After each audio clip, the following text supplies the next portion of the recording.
Switchbacks are a common design feature of many mountain roads. Generally, the only way to get up and over a pass is to switch back and forth several times to gain the elevation needed. If the Going to the Sun Road had been built following one design plan, it would have had 15 switchbacks climbing up the head of Logan Creek directly below Logan Pass. Imagine trying to plow that road every spring. Snowplows would continually be pushing snow onto already plowed areas over and over again. Well, in 1924, Frank Kitteridge of the Bureau of Public Roads directed a survey of potential routes over Logan Pass. His team started in September and was able to map out 21 miles before winter closed in. The work was difficult, and men often had to climb 3,000 feet each morning to get to the survey sites. The crews walked along narrow ledges and hung over cliffs by rope to make many of the measurements. The work was extremely challenging and resulted in a 300% turnover in labor in just 3 months.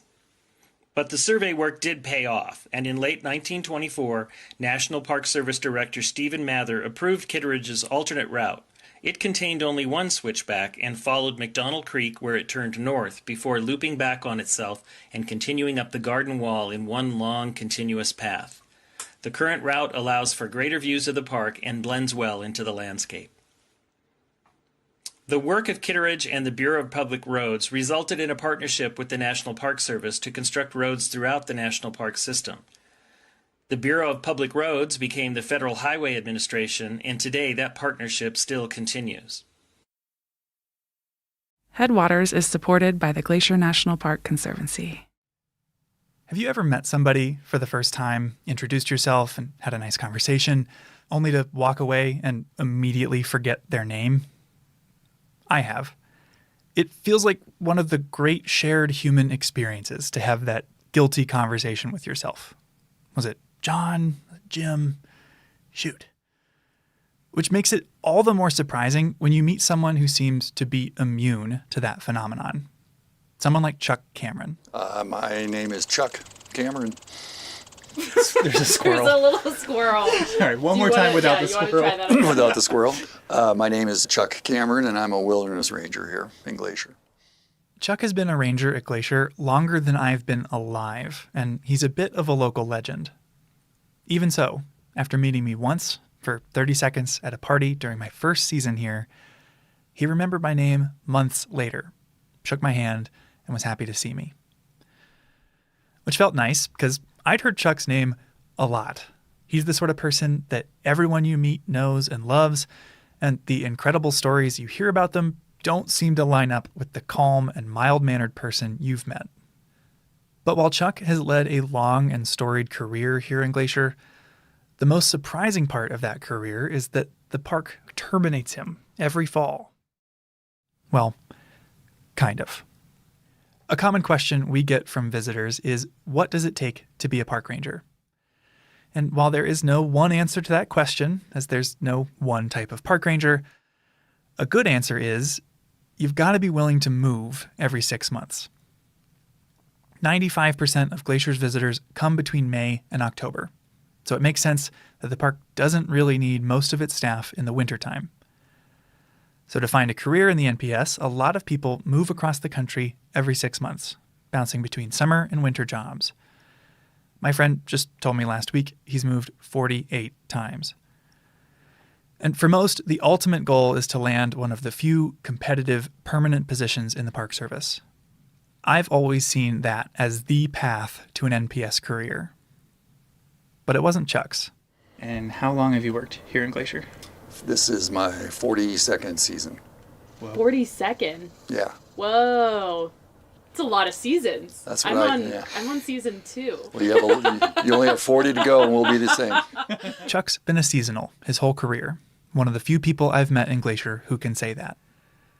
I wanted to sit down with him because I think his unusual path says a lot about the unusual job that is working for the National Park Service. Equal parts delightful and stressful, noble, yet often bizarre. But I also think that few people could have had the career that Chuck has. And I want to know how he did it.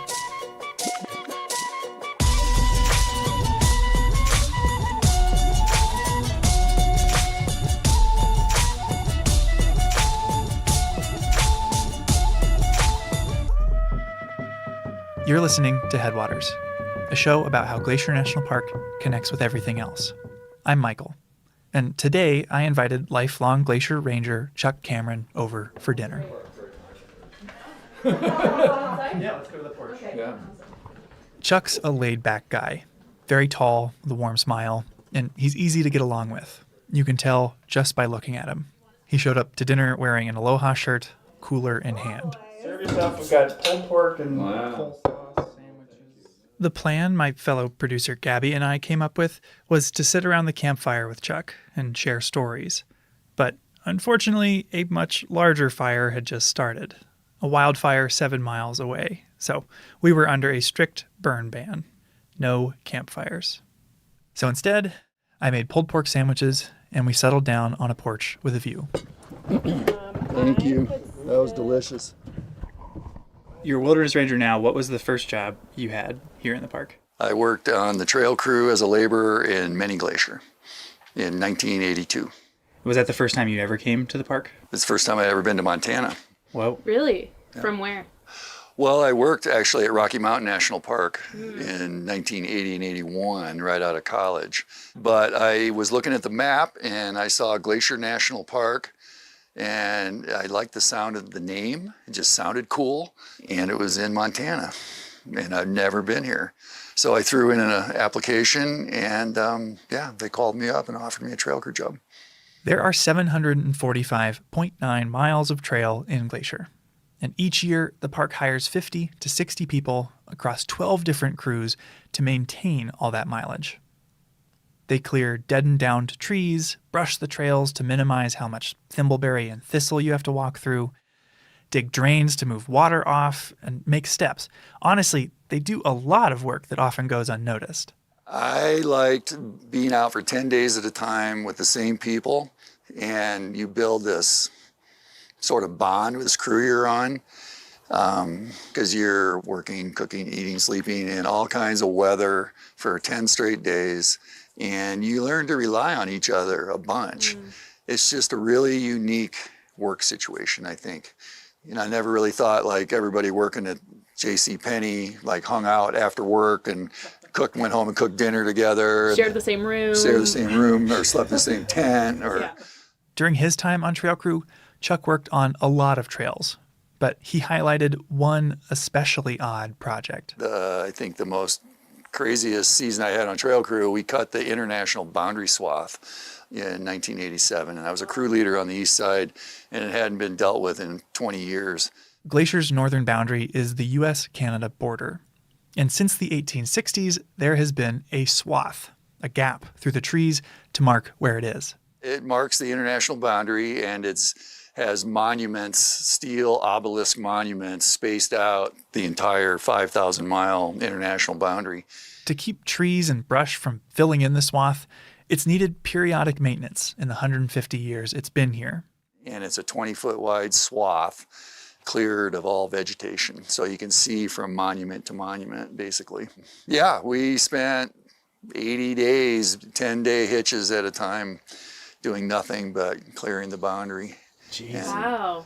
Chuck and his crew were cutting it out by hand in the late 80s. But I'd heard a rumor that in the 60s, someone decided to use Agent Orange to clear the swath, the infamous ingredient used in napalm. That at one point they used Agent Orange to clear the boundary swath. They did. That's what they had done the time before we cut it by hand. They had defoliated it from the air, which wasn't very accurate. And so the boundary swath was this like snaking thing through and so our job was to straighten it out.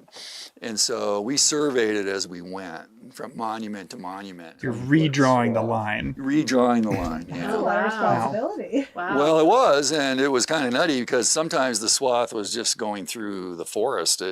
There was no, like, cut. It was just point A to point B. We just up the side of one mountain and down the side of the other, when we went around beaver ponds, we handed tools up cliff bands, 5-gallon cans of gas up through these cliffs, to get to the next bench and keep going. Because normally trail crew working on trails requires a lot more thought and care into where the trail is placed than many people realize. And so the boundary swath is kind of atypical. It's like, yep, Straight ahead. across. Yep. Yeah. Our slogan, and we made a T-shirt, was "Total destruction is the only solution," which is it's a line from a Bob Marley song about nuclear war, and that's kind of how we felt about it. But like all seasonal jobs, Chuck's season on trail crew came to an end. Every fall, you've got to find something else to do. This is when a lot of folks crisscross the country to work in warmer southern parks. But those jobs are few and far between and pretty competitive. It's not really a sustainable solution for most people. But what do you spend your winters doing? How did you string together the other 6 months of the year?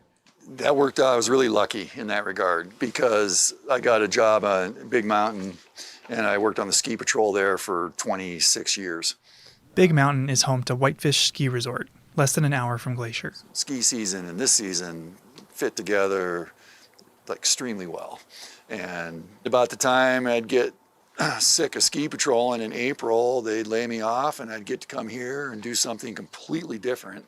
And then about late September, I get sick of working here and they'd lay me off here and I'd have a couple months off in the fall to go do whatever, and then I'd go back skiing again.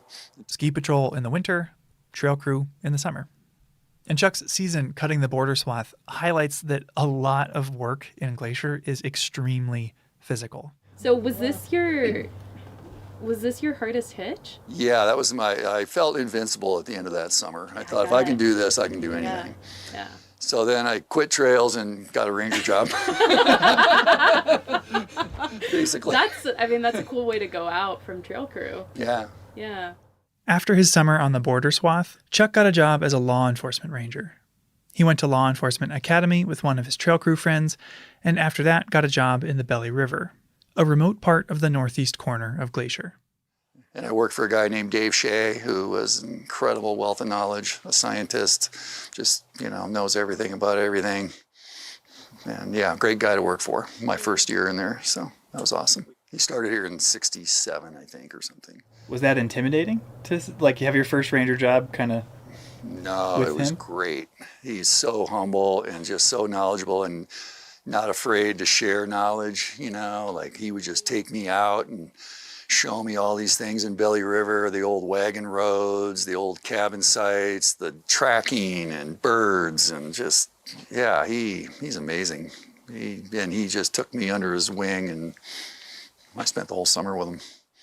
This is the sort of job I feel like most people picture when they imagine being a park ranger. We patrolled every day because that's why you're there. We were up one valley or the other, into the campgrounds, talking to all the visitors, checking permits, digging out fire rings, cleaning pit toilets, just making sure everything's still working.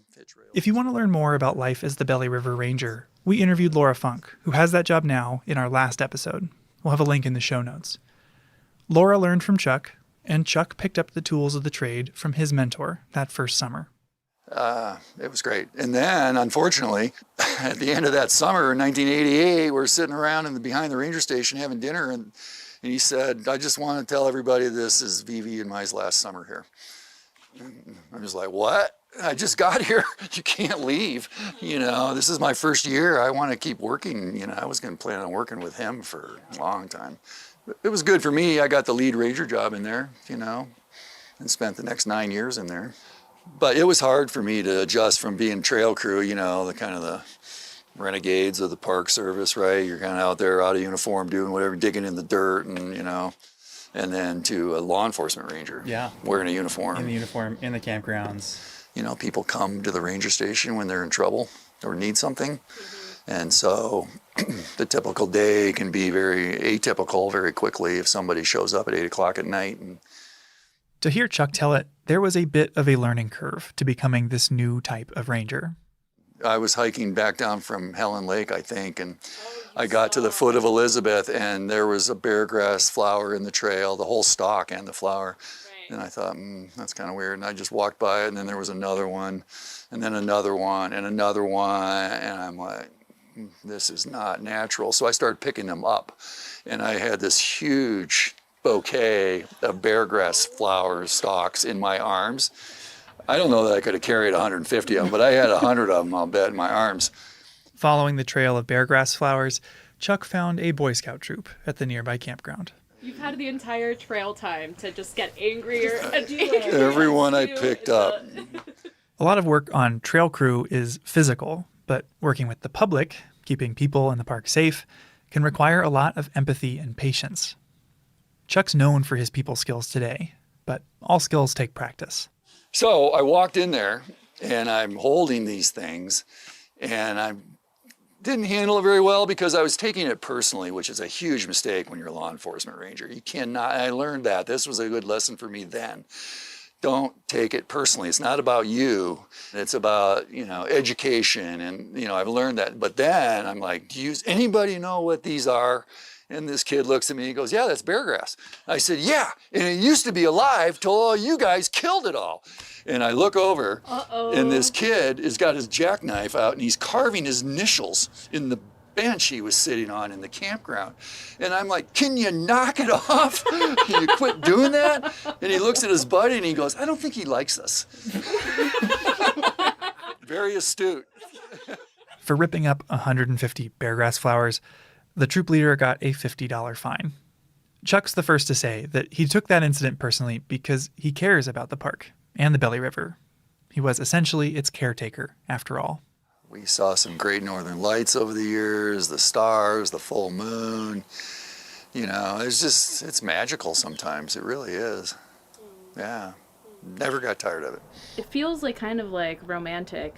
Do you remember it that way? Did it feel that way, or was it sort of tougher and rougher than what we imagined? No, I think the anticipation was always really great. It's just like, wow, first trip up to Elizabeth Lake or up to Helen or wherever you were going, and knowing nobody'd been in there maybe since October. Stuff like that just made it really adventurous. Yeah. What I liked about it. Yeah. But despite all the things that kept Chuck there for 9 summers, he couldn't stay in the belly forever. All this to say, what pulled you out of the belly? Life. So I was in there, I left there in 96, but I got married in 94. I had bought land in 89, and by that time in the mid-90s, I was starting to try to build a house, and my wife got pregnant.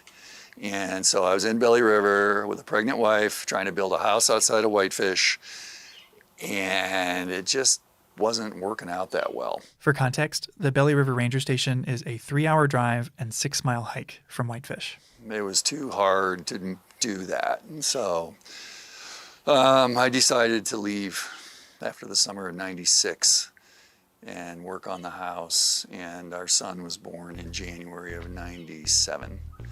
But my wife and I climbed Mount Merritt while she was pregnant with our son. So that was pretty cool. That is unbelievable. Yeah, I have a really good picture of us sitting on the summit of Mount Merritt. Now that he was closer to home, Chuck moved on to another position, bear crew.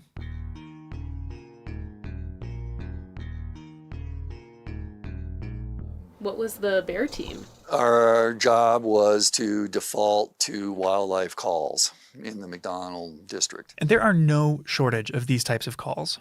Each year, there are hundreds, some years nearly 1,000 bear-related incidents in the park. That's everything from bears causing traffic jams on roads to more serious incidents, like getting into improperly stored food. The bears get all the press, but we did all kinds of wildlife stuff, goats and sheep and marmots and skunks and bats and, anything that anybody was having an issue with wildlife, the bear team would get to go deal with it. Do you have any memorable, specific wildlife encounters from that time? Yeah, lots. Well, one of the funniest ones, if you want to hear a funny one, was the auto shop called one day and said, we have a marmot in our auto shop over here. If you don't know, marmots are big squirrels, Montana's version of the groundhog. And this marmot had crawled up into the engine well of one of the road crew trucks and ridden all the way down from Logan Pass and ended up in the auto shop. Oh, wow. And I'm like, okay, I'm on the bear team. We'll go get this marmot. So it was in their break room over there. They had it trapped in the break room and it was behind the refrigerator. Well, so I had a live trap And I thought, okay, we'll pull the fridge out and put the trap down. The marmot will step in it like they should, and it'll all be done. Well, the marmot had no interest in leaving the back of the refrigerator. So we pulled the refrigerator out, and I was on kind of leaning like up on top of it, sort of poking down there with a stick, trying to get this marmot out of there.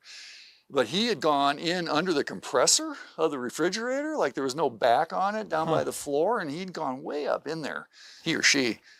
Gave the trap to this guy, and I put on leather gloves, and I reached in there, and I grabbed this marmot by the hind legs, and I started to pull him out from under the refrigerator, but this marmot grabbed the refrigerator with his front feet, and he would not let go. And he's squealing like crazy, making some god-awful noise. And so I'm yanking this marmot out, and finally he lets go, and I just stuffed him in this live trap and slammed the door. And oh my God. Did you drive it back to Logan Pass? We let him go at Packer's Roost. It's like, I'm not going all the way up there. You're just going to climb in another engine. Unbelievable. Marmots are strong. I don't know if you know that, but marmots are really strong. So far, Chuck's career has focused on, among other things, physical work and people skills. Bear Crew required getting to know the park's wildlife up close and personal.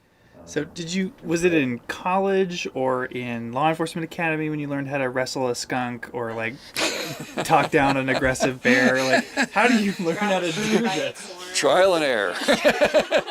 Never going to do that again. I don't know. You get thrust into it and you just sort of do it, figure it out. I wasn't afraid to ask questions. If we had something that I needed to talk to the biologist about, I would certainly go talk to the biologist about what do you think we should be doing here. But I didn't go to school for wildlife biology or anything. I have a liberal arts degree, so I wasn't college training by any means. It was on-the-job training, basically my entire career here. Finally, I wanted to ask Chuck about climbing. He has a shout out in the Climber's Guide to Glacier National Park, which is essentially the local mountaineering Bible. When did you climb everything? Because it seems like you've climbed a lot. I tried to climb every peak in the Belly, and I didn't quite get there. But yeah, well, when you're in there 9 years, you have a lot of time to climb, right? Actually, my boss in there told me that if you don't climb Mount Cleveland this summer, you're fired. Mount Cleveland is the tallest peak in Glacier, and it's been the site of some infamous accidents. He said that visitors are climbing these mountains. They're going to get hurt or disappear. You need to know the routes. You need to know where they're going. So you need to get out there and start climbing all these peaks. I said, great, I'll do that. Chuck has a lot of funny stories from his time in the park, but there were a lot of serious days too. Thanks to his knowledge of climbing routes and the park landscape, Chuck started helping with search and rescues, and he was good at it. Good enough that the park asked him to get certified as a helicopter manager. And he's been helping with search and rescues on the ground and in the air ever since. Had you had interest in going into search and rescue, or was it sort of just like a function of being law enforcement in a national park? No, I like it. It's a really interesting part of my job. I enjoy it. And so I was more than willing. Unfortunately, search and rescues happen every year here in Glacier. In the last 3 years, there have been over 200. And they're not just climbing accidents. Folks get lost on trail and are reported missing by friends and family.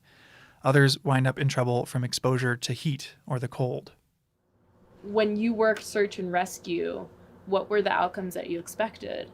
Especially when there's like those low percentages of finding. It's based people on in certain areas. time, right? How long has this person been out there? And what was their plan, if we even knew what their plan was? Searches often include huge teams of people covering all the places that person might have been. People can survive for pretty extended periods of time based on the weather, what kind of shape they're in, if they have any food with them. But if they fall 500 feet off a cliff, they're not going to survive. And so if you can search an area really thoroughly, day one, everybody's like, we're going to get this person. Day two, we're going to get this person. Day three, they're still viable. We know this person can still be alive. Once you get 6, 7, 8, 10, 9, 15 days down the road, and it's like, this person's probably not alive anymore. You never want to feel that way. You know, you always want to know that they're still alive. You can find them. Drives you crazy when you can't.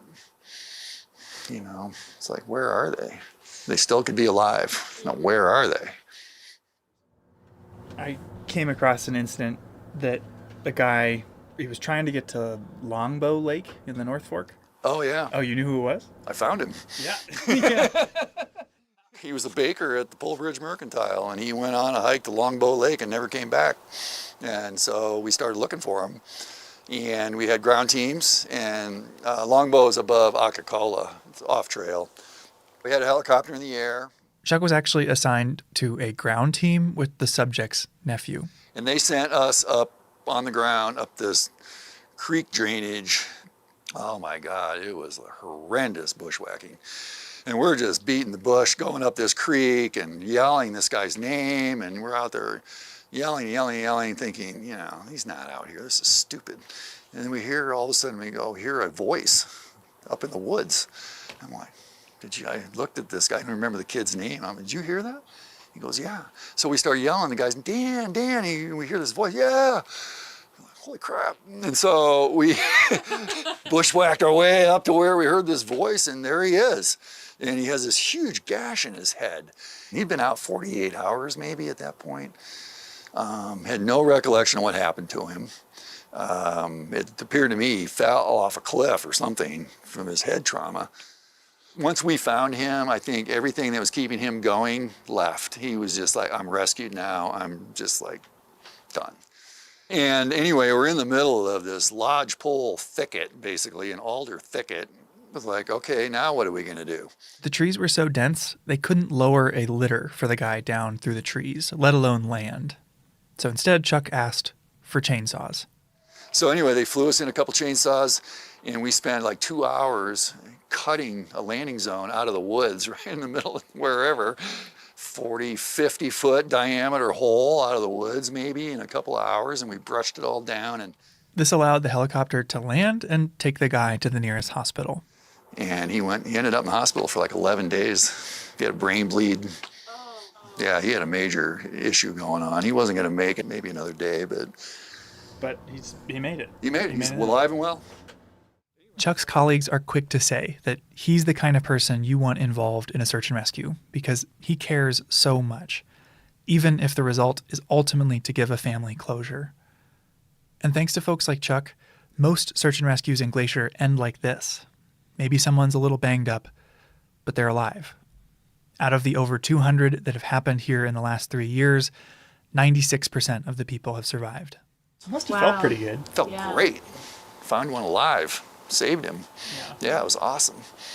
But I did miss the Willie Nelson concert on Big Mountain that night, though, which I had tickets to. You saved a life, but you also missed a Willie Nelson concert. Missed Willie Nelson on Big Mountain. Through all of the search and rescues, the bear jams, and stubborn marmots, Chuck stayed seasonal. Made it easy for me. I didn't have to move. I built a house. I had a family going. I didn't have to find a job. I didn't have to think about what I was going to do at the end of the season, which is really stressful. And I lived that life for a while on trail crew. And it gets old, you know, you got to pack, you got to go find a place to live, you got to find a job, and it's stressful. And it drives people out of being seasonal in the Park Service, I think. But for me, it was easy because I never had to move. I just drive east in the summer and north in the winter, you know, from my house. And it was no big deal. And while he dodged the difficulty of moving every 6 months by settling down in Whitefish, moving isn't the only hard part about these jobs. Seasonal positions usually don't provide full benefits. They don't come with a retirement plan. Each year you come back, more of your friends move on, off to another park. And there's a limit to how high you can climb the career ladder as a seasonal. We talk about seasonal turnover and like how hard seasonal life can actually be. And so why stay through it all? I don't know, you know, I've never really been, I'm content a lot. I'm not necessarily the grass is greener over there kind of person. I've never even applied to another park, ever, since I started working here. It's worth noting, Chuck has support and stability at home. His wife has a year-round job in fire communication. But at work, Chuck points out that as you move up the ladder, you can lose a lot of the duties that drew you to the job in the first place. Yeah, I like being in the field. You get a permanent job here, and not all of them, but in the ranger division, if you go permanent, you're going to be pushing paper a lot more than you are when you're not permanent. Of the rangers I've known who are longtime seasonals, all of them had a permanent career on the side. Teachers and professors who have the summer off, or even a lawyer who can choose their own caseload. All of them found some way to squeeze in being a seasonal ranger. All of them except Chuck. I tell people I made a career out of not having a career. Basically. I wouldn't trade it for anything, though. No regrets. You know, there's some great permanent jobs here, don't get me wrong, but there's just the way overloaded people working here, and it's just, you see it, you know, and I just never wanted to try that. Yeah. But I'd say if Chuck has a secret to how he stayed seasonal so long, it's how much he loves this place. And all of it, too. The scenery, the wildlife, the plants, and the people. I just like it here. I just like the whole persona of what Glacier is. Always have, from the minute I got here. And don't get me wrong, I've had some bad days here. You know, there's been some days where I'm just like, oh man, I got to get out of here, you know, but that just doesn't last long, you know. Yeah. We owe it to the park to take good care of it and do the best we can. I really firmly believe that. And so whether it's small world stuff or big world stuff, and there's big world stuff going on like climate change and all that. My world's very small world. You know, I pull weeds. You know, I clean out fire rings. I pick up trash. I educate visitors. That's a huge part of it. Super important part. Building advocates for the Park Service. If I can get somebody to like buy into the idea of the Park Service and advocating for it, you know, success. Well, I think that is a nice segue into the rumors I've been hearing about this maybe being your last season. Is that true? It is true. It's not a rumor. I'm wrapping it up. It's not called retiring when you're seasonal. What is it called? Quitting. They're going to try and hire me back, and I get to say no. Chuck loves Glacier, and it's clear Glacier loves him right back. He invited us to his retirement party, which happened a couple months after our interview, and we arrived to find every parking spot full. Cars lining the road to the venue, and people from every stage of his career who'd shown up to celebrate. Here are just a few of the nice things they had to say about him. He's humble. He hates leading, but everybody looks up to him. He's trusted. He spends more nights out camping in the park than his colleagues half his age. He's a mentor, a moral compass, and he never forgets a name. And over again, we're going to miss him. Chuck's career captures what it's like to work for the Park Service, and he's been a role model for a lot of the people who work here today. Our last question for him, what comes next? You know, I've been stuck in the glacier rut for so long, I've never even been to the Cabinet Mountains, you know. There are all kinds of little mountain ranges around Montana. We got like 54 state parks. I've only been to like 3 of them. I just want to go look around and see what else is out there, you know, and maybe just have the time to do it and feel like doing it. I guess on the same question of reflection, was your career everything that you expected, or? I don't know that I had any expectations. I think it was just this new adventure to Montana. You know, we'll just go check it out, see what happens. Yeah. Headwaters is a production of Glacier National Park and is supported by the Glacier National Park Conservancy. We could not make this show without them. You can learn more about what they do at glacier.org. Headwaters is made possible with help from Lacey Kowalski, Melissa Slottick, and so many people throughout the Glacier community, especially the natural and cultural resource teams. We're grateful for all of you. Our music this season is by the brilliant Frank Waln. The show's cover art is by our sweet friend Stella Nall. Check out Frank and Stella's work at the links in our show notes. Special thanks to Chuck Cameron and everyone who shared memories or stories of Chuck at his very fun retirement party. Besides sharing this episode with a friend who might appreciate it, you can help us out by leaving us a rating and review in your podcast app. Thanks for listening. Headwaters is supported by the Glacier National Park Conservancy. How many animals have you walked by and never noticed? How many species live around you that you've never even heard of?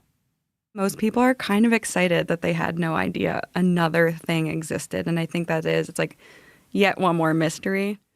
One of these unknown species is a rarely seen creature that most people here have never heard of.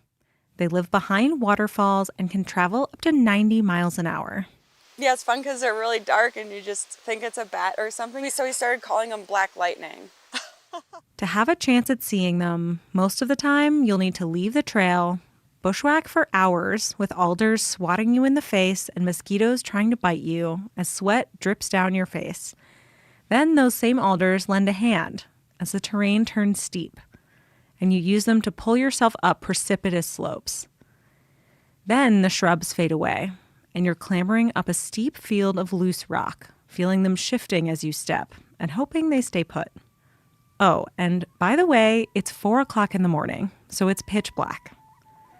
Finally, you reach the base of a waterfall, where the rocks are slick underfoot and it's loud from the pounding water and cold and damp from the ever-present mist. And this is where you find them. Black swifts.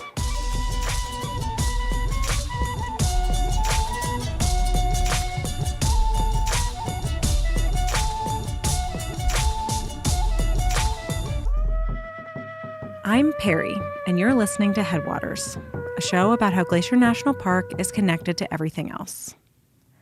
I love birds. Seeing them, hearing them, and also counting them. This year so far, I've found 242 species, and counting. But I've never seen a black swift. For a lot of birders, seeing a brand new species can be a highlight of your month, or even of your year. It's called a life bird. I've looked for black swifts every summer I've lived here, but I strike out every time. They're basically big black cigars that fly thousands of feet in the air, and they're incredibly hard to see. But today, I'm going out with Amy Seaman from Montana Audubon and her team to survey for these elusive birds, and hopefully, I'll be in luck. But this isn't just a story about me going bird watching. It's a story about learning to feel comfortable in the dark, and how to cherish the mysteries we may never solve. Once it shoots out, your eye might not pick it up till like out here, where it's out further from the waterfall. I think part of that's just the speed they come out. Which is how fast? So fast. I mean, That's Amy. She's an all-around bird expert, but has spent a lot of the last 10 summers looking for black swifts in a collaborative effort between Montana Audubon and the park, with support from the Glacier Conservancy. With her help, I thought it'd be a lot easier to find them, but it is definitely not easy. So the birds are basically too fast to see in your binoculars. They really are. And if you want a glimpse of them, you're going to have to do an alpine start. I rolled out of bed at 3:05, got dressed and brushed my teeth, and tumbled down the stairs, and had just enough time to zoom out the door into the car to then drive an hour to get here. So I'm tired, there's rain in the forecast, and it's also fully dark outside. Black swifts are early risers, much earlier than me. They're not quite nocturnal, but they aren't just active during the day either. Amy and other researchers have had the most luck looking for them around their nests at dawn or dusk. We're on the side of the Going to the Sun Road where a creek flows below the road through a culvert. And we're starting to hear the first bird songs. And we're staring at a waterfall, trying to see these little black specks moving at 90 miles an hour. Black swifts are aerial insectivores, meaning they catch and eat bugs as they fly, especially flying ants. One study found swifts regularly flying at altitudes over 13,000 feet. And they're almost always flying. When they're not nesting, they spend 99% of their time in the air, day and night. That's something like 8 months of flying. How do you study a bird that basically never stops? So how long have you been doing swift surveys? This is actually year 10, the beginning of the 10th year. Oh, wow. Yeah. Which is so fun to think that it's fun. Yeah, we have just as many questions, but we have learned a lot more. So when you started, you didn't know how many birds there were, didn't know how to look for them, didn't know what their nest sites really looked like. Exactly. So guess they're not. But despite the things that Amy and others have been able to learn, there's plenty of mystery left. And Amy loves it. I've always wanted to know what's around me. That was a lifetime goal of like, when I'm a kid and I want to grow up, I want to say, hey, I'm on a hike and what is this thing that I'm walking near or pretty flower that I'm looking at? Then you're like, wait, there is stuff we don't know. So it was this whole full circle of like, you're a black swift explorer. I can't believe there's a bird that we found the 6th nest of in the state. That's incredible. It's a wild sentence and it's so fun. And you're like, wait, we didn't know where they wintered till 2012. Scientists have learned about many birds' migrations through banding programs that started in the early 1900s. But it wasn't until 2012 that we started to learn where swifts migrate. Using tiny geolocators, researchers in Colorado discovered that they were wintering in the lowland forests of Brazil. But where exactly our swifts from Montana go is still a question. But we do know that they're declining. A 2016 report compiled by Partners in Flight estimated dramatic declines since 1970. Climate change, pesticides, and habitat disturbance are all pressuring these birds. So much about them, especially Glacier's population, is unknown. And I'll never forget my first year at Sperry Chalet meeting a person who had hiked here for decades and had never heard of this bird, and he could name every plant on the side of the trail. Wow. So he's like, well, what are you guys here for? And we're like, oh, actually these birds right up in this waterfall that you can look at from the chalet and we've seen for years. And then he was just floored. And Amy's been working to study swifts and spread the word about them for the last 10 years. There's enough sites now to start monitoring to a number of birds. Because, of course, at some point, funders want to know, conservationists want to know, like, well, what's the number? Are we running out? Are they declining? Are they not? Personally, I'll just be happy if I get a little glimpse of just one.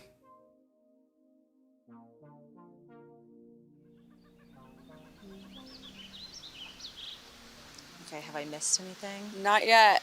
Just staring. I'm standing with Amy and her team, all of us staring intently at the waterfall coming out from under Going to the Sun Road. I'm bundled up, but the cold, damp air is still somehow seeping in. It's 5:25 now.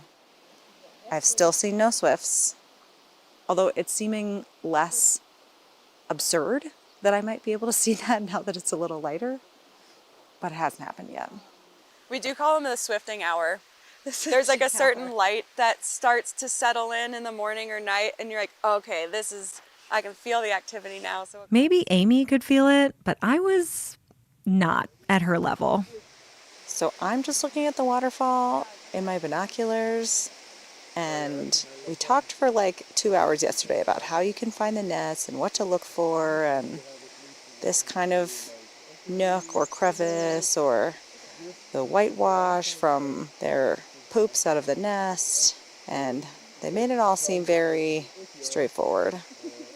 And I am befuddled. Needless to say, seeing a swift, even with Amy's help, was not going to be as simple as I'd hoped. But compared to most of their sites, which involve not just a drive, but hiking miles off trail to get to, this is a breeze. So is this like the cruisiest survey spot you guys have? yes. I was saying I've never rolled up and I was like, I'm going to wear Crocs just because I can this morning. It was enough of a challenge for me to get up at 3 a.m, and I'm grateful we did not have to backpack here or bushwhack for hours up a mountain. So I like to say swifting's not for the faint of heart. You would be right.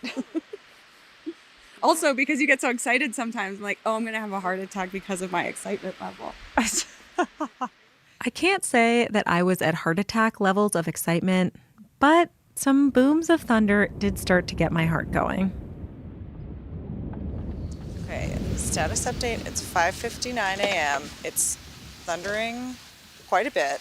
Seeing some lightning off to the north. Still have seen no swifts.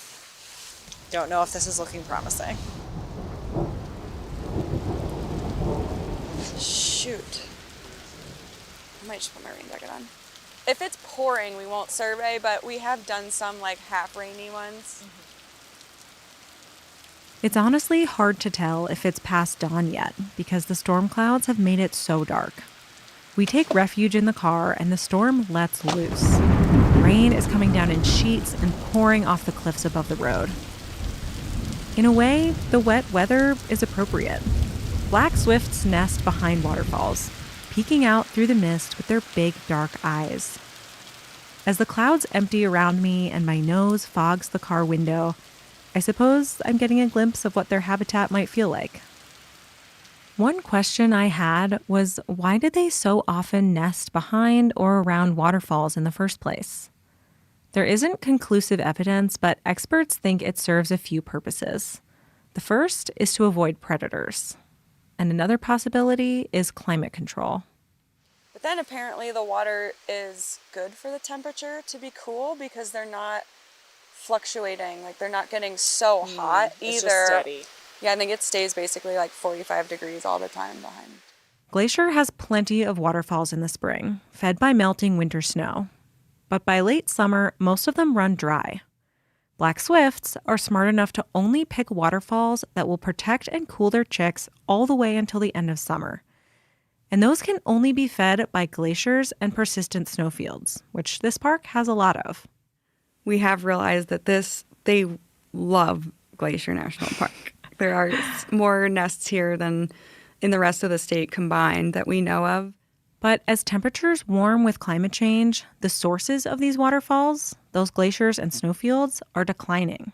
Because I guess you could see the swifts as a bit of a canary in the coal mine. And as you say, like, the waterfalls are where they are. They can't move up in elevation. But also they feed on insects. And so as insects decline, like, that's even more invisible. Yeah, and I think you totally nailed it, because part of the interest in studying black swifts isn't just that they do have a unique place that we just didn't know about them, but they totally share a decline with other aerial insectivores. And the jury's kind of out on exactly what issues are happening. This is one of the biggest motivations for their studies in Glacier, trying to figure out what the population is like and how worried they need to be. And it also helps us know, like, oh, maybe we don't need to hit the panic button either right away. Like, there is a lot of great habitat in Montana, and it could be that we have a lot more of these birds than we thought. But all of Amy's work can still only go so far. We can also learn only what we can learn in Montana. Mm-hmm. We don't know anything that these birds are encountering on their migration or on their wintering grounds. And even with 10 years of data from Glacier and efforts in Colorado and Idaho, we still know remarkably little about these birds compared with almost every other species I might see on a morning walk. It makes me wonder what else I'm missing. If a tree falls in the forest and you don't hear it, right? Like, what happens? And then so it's like if a black swift disappears from a waterfall, but we never know they were ever at the waterfall, to me, there's something really interesting that's lost in that.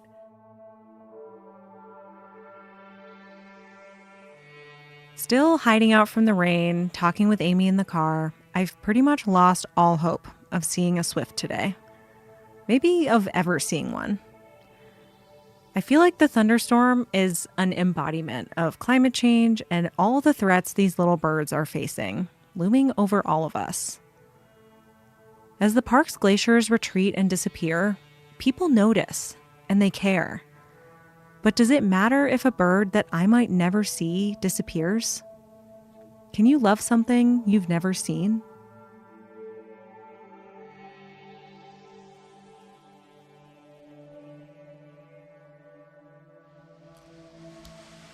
All right, it's 6:38 now. The storm has abated. There are a lot more cars now. I'm still seeing no swifts, but... So you would normally survey until 7:15. So we have another like half hour. Mm-hmm. So do you think you see any swifts? I mean, there is like a smudge back there that could be something, but it's not moving. And Right. I see a smudge, but I don't see Put that in anything. the data sheet. Smudge on nest. yeah. I'm pretty sure this is a bird. It's a bird. There's a bird. Really? It's There's on a that bird. other little grassy. But I'll take a look in the scope and see if I can see anything of what I just thought was a blob. Was it a smudge or a blob? A mob. And it's tucked away back in this little nook. And I can see a white blob above the smudge. See, I thought I saw it move, but now I'm second guessing myself. Maybe I'm just moving. Oh, I see the tail. Oh my God, it's huge. Okay, I thought it was going to be a tiny little bird, but it's huge. Yeah. It's big. Oh. That's why they're kind of crazy, because you're like, this isn't... I was looking for like a tiny little swallow-sized bird. Oh, it moved its head. This is very exciting. I didn't notice that before. Thousands of people drive on the road past this nest site every day and would never know these birds are living their lives here. I've driven past this site dozens and dozens of times. But now I'll look for them every time I drive past. You can see it so well now. You can see its eyeball. You can see its little wings crossed over its tail. It's looking at me. It's in a really small space. Yeah. It's like it's wrapped up in its little sleeping bag of moss and rock. That black swift, perched underneath a waterfall, peering back at me from its damp ledge, felt like a glimpse into a whole part of Glacier that usually hides out of sight. It has black, shiny wings and black feathers, and I can see a little tiny bit of white on kind of the front of its face and a big black eyeball kind of looking at me. So it's like a little bit of light, but mostly dark, which was also our experience of this survey. They do a lot of things in the dark, and mostly we can't really see them during the day. And most of their lives are in the dark, but we're learning a little bit more each year and each survey.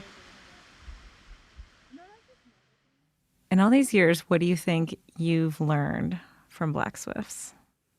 I think the biggest personal change that I've seen has been sort of a minor one, but I've realized that it actually does run quite deeply into life, and it's that I really am more comfortable at night being a nocturnal person, walking around in the dark, even in my own house or in the creepy basements or in other people's creepy basements.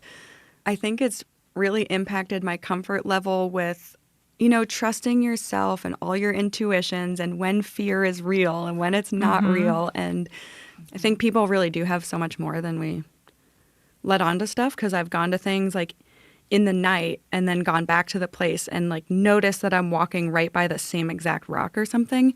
And I'm like, I tried to go the same direction, but my body has some kind of memory. Like, I'm like, how did myself take myself to this exact place? Honestly, just operating more comfortably with less light has been a very liberating feeling. I don't know if we learn it as fear as from movies or what it is when you're little and you do have that fear of the dark thing. And well, it's very primal. I mean, we spend so much time trying to light up the darkness, whether it's our car headlights or our, turning the lights on in our houses or even leaving our porch lights on all night. It's just oddly satisfying. And you're like, this just makes life easier when you take off a layer of worrying. I like that, though. It's not like you go out there and try to make the dark more light. You can just become more comfortable in the dark. Yeah, absolutely. One thing you said earlier was like, these birds love Glacier so much. And I don't know, it kind of got me thinking, like, does Glacier love these birds back? And it was like, I think that there's so much effort going into studying them. Kind of makes me maybe say yes now. I think so. I think Glacier and the Conservancy has supported the effort seriously over the years. And to me, that's just really cool because it means these birds are impacting a greater landscape, but they need glacier to nest and survive and reproduce to keep having black swifts. And then I think the community of people love it because when people are here, they're totally enjoying nature and then hopefully passing that down. I mean, as Montana Audubon, too, we are advocates for conservation, and it really does take knowing and caring about something to advocate for, especially if it's a policy decision that will impact climate change or something like that. You do have to know the birds. I guess I'm still not sure if you can truly love something you don't know. But now I've seen a black swift, and I think we bonded. And I know I don't want to lose them. How does it feel? They're still there, and that really makes me happy. Actually, to your question of how does it make you feel when you see them again after 10 years, I don't know why, but I still get so excited, and I do love them. When we were lucky enough to see that nest today, you get that small little bit of just ultra excitement that they're still there, and just knowing that they're there, even though you don't see them all the time. It's just like, gosh, this whole life's happening, and we have no idea, and that brought a lot of joy, We've learned a lot about these birds, but can we ever know very much, or will they always kind of be a mystery to us? That type of thing is so interesting to me, and I think just because we can't exist in their habitat comfortably for much longer than a few hours, I think there is definitely going to always be the part that is just too dark for us to see.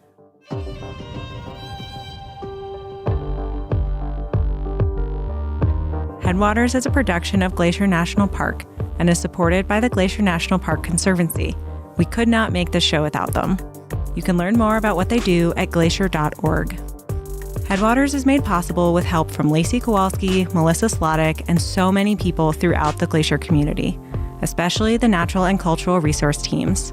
We're grateful for all of you. Our music this season is by the brilliant Frank Waln. The show's cover art is by our sweet friend Stella Null. Check out Frank and Stella's work at the links in our show notes.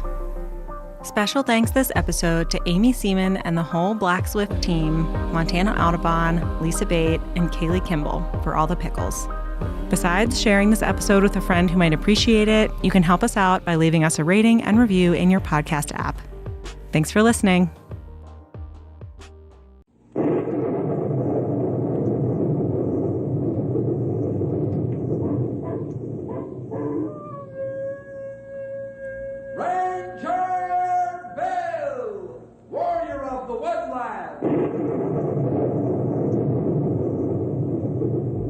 Ranger Bill, warrior of the woodland, struggling against extreme odds, traveling dangerous trails, fighting the many enemies of nature.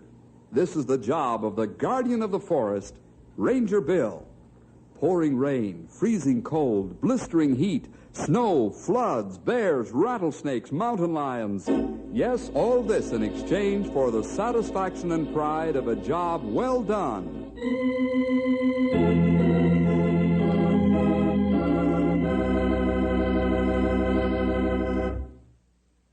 When spring comes, it means lots of work for the rangers.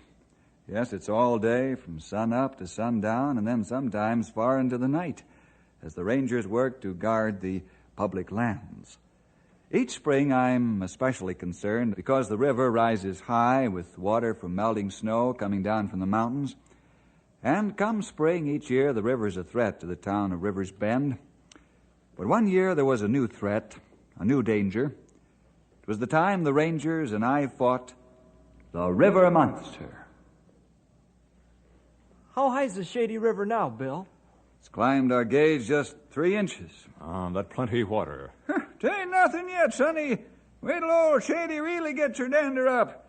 Then you'll see more water than you ever seen before. When all that snow begins to pour out of the mountains, you'll think somebody opened up the gates of Hoover Dam and let her all come rolling down on us. Yeah, I remember last spring. The folks at Rivers Bend thought the levees were going to break open for sure. How well I remember, pal. I never filled so many sandbags in all my life. But they held the river back. Maybe they not have same trouble this year. They build dikes stronger and bigger than before. Well, personally, I'm not worried about the town at all this spring because of those improvements.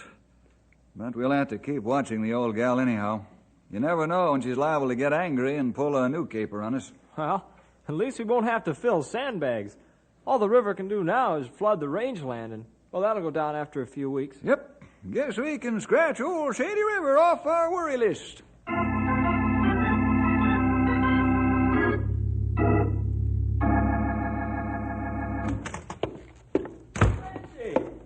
Where did you come from? Bill, there's big trouble. Trouble? Shady River. The Shady River?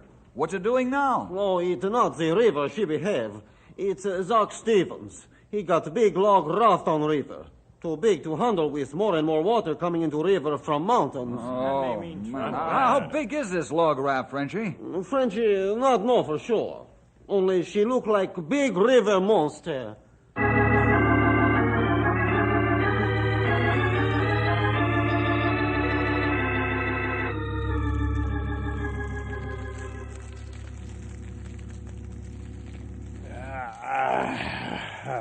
This old fireplace sure feels good after being out cutting logs all day.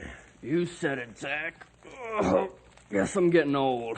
Look forward to coming inside the cabin every evening and soaking up the heat. Yeah, me too, Clarence. Zach, what are we going to do about that oversized log raft we've got in the river? Yeah, what do you mean, what are we going to do about it? Well, some of the boys saw Frenchie Dussault looking at it early today. I don't mean anything. Besides, Frenchie's quit being a troublemaker since he's got religion. Yeah, but Frenchie's a good friend of Bill Jefferson. So? What am I supposed to do? Like I said, Frenchie's quit being a troublemaker. You mean he doesn't pick fights anymore? But that oversized raft we've got is a menace with the water rising in the big shady river. Frenchie might get the Rangers about it. Hey, who you working for? Me or that Frenchman? Okay, forget it, Zach. I just got a feeling we might get a visit from the Rangers, that's all. So the Rangers visit us. So the raft is extra big. So the raft is a menace. So I'm as good a raftman as I am a lumberjack. You let me worry about the raft, Clarence. Your job is to see that the boys cut down the trees and make logs. That should keep you busy enough. Okay. But if you get into trouble, don't say I didn't warn you. Warn me all you want to. I'm not breaking the law. I'll move that raft when I'm good and ready, and not before.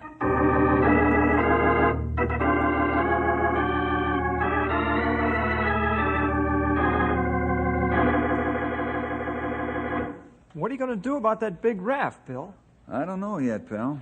That'd be plenty dangerous if it get loose on river with floodwater coming fast. She be very dangerous. He take everything with it that gets in way. How much do you think that there monster weighs, Frenchie? Oh, the raft have maybe 200 log. They weigh 1,000 each. Maybe the raft, she weigh 100 ton. Wow. Say, fellas, what do you say we go out and take a look at this monster, huh?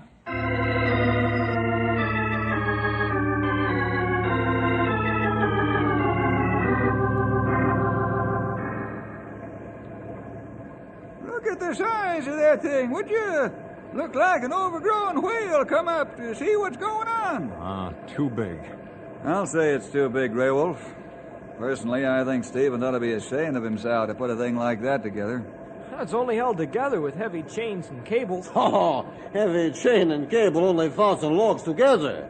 But cable not hold to river bank if water get higher, run faster. Then break loose. If you ask me, them mooring cables don't look like they could hold back 100 tons once the river got mad.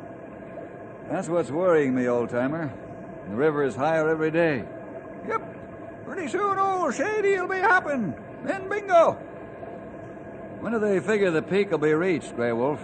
Maybe a few more days. Uh-oh. Here comes Zach and his foreman. Oh, don't worry. If Zach get tough, Frenchie fix him. You're forgetting, Frenchie. No rough stuff. Where do you Rangers? What are you doing on private property? Get out. Perhaps you haven't read the rule book lately, Zach. The law says that 10 feet beyond the edge of the river is public property. Public property is our field of operation. You keep soft tongue and head, you get along better. Oui, Zach Stevens, maybe you like to try and throw Frenchy out. Hold it, fellas. Zach, we didn't come here to start a quarrel or a fight. We're here on business. You're not afraid we might see something that we shouldn't see, are you? Oh, me? Don't be silly. I haven't got a thing to hide. You're right there, Zach. You couldn't hide that thing we're looking at even if you wanted to. Hey, you mean the long raft? You hit the nail right on the head. You know a raft that size could do a lot of damage if it ever got loose. Who says it's gonna get loose? You don't think them shoestrings you got it tied to the shore with are gonna hold it, do you, young feller? That's my business, Ranger. And I'll thank you to mind your own. Listen, Zach. And listen hard. This is our business. That oversized log raft is a menace to all property, public and private. And it's also a threat to the town of River's Bend. If that thing ever got loose and went careening around the bend of the river, what do you think would happen to the levee the town spent thousands of dollars to build up? Now, you listen to me, Jefferson. You're not telling me what to do or how to do anything. I'm the best raft man on this river, and when I'm ready to move that raft, I'll move it. Move it safely. But that's when I'm ready to move it, and not before. Zach, I'll be back in 1 week. You'd better have that raft floating carefully down the river to the mill, or else reduced to half its size. Is that a threat, Ranger? No, it's an order. And I can assure you of one thing, I never was more serious in my life.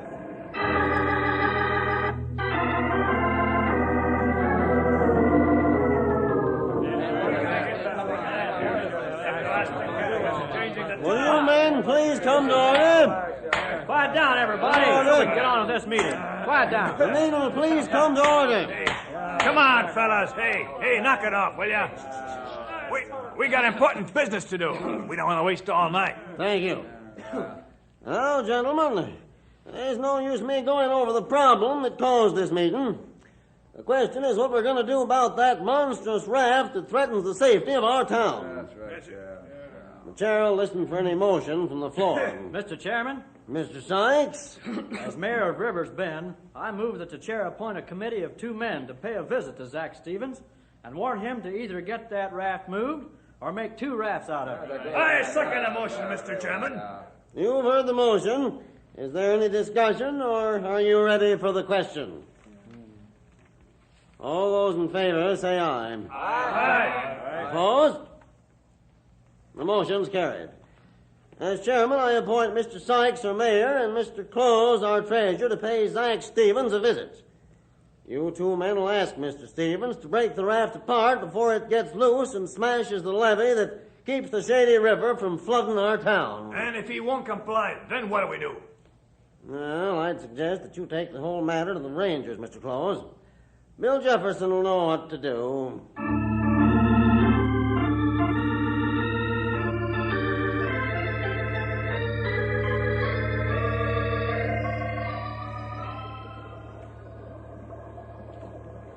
Sure is beautiful up here at the headwaters, Bill. Yes, pal. We're several thousand feet above sea level here. Now, there's Knotty Pine way over to our left. Yeah. Looks like it's just a couple of miles. Yet it's 25 miles away. Mm-hmm. Well, did you find out what you came up here for? I think so. I wanted to see how much snow is melting and running down the mountains into these tributaries of the Shady River. Yeah, believe me. This old sun's getting mighty powerful. You see those 5 creeks all running down the mountains? Every one of them swollen with water. I'll say. How many creeks feed into the river, Bill? No, I think they estimate 106 tributaries into the Shady. The 5 we see here give us a good idea what the sum total of volume is. I'd say all we need are some warm southerly winds, and that river will rise 10 feet overnight. How long do you think it'll be until the river's at its peak? About a week or 10 days. Boy, 106 creeks can empty a lot of water in a few days' time. Sure could. You see, some of these high mountain passes have 15 feet of snow in them, and where the temperature's above freezing, that means millions of gallons of water flowing off. And meanwhile, Zach Stevens lets his river monster sleep at its moorings. Why, it's criminal, that's what it is. Well, he's only got 4 days left to let it sleep. I gave him a week to move it, to destroy it. 4 more days, he's going to get into real trouble if that raft isn't moving or split up.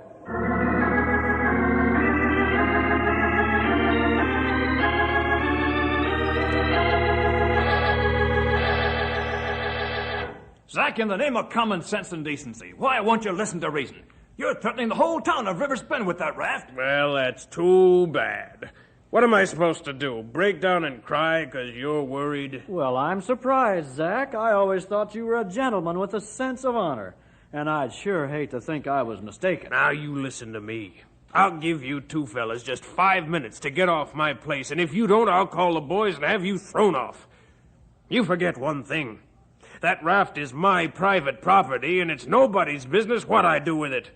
I'm the best raftman in this whole country, and I know what I'm doing. I doubt that very much. If you had an ounce of brains, you wouldn't take the chance of having a tragedy occur at your expense. You'd better listen, Zach Stevens. There are 400 people in Rivers Bend, and if you... So what'll happen if I don't listen, huh? Come on, Close. No use talking to this guy. Let's take the matter up with the Rangers. Bill Jefferson will show this smarty where to head in. Yeah? Yeah, well, you go ahead and get the Rangers. See if it'll do you any good.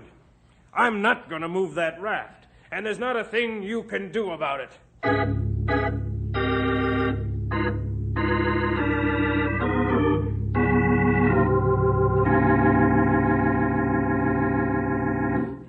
And that's the answer he gave us, Bill. Just a lot of mean, smart-aleck answers. Well, the whole trouble is, Mr. Sykes, I'm afraid he's right. You mean you can't stop him with the law? You mean that Zach Stevens can't be forced by a court order to break up that oversized log pile he's got floating on the river? Mr. Close, there are times when the law seems inadequate to fulfill its purpose. As in this case. We've got to remember that in America, we respect the private property of others. Sometimes, even if that property is dangerous or undesirable. But what are we going to do? You know as well as I do that nobody can get that raft safely down the river, I mean, no matter how experienced he is. I agree. The river's too high now to handle that raft safely. It's got to be broken up. But how to do it? Mr. Sykes, give me until this evening to figure out a solution. I'll come to Rivers Bend with some kind of an answer, and that's a promise.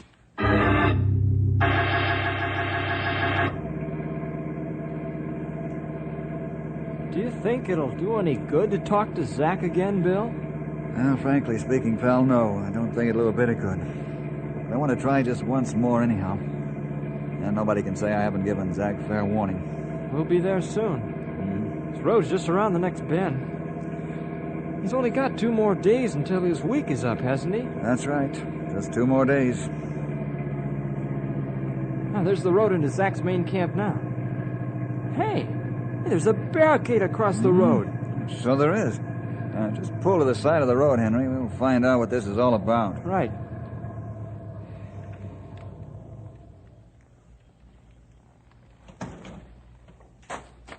Hey, there's a sign on the barricade, Bill. Yeah. Let's see what it says, huh?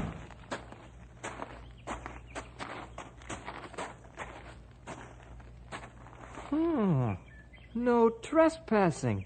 Private property. Looks like Zach's getting a little erratic, huh? Bill, wait. I just saw a reflection off something shiny between those rocks over there. You see it? Yes, pal. You know what it is? It's a rifle barrel. What? Has Zach gone out of his mind? What do we do now? Do you think they'd shoot if we walk past the barrier? I don't know, but I'm going to find out. No, Bill, no. What if they shoot? Well, there comes a time when you don't back out. This is one of those times. If Zach thinks he can call my bluff by using guns, then the time's come for me to change his mind. Now, you get back to the car and stay there. That's an order. But, Bill, what if Get they... back to the car.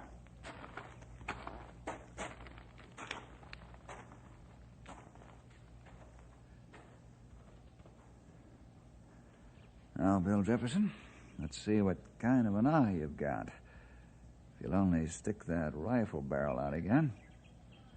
You there, behind those rocks. I want to talk to your boss. Can't you read that sign, Ranger? My boss ain't talking to anybody. You come past the barricade, you get a hole in your head. I'm coming past the barricade right now. You better make that first shot count. Yeah, there's the rifle barrel out again. Now, a slug against that rifle should do the trick. Don't come past the barricade. I'm warning you. Attaboy. Now I can see it. The sunlight reflects off of it just like a mirror. Now. Well, and oh boy, Bill! You knocked the rifle right out of his hand. Come on out from behind those rocks with your hands up, or I'll come and get you. I'm coming. Don't shoot. Henry, knock that barricade down and bring the car. We're going in and talk with this man's boss.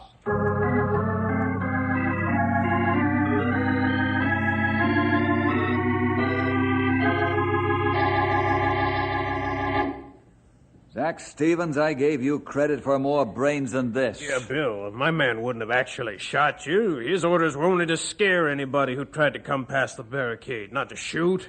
And that's the honest truth. You think people will believe that? You listen to me. I was going to go to Judge Gordon to get a court order against you because you're possessing a hazard of public and private property and human life. But now I don't have to. I could arrest you right now for assault with a deadly weapon. But we didn't do any shooting. Is that so? You're this man's boss, and you probably threatened to beat his ears off if you didn't do what you told him to do. That's right, Ranger. He did. Well, Zach, what'll it be? Jail or destroy the river monster? Yeah, Bill, I'm sorry about the gun incident. I really mean that. As far as the raft goes, can't we work out some sort of a compromise on that? Well, now you're talking. Zach, I believe you about the gun incident. I don't think you've got it in you to shoot anybody. As long as nobody got hurt, I'll forget about the whole thing. We'll charge it off to, well, misjudgment. Thanks, Bill. I really appreciate it. Now, what kind of compromise are you thinking about on the raft? Well, Bill, I've got a confession to make. Oh? Main reason I haven't moved that raft is because, well, I've just been plain scared to death. Well, Zach, why didn't you ask for help? My rangers would be glad to help you. You mean that, Bill? Sure, absolutely. Well, I'm relieved. You see, I've got an awful lot of money tied up in the raft. I was figuring I could cut my shipping cost by having only one crew handle a big raft instead of making smaller rafts. But I built a log monster that scares me to death. Okay, Zach, we'll help you. I've got to leave now for a council meeting in River's Bend, so let's move it downriver first thing in the morning. Henry, you stay here for the rest of the day. I'll be late to the meeting as it is, so I've got to leave now. Okay, Bill. Believe me, I'll sure be glad to get rid of that monster. It was getting so I couldn't sleep at night.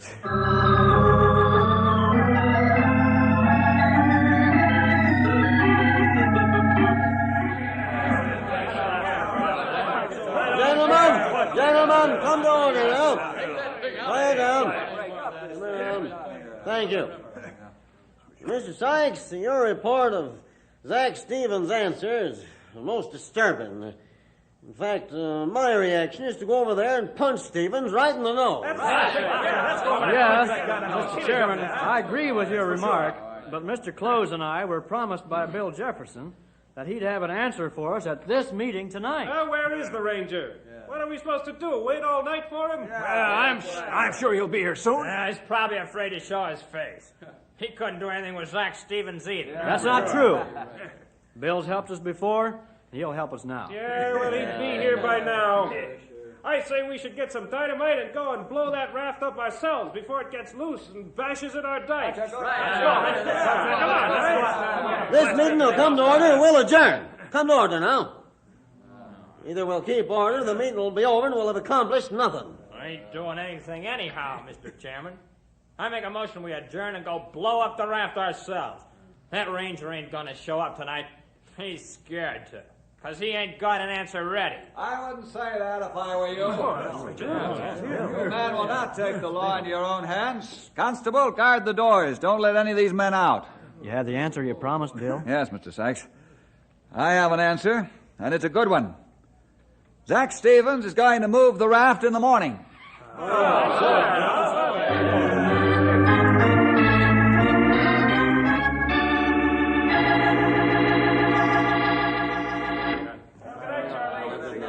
Well, thank you for what you've done, Bill. And my thanks too, Bill. You've done our community a great service again. Oh, forget it. Glad I could help. Well, I better get back to Knotty Pine, get some rest. My rangers and I are going to help Zach up the raft. What's wrong over there? What's the commotion? Why, it's Zach Stevens trying to get through the crowd. Something's wrong. Look at his face. Yeah, he looks half scared to death. He's coming this way. Bill, I gotta see you. The raft has broken loose, and Henry's on it.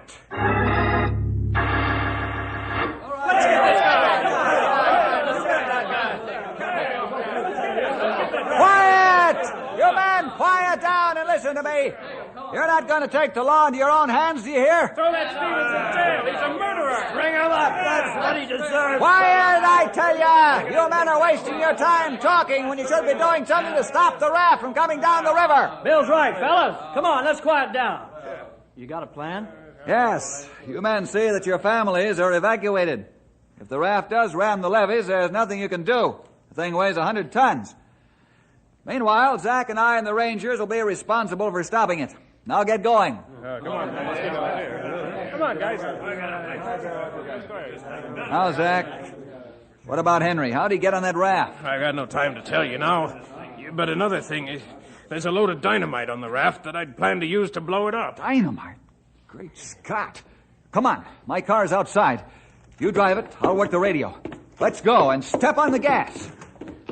But where are we going, Bill? To the helicopter base on the sand flats. We'll take Henry off with the copter first, then blow the monster apart with dynamite.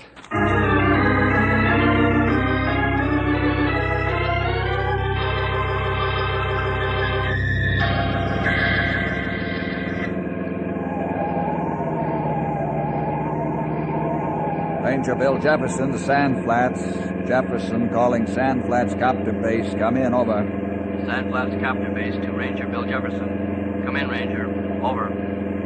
I need a copter right away. Emergency. Matter of life and death, and I'm coming to the flats as fast as I can. We've got a copter on runway now, warming up for a routine flight. You can use it. The pilot will wait for you. It's Copter 26. Drive on strip 4 and jump aboard. Over. Thanks, Sand Flats. We'll be there in 4 minutes. Over and out. All right, step on it, Zach, and don't spare the horsepower.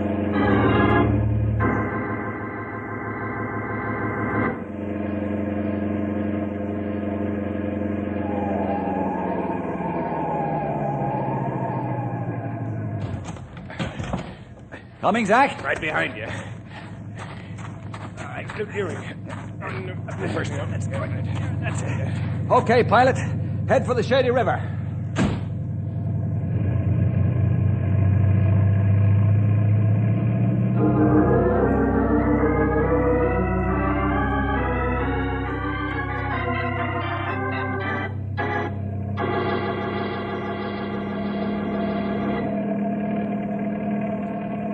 There's the raft. Still got about 3 miles to go before it hits the town. How's the dynamite set on the raft, Zach? I've got it stuffed between the logs. Big boxes of it. That's how Henry got on the raft. I went back for more dynamite. He was stuffing it between the logs when the raft broke loose. I figured I'd blow the thing up if it got out of hand. Well, we got 2 jobs then. Get Henry off, then stop the raft before it gets to the town. Meanwhile, that raft could blow up at any time. All it needs is to hit a snag big enough to make the logs crush the dynamite. Yeah, there's the raft. And there's Henry. Good. Pilot, bring the copter down over the raft as close as you can.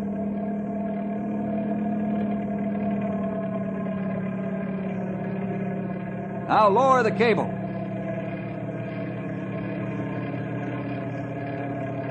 Bill! Can you hear me? Yes, Henry! Bill!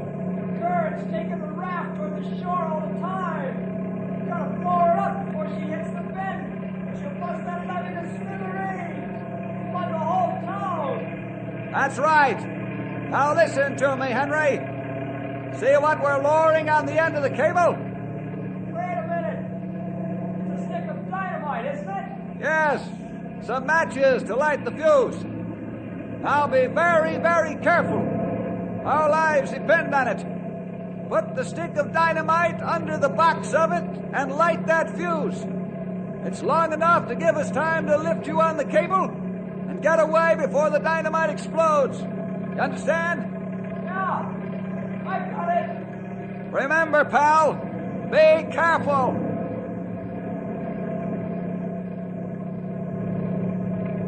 It's late, Bill. Pull me off. Grab on, Henry. It's yours. Okay. Ice away.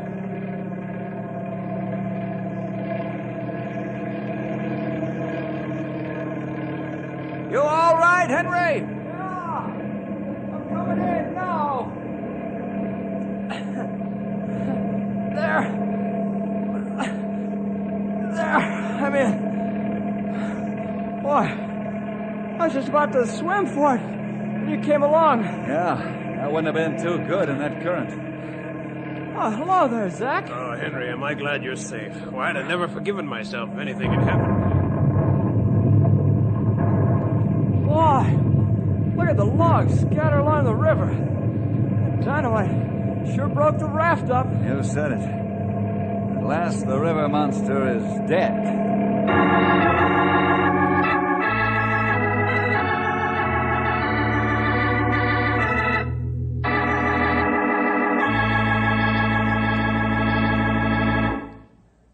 Well, see you next week for more adventure with Ranger Bill!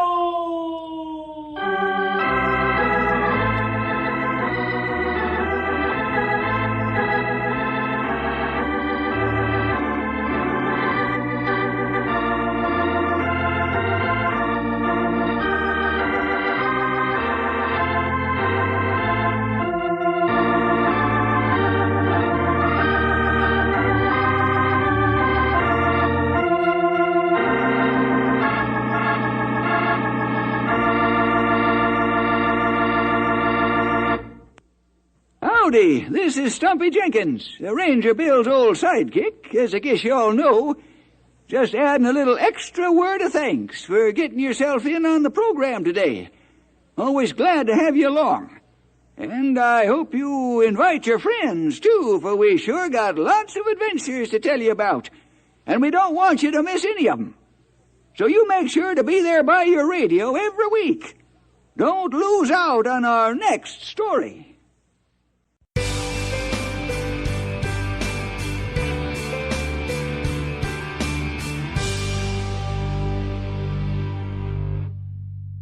Nearly 2 million visitors will come to Logan Pass during the short 2 to 3 month summer season.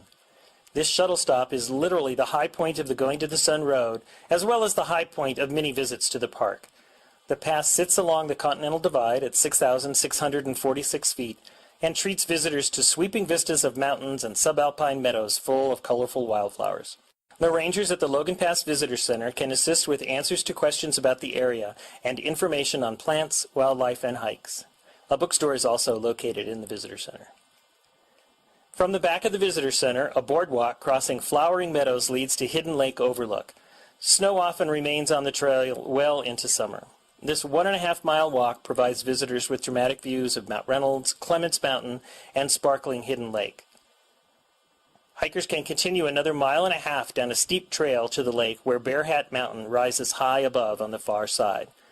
Please remain on the boardwalk and trail. A careless human step will leave a huge impact to plants in this fragile environment. Some may only grow 1/2 inch in 5 years. Across from the Visitor Center on the other side of the Going to the Sun Road, visitors can experience one of Glacier's most popular hikes in the park on the Highline Trail.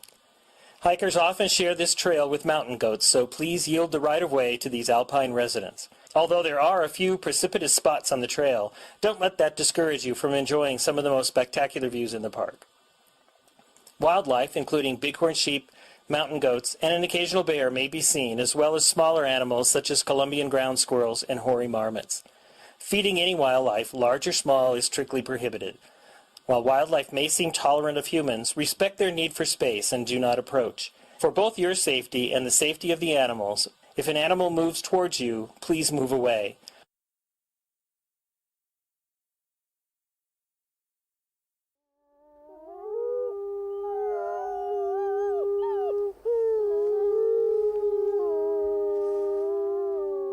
From Yellowstone National Park, this is What We Do. I'm Brett Rayburn. And I'm Ashton Hooker. All right, Ashton. First of all, it's great to see you. How's it going? Good to see you too, Brett. I'm good. How are you? Good. I'm awesome. So I have a question for you. Okay. Have you ever hitchhiked before? You know what? I don't think I have, I thought honestly.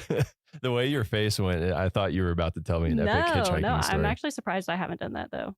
Well, I did some research in the superintendent's compendium, and hitchhiking is legal within Yellowstone National Park as long as you follow some certain rules. So one of those rules, which is in Section 5, Part 4.31, which I'm sure you read by heart, all the time, says that you can hitchhike as long as a sign isn't bigger than certain dimensions.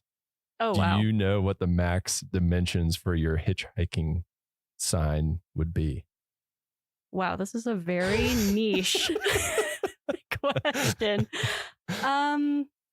I honestly have no idea, but I'm just going to take a random guess. I'm going to say it can't be bigger than like 5 by 5 feet. So 5 feet. That's a really big sign.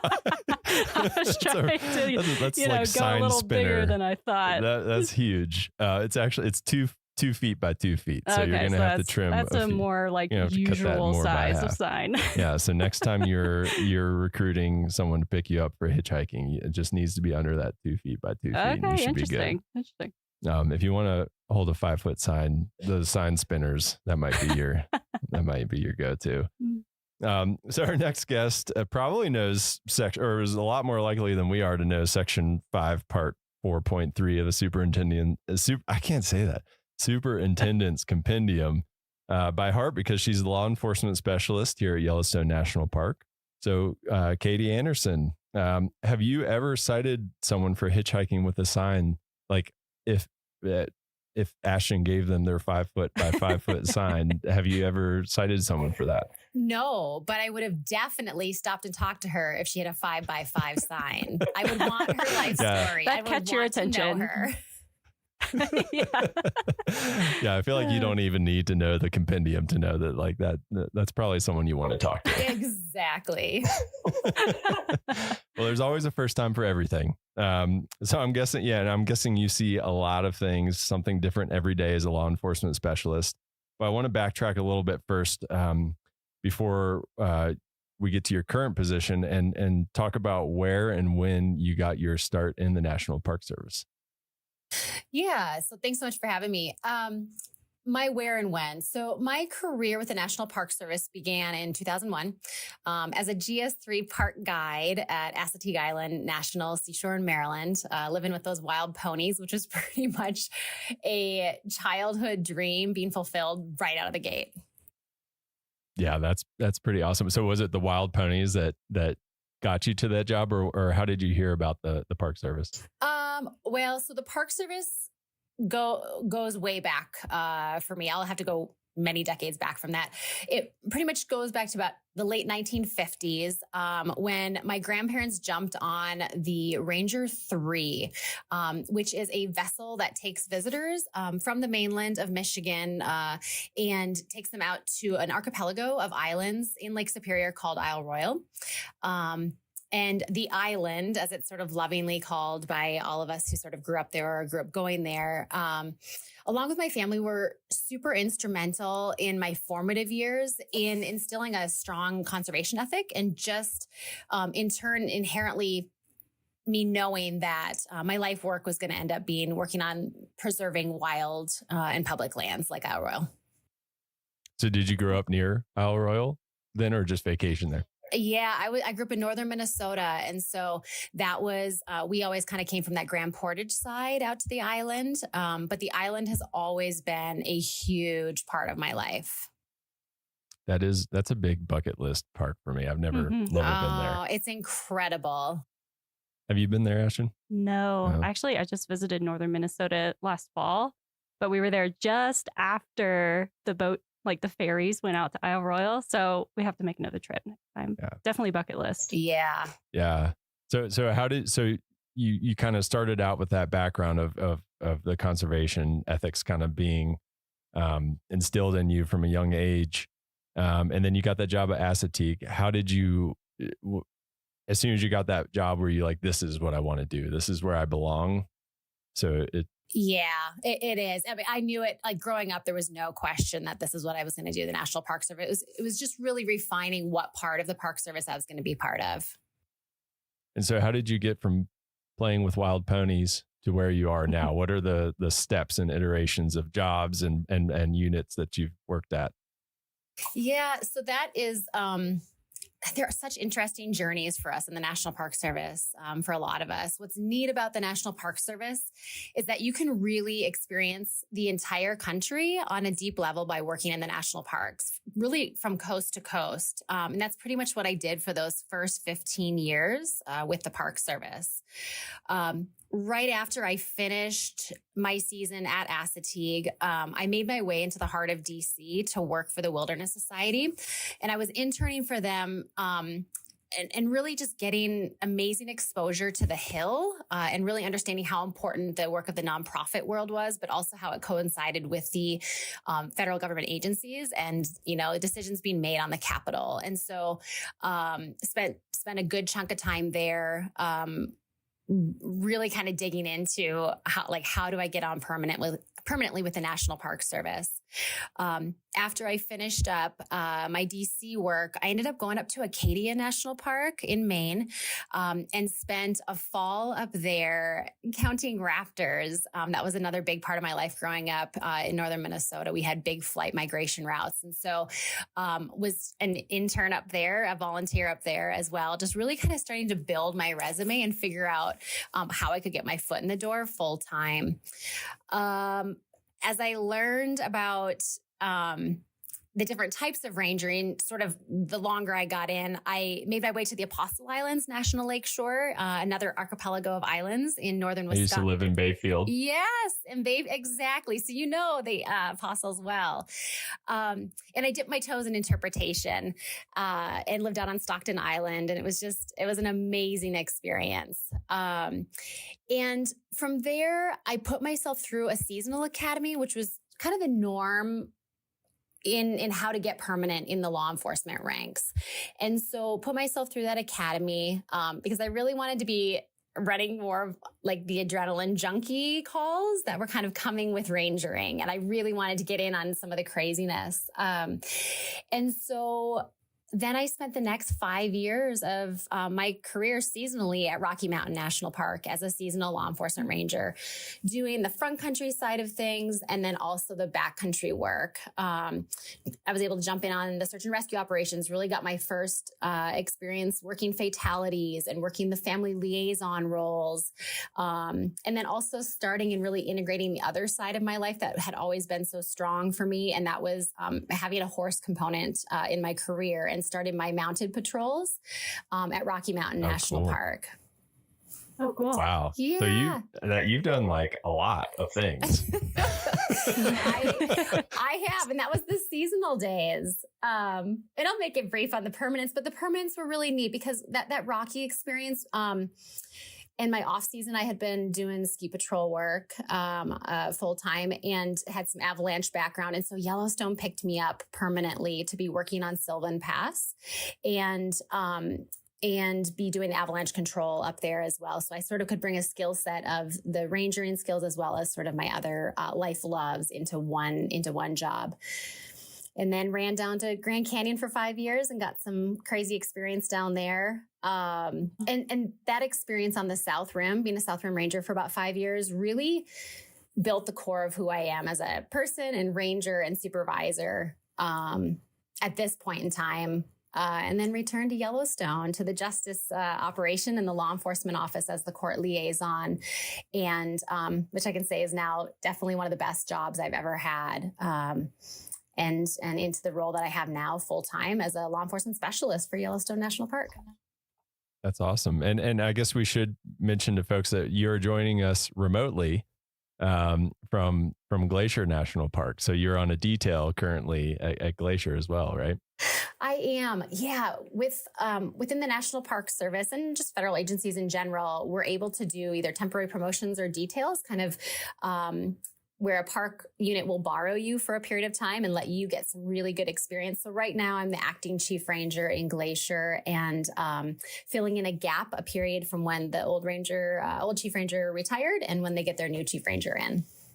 Yeah, that's an awesome opportunity to have some of those. Mm-hmm. So do you have a typical day in your position at Yellowstone? I'm guessing not, but what is a normal, if you had to, I'm doing air quotes for people listening, what's a normal day for you look like? Completely not normal. So, it's really interesting. The Yellowstone Law Enforcement Office is super unique in the National Park Service. We've got a full-time federal magistrate, so a judge right there. We've got a United States attorney right in the building. We've got a United States marshal who works on all of our arrests with us and our warrants.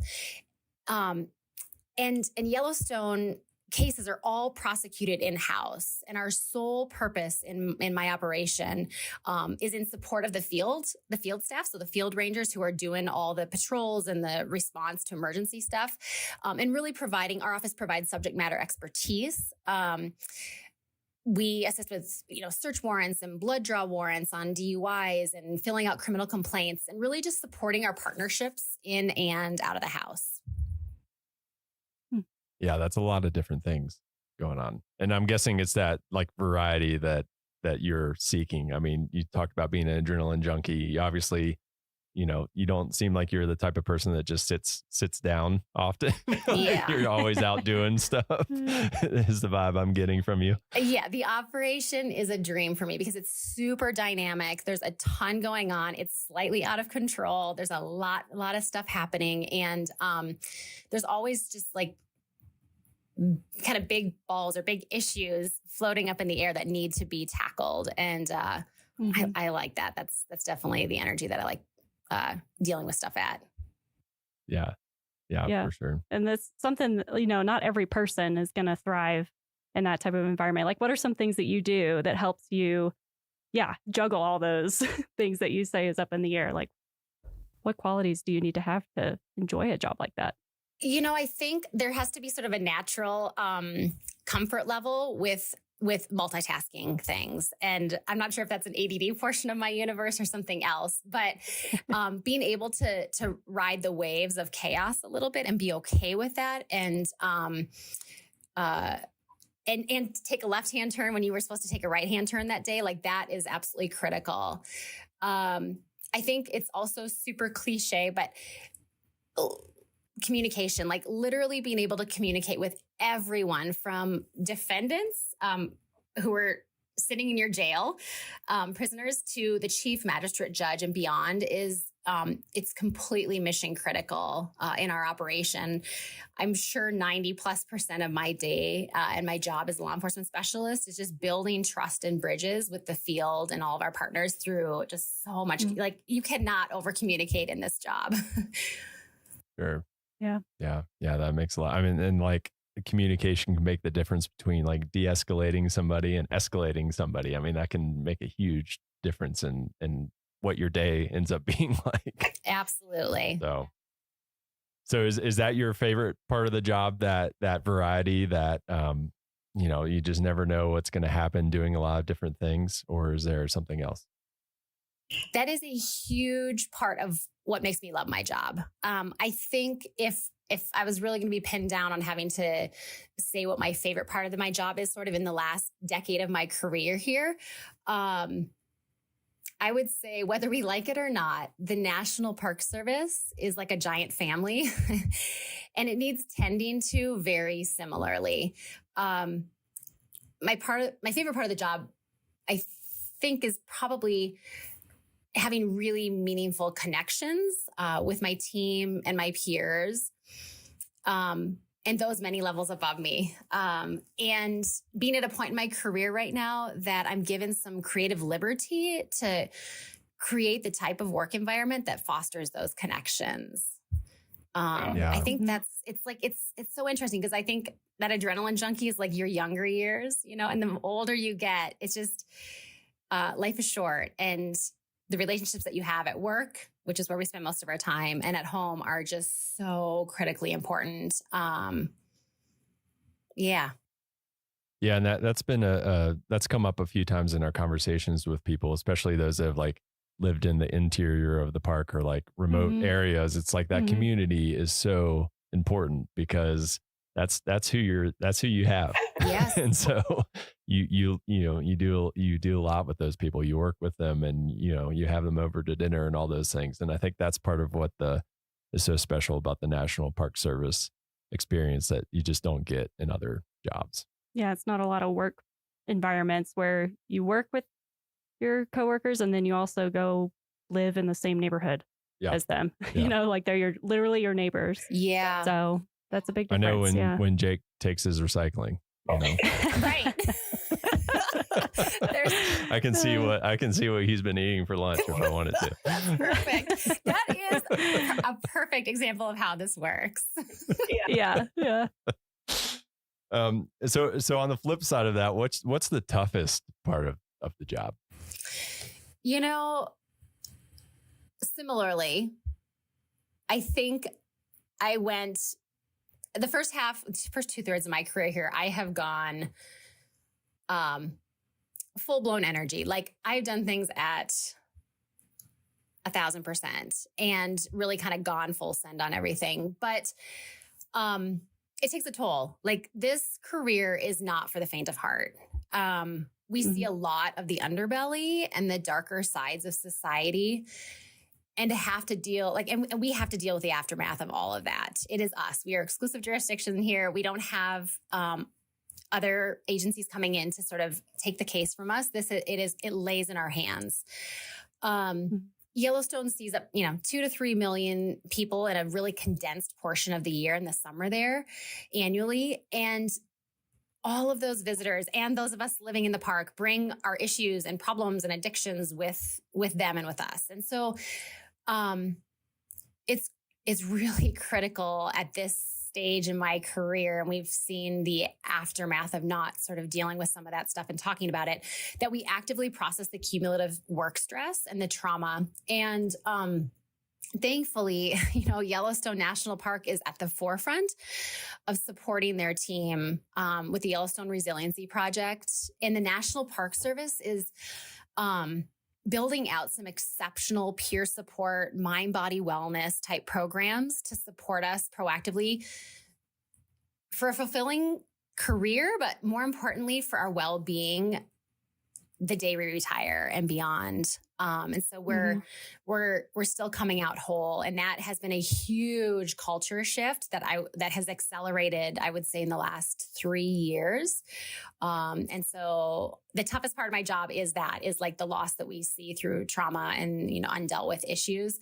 But also just the light in that is that I've got the opportunity right now with my own career to, hyper focus on those things and be part of shifting a culture nationwide, really. Yeah, that's awesome to hear. I mean, especially, we all take our jobs home with us somewhat, but in your position, especially, I'd imagine that that's like one of those things that's really hard to not take home. And, I mean, that could really eat away at you if you don't take care of yourself when you're home with your family. Yeah, absolutely. Yeah, and you mentioned the Yellowstone Resiliency Project.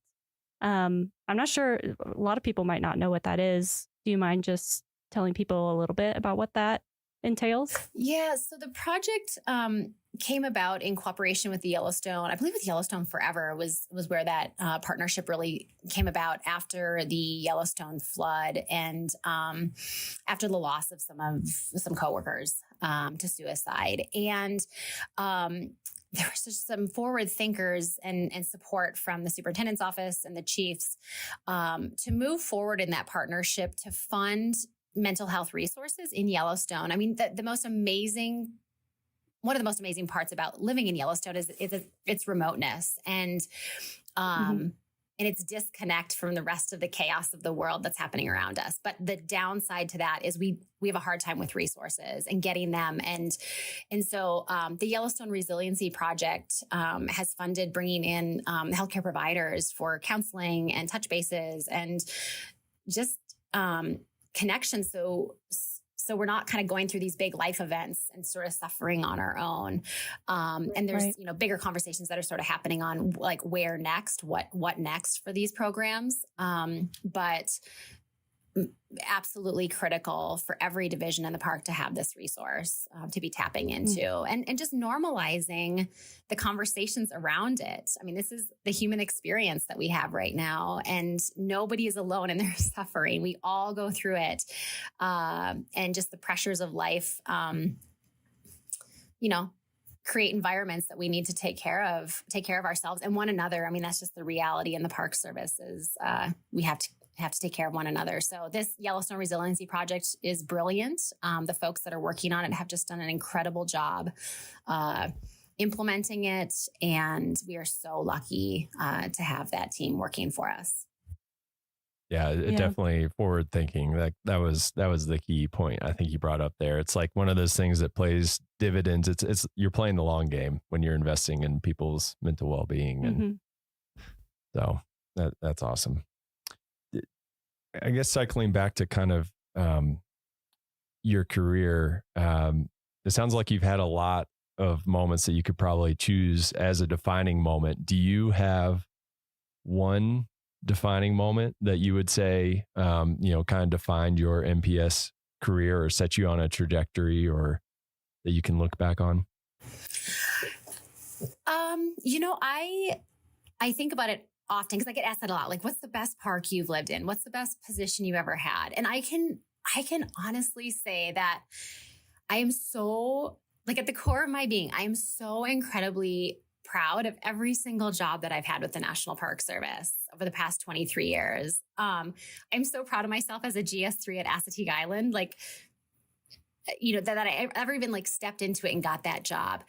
I would say it all builds on itself. It builds character. It builds who you are to the core of your being in each of these positions that you're in. And I would say just sort of sitting here in this window now, like watching the snow dump, on Glacier Park, the acting chief ranger in Glacier National Park right now is one of those highlights. And I feel so honored to have the support from my Yellowstone team, which is like my core team, to take on this role and to have this connection now with yet another incredible gem of a park and the amazing people that call this place home. Yeah, you have all these connections to places where people they're on people's bucket list. Like they're happy to just make it to one of those in a lifetime. And you've got all these special memories that so many, and we all do. I mean, that's kind of why we all do what we do, I guess, in a way. So lucky. That's awesome. Yeah. Since it was such a good answer, I'll let you get away with, I technically said you had to have one defining moment. But I'll let you get away with it because it was a really good answer. But if you know me, there's never one. I always juggle at least 3 things. So I'm the same way. Yeah. So and this is a pretty, probably a more straight connection than some of the other people that we've interviewed. But how does your job contribute to the Park Service mission? So the Park Service mission is kind of drives everything that we do, and it's at the forefront of our minds every day. But so how does your job contribute to that? I would say it takes a massive village of committed public servants to come anywhere near fulfilling the mission of the National Park Service. I am just a cog in the wheel, but at the core, I truly believe that my work is super meaningful and impactful. And I feel that every single day, whether it's helping the field rangers with a complex victim case as we run the victim witness program in my office, or supporting the prosecution on a significant poaching case. I love my job. And, I've heard people say that like, you shouldn't love your job because it'll never love you back. And I just am unconvinced of that. And I think you need to find deep joy in the work that you're doing and believe truly that it's making an impact. It's for the greater good. And I never question that, no matter how hard my days are. I know that like I'm giving back way bigger than I'm getting. And I'm totally okay with that. Yeah, that's awesome. Well, and someone has to keep Ashton with her 5 foot by 5 foot hitchhiking sign. You got to keep me in check. On the right side of the law. Unreasonable, Ashton. Hey, I went big. Yeah, Can't keep blame me these for people that. in Yeah. check over here. So for those of people who are listening to this and are just like, wow, that sounds like an awesome job, like me. Like I'm like, wow, that sounds like so what series do I look at in USA Jobs to do what you're doing? Yeah. So the series that post on USA Jobs, which is where all of our federal jobs are posted, is 0025. So right now that's the Ranger series. And at some point there may be a shift in that, but right now 0025 Park Ranger Law Enforcement is what folks would be looking at in USA Jobs. And is that the same series for like all the positions kind of working their way up the ladder? Yeah, it is. So to Everything from your field level law enforcement, GS 5, all the way up into your chief ranger positions. Awesome. That makes it easy. I feel like a lot of times it jumps around and gets complicated and it's hard to keep track of all those numbers. So 0025 is the one to remember. And do you need formal training to get that like GS5 position? You do. There's a couple routes now. Kind of the old ways where we would put ourselves through a seasonal academy, a law enforcement academy that's sort of connected with the National Park Service, and then you would apply to seasonal positions like summer positions. This last year, a new system, a direct hire initiative was sort of started, and we're hiring things a little bit differently. So in that case, a couple times a year, there's announcements that are flown nationwide for the National Park Service law enforcement positions. Either way, you'll spend a significant amount of time at the Federal Law Enforcement Training Center in Glencoe, Georgia. And then in a field training park as you build the foundation to your law enforcement career. How long are you in that field training park for? The field training park is, I got to think about how many weeks it is. 13. I think it's 13 weeks. I'm kind of talking off the cuff here, but, and sometimes that's your home park. Yellowstone we're really lucky. We're one of those parks to have a field training park and staff in place that can field train folks in person. Awesome. And what's the kind of stuff that people are exposed to in that training? Like if somebody's interested in going through that, like what would they expect to be exposed to? Yeah, I think this kind of ties into to another portion of some of the questions. At the core of these jobs, we are federal law enforcement officers. Like that is the core of what we're doing. And so, for example, FLETC, the Federal Law Enforcement Training Center, they do foundational, like basic law enforcement training. So everything from some people's first day on the firearms range with your pistol and your shotgun and your rifle, to patrol tactics, like how do I literally drive my police car? How do I do high speed pursuits, kind of chases? How do I care for victims in cases? How do I physically maintain my fitness and show that I can ground fight with somebody that I'm going to need to go hands-on with in my career? How do I handcuff somebody? What are my arrest procedures? So it really takes you through all of the basics of how to be a cop. Yeah. So it's like a good crash course then. Yeah, you make it or you don't. It is a crash course. You have to have the mental space and be really there to want to do it, because it's not all fun and games at all.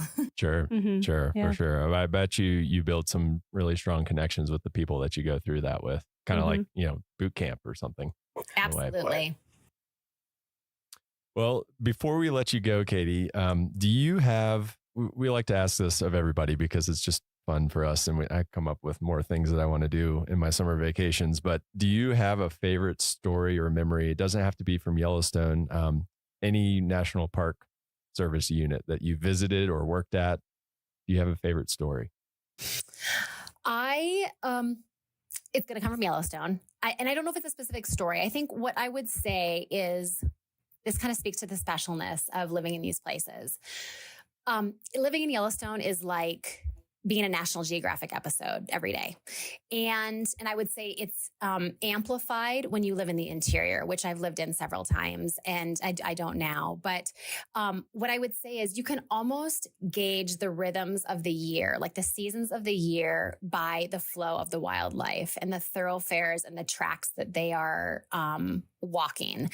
And, just this season right now, as I'm not in Yellowstone, I'm in Glacier and I don't have the bison out my window. I'm starting to wonder if the cow bison right now with their big swollen bellies, if they're starting to make their way towards Mammoth Hot Springs and down to their calving grounds. And that always is like my sure sign that spring is coming. And I just think that's just one of the most incredible parts about living in Yellowstone is that you can just, it feels very prehistoric to be living there with them and just watching these old rhythms just float by. Like we are truly just there in somebody else's world. And we're just guests. It's amazing. Yeah. Yeah. That's pretty special. Yeah. I love being in a place where it's like you said, those connections to like the natural world. Like the bluebirds are like, I heard a bluebird, spring is coming and everyone's just as excited as you are. Yeah. Whereas some places people will be like, what? The what?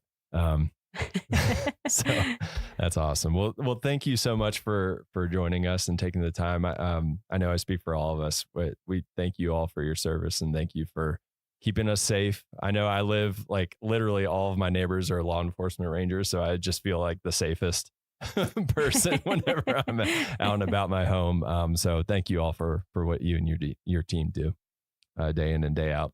Yeah. Thanks so much for having me. Thank you. All right, that's it for this week's episode of What We Do. Thanks again to our guest, Katie Anderson. If you like what we do, rate and review the show wherever you listen. Every positive review really helps new listeners find the show, so thanks for doing that. If you have a question or want to learn more about a particular job, contact us using the form at go.nps.gov/whatwedopodcast.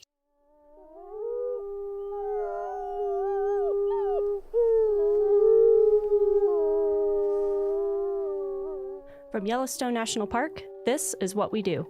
I'm Ashton Hooker. And I'm Miles Barger.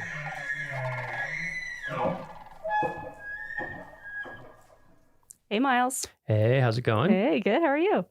Pretty good. Pretty good. Pretty good. Well, thanks for joining. We are joined today by Brett DeYoung. Hello. Thanks, Brett.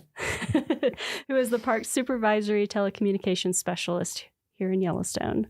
So to kind of kick us off with this conversation about telecommunications, cell towers, computers, all the like techie stuff that can be a little polarizing here in a park like Yellowstone. People like, remote places without any connectivity. We're going to get into all that, but I have a little trivia for you first. So let's see. We're talking about data. This is a big park, a lot of employees, a lot of computers, a lot of storage. How much storage do you think is supported on Yellowstone's network? You have to take a wild guess. I'll take a wild guess. 100 terabytes. You are actually spot on. Oh. That's amazing. I remember Mark's emails. Good job. So to put that into perspective, I was like, what does 100 terabytes actually mean? Mm-hmm. So correct me if I'm wrong. This was just some brief Googling. So 300,000 digital photos require 1 terabyte.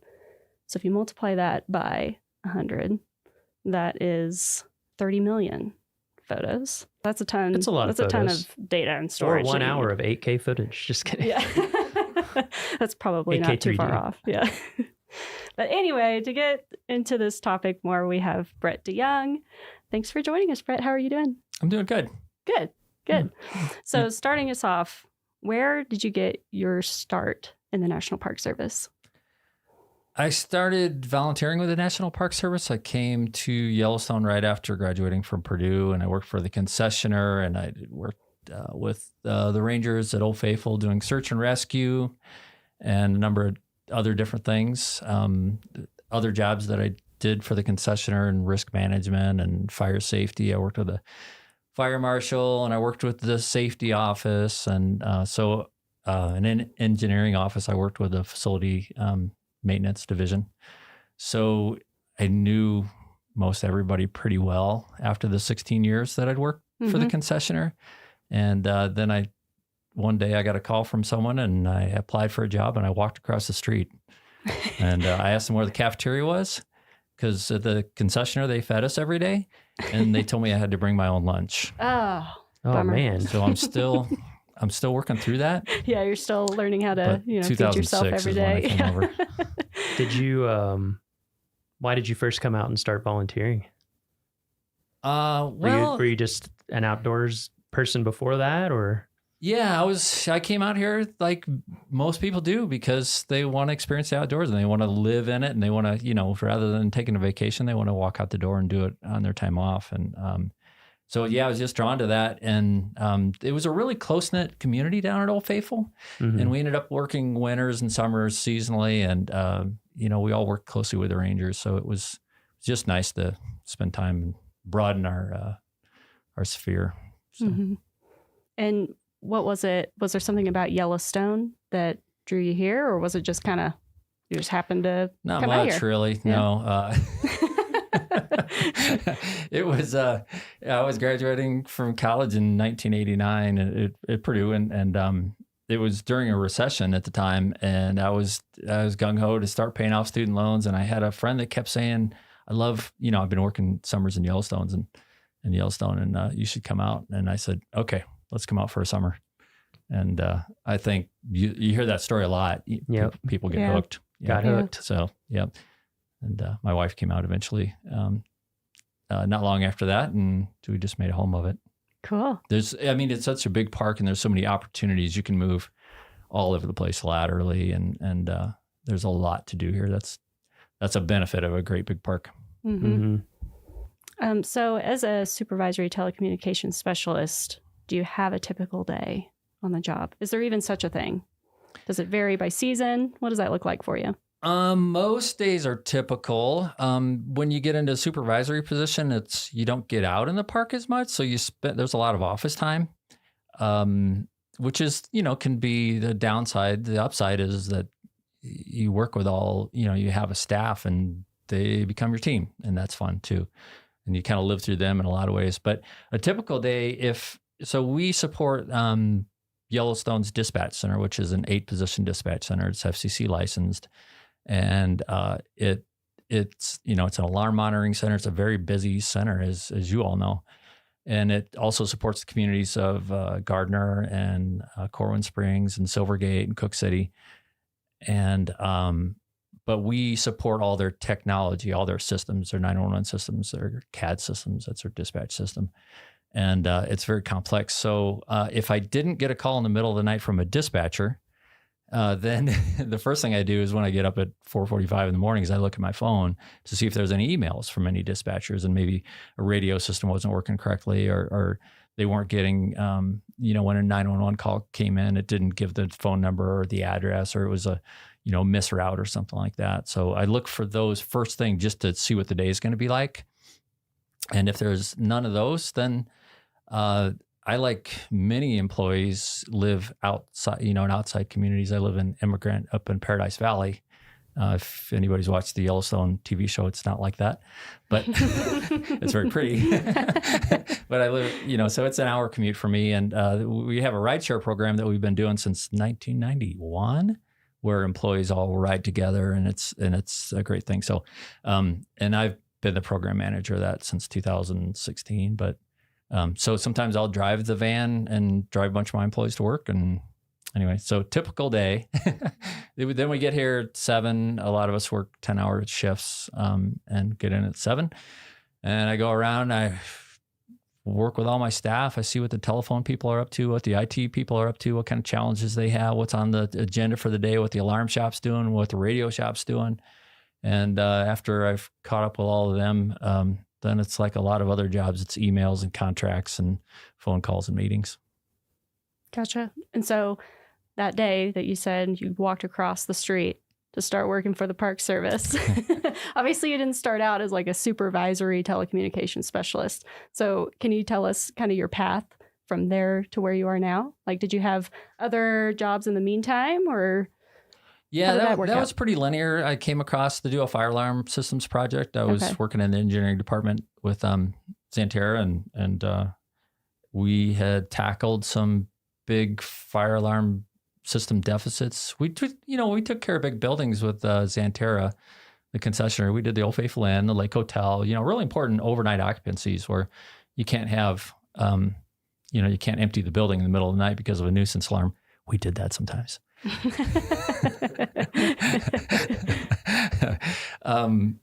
So we got things kind of under wraps over there, and then there were some deficits over here, and they wanted me to tackle that. So that's the job I got hired for.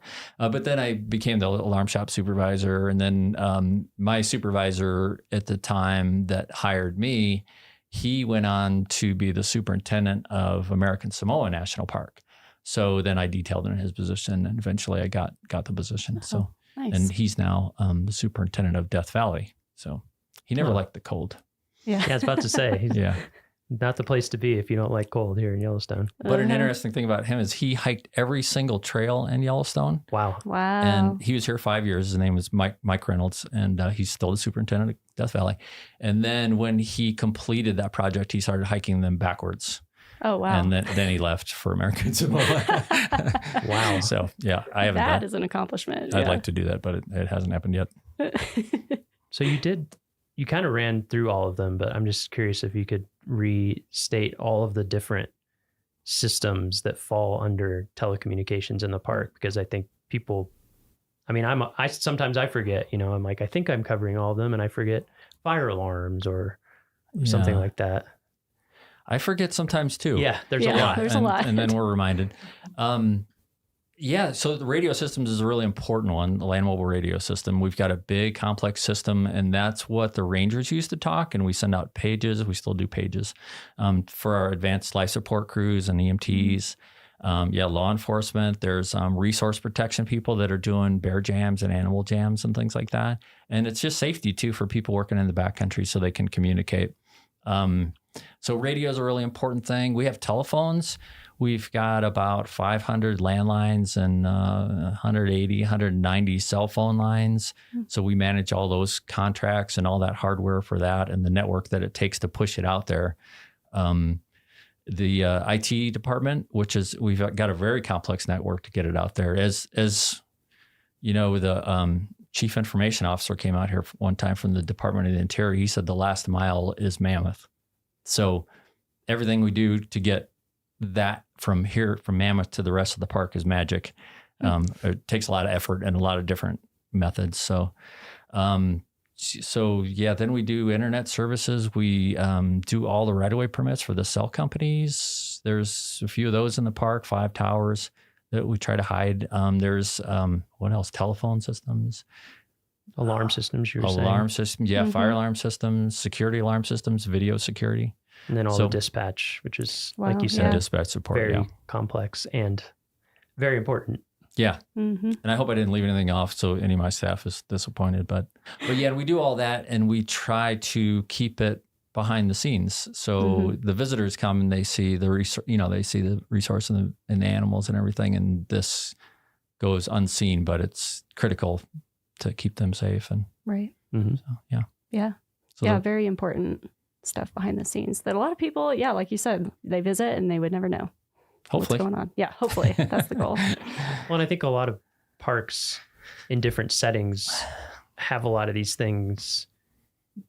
They don't have to manage them themselves. We're such a big place. It's like, there's cell phone towers outside of smaller units, or telecommunication stuff kind of comes right up to the edge. Not that they don't have things that they need to do, but I always tell people Yellowstone, it's like a mini state in a lot of ways. Mm-hmm. Yeah. You're exactly right. Yeah. If you can have a cell tower at a gateway community that covers where you need it to cover, that's great. We don't have to put it on federal land, but that just doesn't work here. It just doesn't reach far enough. Right. Yeah. So what would you say is the most important skill for your job? Most important skill, prioritizing. Technical aptitude is the obvious one. A broad array of technical experience. Yeah. You have to be kind of a generalist in a lot of ways and, a specialist in others. But yeah, prioritization is really important. Essentialism is really important, which is kind of like prioritization, but doing what's most important all the time.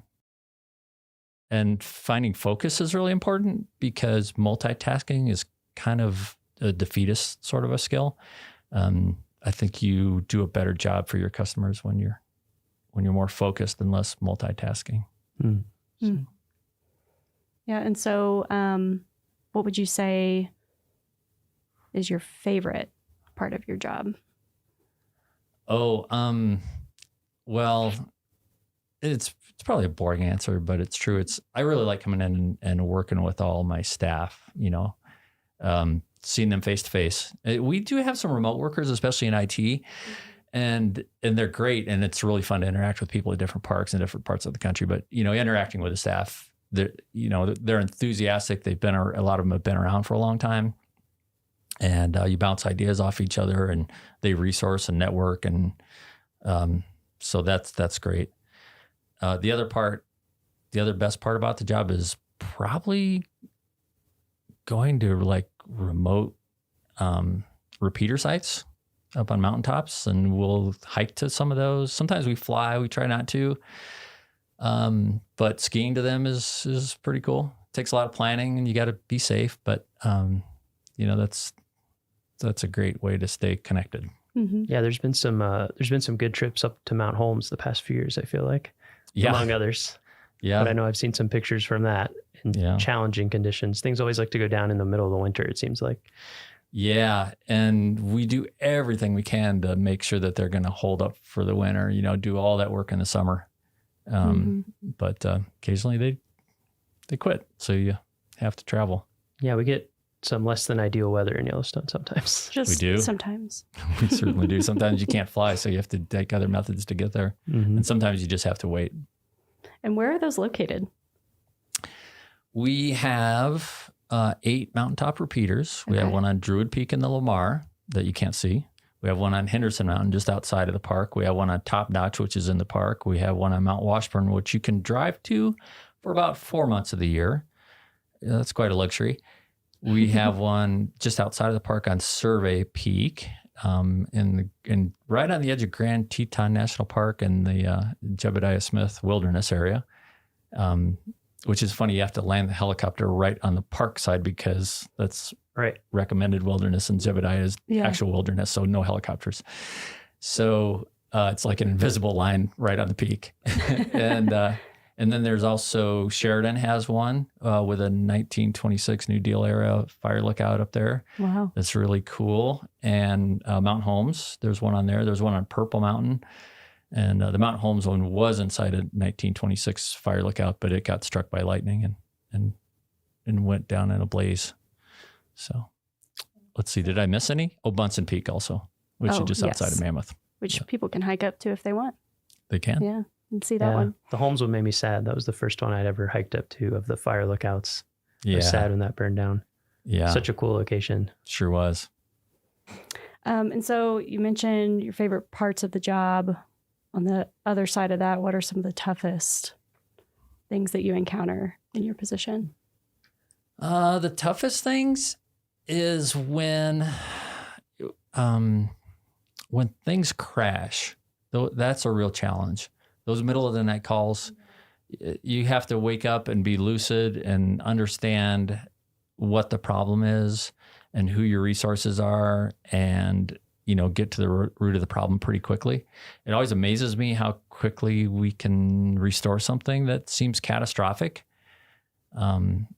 So that's really challenging. Other things, like we may have links go down for days and there's been 2 times in my career that we lost Mount Washburn, which is kind of a hub, and we didn't have any cell service at all. And there's a lot of medicals in Yellowstone. There's a lot of, heart attacks and life flights and things like that. And when someone can't call 911 from an interior location, that burden just falls on us really hard.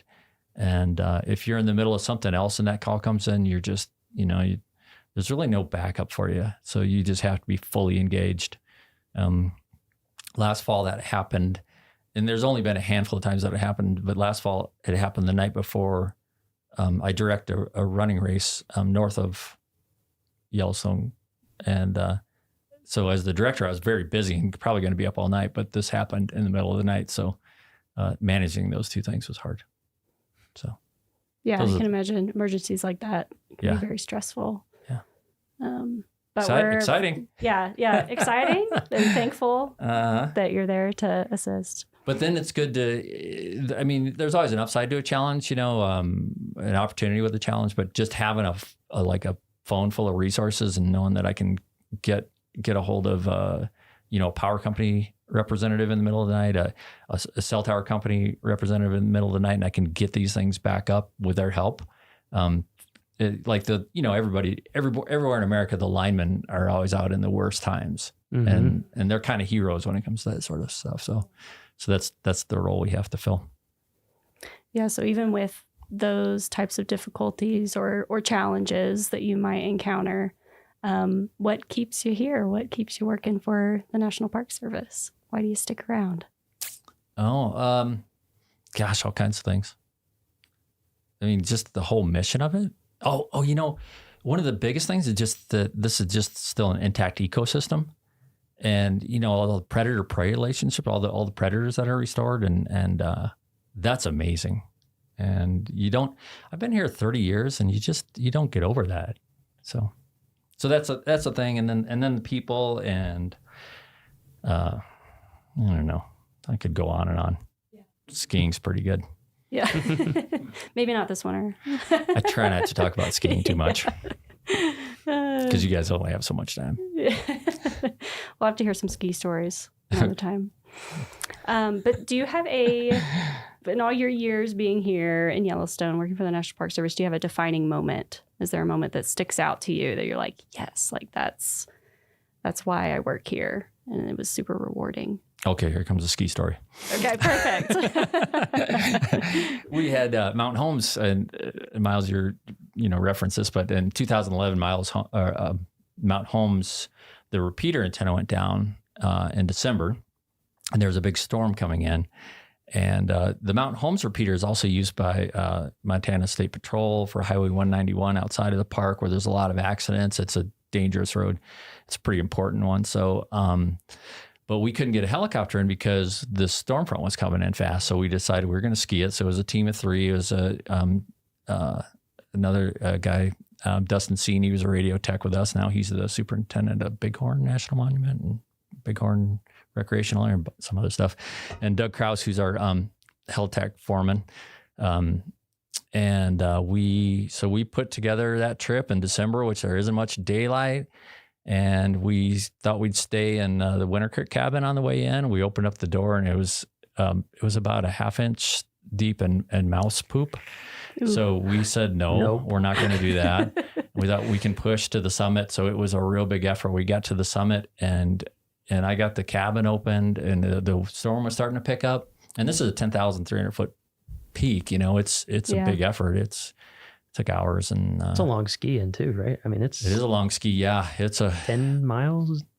Yeah, one way, it's right? eight hard Okay. miles. Yeah. Yeah.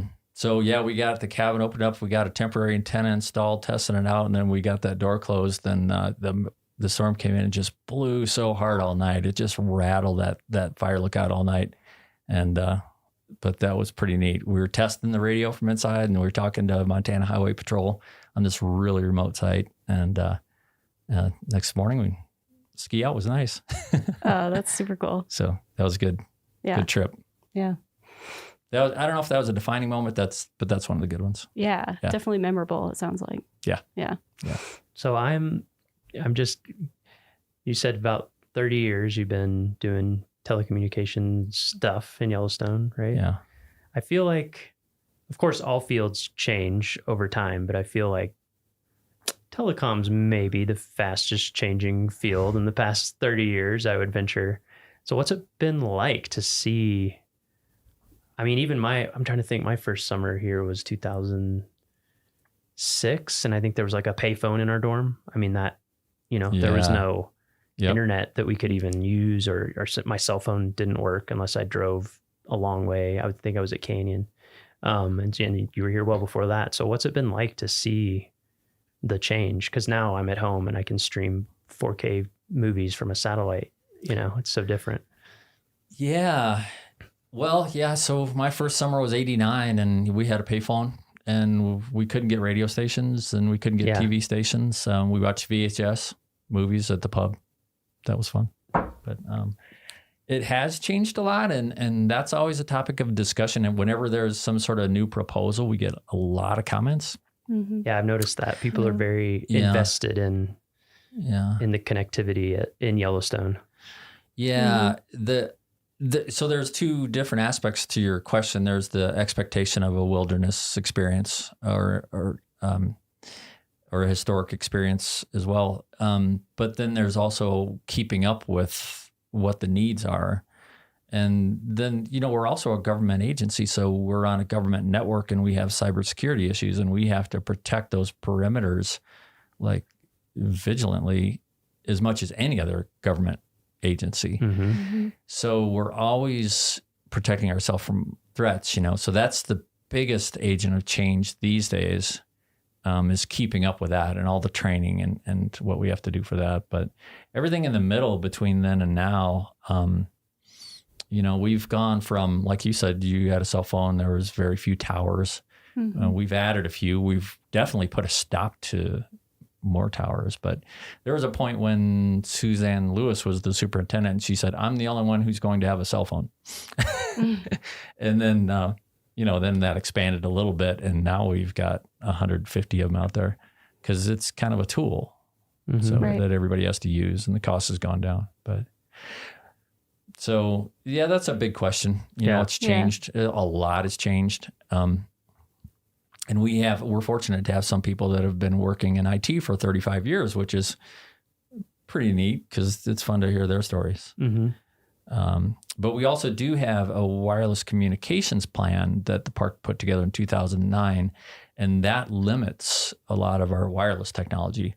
Mm. So the intent of that is to not have cellular service on the roadways and in the backcountry and limit it to the developed areas and only specific developed areas, which is a bit of a compromise. This is still one of those places in the lower 48, you can drive from Mammoth to Old Faithful and not have a cell signal for, 52, 53 miles? Mm-hmm. Yeah. Yeah, it's so interesting to see, especially with how ubiquitous internet connectivity has become everywhere. I think sometimes visitors come and they're just like, some people come specifically for that and other people are just shocked. They're like, what? Yeah. What do you mean my Google Maps doesn't tell me where to go? Or like, where can I get Wi-Fi here? Yep. And there's one place, it's 3 hours away. Yeah. I get the visitor comments in both perspectives. Yeah, exactly. In both directions. Sometimes in the middle, but usually strongly one way or the other. Yeah. Mm-hmm. Yeah. So we're getting into the nitty gritty here. If somebody were to go on USA Jobs and want to apply, to work in telecommunications, what series would they be looking for? Well, the telecommunication series is the 0391. Electronics technician, which is our radio technicians and alarm technicians, are 0856. And the IT specialists are 2210 or 2210. And that's a really fast growing series because everything is connected by networks now. So radio's connected, telephone's connected by networks. So that's a good one to look for. And there's a lot of recruiting going on in the IT world. So in my branch, you could be any one of those threes. Okay. Three. And so are the opportunities available from like entry level all the way up? What does that look like? Yeah, 7, 9, 11, 13. Okay. Mm-hmm. And so what types of training or anything like that would people need to get into that type of work? You just fake it till you make it. Yeah. Yeah. No, I'm kidding. A variety of stuff. Radio technicians, we hire a lot from the military because they get really good training. Oh, yeah. Setting up antennas and repeaters and base stations and microwave network extenders and things like that. But anyone who's worked with radio frequency technology, IT, there's all kinds of, you can be Cisco certifications, you can be, graduate in computer science. We've hired those. A lot of people just gain a lot of knowledge and experience from jobs. And so as a hiring official myself, I look for all of those things. Myself, I have a bachelor's in the School of Technology with a specialty in organizational leadership. So I'm a lot of, leading a group as much as the technical. So it varies. There's no straight track. Yeah. Mm-hmm. Yeah, you'll kind of find that in the Park Service as well. People kind of come from all kinds of backgrounds. Yeah. As well. So. Yeah. Yeah. I think knowledge and experience counts for more on a resume for this line of work than a degree does. But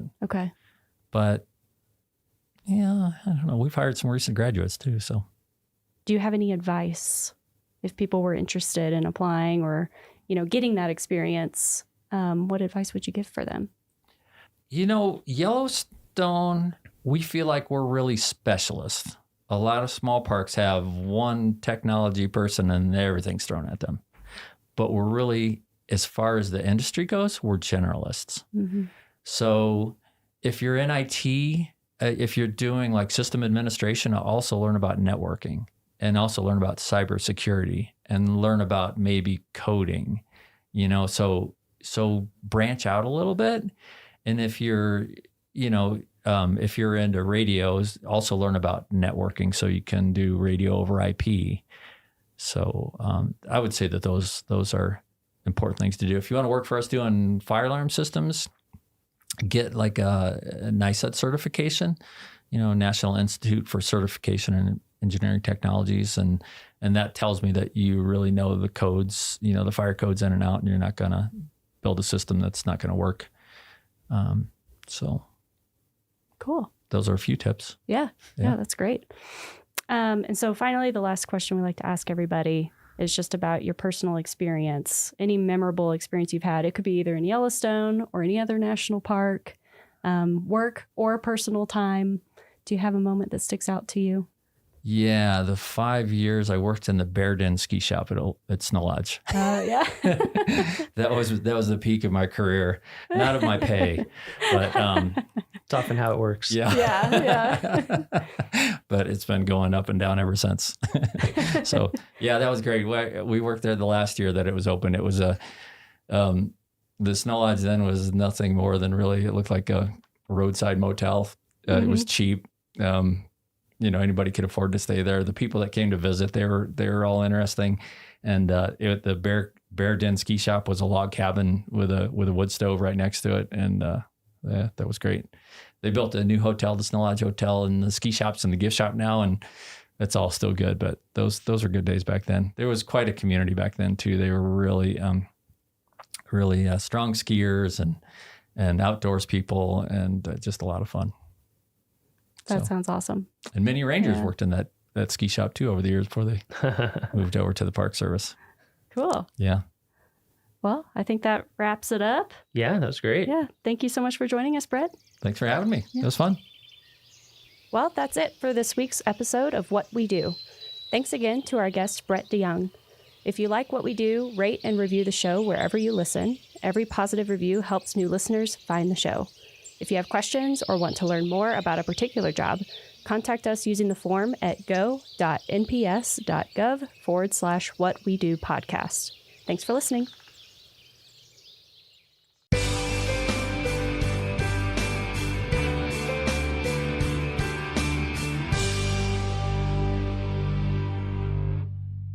One of the truly significant features of Glacier National Park is the incredible biological diversity found here. In Glacier National Park, more plant species are found than either the cluster of Rocky Mountain National Parks to the north around Banff and Jasper, or in the Yellowstone ecosystem to the south. At Two Dog Flats, where the prairies meet the mountains, two of those major communities overlap, creating an edge effect where many species of wildlife find important food and shelter. Often where the edge of one habitat type overlaps the edge of another, there is an increase in the number and diversity of species present, resulting in associations and combinations of animal communities not generally found together. Here at the Two Dog Flats area, shortgrass prairie species from the east mingle with dry east slope Rocky Mountain forests, creating a rich environment. It's not uncommon to see coyotes and badgers hunting ground squirrels in the meadows while hawks soar overhead seeking voles and mice. Deer hidden in the forest during the day frequent the meadows in the morning and evening hours. Songbirds from the prairies and the forests alike can be heard singing their mating calls and territorial warnings. Predators find a rich source of food in areas like Two Dog Flats because of the abundance of food for prey species to take advantage of. These meadows are also important winter range for elk. Throughout the winter, a small band of several hundred elk can be found grazing in the flats and on the meadows down near St. Mary. These areas are usually blown free of snow by the near-constant winds in the St. Mary Valley, making it an easier wintering ground for them. In the spring, however, the elk move to higher ground and generally spend the summer in the mountains, seen towering in the background. If you're here in the spring or in the fall, expect to see elk in the evenings and the mornings. Two Dog Flats is beautiful any season of the year. Winter is stark and harsh, and few visitors see the park during this quiet time of the year. But in the summer, a profusion of wildflowers carpets the meadows and offer a treat for both botanists and wildlife enthusiasts. Spend a while at Two Dog Flats, and you will see that this meadow is alive with activity.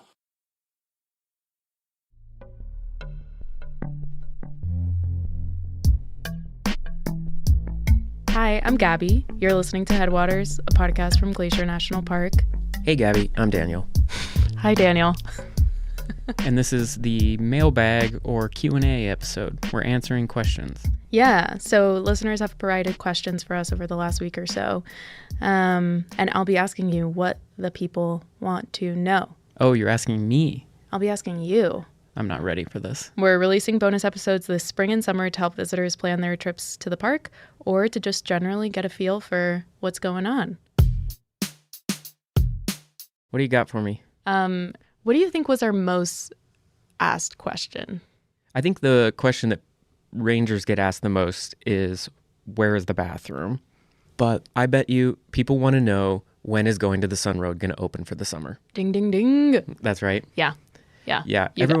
Everyone wants to know, when is Going to the Sun Road going to open for the summer, because it feels like it's not summer till the Sun Road opens. Well, sorry, we don't have an answer. We really don't know. We don't have any more information than what you know. I could say that it seems to usually open in June. The roads crew are actively plowing it right now. Sometimes early July, but generally it's sometime in June. If it's like a low snow year and we don't have a whole lot of snow in the winter, then it opens in the earlier side of June.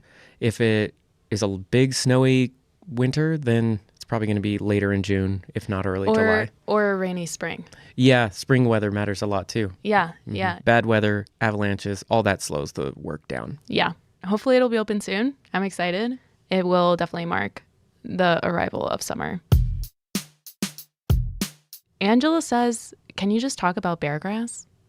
I will try. Beargrass is not a grass. It is a member of the corn lily family. It is a flower, basically. It has grass on the bottom, and what people love then is that every few years, each plant will shoot up a big asparagus, Dr. Seuss type flower that looks like a giant Q-tip, sometimes like 3 or 4 feet tall. They don't pop up yearly, right? Right. As spring comes along like this, we're always like, is this going to be a big flower year? When was the last time we had a big beargrass year? But there's always some beargrass, and yeah, I love it. I guess we'll see what this year looks like. Shritavi asks, what are the places to visit without a vehicle reservation?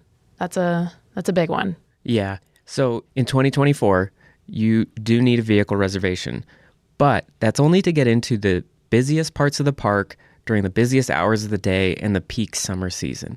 So if you're visiting in the fall, you don't need to worry about it. If you like to get up early or drive into the park late, again, you don't need to worry about it. It's just for those peak hours.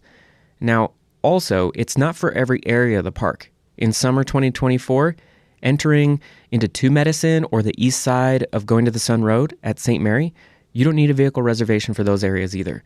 And I promise they are spectacular areas of the park. Truly amazing. Yeah. Yeah. Okay, awesome. Hopefully that's helpful. And as always, check nps.gov/GLAC for more information and all of the details about vehicle reservation. Claire wants to know, what's it like working for the park? You've been working for the park for 7 years, right? This park, yeah. I've made a career out of working for the Park Service, and I love it. The best part about working for the Park Service is that you are working in and getting to, be a part of these amazing places. I love being a part of something that is like iconic of our country and our landscape and a thing that we all share together. Working for the parks is amazing. I highly recommend it. Go to usajobs.gov and watch for ranger postings. Give me another one.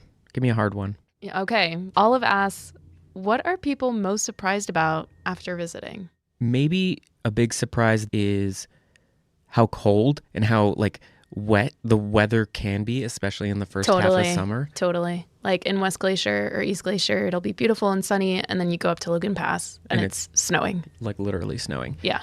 The other thing I think that can surprise people about the weather is how in the second half of summer, how hot it can be. They'll be like, oh, it's Glacier National Park, it's the mountains, it'll be cool. But then they start going on a hike with one little water bottle and they're like, oh. It's hot. It's over 90 degrees and yes. kind of humid. And yeah, it can get really hot. Yeah. Last summer it hit 100. Wow. So Jack has a question about construction. Okay, Jack, here's the situation. In Montana, we have 2 seasons, winter and construction. Haha. Yeah. And here we are entering construction season. There's all kinds of jokes about this. The traffic cones that they put out around construction sites. The bright neon orange. I've heard people joke that that's, Montana's state flower. I think other states make these jokes too. Definitely. Yeah. But it's true, the window for construction in Glacier National Park is pretty small because we have such a long winter season. So you have to squeeze all the repair and update, projects into a pretty narrow window. So you can hear the construction going on outside right now. There is construction going on in the park, a whole bunch of different areas. They're working on bridges. They're putting in new sewer lines. They're doing a lot of work. So it will most likely be a part of your visit. Yeah, but if you're just flexible, it shouldn't be a big deal. Yeah, not a big deal at all. Check nps.gov/GLAC for all of those construction updates and all of those details as to where those projects are going to be. Yeah, that's basically the answer to everything. Go on our website, check it out. Yeah. Plan ahead. Okay, this is maybe one of my favorite questions that we got. Miss Curly Girly asks, is the damage reversible? This question is sort of silly and also kind of deep, and which is fun. Having no idea what Curly Girly is actually asking about, I would say, let's be optimistic. Let's envision a better future than the one we're living in. Totally. The damage is reversible. We can fix things that are broken, and we can imagine better futures. Absolutely. This is a little bit of a history question. Are you ready for this? I'll give it a shot. Zach wants to know, how did the whole Glacier-Waterton connection come to be? Well, that is a good question. Basically, there was a Rotary clubs. These are like community social clubs, and they started talking about how these 2 national parks that share an international border could be and should be an example to the world about international peaceful cooperation. Mm-hmm. And they sort of developed the concept, and everyone liked it, got behind it, and in the 1930s, the world's first international peace park was born. Glacier-Waterton. Well, technically, it's Waterton Glacier International Peace Park. And Zach, if you want to learn more, I would recommend going back to season 1 and listening to the Goat Hunt episode, where Michael and Andrew dive deeper into Waterton Glacier International Peace Park. Yeah, that's a good idea. I thought you were going to say go to the website. I'm like, oh, people are going to be tired of hearing that. Oh, no. Yeah. But it's also true, though. I have 3 from Elizabeth. I didn't know 3 questions was allowed, but okay, let's hear them. What do we do when we see fellow tourists not following leave no trace principles? Ooh. Yeah, that's hard. I mean, it's not your job to police other people. That said, I feel like if you have the social skills and the situation allows for it, find a way to be friendly and And be encourage. curious. Yeah. I would say ask some questions before we make assumptions as to what people are doing or if they're doing something quote unquote wrong. Yeah. Yeah. I mean, if you see something dangerous or blatantly illegal happening, you definitely tell a ranger. But trust that everyone's doing their best and that Totally. Being friendly goes a long way. Absolutely. How do we convince people that nature is worth protecting as much as people? That's a good question. I like that one. You know, people are nature. Mm-hmm.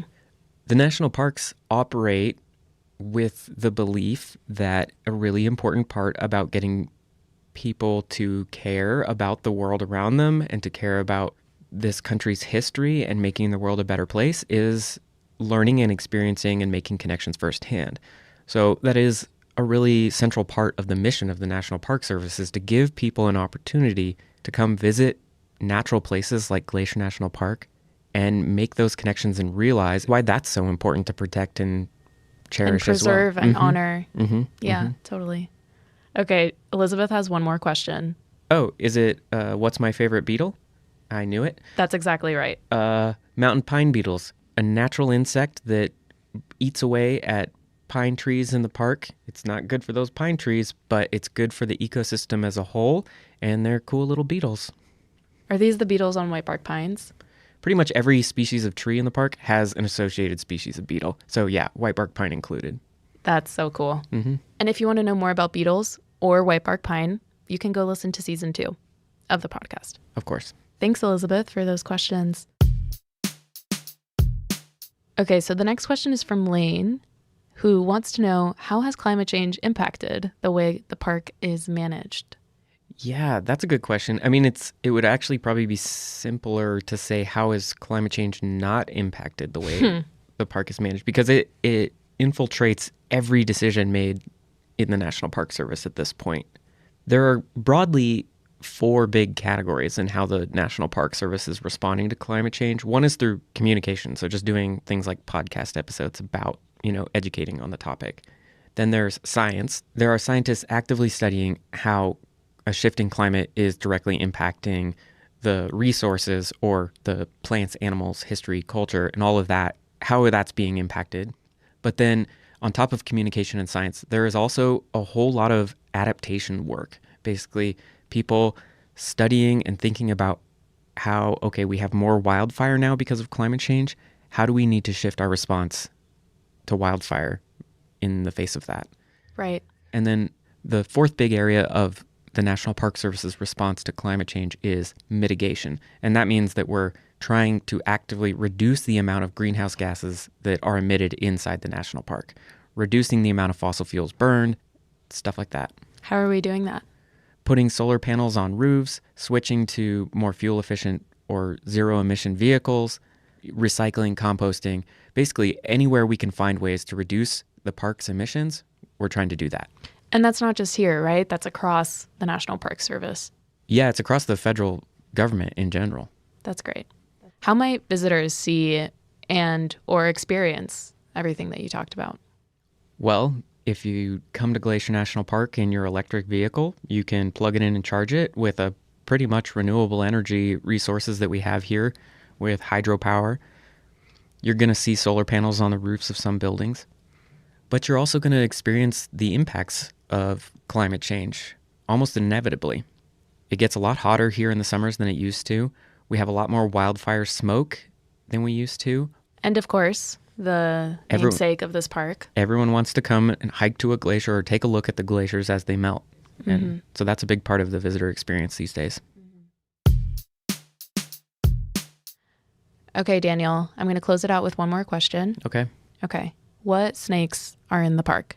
We have 2 kinds of snakes. They're both garter snakes. We have 2 species of garter snakes, and neither of them are venomous or dangerous. Snakes are cool. A lot of people don't come here for the snakes, but they really should. It's always, where can I see a grizzly bear? Never, where can I see a garter snake? Yeah, all right. Well, if people have more questions, they can, hit us up on social media or email us here at the podcast. GLAC_media media_lab@nps.gov. We'll put it in the show notes too. Our music's by Frank Wall, and our art is by Stella Nall.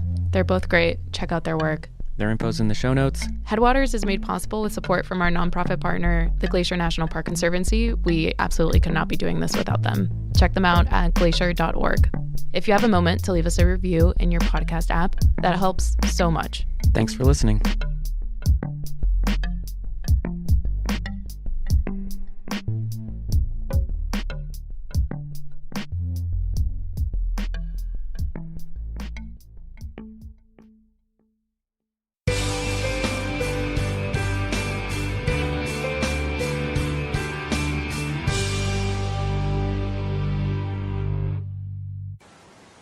The observation platform at McDonald Creek Overlook allows visitors to get an up-close look at this beautiful and powerful force of nature.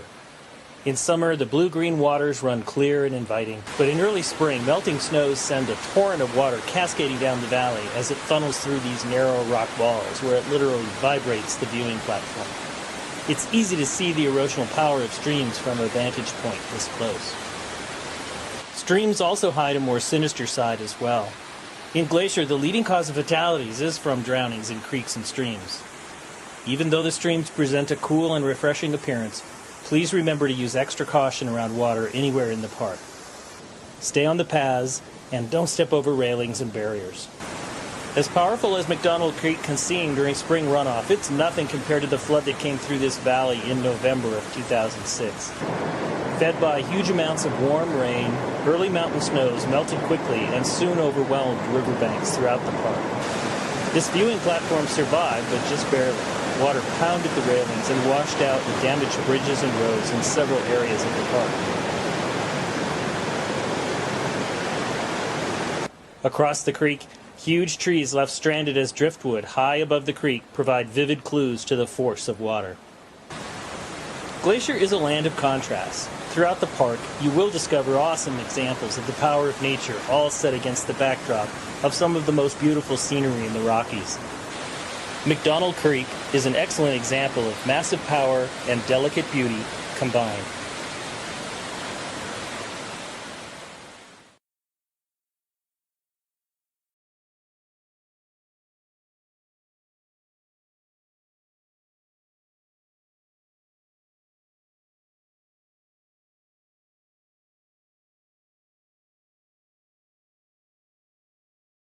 Yellowstone is the world's first national park, and everybody in America is very proud of that.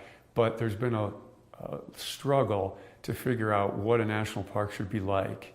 And probably one of our founding philosophies is it should be natural. It should be a natural system that functions the way the Earth did before humans altered it. And so it was written into our policy that we're going to restore and protect natural systems.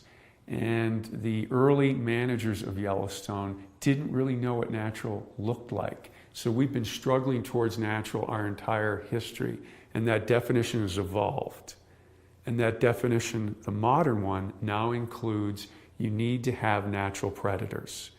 And so we tried to eradicate them: wolves, cougars, coyotes, bobcat, lynx. We did that in the early part of the 20th century because we thought that was the ideal. We didn't have a complex mindset about policy in terms of natural. And so we restored wolves because the Park Service policy changed towards what is a natural system that includes large carnivores like wolves. We also had the Endangered Species Act come about as law in 1973 that says we cannot wipe some species off the face of the planet. And wolves are very much under that umbrella too. So the best answer as to why wolves were restored to Yellowstone is it makes it a natural system. It was the law, but finally people wanted it. The public's view of nature has changed and evolved. So creatures that were previously considered bad, scapegoats, have now had image alteration, and a lot of the public demanded that we bring some of these animals back.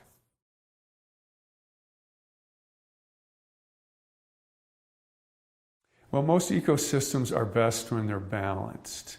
And I think it's safe to say that Yellowstone without wolves and other carnivores Now keep in mind, cougars were also eliminated and they came back on their own, and bear numbers declined, and that affected the balance of the ecosystem.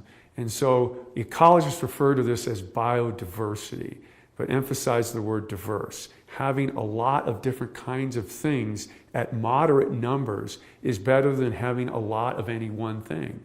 And prior to wolf recovery, we had a lot of elk, we had a lot of coyotes, and we had very little things like willow and aspen and songbirds and beavers. And so the entry of wolves and other carnivores, because bears have increased and cougars have come back too.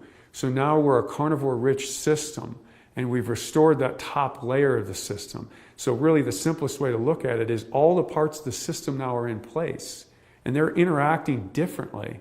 And I hesitate to use a value judgment laden word, but it's healthier this way than we had certain parts of the system before that were absent. So all those things functioning together has made nature look like it used to before we started managing it. And those management intentions were good. We just didn't know enough about it. And so we have this makeover in Yellowstone now. We've brought carnivores back, wolves being the most high profile, and it's changed the way Yellowstone looks.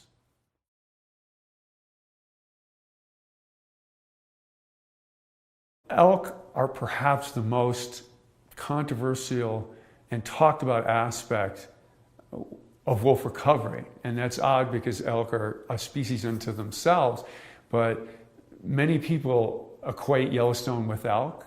That's arguably our most famous species. They've been debated and studied since the late 1800s. Elk are iconic in the West as a huntable species. And so elk are very important, and wolves eat elk. So do cougars, so do bears, so do coyotes. A lot of things eat elk. People eat elk. And so the system in many ways hinges on elk. So what wolves and other carnivores do to elk is very important. And very simply, prior to wolf recovery, predation pressure by natural carnivores was very low. No wolves, no cougars, few bears. Bears were here, but their numbers were lower.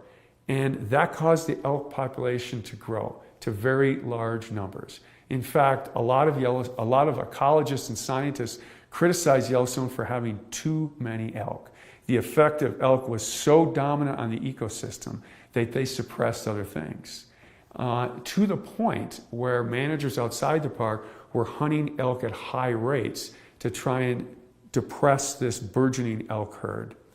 With our wolf recovery in the mid-90s, with natural cougar recolonization, with growth in the bear population after decades at low numbers, predation pressure has increased, accompanied by the management practices outside the park where people were hunting elk. All of these things together have caused the elk population to decline. And the Park Service considers that a success story.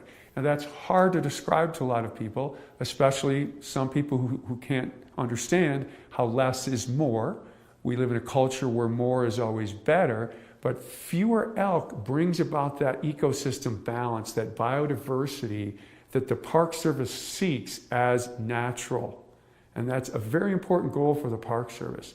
And so having these large carnivores, and Yellowstone may be the place in the world that's got, in North America, that's got the best mix of diversity and density of large carnivores, that will affect the elk population to lower. But we're arguing as a Park Service that that's more natural or healthier, which is defined as better for the system. And this is a very hard thing to convey because a lot of people liked a lot more elk. It's better hunting. And so this is a complex relationship. But wolves have contributed, not solely, to a decline in elk.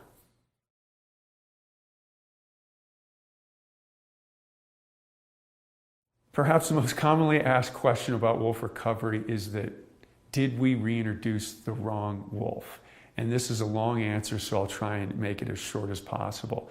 Our naming of nature is an artificial system developed by Carl Linnaeus, a Swedish monk in the 1700s. And I don't want to criticize Linnaeus, and he did a great job. But essentially, it's an artificial system putting names in parts of nature that might not be actually different things. But there are different things in nature. You have plants and animals, and they're different, and we can call them that, and it works. And his system really works very well until you get down to the very finest levels of naming, of distinction. That's the subspecies level. You have species, and then below species you have subspecies. And wolves are the worst example of the subspecies concept. The leading wolf biologist in the world does not believe that subspecies even apply to wolves. And why is that? You get different subspecies, and originally there were 24 different subspecies of wolves. Now there are 5. It's constantly being reduced. And of course, this prominent wolf biologist thinks there should be none. But how do you get different kinds of things in nature? Different populations become isolated so they no longer interbreed. When they don't interbreed anymore, the genetics become different. When the genetics become different enough, they become different things. First subspecies and then species. Wolves always get around, and it's very hard to isolate 2 populations of wolves. Very hard. Nothing stops a wolf. Not a mountain range, not a river, sometimes not even oceans. The wolves here immigrated to Asia and back. They're very good at getting around, so you don't get much isolation. The best genetics show that wolves in Mexico to wolves in the Arctic are on a continuum of change from south to north. So there's no place we can go in and say, this group of wolves is different from that group. That's a genetic analysis. And the Mexican wolf can interbreed with the Arctic wolf very capably. So did we reintroduce the wrong thing? No. Were the wolves that we put here slightly different from the wolves that existed here 100 years ago? Probably. Nature's always changing. We looked at the weights of the handful of wolves, 31 from Canada, which is a very small number, and they were slightly larger than the wolves that existed here 100 years previously. 6 to 8% larger. That is well within the natural variation of wolf size across the continent. So despite this frequently asked question, these Canadian wolves are unnaturally large, and they're therefore at a very big advantage to killing these elk because these elk aren't used to such a large predator. Of all the arguments not to have wolves, and there are some good ones, they're tougher to live with. That's an absolutely good argument. The idea that we put something in here that's exotic or different is perhaps one of the weakest.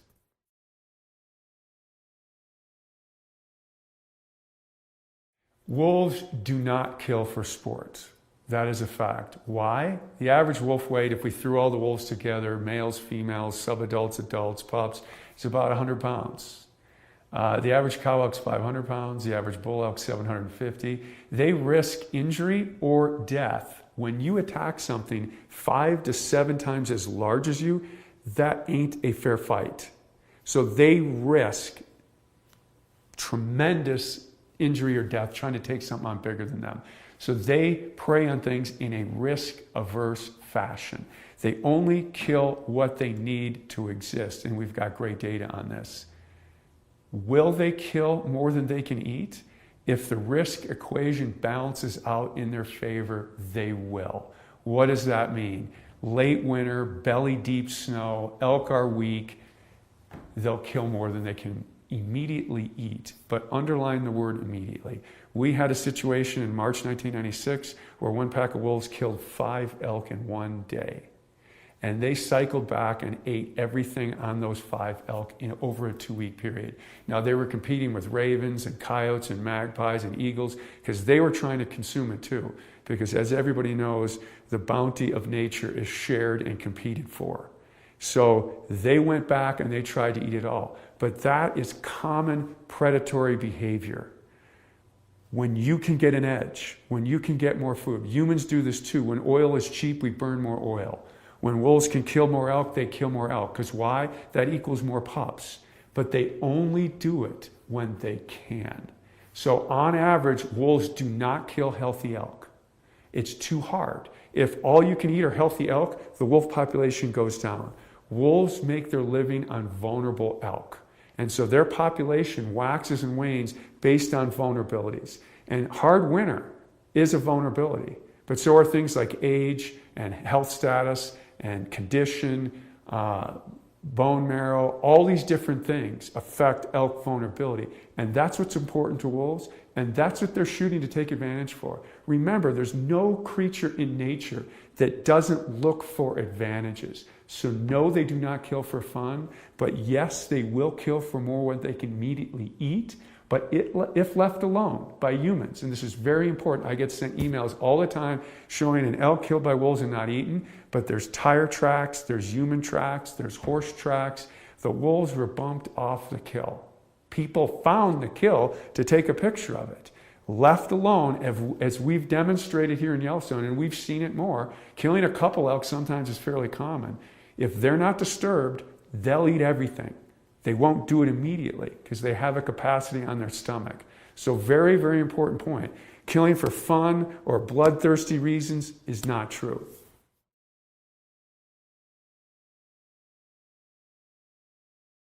People should not be afraid of wolves. There are three primary reasons that people are against having wolves on a shared human landscape.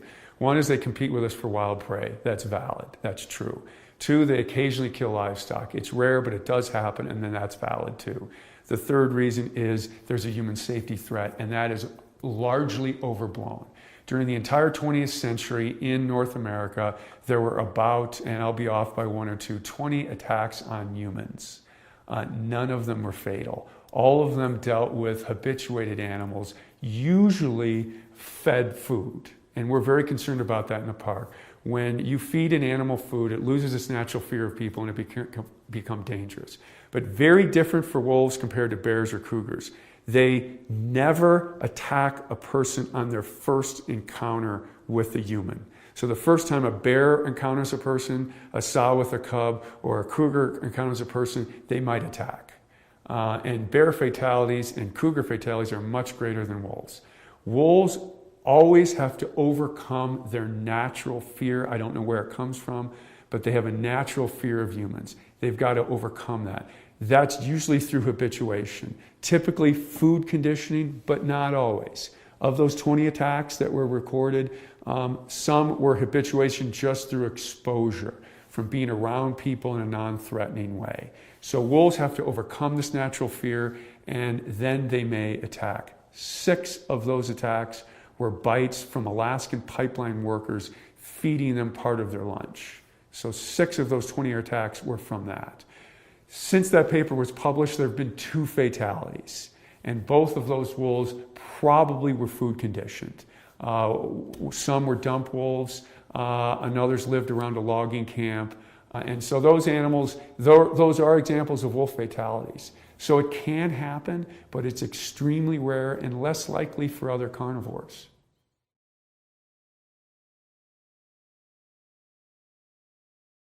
A big question that's often asked about wolf recovery was, you said the wolves are just going to stay in the park. And I'm fine with wolves in the park. I just don't like them out, because when you leave the park, it's a very much a human-dominated landscape.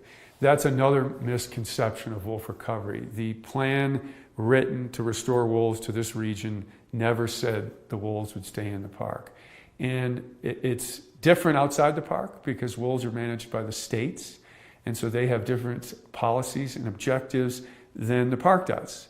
The park generally stated management philosophy is preservation, which means no use. That's not a pure definition, because we do manage other species. The state's objectives are largely conservation. That means wise use. Both of those objectives are fine, and they're determined by people, and neither one is better than the other. They're just different. And so naturally they clash a little bit, because there's no wolf hunting inside Yellowstone, and there is wolf hunting outside of it. Wolves have to live with people outside of Yellowstone, and that does create conflict. It is true to say that life is easier without wolves than with them, for the reasons I stated previously. They can compete with us for elk and deer, and they do occasionally kill dogs and livestock. And so they need to be managed outside the park, and that's okay. That's part of it.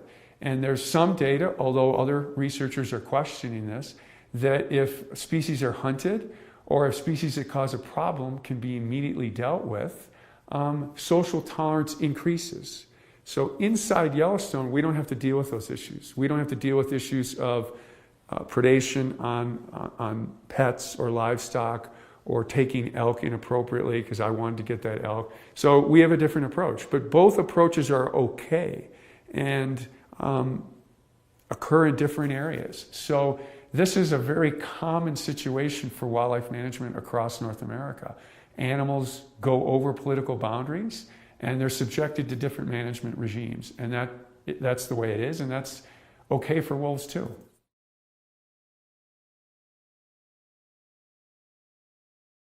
Yes, wolves that live primarily in Yellowstone have been killed outside the park.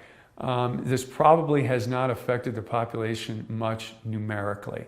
One year we lost 12% of our population in 2012. This year we lost only 4 wolves. Last year we lost none. So the number of wolves taken is highly variable and generally below 3%, except that year 2012 where it reached 12%. And it probably didn't even at that level affect our population numerically. But what's important, and the reason my answer to that question was yes, is the Park Service mission is to manage for a natural population. Wolves are very social animals, so they have a social network that's important to how they function as a pack or a family. And we don't have as much information on that social functioning as we do about their population numbers. And we know that there is a harvestable surplus in terms of numbers, and that has not been exceeded so far for Yellowstone. But there are some questions if you remove a key wolf in the pack, a high-ranking individual, so to speak. What's the impact on that pack? Or a second-ranking individual. What does that do to pack dynamics? In one case, it caused the pack to split apart. Was that because that high-ranking individual was removed, or would that pack have split up naturally? Those are important questions for the Park Service to wrestle with, because even though that doesn't affect the numbers of wolves, it affects how wolves live on the landscape and function to themselves. And places like Yellowstone hold this dearly, because most wolves across North America are impacted by people. And most biologists would argue at a sustainable level. We still have lots of wolves across North America, but we really don't know certain aspects about wolf life. And this social aspect is the one we know the least about. So if we're going to be managers of Yellowstone that pursue these ideals of naturalness, I think it's important to include all aspects. And so which wolves get removed and how that impacts the pack and the population, and importantly, the pack's relationship to each other, because they're always competing against each other. And if one pack loses some key individuals, we know that the individual makeup of packs affects how they compete with each other. It also affects how they prey on elk. We know big males are important to helping take down elk. So those are questions we're wrestling with. So to say removing a wolf has no impact on the wolf population, you have to qualify what you mean. Are you talking numeric or are you talking social? And we're still looking for those issues, for those answers.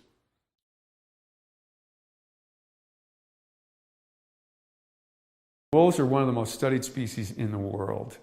Beginning in the late 1950s, they weren't. And because of the problems that are associated living with wolves, a lot of studies were kicked off in the 50s and 60s. And now they're one of the most studied animals on the planet. And so it's hard to advance your knowledge in that kind of arena. But Yellowstone has. There was a book published in 2003, which was a review of all the science done on wolves up to that point. And in the introduction of that book, the authors said, we've tried to include as much knowledge as Yellowstone has learned in the first few years, but Yellowstone holds the most promise to unlocking some of the wolves' secrets that are so far unknown. And I think Yellowstone has done that. And that's because, and this is somewhat controversial, We've had a good radio collaring record, so we're able to follow individuals and packs. The park is big, but it's more accessible than, say, Northern Canada or Alaska. And about half our population is viewed daily from the road. And this is an odd feature of recovery that I didn't think would occur. I thought wolves would be more secretive and shy, but we're getting information about pack dynamics, about individuals, about predation, about interactions with other species on a daily basis. And there's no other study in the world that's doing that. And then we do the traditional things, radio tracking, airplanes, genetics, drawing blood, looking at disease exposure, that all the other studies do. So you combine the traditional scientific methods with citizen science and daily observation and a public that loves to come here and see wild nature. And again, I can't overemphasize how important wolf recovery has been just to public enjoyment. Yellowstone is the best place in the world to view wolves, and people come here to do it, and that's immeasurably important to the park's goals and policies, that people see intact nature. So yeah, Yellowstone has changed the world's view of wolves. And we're in the news all the time.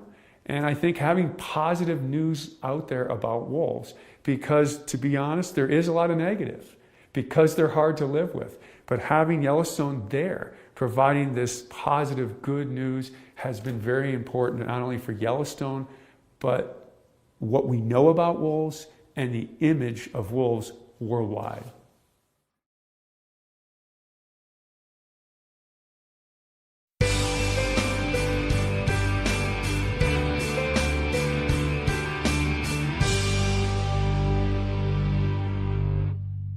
The Avalanche Creek area is one of the most popular and crowded spots in the park.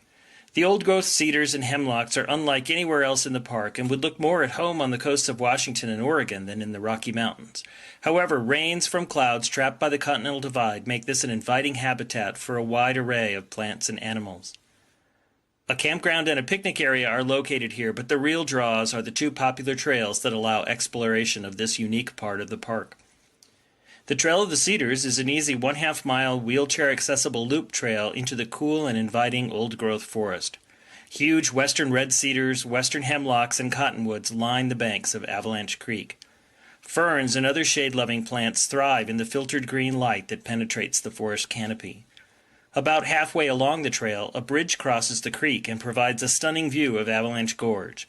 Centuries of water gushing through this narrow gap has rounded and smoothed the moss-laden walls. Hikers may continue back to the parking area at this point on the loop, or venture off to the Avalanche Lake Trail. This easy 2-mile walk climbs 500 feet to reach Avalanche Lake. The trail follows along Avalanche Creek as it climbs up and out of the cedar hemlock forest into a mixed spruce and fir forest just a few hundred feet above. Early morning visitors may also be treated to the sights of deer and other wildlife along the trail.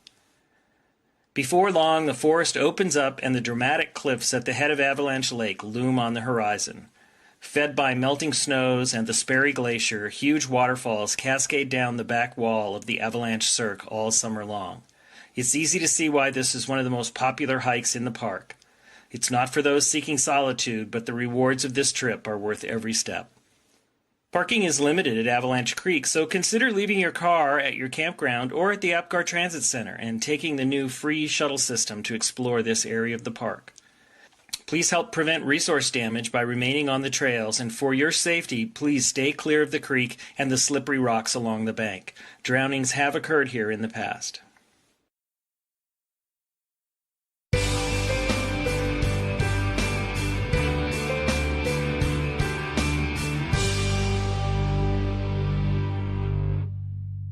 This site high above the lake was once the location of the Going to the Sun chalets. Built in 1915 by the Great Northern Railway as part of a network of hotels, chalets, and tent camps, the chalets sat high above the lake on the rocky promontory called Sun Point. Constructed in the Swiss chalet style, the beautiful rock and log buildings could accommodate up to 200 visitors a night. In the days before the construction of the Going to the Sun Road, transportation in the park was an adventure. Visitors arrived at the Going to the Sun chalets by boat or horse. In fact, the majority of the visitors to the network of hotels and chalets operated by the Great Northern rode horses, and these chalets served as a hub for horseback travel over Pegan Pass to get to Mini Glacier or over Gunsight Pass to the Lake McDonald Valley. The chalets were closed during World War II and sadly never reopened again. During the war, the buildings fell into disrepair and were finally razed in 1949 due to their dilapidated condition. You can still visit the site of the chalets, which is a short walk from the parking area. As you stand at the old location, imagine sitting on the balcony of this spectacular hotel, overlooking the amazing vista, sharing tales of the day's trail ride with new friends as you rest up for a hearty dinner in the dining room. Today, the Sun Point Nature Trail starts here and offers outstanding views of St. Mary Lake, the stunning mountains of St. Mary Valley, and into the high country towards Logan Pass. The trail winds through forests and meadows to Bering Falls, where the water cascades across a sheer cliff into a natural basin carved in the rock. Hikers can also connect this trail with the St. Mary Falls Trail, the Trail to Virginia Falls, or the Sunrift Gorge Trail, ending their hike at either the St. Mary Falls Trailhead shuttle stop or the Sunrift Gorge shuttle stop. Vehicles longer than 21 feet and wider than 8 feet are prohibited on the Going to the Sun Road beyond Sun Point. Oversized vehicle parking is available at Sun Point, and drivers can connect to the shuttle system at this shuttle stop. In addition, a picnic area is located here.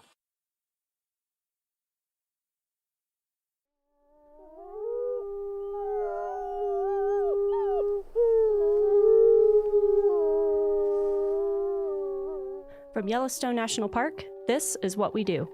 I'm Ashton Hooker. And I'm Brett Rayburn.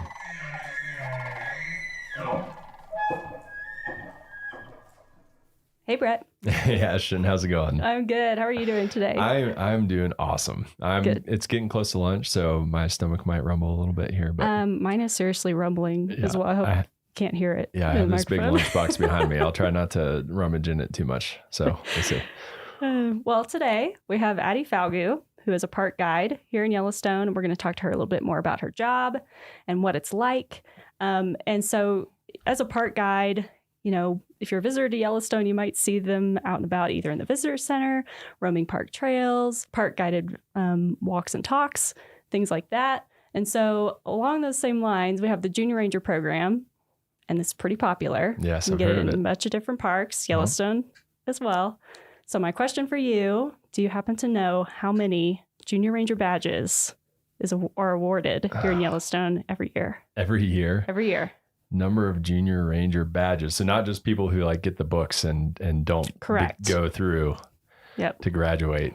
I'm going to say, I'm trying to see if Miles will give me any hints here because he orders the badges.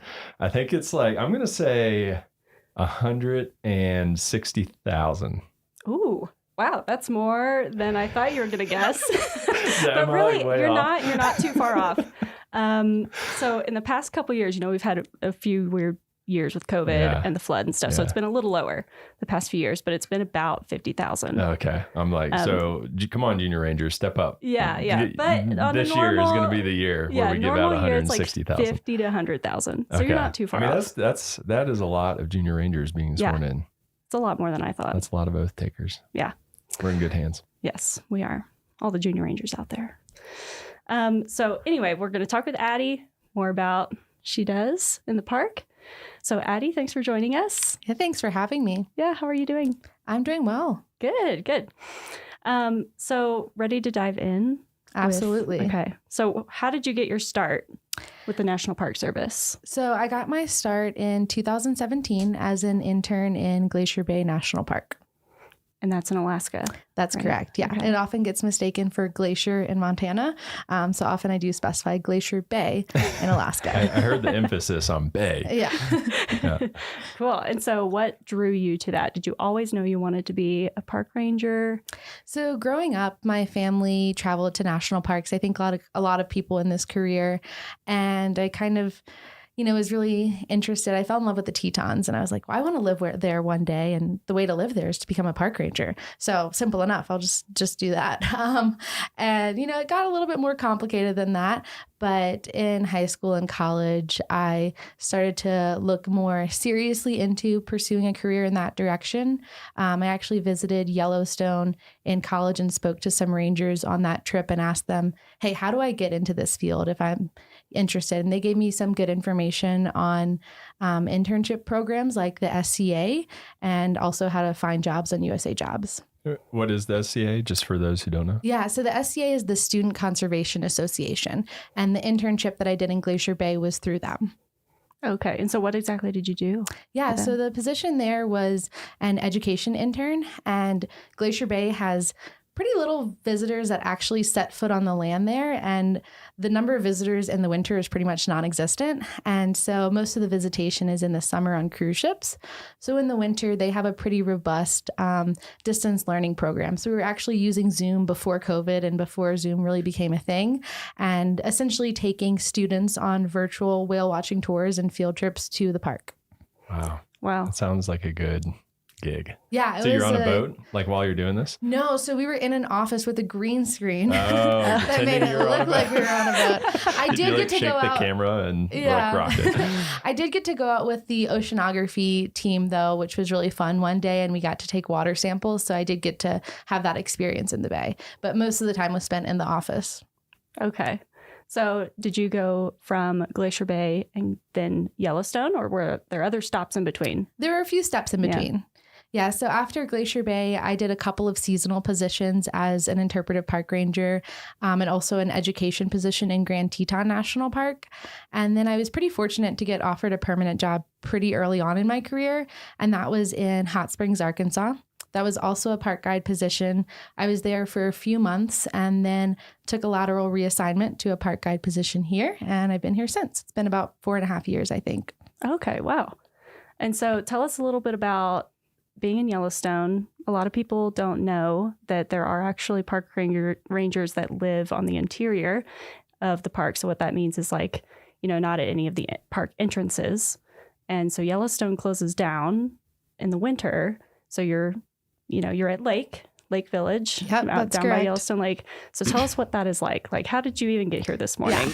Walk us through what that is like. Yeah, so essentially we kind of get snowed in the winter, and often we, things are complicated, but there's a lot of snowmobiling to your car and then transitioning to take your car to a location. Currently, we have less snow this year, which you think would make traveling easier, but it's actually made things more complicated because my car is at one location, but there's not enough snow for me to snowmobile from the roads that have enough snow on them to my car. So I have to take like an in-between car to get to my car. So to get to the studio this morning, I took a snowmobile and a couple of vehicles. Wow. So, and it took about 2 hours, whereas normally if I could just snowmobile straight here, it would have been probably 30 minutes faster than that. So wow. That is dedication to complicated the show. steps. We appreciate you. Yeah, but those of us in the interior look for excuses to get out. So I was very happy to be out here today. Wow. Well, we're glad you're joining us, and you took the long trek to come all the way up here. What's your typical, how often do you get out to get groceries and things like that? So it really varies depending on the year. Typically, I try to stockpile groceries in the fall so that I never need to go out specifically for a grocery trip. But if I happen to be out for another reason, then I always get groceries. But I'd say usually in a normal year, I'd probably leave twice a month each winter. So every 2 weeks. Mm-hmm. Okay. So I've seen some park rangers who live on the interior in winter. They do a lot of canning. Mm-hmm. Are you into that? No, I am the unhealthy ranger that lives off of pasta Ramen. and frozen pizza. Yeah. So, Yes. Hey, yeah, it's delicious. I don't do any canning, but if you just eat a lot of pasta, dried goods, that stays really well. So I can really stock up in the fall. Wow. And so in a typical winter, so one that we're not having now with not as much snow, you would normally just snowmobile everywhere, yes. correct? Yeah, Okay. I would just snowmobile to my vehicle at whatever entrance it's located at. And typically it's not a big deal. I actually really enjoy snowmobiling most of the time. And there's incredible opportunities to see wildlife along the way. Amazing scenery. The sunrises and sunsets in the winter are always really special. So although it has its challenges, overall, I really like living at Lake. There's incredible opportunities for skiing around the neighborhood. But it's not to say it doesn't come without its challenges. For sure. So in your current position as park guide, do you have a typical day? Can you tell us a little bit what that's like? I know it probably varies from day to day, but yeah, I'd say I have a typical summer day and a typical winter day. Okay. Would you like to know about both of those or just one of the seasons? Okay.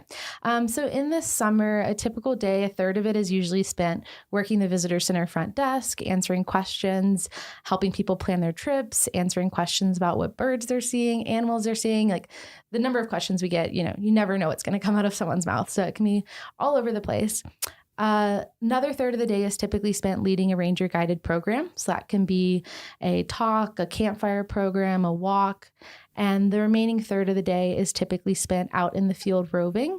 And so talking to visitors on boardwalks in some of the thermal areas, interacting with people at wildlife jams, making sure no one's petting bison at wildlife jams. Very important. Yeah. So that's kind of a typical summer day. In the winter, my job is kind of unique in that I staff a building called a warming hut. And so, most people are kind of putting out figurative fires in their day-to-day work. And my job is literally to go and start a fire. So I go to the warming hut, start a fire. And the purpose of that is to serve as a place for snowmobile groups to stop in and warm up. That's the sole source of heat for the building. So depending on the day, if it's really cold out, it could be 10 degrees inside when I get there. It could take a few hours to get up to temperature, but we try to get it about 60 degrees in the building and interact with groups as they stop by throughout the day. The Fishing Bridge Warming Hut is a quieter location. So on average, we've got about 20 to 40 people that stop per day. And in between groups, surprisingly, cell service is actually really good at that location. So I'm able to plug into a mobile hotspot and respond to visitor trip planning emails. I've helped with social media at times as well. And so I can stay connected and do other work in between groups. So it's more kind of office and admin work mixed in with splitting firewood. Wow. That's a good combination. Quite a variety of skills required. And so where do you live? Like, what are your living accommodations like? I'm sure a lot of people are wondering. That's the number one question I get asked at the warming hut. And what I usually tell those visitors that are asking is that we have housing at each of the developed locations in the park. So my housing area is only a couple miles away. So it's just a couple miles snowmobile ride to the warming hut. Often groups get there and they're like, how did you get here? And I'm like, well, I snowmobiled here just like you. But like, I had the easy commute. Like they're snowmobiling 26 miles to get to me. I only did 2. So you're like, I just crawled out of the lake. Out of the lake. Which you probably could because it's not frozen. Yeah, I did a training once in the park where I spent the night in a snow trench. And sometimes I do consider telling people that. I'm like, where do you live? Where do you sleep at night? I'm like, just in a trench in the snow over there. I've been here a few years, so they moved me to the 3-bedroom snow trench. Yeah. They take care of us here. So what's the most important skill you'd say for your job? The most important skill in my position is probably communication. So as an interpretive position, it's really important to communicate these messages and try to foster a connection between the people that are visiting Yellowstone and the resources that we have here in the park. And so being able to tailor messages for specific audiences is really important in order to communicate that effectively and try to hopefully inspire the next generation of stewards for these lands. Yeah. What's one of the hardest or most memorable questions that you've had asked? Ooh, that's a good one. So this is a funny one, but the most memorable question, there was a girl, she was probably about 12 years old and she was really shy. I was at Mud Volcano and I could tell she was kind of embarrassed to ask this question. Her mom's like, she has a question. And I was like, sure. And she's like, I don't know if I want to ask. And I was like, no, go for it. No judgment. And her question was, how do bison poop in such perfect circles? And I loved it because so often we get the same questions. That's a scientist question, over and over again. And so that I'd never gotten that one before and I've never gotten that one since. And so, I took a moment and I was like, well, it has to do with the consistency in which the poop comes out. So it's kind of like pancake batter. Like if you put pancake batter in a frying pan, it like spreads out into a circle. I'm like, it doesn't come out that shape. And I think that helped her out. So I wonder if she thinks about that. I'm not eating any pancakes that you bring to the office, but that's a great way of explaining it. Yeah, I'm going to think about that every time I see some bison poop out there. Yeah. So what is your favorite part of the job? My favorite part of the job is probably getting to re-experience the magic of Yellowstone through the eyes of first-time visitors. I've literally had kids jumping up and down for joy when they saw a grizzly bear for the first time. Oh. And I've seen adults like cower when they hear a bison grunt during the rut. And those moments just remind me of like how special this place is. They allow me to remember why I fell in love with this place and why it's worth protecting. That's great. Yeah. Yeah. And so on the other side of the coin of that, there's great parts of the job, maybe some that are not so great or just a little tough. What's like the toughest part of your job, you'd say? I think the toughest part of my job is probably dealing with angry and frustrated visitors. People are coming here on vacation and everything's supposed to go right for them. And when it doesn't go right and they're on vacation, they really want someone to blame and someone to give them answers for that. And being a frontline staff member, we're kind of the face for the park. So we're often the person that receives the brunt of that anger and aggression. And especially in the middle of the summer, if you're receiving that day after day, multiple times a day, and often these complaints are about things that we have little to no control over. Sometimes they're because of natural disasters like floods.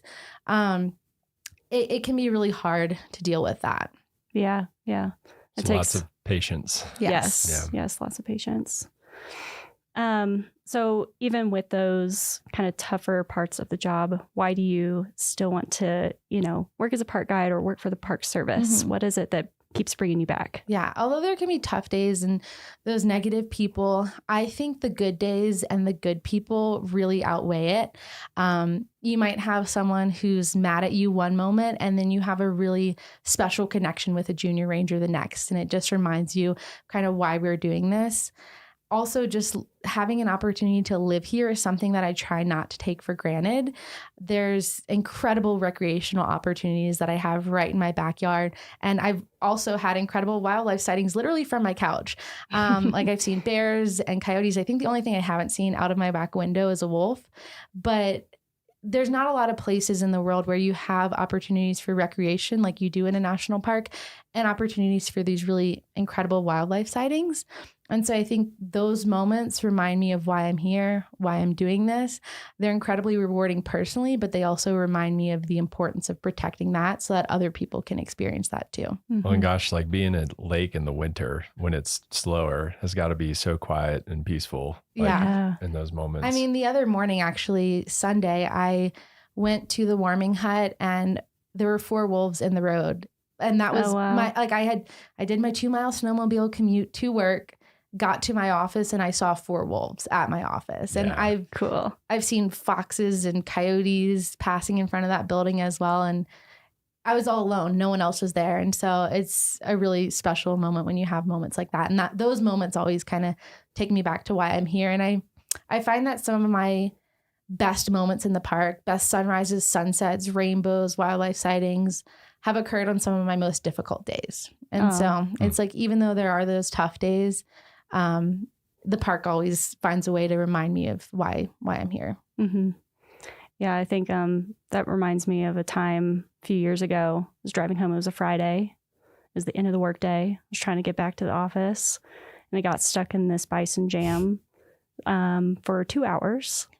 So I didn't get home till like 8 p.m. Yeah. But it's moments like that, like a lot of those people are experiencing that for the first time, and it's super cool. They get to be in a place like that. Where you get to have those types of experiences and sightings. So, and when you're frustrated in that bison jam, but you look over at like a little kid who's just glued to the window, can't believe what's happening, kind of makes it a little easier. Yeah, at least you're not stuck on an interstate somewhere. Yeah, for sure. So do you have a defining moment You've talked about some cool like sightings and things that you get to experience living in the interior in winter. Is there like one moment that really stands out to you as like a career defining moment? Yeah. I don't know if this is a defining moment, but when I thought about this, a moment that made me feel like I was really in the right place and doing a good job and something that I was really proud of happened a couple of summers ago. I had a father and daughter asking questions, and the father was the main one asking the questions, and the daughter was really curious and she started chiming in. And so she'd ask a question, I'd give her an answer. She'd ask another question. And so this really natural flow of conversation began. I even went and got a bear skull and brought it out to show her. And so I was sitting on the porch with this bear skull talking to her about it. And I remember she looked up at me and said, "Ranger Addie, I love learning with you." And it really just melted my heart because it felt like all of this was worth it. And I really was having an impact and inspiring the next generation of stewards for these lands.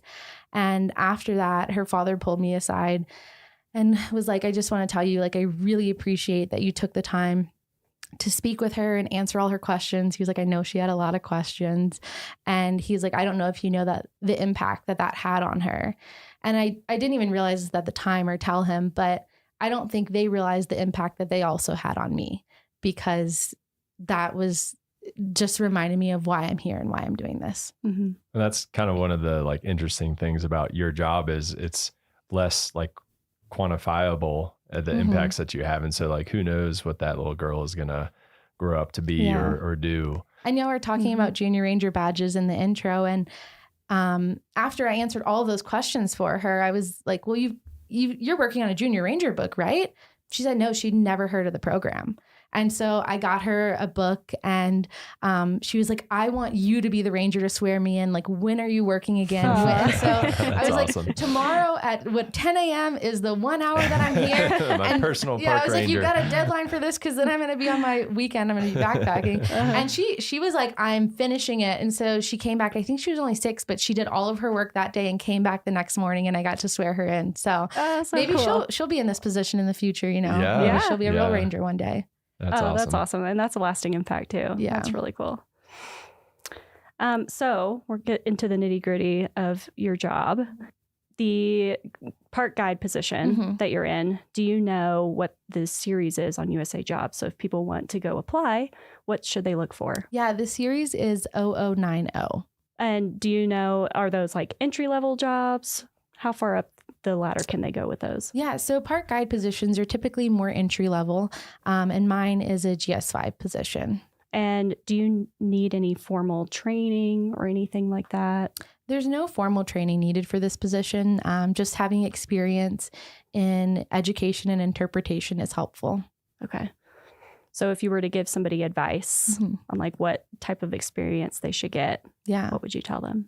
My recommendation would be just get experience where you can, whether that's like volunteering at your local environmental center, which is something that I did, or working at a nearby state park. If you can get experience in interpretation and environmental education, that's going to be a really good way to get your foot in the door. And how did you, I mean, obviously you have to know a lot about the resource to answer all those questions about circular bison poop and stuff.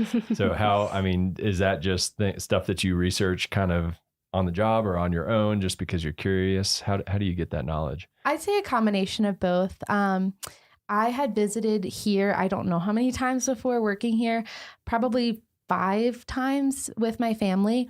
And so from that, I just had a lot of basic knowledge of what are the popular sites to see and how do you be a visitor here, because I had visited. So I kind of had some of that background knowledge. I had some knowledge on the ecosystem that I learned when working in Grand Teton National Park. Some of that was on the job learning. Some of that was reading before I did that position.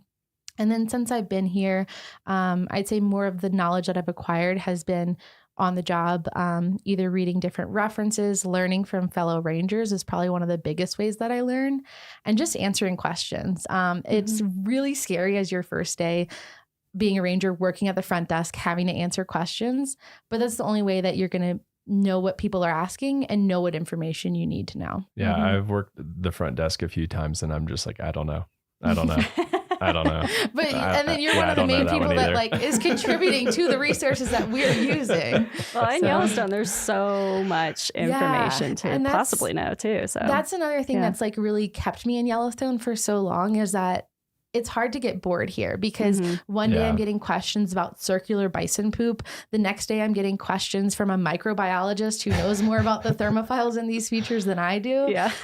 But yeah, there's just endless knowledge to know. And so, yeah, there's still questions that I get that I don't know the answer to. And I tell them I'll go look it up and get back to you. And sometimes it's hard to find an answer, but I try.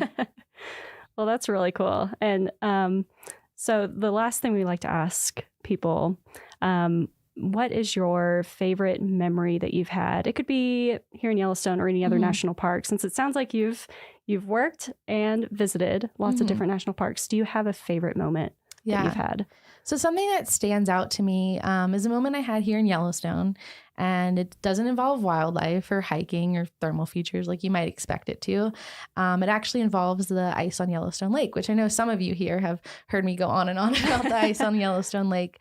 But Yellowstone Lake freezes in the winter, and living at lake, this is something that is a pretty exciting event to us. Like, what day is the ice going to freeze, or the lake going to freeze? What day is it going to melt? Sometimes it sings as well. So we kind of really like live our lives by the seasons of the lake. And Ice Off Day is like my favorite day of the year. I just think it's so incredible, and it doesn't happen every year. But if conditions are right, as the ice breaks up, it gets pushed out of the lake at Yellowstone River, which is the only outlet to the lake, and it flows down underneath Fishing Bridge. And as that happens, those chunks of ice all kind of get compressed into each other, and you can stand on Fishing Bridge and look underneath your feet, and it's just mesmerizing watching this like icy slushy move. It sounds really cool too. It's like a bunch of shards of glass almost. And usually it occurs late May, like Memorial Day weekend. And a couple years ago, I was actually out of the park on a temporary work assignment, and I wasn't scheduled to get back until June. And I was like, there's no way I'm going to make it back in time for Ice Off. And I was pretty sad about it, because it only happens once a year. Like it's not like Old Faithful. It's not happening every 90 minutes. So I was really bummed that I was going to miss Ice Off Day. And I was moving back into the park on June 3rd. And as I'm driving along the lake, I see that the ice is still there and it's starting to break up. And I rushed to Fishing Bridge, got to Fishing Bridge in time. I'm standing there watching the ice, listening to the sounds, and I look up and there was a double rainbow. And as silly, and as silly as it sounds, it just felt like the lake had waited for me, and that was Yellowstone's way of welcoming me back home. That's awesome. That's really cool. I would like Yellowstone to welcome me back home with a double rainbow next time I'm down there too. So if you could I'll try. Could make that happen, that would be so. And I have to go back to one other thing you said really fast before we go, because you said it sings. Yeah. So as the ice cracks and forms, those sound waves are kind of sent through the ice, and you get these really unique sounds. It kind of sounds like lightsabers. It doesn't happen often. Conditions have to be just right, but it's really cool when it does occur. Sorry, can you give us what does it sound like? Can you give us your best impression? Yeah, it's like pew, pew, pew. But also there's other sounds too, but those are the coolest sounds. That's cool. I will be listening out for lightsabers next time I'm down there. Yes. Well, thank you so much for joining us, Addie. Thanks for having me today. Yeah, this was really fun. Well, that's it for this week's episode of What We Do. Thanks again to our guest, Addie Falgout. If you like what we do, rate and review the show wherever you listen. Every positive review helps new listeners find the show. If you have questions or want to learn more about a particular job, contact us using the form at go.nps.gov/whatwedopodcast. Thanks for listening. Headwaters is brought to you by the Glacier National Park Conservancy. Our purpose is to tell unexpected stories about how Glacier is connected to everything else. But today's bonus episode will be a little different. Instead of telling a story, I'm hosting a debate between Michael and Perry about the best activities to do in Glacier. Ooh. Hi, I'm Sophia. You're listening to Headwaters, a podcast from Glacier National Park. I'm Perry. I'm Michael. Here in my hands, I have a ranger hat full of little pieces of paper with different activities you could do in Glacier National Park. Okay. I will pull one of these pieces of paper, and on it will be an activity, and whoever speaks first, that's their stance, and the other person has to argue the opposite. Okay. Here we Michael go. and I can get in a fight about anything. That's the easy part. It's winning the fight. That's the hard part. I'm ready. So let's pull the first topic and get started. Okay. Camping. Well, I love camping. That's my stance. If you come to a national park, odds are you're here to kind of disconnect from normal life, unplug, so to speak. Sounds corny, but how often do you get to wake up with the sunrise, go to sleep with the sunset, show off your ability or lack thereof to build a campfire, have s'mores? It's just the perfect national park experience. Well, I hate camping. There are way too many bugs. The glacier can be very mosquito-y at certain times of year. Also, you say, great, you get to see the sunsets and wake up with the sunrise. In Glacier in the summer, that is too late and too early. You're not getting enough sleep.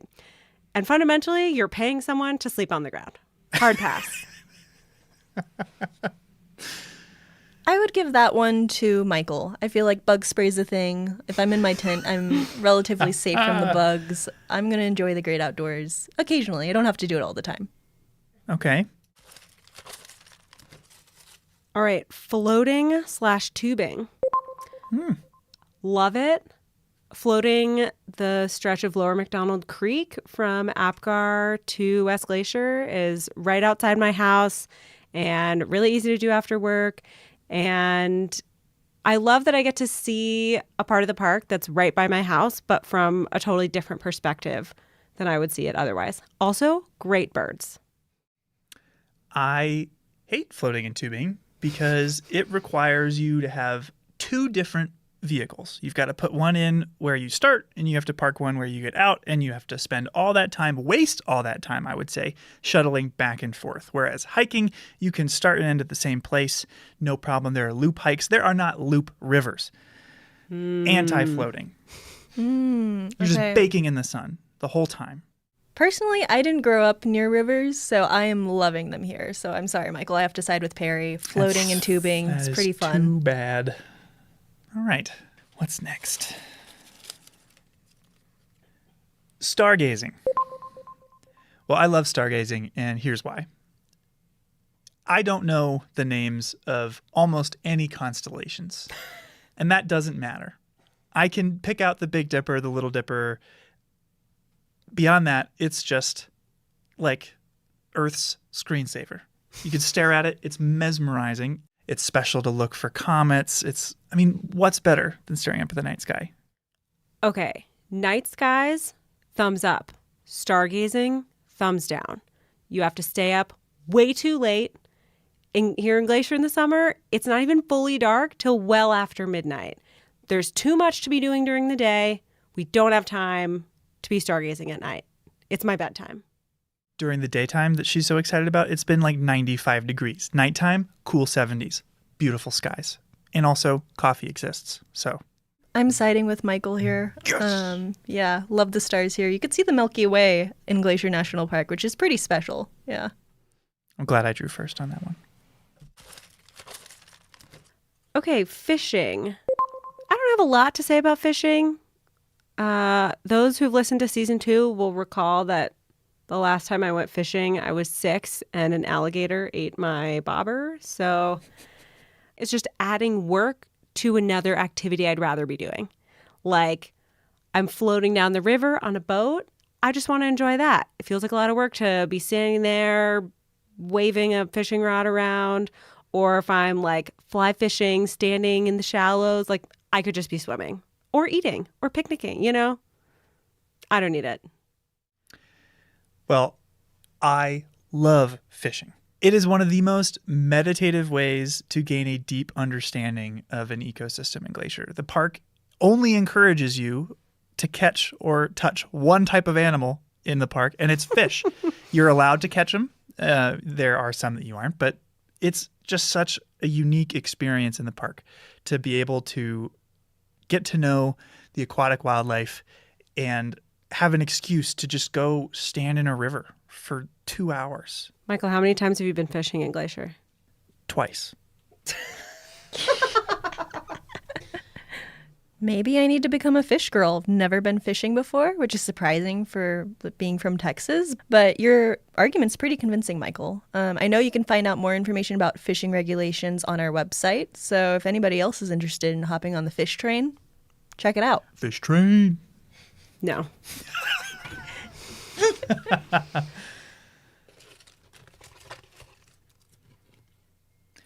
Driving, going to the Sun Road. Big fan. Love it. I mean, it's like the ultimate experience here. It's the experience that put Glacier on the map for people to come visit. It's where I would say 90% of the pictures of the park come from, is from driving, going to the Sun, maybe 75. And that is because you get to witness 3 different distinct ecosystems in one 2-hour drive. You get to have incredible wildlife sightings from the safety of your vehicle. From bears to bighorn sheep, mountain goats, you get to drive to over 6,600 feet. What's not to love? Here's what's not to love: driving. What if you take a shuttle so you don't have to drive going to the Sun Road? You can see all those things, but you can spend way more time actually looking at them instead of having to spend all that thought and energy looking at the road, avoiding other cars and said bighorn sheep and mountain goats. And if you just sit on a shuttle and let someone else do the driving, you can appreciate the scenery. It's type 1 fun. There you go. Honestly, the shuttle sounds pretty nice to me. Or being a passenger, I would say. Yeah, I'm siding with Perry on this. All right, one more. Birding. Oh. I love birding. I love trying to figure out who they are, what they look like, who's singing. And you may not get to see a grizzly bear when you come here. I'm sure you won't see a mountain lion. A few of you might, but I never have. But almost everywhere you go in Glacier, you'll find birds. You can come at any time of year and see birds. And especially if you come in the spring, they're constantly singing and calling and just making this place richer and more beautiful. Well, here's my hot take on birding. I love birds. I mean, they are the soundtrack to our mental image of nature itself. But as you said, they are everywhere. I could see birds where I grew up in Ohio, and I can ID them and have a very similar experience. If I wanted to see a grizzly bear, I'd have to go to the zoo. So, birding in Glacier? It's fun to hear birds as you go out and hike, but it's not an activity in its own right. Birds are the background to experiences you could only have here and that people are coming from across the country to have because they can't have it at home. So that's my hot take on birding. I'm never taking you birding again. Honestly, Perry, your passion for birding speaks to me. There's hundreds of birds you could see here, and that's a very special experience. So I have to side with Perry here, Michael. Okay. I disagree, but it has been decided. It's okay. I won. You just accept it. I feel like we covered a lot, but there are so many other activities that we didn't talk about. What's another activity? I would say berry picking. I Yeah. love picking huckleberries. Classic. It's an iconic part of a Glacier summer. Just wouldn't be the same without it. If you are trying to plan a trip to Glacier and interested in what sort of activities you can find here, check out our website at nps.gov/GLAC, and it can help you plan a great trip. We're hard at work on the next season of Headwaters. Stay tuned for bonus content like this and more episodes about your favorite national park. Headwaters is made possible with support from our nonprofit partner, the Glacier National Park Conservancy. We are so grateful for all that they do for us. Check them out at glacier.org. And if you have a moment to leave us a review in your podcast app, that helps us so much. Thanks for listening. You know what activity we missed? Podcasting. I mean, there are more activities here than we could cut up and put in a ranger hat. I like them all. Me too. Despite everything.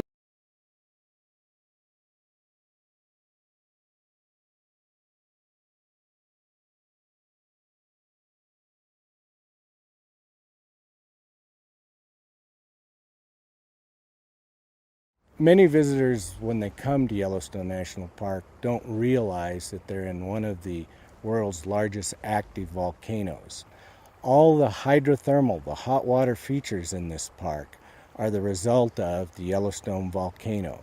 The volcano gives us much of our elevation we have in this area because it heats the ground. That ground is less dense, so we have a high volcanic plateau here of 8,000 feet.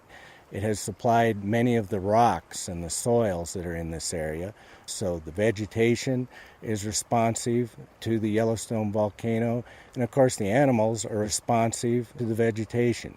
The simplest, perhaps most eloquent way to describe it is the heart of Yellowstone. Yellowstone would not exist without the presence of the volcano.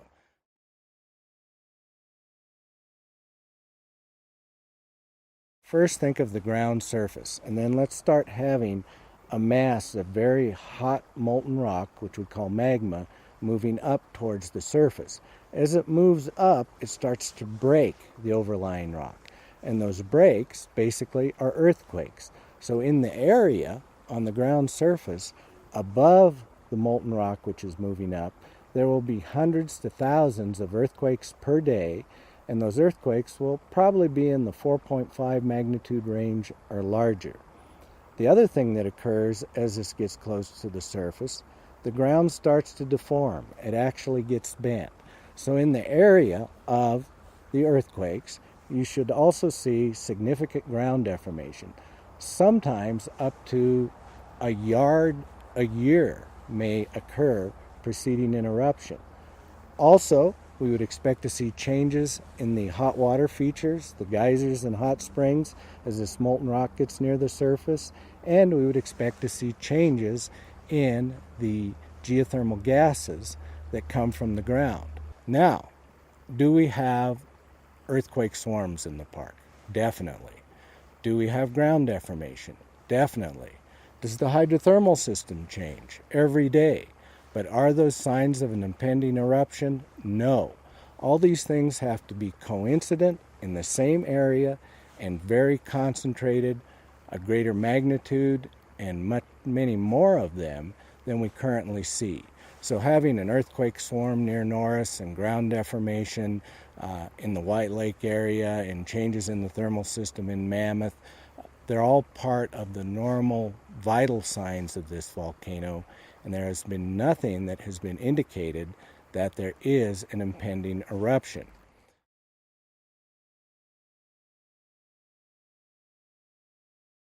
In the summer of 2014, there was a 3-mile section of road along the Firehole Lake Drive, which is a side road that is north of the Old Faithful area, that was closed because the pavement had become soft and road oil was seeping up through the pavement.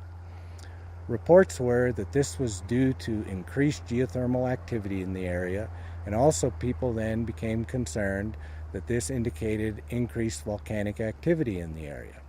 And this wasn't the case. Yes, the road is in an active geothermal area. It's a side road that allows people to view Great Fountain geysers, White Dome geysers, other thermal features. As such, the road is on very hot ground. When we get a very hot day in the summer, with all the sun beating down on the black asphalt, and the road had recently been chip sealed, so all the cracks in the road were sealed with oil, which not only stopped the rain from getting into the road, but stopped the hot geothermal vapors from escaping the road.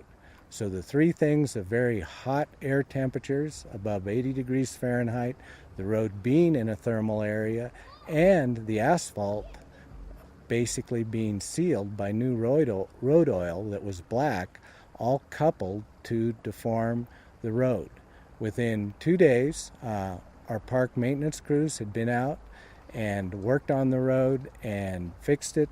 It's open for travel and has been ever since after the original 2 days closure. This also happened back in 2002 when a segment of the road near White Dome Geyser approached 196 degrees Fahrenheit. The asphalt became soft, and there what occurred was roughly a 60-foot area of the road. The asphalt was stripped off which allowed the road to breathe. Gravel was placed there, and that segment of road has been open ever since.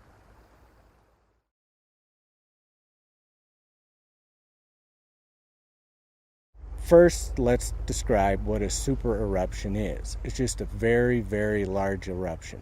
An eruption of at least 240 cubic miles of molten material, and usually that molten material is forcefully vented into the atmosphere.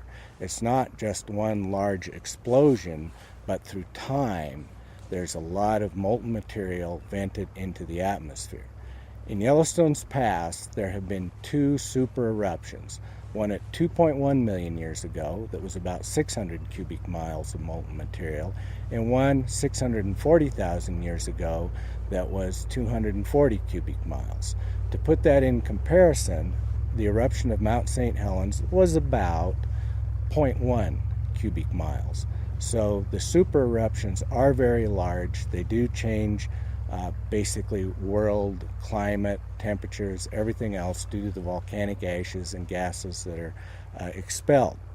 Do we know if there will ever be another super eruption of Yellowstone? No, we don't. The volcano experts who study Yellowstone, the volcanologists, do not know if there will be another super eruption of Yellowstone. Is volcanic activity and volcanic eruptions, are they in Yellowstone's future? Definitely. But the most probable eruptions are much smaller than these super eruptions. Now, by smaller, we may mean they might be as large as a Mount St. Helens sort of eruption, or even much smaller than that. Maybe an individual vent that puts out a very nice Hawaiian-type basalt flow. A very robust monitoring network is in place in Yellowstone National Park that monitors earthquakes, monitors ground deformation, monitors stress and strain within the earth, and all these data are online real time through the Yellowstone Volcano Observatory. So none of those data, which are publicly available, have ever indicated to the experts that there's even a potentially small impending eruption.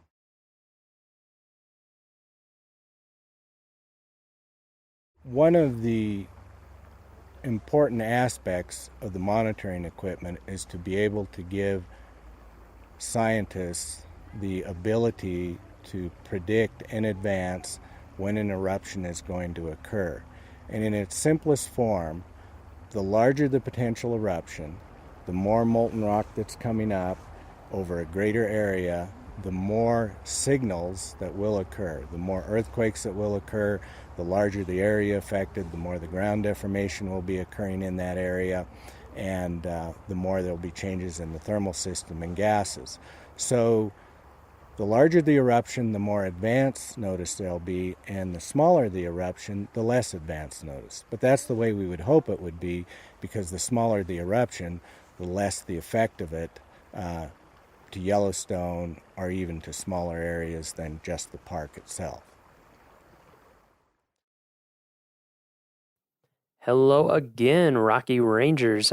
Two quick announcements before we get started with this week's episode. They might sound familiar because they're the same as last episode. We still have a big pavement preservation project going on in the park. That's going to be creating delays and closures over the next week and change. The biggest impact? Alpine Visitor Center and Old Fall River Road will be completely closed on Thursday, August 17th. Other impacts are too complicated to cover in detail here, trust me on that, but you can get the full deets on our website. Point your browser to nps.gov/ROMO. Look for alerts at the top of the page. If you're on a mobile device, it'll be hidden in our little menu. Find the alert related to pavement preservation and click more. It's been rain lately with heavy thunderstorms and even continuous rain rolling in every afternoon. It's raining right now. Always check the weather before your visit. Plan any hikes so that you are well below tree line before storms are set to arrive, and never leave the safety of a building or your car if thunderstorms are present. Lightning is serious business, so play it safe. And now for our episode. This week, we join Design Outside, a class of undergraduate graphic and industrial design majors from the University of Kansas who spent a week camping at Moraine Park and expanding their creativity outside of the classroom and studio. As you'll hear, the class had a big impact on the students, and it was super fun to talk to them, to hear all the different types of projects that they'd come up with over the week, how the week impacted their design process now and potentially in the future, what it was like to camp for the first time for some of them, and to get to geek out about design stuff, because that's what I do all day usually. We hope this podcast inspires you also to camp, to explore Rocky, and to create beautiful things. Let's rock.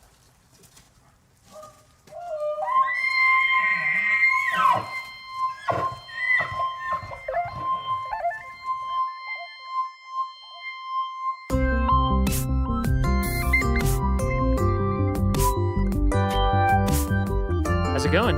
Good. How's your week been? Very good out here. Thank you very much. Yeah, you're welcome. So, how about you introduce yourself? Okay. My name is Jeremy Shellhorn, and I'm Associate Professor of Design at the University of Kansas.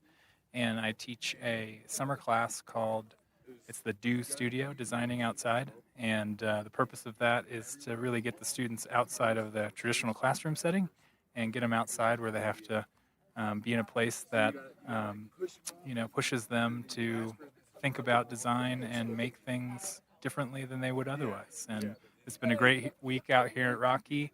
The weather's been great, but it's just a good time to get them out of their comfort zone and have to deal with things like climate and elevation and not being able to run into studio every 5 minutes to print stuff out.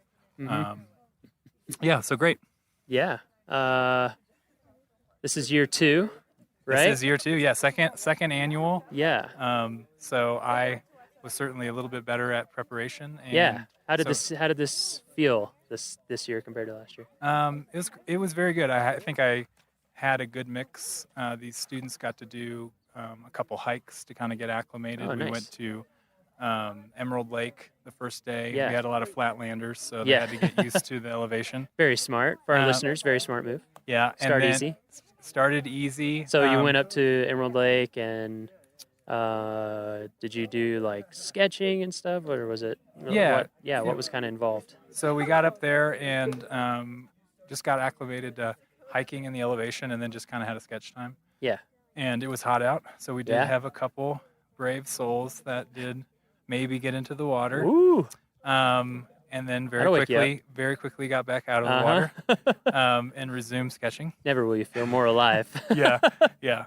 And That's awesome. So that was a great kind of first day to get acclimated. And then the next day we went to Mills Lake. Kind of the prototypical, gave them the story about, one of the proponents of getting, Rocky up as a park, Enos Mills, and he was actually a Kansan. That's right. From Lynn County, Kansas. Yeah. And so I gave him a little bit of story about how he ended up here. And so we went and visited the lake of his namesake. That's great. And then a couple of us that were up to a little more adventure kept on going to Black Lake. Okay, yeah, that's a good hike. And there was a little bit of snow. Yeah, you were saying that earlier this week. Like, how much snow? There was quite a few spots where we were crawling up and then maybe sliding down. Yeah. Okay. So a lot of snow. Yeah, a lot of snow. And I guess that was like late June. Yeah. Late June. That's pretty. Yeah, that's pretty typical. Yeah, it was gorgeous, and one of the nice things about I love going Black Lake. past Mills Lake was it's fantastic to see that site, but if you're able to go maybe just a little bit farther, you beat a little bit of the crowds. That was kind of Mills Lake was kind of like my first introduction. So I came here for the first time, I guess 3 years ago, to make their brochure map. So everybody who uses a map in the park. I came here to make that, and I stayed afterwards and did a backpacking trip. And like I went in Glacier Gorge, up to Mills Lake, up to Black Lake, and then I actually kept going up past that, like way up into Glacier Basin. And I tried to go over Stoneman Pass, and that's when I lost the prescription sunglasses that I was talking about earlier. Oh, got it. There was still a lot of snow up in that pass. Yeah. And that was late. That was like in the 20s in July. Wow. Anyway, but it's beautiful up there. I love that. Like Longs and the Keyboard of the Winds coming down and Pagoda Mountain, Chief's Head. Tried to point out Black Lake, as too. many places like that on our way, and certain times you head up that part of that particular trail and you get a good kind of side angle of the diamond. Longs Peak. And so we did have a couple climbers in our group. They did not venture to something that hard. Yeah. But a little bit of bouldering this week, and mostly hiking and sketching. Oh, that's awesome. And just getting out with the paints. Yeah. And stuff that sort of forced them to get off screens for the week. So I mean, as an educator, just a chance to get them to experience a place like this. Force them to have maybe some parameters they don't always have. Yeah. And force them to be a little bit more creative Yeah. about how they're going to create. What we're looking at now is sort of a show. We're in Moraine Park Campground, and my students have put up a show, a little art and design show, and invited some of the camp guests here, and we're just hanging out and sort of looking at what they did this week. Yeah, we're going to walk around and play Pass the Mic. Cool. We're just going to get to play like Duck, Duck, Goose, Awesome. kind of. Awesome. Yeah. We'll do that in a little bit. Oh, yeah. Yeah, I think it's great. I think it's so awesome. And it's something that we do try to promote, but I think doesn't get associated a lot with national parks is art. Mm-hmm. And art has always been so essential. Like part of the reason why Yellowstone was even set aside is that Moran went into the wilderness and hauled all the stuff and painted it and interpreted it so other people could see it and be like, wow, that's incredible. Yeah, and a painter and it's like- inspired so much art too that isn't even about national parks necessarily. Like that's great that you made the connection with Enos Mills. Yeah. Yeah, and Albert Bierstadt. Yeah. Oh yeah. The lake named Incredibly after him famous here. Same kind of deal. If you didn't have a photographer to send out, you had paints and Yeah. drawing, and I think for these kids, they know how to use those tools, but this really sort of forces them to do it. And camping all week too. Yeah. It kind of gets you in a different Absolutely. headspace. Absolutely. Especially Slows after them the down. first couple, like after the first Yeah. 2 or 3 days when you're like really in it, you're really embracing the new shower routine. Yes. Or lack thereof. Yes. A couple Cold showers, mornings and a couple solar showers Yeah. that maybe we didn't set out in the sun. Yeah, completely. long enough. Yeah. But you tried. Yeah. That's good. You're Yeah. preparing for our solar future. Right, It's yeah, that's- smart. Yeah. But rather important in the sun. Yeah. Should we walk around and play tag? Absolutely. Yeah. Let's do it. Let's just walk around. We Okay. can just drag the mic cables. It doesn't matter. Fantastic. They're strong. Let's talk to these. We have a couple junior rangers that are. Oh, maybe new a little- junior rangers. Oh, all 3 of them right here? Yeah, wow. All 3 of our junior rangers. What a treat. Well, they said it was 9 and up for the activities, so. Yeah. There was no age limit. It's actually, I think, a growing in popularity. We'll probably have to pass the mic around a little. They're pretty specific to where they're held. All right, we have our 3 junior rangers. Yeah. Yep, we're here. Whenever people want to talk, we Oh, can just yeah. pass the mic around. Tell us your name. My name is Alex. And Alex, where are you from? I'm from the University of Kansas. University which is of Kansas. everyone, yeah. But yeah, from Kansas. From Kansas? Yep. Where in Kansas, in case we have Kansas listeners? Just outside of Kansas City. Okay. In a suburb of Kansas City, so yeah. Nice. Yeah, why don't we go down the line? I'm Gracie. I'm from Lawrence, Kansas. I also attend the University of Kansas. And then my name's Dagny. I live in Denver, but I go to the University of Kansas. Oh, nice. Interesting. Maybe I'll ask you more about that. 2 of us study industrial design, and then 1 of us graphics design. So Nice. How did you enjoy the Junior Ranger program? it was amazing. I learned a lot actually from Really? it. Yeah, That's some great. really great activities. Yeah. The ecosystems, I think, was the most interesting part. Yeah. We're also about to go get the Stargazers badge. Ooh, nice. You're going to go to the stargazing program? You will love that. Yeah. I don't know if you've been getting out at night here enough to be able to see, We but got some good night skies. yeah. It's been pretty cloudy, too. Oh, that's true. Hit and miss. Yeah, I think tonight you're looking good. Yeah. It's looking extremely clear. No, I'm excited. Yeah. Yeah, I think a lot of people much above the age of 9 enjoy the junior ranger program. I almost think we should have an adult ranger program. I think that'd be great. Yeah. I just doing the activities, I imagine parents involved with their kids learn a lot as well, like with the kids. Just Yeah, that's what we hear. It's a great program. Dagny and I have considered making. We thought it was one of our projects that would be fun to make our own patches. For being an adult ranger. Like adult, nice. We were thinking like all of the names like super senior, junior, senior ranger. Like we were trying to think of like how to be inclusive. Mister. Yeah, that's good. Yeah. I like that. I don't know. What do you guys thought about this week? You enjoyed camping all week? Oh yeah. Oh yeah. It's been a lot of fun. It's definitely not something I've done in a long time. Yeah. Any of you guys been to Rocky before? Yeah. Yeah. Everybody? Yeah, everyone. Yeah. Wow. There's such a big Kansas, Rocky, Denver, of course. Neighboring state, man. It's true. Yeah. It's not a far drive, and it's a lot better looking. Yeah. In some ways. Oh, okay. Well, okay, yeah. we have If the you like sunsets. mountains, We have sunsets. that's true. Yeah, my fiance is from Wyoming, where it's in a little more open part of Wyoming and misses the sunsets. Yeah. Big open sky. Baxter was chasing one. A Yeah. fellow classmate was chasing one, and he finally got a good one last night. So Nice. Yeah, while he was fishing. So Jeremy gave a little bit of overview about the class, so people sort of get the overview. I think his intent was to shake things up, get you outside. How has it been different from your normal design life, if at all? I mean, usually our design life is, tons of late night hours in a studio, dealing with the rest of college Yep. while trying to do design projects. This has just been completely different, being outside constantly. Yeah. Having to adapt to the environment and what you just have available. I think there was a lot of creativity from using available supplies that you couldn't necessarily go to the store and pick up whatever you wanted. You kind of had to use what was available, and a lot of sharing of resources and stuff like that. Oh, that's cool. That's interesting. Yeah, I was gonna say, like, for the most part, graphics, we live oftentimes in the basement, so there's Yeah. very few windows. I know how that goes. So there's the joke we had that's like, well, the only windows are on the computer, but it was like really fun not being in a basement, not being on a computer. Yeah. Actually being outside in a temperature that was ideal instead of the humid Kansas weather, and Oh. so that was a lot of fun. And like, I did a lot more handmade stuff, Mhm. and I usually feel like I fall heavily on, Illustrator program, like Yeah, Illustrator, and I definitely do.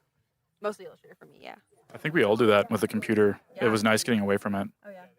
Definitely. Just during our normal design process, we usually jump into that technological aspect Yeah. really, really fast. Yeah. And staying away from that, really, I know I got a lot more ideas than I normally would have Really? gone through. Yeah. Just by using the pencil and paper and Huh. some watercolor. Yeah.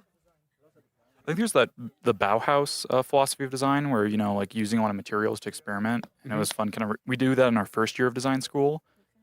It kind of gets lost when we go to the computer. And so it was nice kind of Yeah. returning to that and playing with physical materials. I was playing with some pine cones earlier today and like put some googly eyes on them. And that was just a great time. Like you tripped, yeah. He just tripped over a pine cone and then he just started collecting them, and we were just like, "What is?" I just picked it up and I looked at it and it looked like a face. And I was like, this would be a great character. And so I just put some eyes on it. It's like cabin fever, but with a van in your case. Yeah, just with a van. Yeah. We watched The Shining last night. So Oh, man. we're all thinking about In that. that little ranger. Yeah. Little ranger section. Have you been? That was amazing being in the ranger station. My favorite thing was looking at how they store hats there. Oh. So cool. Yeah, you saw the I hat loved holders? that. I geeked out about that. Yeah, I'm trying to think how to describe it for people. It's just like like two pieces of thick paper with kind of a circular cutout in it so that you can slide the brim of the flat hat down into it. Yeah, It's so the hat yeah. sits flat against the wall. Yeah, and it keeps it in a flat, it keeps the right shape and all that stuff. Everyone had their name next Yeah. to their hat, which was just really cute. Yeah. It was awesome. It's like, going to class, hanging up your hat. Yeah. I really want to make one now. Yeah. Just because I have so many So floppy many hats. For I've kids and Yeah, mini 'cause- uniforms. I was gonna say Yeah, that was the exactly. cutest thing. We went to the Alpine Ridge Visitor Center, and they had all those like mini junior ranger or like just ranger outfits for like kids. And Yeah. I don't know. We've been enjoying a lot of the mini outdoor gear that is out there for children. Oh yeah, and actually, I'm pretty sure the Junior Ranger badge is bigger than the actual badge. Yeah, I know. So, I actually have to agree with that. Is yours made out of plastic though? no, they are metal. That is different. Dang. Actually, I don't I have feel a badge right now. I feel cheated. Because I'm also often in the office and on Illustrator and in Photoshop and in InDesign, and I find the same thing. Even being here, sometimes it's hard to remember to get just like sketch stuff. Yeah. It's also can be so much more time saving, I think, too, to just get stuff out. You know what I mean? Like when you're really proficient in Illustrator, you can do some things. You can be fast, but I just think there's something cool to just. I feel like sometimes you get to your result almost a little too fast Yeah, and miss out on the exactly. creative process. Exactly. Because I think a lot of the fun I had today, like this whole week, was just like playing in my sketchbook because I haven't really used like markers and ink or gouache all that much in like recent years. Like I love like those hand, like just illustrating by hand and stuff. And so that was a lot of fun, just like experimenting with layering and how those look and interact with each other. And so it's like kind of a fun, I really didn't do anything graphic design wise. I just was like illustrating all week and it was like really cathartic. Yeah. Really fun. Sounds great. Yeah. Is your all's stuff? What's your all's stuff? I did the I'm calling it the climbing universal route identifier. Or yeah, so I feel like climbing routes could be increased safety-wise if they had a better like designation system. So I just started like talking to some climbers, and out of the climbers I pulled at several of the crags, mainly at Lily Mountain, none of them knew the name of the route they were climbing or the difficulty. Really? Nor the amount of protection that was required. 0% of them. So I thought that was like kind of crazy. Interesting. And so I felt like if, some little like small designation tags could be made with the route information from the difficulty level and also the amount of protection needed. Interesting. And also when it was bolted. So that's on the back of the tag. So I made some little prototypes and put them on a route and photographed them, and then that's great. Tried to use I was hoping like all the climbing routes designations around the world are all kind of different, and so I was hoping to maybe use shapes and color and maybe a new system that they could all fit within, could kind of unify them. So I was trying to use almost like the skiing slope system of a green circle tag for low level routes. And then, all from the Yosemite system to like all the other worldwide ones, they could all put their numbers on it. Right. But, somewhere on that scale. Somewhere on that scale, but they could all have a unifying design language of, the lowest ones are green circle up to, blue square to all the way up to, like a black diamond. Yeah, so. That's awesome. Yeah. Well, hopefully Jeremy will send me example, like everyone's stuff, but. Yeah, I'm excited to work some more on it and maybe send it over to you. So. Yeah. I mean, it'd be interesting to see what our climbing folks would think about it. Yeah, because we definitely I remember just speaking with Alex real quick on his that one thing that was really cool too was the idea. Sorry, I was getting distracted. That's okay. Yeah, we've got some campers or other visitors that have showed up to check it out. Yeah, they're from the next campsite over. Nice, making connections. I'll get back to my thought. I just kind of escaped me. So I guess what I did was I just focused on a lot of illustration because I really wanted to make a children's book. But nice. We did so much outdoor activity that I really didn't have the time to sit down and illustrate. So I just made a little character, a little chipmunk. And I was just thinking of how he might interact with the mountains and the ecosystems because I really thought it'd be a cool way to educate on the ecosystems and introduce to other characters among ecosystems. And so I made a little bear too. So it's for you, that's the birds on top are from my sketchbook, but then it's the mountains and then the little things at the bottom. With the that's awesome. Little red jacketed. Yeah. Yeah. So that's kind of what I just did this week was thinking of more of a younger approach to the mountain. Yeah, that is a fun feel.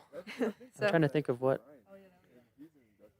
era or something it reminds me of, but I like it. Thanks. Yeah. I don't have a name for him yet, so yeah. If you have any suggestions. For now, he's just Blank the bear. Just Blank. Yep. So I kind of like Blank the bear. Blank the bear. Actually. Yeah, that's cute. I like the. Yeah, but that was kind of my approach. I work with preschoolers back in Kansas, so I kind of had them in mind when I was making it, the idea and That's the colors great. and stuff. So yeah, I was really thinking how could I teach the kids I teach in Lawrence about what I've experienced and how they can help save the Rocky Mountain National Park, or how they can make a difference, or even just be more educated in a very easy way. Oh, that's super awesome. Yeah. That's great. What about you?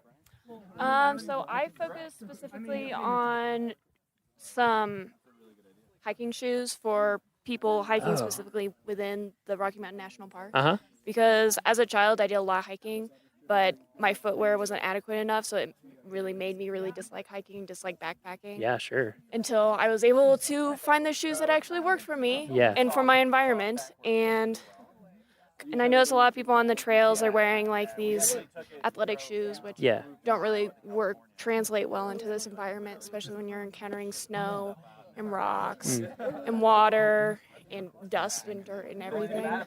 So I thought about the specific trail conditions that we encountered on our different hikes, and then looked up a few on some hike rating websites and tried to combine a shoe where you're keeping that toe protected, you have a sole that can really handle those rocks and those sharp inclines, and then also more specifically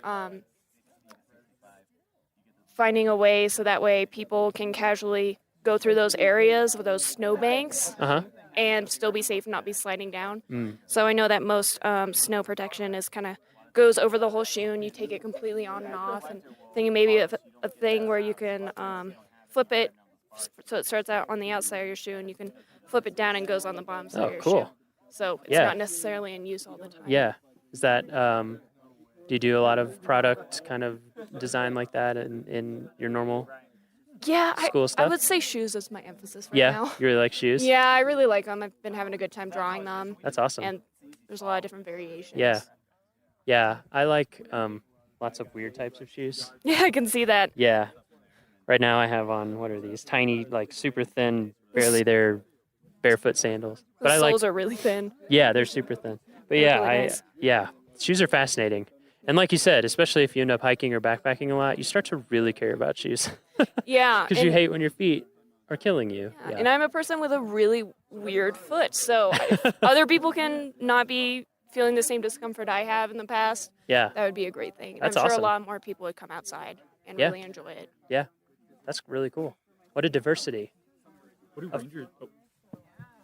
do ranger boots like? What does a ranger usually wear? Because I feel like they, with as much as you guys are outdoors, like, is there a standard issue boot? Let's move out of the smoke. Yes. Yeah, we're right by the campfire. We said we were going to have podcasts that were like we were sitting around a campfire, and we actually are this time. Very literally. What's up? Yeah. Too bad you can't see it. We'll get some sound of the crackling fire later. Ooh. Ranger, there are standards. Yeah, there are uniform standards. So in terms of appearance and things like that, and then there's like specific ones that you can order. And then people who are out in the back country or, like climbing rangers or there's more choice about what works for you. So, I mean, nobody's going to want to let you go out with something like totally inadequate, but most people are just like, these are the type of boots that work for me, They tend to be brown leather. We try to keep it classy for the most part. Yeah, it's a good question. Yeah, the uniform standards are, I don't know them as well as I should because I don't usually, I don't get to wear a uniform as much as I'd like to, really. Yeah. Actually, Alex and I recalled what you were going to say about the tags. And Yeah. It was just the fact that we thought, like, How Is Their Way National Parks could be a part of that because you wouldn't, I think you actually, did you see how much that cost for rescue? Well, I just tried to look up some data on rescue, and from what I could tell and some brief sources, it looked like climbing rescues were the most expensive rescue operation that the park can have. I was reading stories about helicopter rescues, and I found just one bill, like one cost, which was, I think, a little over $30,000 for one rescue for a climbing operation. So I thought, man, if there's anything we can do to make those routes safer, which I feel like knowledge is power. So if you can equip people with more knowledge about the climate environment and the route, that possibly you could reduce the number of climbing rescues you need. Yeah. Yeah, because that's what we were thinking too, is like yesterday was actually my first time rock climbing, and Alex was like looking for the specific route he had picked out for us because like I couldn't climb anything harder than, I think it was a 5.2 that we might have found. But yeah, I couldn't have climbed anything probably harder than that. I mean, I'm that was already your first time. Exactly. And so like thinking about like, that kind of also like if maybe you don't know what to look for and you get misled. So like thinking about how like that icon like would really, really could save, because people then might also realize like, oh, I can't quite do this one yet, and like think about that. So it's very interesting. Yeah. I don't think we found the right route because we were using a guidebook, which I thought I had the most updated guidebook, but I guess we were trying to, climbing routes are designated by, it's the third bolted route from the left side of this rock feature. And I think more bolted routes had gotten added since that guidebook had been published. So it's kind of interesting. It's a very popular climbing place up here. That's interesting. It's cool that you were thinking about that. I just met with one of the climbing rangers today, Everett, and we're going to work with him on a new preventative search and rescue video. PSAR is what we call it in the Park Service, for Longs Peak, for exactly what you're saying. Like, number one, we don't want anyone to get hurt ever, obviously. And then number two, whenever someone needs a rescue, you're putting people's lives at risk. I mean, that's what they do for a living, but still. And then, the cost is incredibly high. So I think something that everybody forgets, whether you're new to it or old to it, that usually looks a little easier from the ground. Yeah. And I think, and this is what we're going to try to convey in the video for people with Long's Peak, is that it kind of has a reputation as a climb or as a hike, and it's not a hike. Yeah, we went up to the visitors center. Yeah. Oh, really? Up there, and we're like, oh yeah, Isn't this that is cool? very intense. Yeah. We had some cool shoes up there. Yeah, that's true. Yeah, they give you. We met some llama rangers. Nice. Yeah, I'm going to go out with them soon, sometime this summer. We're going to do a podcast with them. Yeah, I'm glad. The Long's Peak Ranger Station is really cool. It really apparently gives you a feel for it. I haven't climbed yet, but I'm going to a week from next Thursday, because we're going to go up there to start getting some shots, and for me to scope out places where we can get shots, and yeah, just getting that message out there to people of like, take it seriously, because it's a type of thing once you get past the keyhole where if you fall, you'll probably die. You'll at least be very badly injured and need an intense rescue. So I think people go not realizing that. Anyway. We had a lot of fun. We went out as a group, and also this is a different segment, but you through Jeremy encouraged us to look at the wayside signage. Yeah. We had a lot of fun looking at that and kind of seeing I bet. The design of those and how they designated or showed information to visitors. It was really interesting looking at those. We tried to do, we kind of talked about one as a group as like a see-through wayside sign, so that you could maybe etch the outline of the mountain with the peak information. Get to the right level. You get to the right level and look through it and see the, that's interesting. the kind of mountain range. Right. And it's like it's a perspective point. Yeah. Because the one thing that we noticed was like you had to look, and compare before you really kind of saw what parts of the mountain were where. But I could, and it was kind of evolved from the idea of like maybe an app, but then we realized service is so non-existent up on those mountains. But like, that idea that you could use GPS and like hold it up and kind of like those constellation apps that show you where constellations are, it could show you the peaks, and you could just like tap these little hot spots and it would give you that information. So something. Yeah, as we talked about earlier this week, that's something that I would love to see happen is an app for a park. That'd be amazing. I think. And I've seen some prototypes for a couple parks, and basically the way they work is that when you're at home, when you download it, they say, do you want to download all the content for offline use? So that way you can, when you're at your hotel or visitor center, or before you get there, you can have it all. And then there's one like that for the National Mall in DC. Oh, really? Yeah, so you can hold it up and just move around, and it'll show you like where all the museums and monuments and things like that are. Yeah. I like that interactive aspect, because it's almost like virtual reality. Yeah. Augmented reality, where it kind of like transposes something computer generated on top of something real, and I think that's like a really cool interactive way to like learn more information. Yeah, to learn more. Yeah, I think that's we're all any way that we can let people learn more stuff. Oh yeah, I think that's why I like the Junior Ranger program so much, is because it was so informative, and I was kind of like, it was funny going into the station like, oh yeah, we're here for our Junior Ranger badge, and they're like, how old are you? You know what I mean? But I think that like having something like that, just like we're over 9. Yeah, that's all you need to know. Yeah, if it says up, sir, up. We just happen to be up. Exactly. The Junior Ranger program actually ended up leading us around the park a lot. Yeah. And I feel like I got a more fulfilling visit from this time, even though I've been here a lot in the past, being someone from Denver. Yeah. Than I ever had before, just because it's a lot more information and you feel like you have more of a mission. Yeah, because like we were like, oh my gosh, is that a bird in our handbook? And we were like, what bird is this? And we were really into it. And then like Dagny and I we had to run back to our campsite because we needed to grab something before dinner. But on our way back, we were lucky enough to run into some bears. So it was like, while we were a little bit late for dinner, we also had this crazy experience where we got to see a mom and her cubs. And so like that was like, and we were just like, we get to put this in our ranger book. I think so excited about it. I think like what you were saying earlier about like being more creative, having more ideas come to you, that kind of thing. It's just, that's exactly like when you're outside all day, basically. Stuff just more stuff happens that is unusual. Oh yeah, your life is much less planned, and so it's like, oh, we were a little late, and then we saw bears. Yeah, because if you'd been a little earlier, you wouldn't have seen them. No, not at all. Because Dagny saw it first, but like last time I was in Estes was August, and I actually stayed at a cabin here, and I feel like I spent so much time, like at the cabin, not really thinking about like how much I wasn't experiencing the outside. Whereas like I've been outside all week, and like counting down the days for a shower and stuff, like you just like, and we've been able to witness like deer walking through our campsite and like just like, and we had the bear spook that spooked a couple campers and stuff like that. So I mean, it's just been like a fun experience that I couldn't have had if I was in the safety of 4 walls. There's one right now. Where? right next to that other. Is that mule deer? Oh yeah. Yep, mule deer just a little ways out from the campsite. Man, it's such a nice evening. It's too bad we can't transmit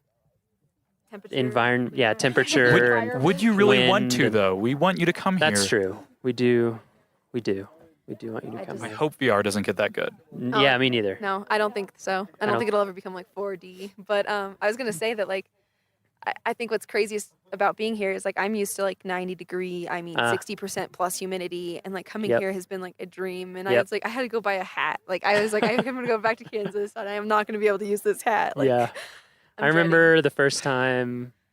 I grew up in the South, and kind of the Midwest, so humid for sure. And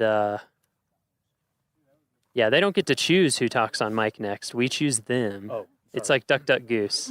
They just have to accept it. Those are the rules. Yeah, so I lived in Mississippi, Iowa, Kentucky, places that are hot and humid in the summer. And then I went to Yellowstone for the first time, and I worked there for a whole summer. And I lived about this elevation, like 8,000, almost 8,000 feet. I was at Canyon. And then I came home, and I was just like, oh my God, I can't handle that. Like, it's almost like I never noticed it before, and then it ruined it for me. I think that's why a lot of people, we get a lot of people, just for it's so refreshing and cool. Love that dry air. Yeah, exactly. It gives me life. I've never been more chapped. I already have gone through my chapstick. It takes, actually, that's something that we try to tell people in our visitor information. So we're telling you now in visitor information that apply chapstick before you arrive. As you drive towards Colorado, the closer you get, the more chapped it looks. Yeah. That's how I can tell when I'm going to get home. Yeah, it takes you a while to get used to it. Who are we going to pick next on mic? Thanks so much for talking to us. Who's next? I'm stepping on my cords. Does anyone want to? Because if not, then you're going to be assigned. Yeah, hop on mic. We'll pass it around. Yeah. Sorry, I didn't come prepared. Yeah, lay down. I thought I did, but let's get like 16 bars. I'm just kidding. Yo, my name is Blake. We'll give him 16 bars. Now I just have 16 ain't enough in my head. Have you heard that? No, I have not. Oh man, Andre 3000 just destroys on it for like 3 minutes straight. Anyway, what's your name? My name is Blake. Blake, where are you from, Blake? St. Louis, Missouri. St. Louis. Yeah. I have family in St. Louis. Really? Where? I think Webster Grove. Oh, yeah. Webster Grove. Yeah? I'm also from St. Louis. Yeah? Yeah, one of my uncles and 3 cousins and my aunt. St. Louis. The whole family. Yeah, basically. and then my uncle's still there, and Kansas City, I've got my cousins in Kansas City. right. So, yeah. Yeah, it was hard making the switch from St. Louis to Kansas. Yeah? Yeah, I was a Mizzou fan. I don't know if you've heard, but we're all KU students. And, for my whole life, basically, I was a Tiger fan, and I was like, that was hard, huh? Everyone else likes Mizzou out here. I'm gonna like something else. Nice. So, have you been to Rocky Mountain National Park before? I have not. This is your first time. Yep. I've been to Yellowstone though. I've been all over the country. So yeah. What'd you think about this park compared honestly, to some others that you've been to? Some of the most beautiful sights I've ever seen. Really? I mean, I've been, like I said, all over the country, and the mountains are my favorite part. Yeah. Of it. Me too. Like, I guess. Yeah. Any natural setting. Yeah. So. It's kind of my thing as and well. And plus, I took a geology class earlier this semester. So. Oh yeah, it must be really cool to be here with all this exposed rock and think about how different things formed. Yeah. Did you go up on Trail Ridge Road at all? Yes, I did. Did you see Lava Cliff there? I don't. It's a pullout there. It's a thick layer of rock that was from a big volcanic explosion from the Never Summer Mountains, which are to the west. Yeah, it's pretty cool. I didn't see that. It's easy to miss. There's a lot to look at when you're on Trail Ridge Road. Yeah, I mean, my eyes. Yeah, what'd you think about that, Trail Ridge Road? That's one of the things that I had think. trouble breathing on my way up there. I was short of breath. Yeah. And like there was this one point where there was a parking spot before the visitor center, There's like a parking area and Yeah. a walkout, and you could see like a whole bunch of different peaks. Oh yeah. I'm not sure what that area was called, but as I was walking downhill and out of breath. Yeah. Getting to the scenic. It surprises people. Yeah, I know. There's a lot less oxygen in every breath up there. Yeah. You're right. And I mean, I saw someone smoking a cigarette up there. I was like, oh my gosh. Yeah. How are Their they lung breathing? capacity must be incredible. Yeah, exactly. I want some They're of that. superhumans. Sometimes I've been up there at Alpine Visitor Center, and did you go to Alpine Visitor Center? Yes, I did. Yeah, that's a cool visitor center. Yeah. I got to see both Gish shops. That's the highest elevation visitor center in the National Park Service. Really? The entire National Park Service. That was 12,000, like 13,000? It's just under 12. Okay. Yeah, it's all just right. a little bit under 12. Actually, I should know the exact number because it's on our podcast that we just put out today. It's like 11,796 or something like Okay. that. It's close to 12. Yeah. Yeah, it's the highest one. Right above the tree line. Yeah. It was really cool just coming up from an area where there's heavy forest and then it just cuts off and there's nothing. It's like a completely different environment, but at the same time it's just it goes together. I can't explain how many things are running through my mind. Like, how is this? Yeah, it's pretty mind blowing. You know what I mean? Yeah, it has. It's for me, it always has a really surreal feel. You're just like, how is this real life? Right. Yeah. It's just everything's a little weird. Yeah. I feel like humanity is not supposed to be on the top of mountains, but somehow Biologically, we are not. But, it's hard to survive up there. Definitely. And that road's only open a little bit of the year. Right. I saw those giant sticks on the side of the road. Mm-hmm. Well, those were for the plows, right? Exactly. How big is the plow that goes up on that road? They're huge. They're actually not plows. They're rotaries. So they're like a giant snowblower. So on the front like of them, like a fan, like a blade. Yeah, they're like a spiral blade on the front. That's like 4 feet tall or maybe more, and then it basically eats the snow in, and then spits it really high out the back. Because if you plowed it, there wouldn't even be anywhere to. But it doesn't shoot it back onto the road, right? No, right? yeah, it shoots it at an angle, Okay, like over all the right. side of the road. All right. Yeah, the snow is so deep that they have to take multiple passes with that thing. Yeah, I figured it's as pretty much. crazy. Yeah. And this year, they had it all clear. We were like almost ready to go, maybe open the road a little earlier than expected. And then we had, like here where we're standing, 3.5 feet of snow. This was like right here in this camp. This is like mid-May. Are you serious? Yeah. I was gonna ask. Like, I guess snow stays up there until like a couple of weeks from today. Yeah, right? if you'd been here a few weeks ago, there would have been a ton of snow up there. Oh my gosh. It's just that once the sun starts getting really intense and the days get long and it gets clear, the snow melts incredibly fast. But like I went up there, you should go on our Facebook and look. I went up there and took some 360 photos, and it was like May 22nd, and it's I have on a Up huge on top coat. of Trail Ridge Road. Yeah, I have on a huge coat, and the snow is like incredibly deep. Oh my God. Yeah, it's pretty crazy. I still can't imagine the snow in the summer. That blows my mind. Yeah, that's the other thing is the snow sticks around here a really long time. Coming up from St. Louis, it was probably 70 to 80 degrees a day. And then I've been wearing a sweatshirt, doubling up on the sweatpants every night. It's crazy. And it's like, it's July. Yeah. Yeah, exactly. So this is about as warm as it gets. Yeah. Just about. It's crazy thinking about. I got a chance to go to San Francisco. It was the same thing. Yeah, in the summer it's chilly. Quite chilly. But as Mark Twain said. So what kind of design do you do? I'm an industrial designer. Okay. It's my senior year. I'm getting ready to enter the real world. Yeah. I don't think I'm very prepared. Well, you are and you aren't. Right. I'm 32. There's definitely a learning curve. Right. It's good though. I mean, because it's a lot of it's the kind of stuff that you can't learn until you do it. You just have to exactly. do it. It all comes with experience. We'll figure it out. Like I never would have thought I would have ended up here in this job. Right. When I was a senior in college, never could I have imagined. I know my passions are going to lead me Yeah, where I want to exactly. go. I've been drawing since first grade. Yeah. So what's it been like being here? So I mean, normally when you're probably designing on the computer. Yeah. Constantly. Yeah. Like all of us do that do design. Coming out into this environment, having no studio, Yeah. It's a totally different game. Yeah. I mean, granted, I did cheat a little bit. I went to Kind Coffee, and I had an opportunity to sit down and work on my computer for the necessities. But for the most part, I was doing a lot of drawing, sitting right outside of my tent. Yeah.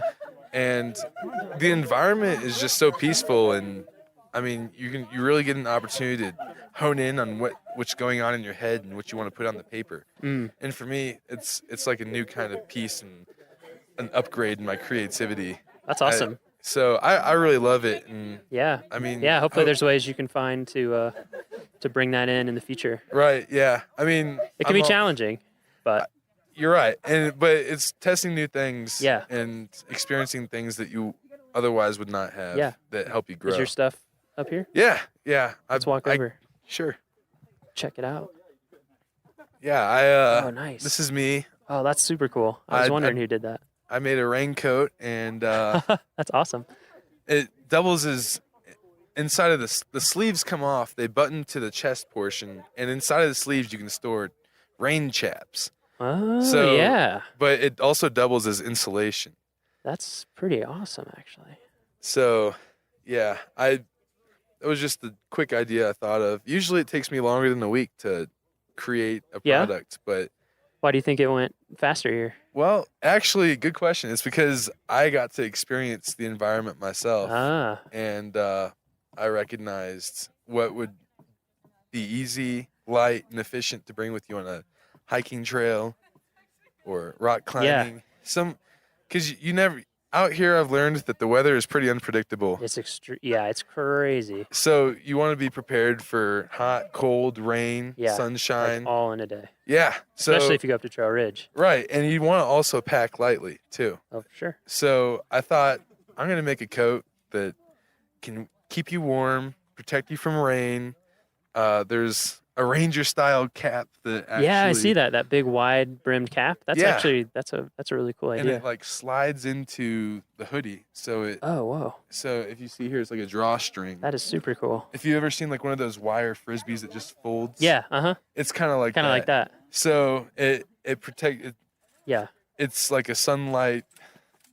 Sure. Yeah, So, I mean, you need sun protection here as much as rain. Right. Exactly. And it goes back and forth. Because I've gotten sunburnt, and I've also been shivering. So it's all part of the experience for me, and it's invigorating. Right. Exactly. Yeah, it is interesting.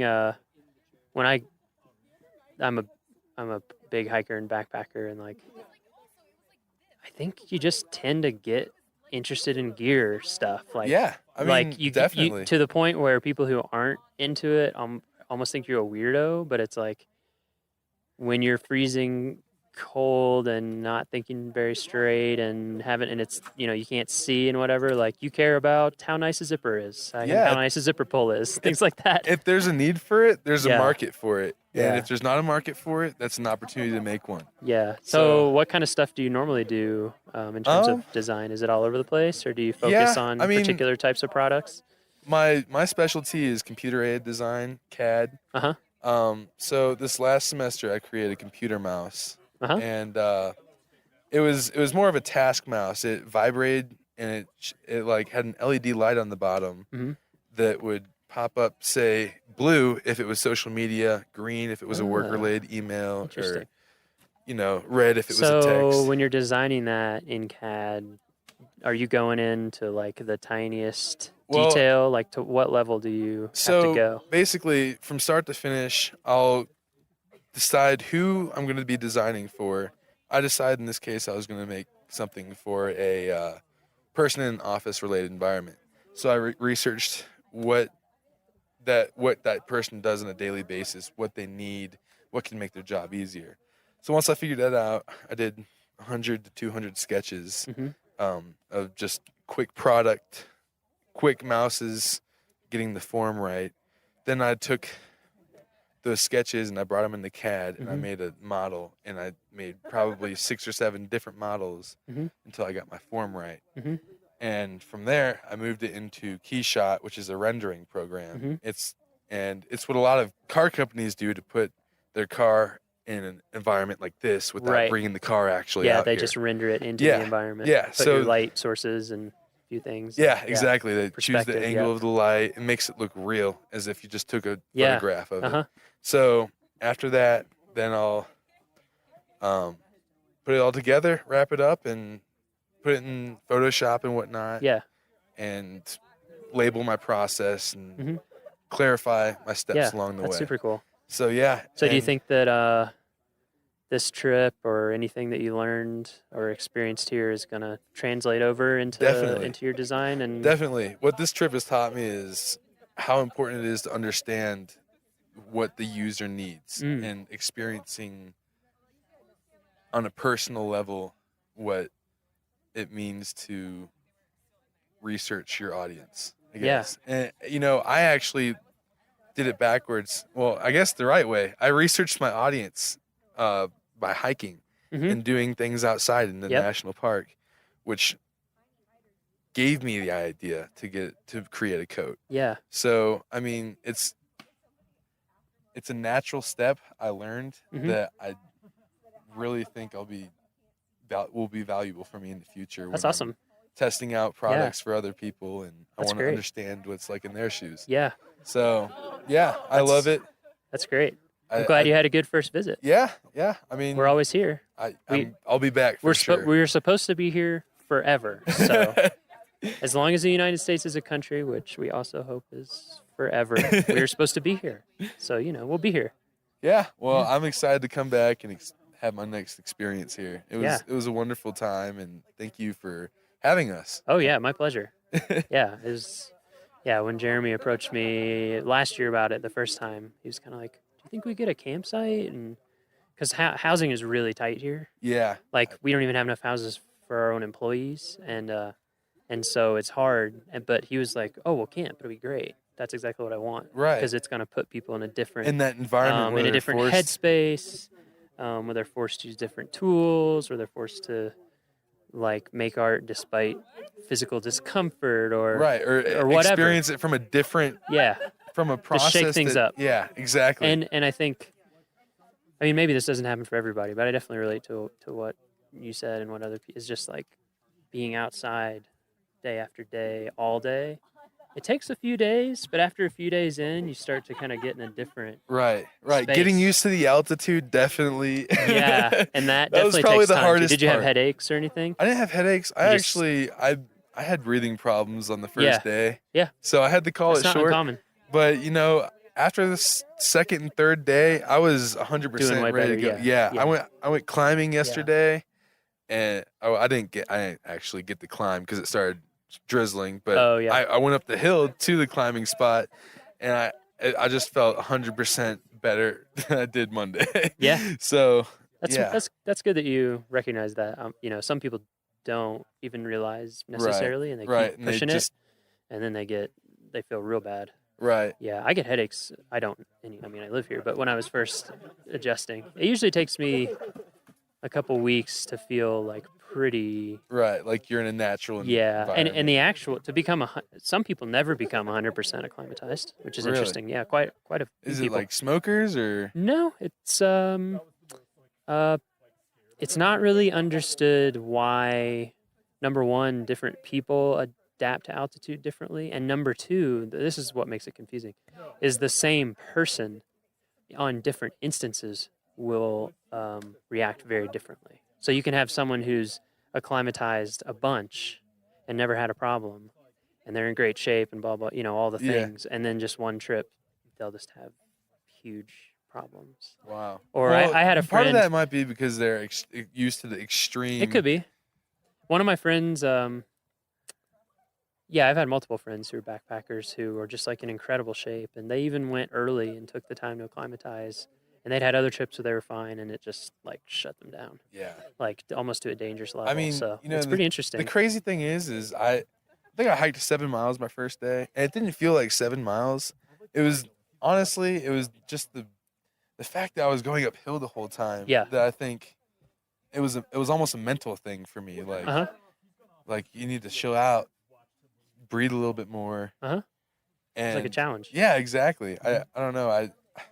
I just wasn't expecting it until Jeremy said it, and I was like, wow, I guess I really do have to let nature figure itself out. For sure. Yeah, So- I think that's one of the things that's kept me loving national parks. I think, and just what we facilitate, the experience that we're trying to let people have, like the experience that you had, which is to have that opportunity to like experience nature as it is without control, with as little control as possible. Right.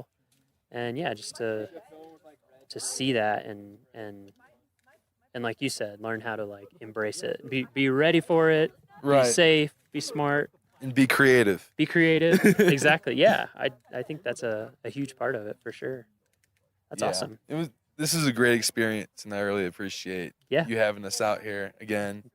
Glad to Rock hear it. Chalk Jayhawks. Nice. And I'll hand the mic off. Who else should we give the mic to? We should do one. We should hand it off to something. All right. Somebody. One more. Ryan? Well, yeah, we're gonna get a group picture. Oh, okay. Group picture. Oh, the smoke. Anyone up on We can get Miles with his stuff. Anybody?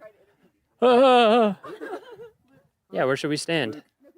Oh man. Oh, you've been chosen. You can pass it. You can't call camera shy because it's a microphone. That's true. We thought that would help. All right. I don't know. We're gonna get a group picture first, though.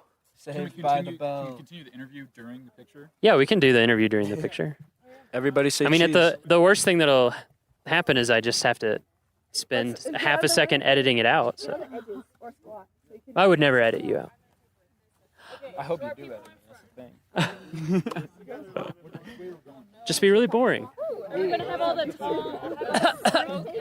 Just be really boring. You don't have to Yeah, worry. You don't have to exactly. worry. We'll cut you right out. Yeah, sorority squad. Sorority squad. Yeah.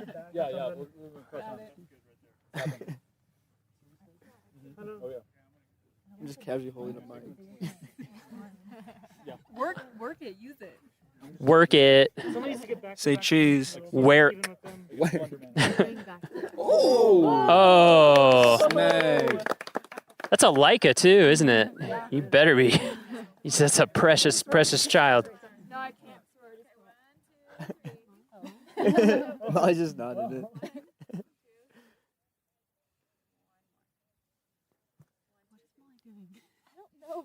Why didn't we stay right here? Wow. Memory card full. It was meant to be. Oh, phone picture. All right, here we go. Am I not squatting then? Thank you. Nice. I think the memory on the recorder's full too. No, it's not. No? Sorry. Yeah. Alright. We can only record 21 hours, 48 minutes, and 36 more seconds. Are we So planning on being out here this long? Yeah. Turns out audio doesn't take up that much. What about the batteries? Battery low or space. something? I've got an extra set of batteries. Oh. So, nice Came try, prepared. though. What's your name again? I'm Luke. Luke. Where are you from, Luke? Madison, Wisconsin. Madison. Most beautiful place other than the Rocky Mountain National Park. Madison's pretty cool. It is. You Yeah. been there? I have. Two of my best friends from college both went to University of Wisconsin I Madison. wish I could have gone there. They liked it. Yeah. Yeah, they liked it there a lot. I think the winter's not as much. No, once you're used to it, it's not too bad. Right. And it makes everywhere else feel. If you're from there. Yeah. Yeah. Yeah, we're just cold. I actually, a lot of the times, wish the winter here were colder, but less windy. Yeah. So the No, winters that's the thing. here, it's surprising here. A lot of times in the winter, it's above freezing. Yeah. But the wind is like That's- brutal. That's what makes like Kansas winters almost worse than Wisconsin. Like Wisconsin would be 10, 15 degrees Yeah, colder, exactly. but like not wind. Yeah, So, I would gladly take like 0 degrees and calm Yep. over like Oh, for sure. 35 and windy. Yeah. Yeah. They get like- that more on the west side of the park. They get the colder, stiller, Yeah. deeper snow, 'cause then you can cross country ski. Yeah, I bet. About 2 years ago, Wisconsin was colder than Mars. Parts of Wisconsin. It's like negative 130 degrees wind chill Ooh. in like the eastern part of the state. Damn, that hurts. Like you go outside, like your eyelashes and Yeah. your nose just like all freeze up. People are like, you get like boiling water and you throw it outside and it just turns Yeah. to snow right away. Yep, I've done that. That's insane. I lived in Alaska for a while. Yeah. Yeah, it gets You gets pretty cold. Yeah, you gotta find some ways to have fun out there. Yeah. You can't. I like deep cold, but Yeah. some people hate it. Yeah, I can do it. I dig it. Yeah, Taylor doesn't like it. No? Taylor was complaining all day today, and it was sunny and maybe 70 degrees. She's bundled up. Where's Taylor from? Oh, okay. You're from Clearwater. Yeah. She says Wichita. 'Cause she likes to be a city girl. Dang. We're getting real. Getting real. Nice. Have you been to Rocky Mountain National Park before? I have not. No. No. Okay. My mom lives in Golden though, so. Oh, okay. I'm in the area. So you've been around. I've been in Colorado before. You but. go to the mountains much when you're in Colorado? Yeah. Oh, okay. So you've been up in the mountains, just not in Rocky. Skiing. Yeah. How does what do you think? I love it. It's like I didn't know what to expect on this class, but yeah, I have already like planned a trip to come back like with Really? my friends. Yeah, we went to Door County up in Wisconsin last year. We were camping like on Lake Michigan. Uh-huh. And I was just thinking about like road tripping out here with them. Like that's awesome. There's just endless things to do out here. Oh yeah. Beautiful. Yeah. Do you guys want to be on mic? We'll pass it around. They're just waiting for it. Oh, and what kind of design do you do? I'm in industrial design. Industrial, another industrial Yes. designer. Yep, and so are these two. Awesome. This is cool. Yeah, handing off the Tay-Tay. We'll just pass it around. Tay-Tay. Is that your legal name? I'm just kidding. What's your name? Taylor. Taylor. Yep. And you're from Kansas. Mhm. Where in Kansas? Clearwater, Kansas. Clearwater, Kansas. Just, we probably have a lot of podcast listeners, we hope, from Kansas. Yeah. So they want to know. They're curious. Do you do industrial design as well? Yes, I do. And have you been to Rocky Mountain National Park before? I actually went on the trip last year. Oh, and I really? liked it so much, I'm taking Oh my it again. gosh. Yep. I'm sorry that I didn't recognize you. How's it been different this year versus last year? I feel like this year the projects are a lot better. Uh-huh.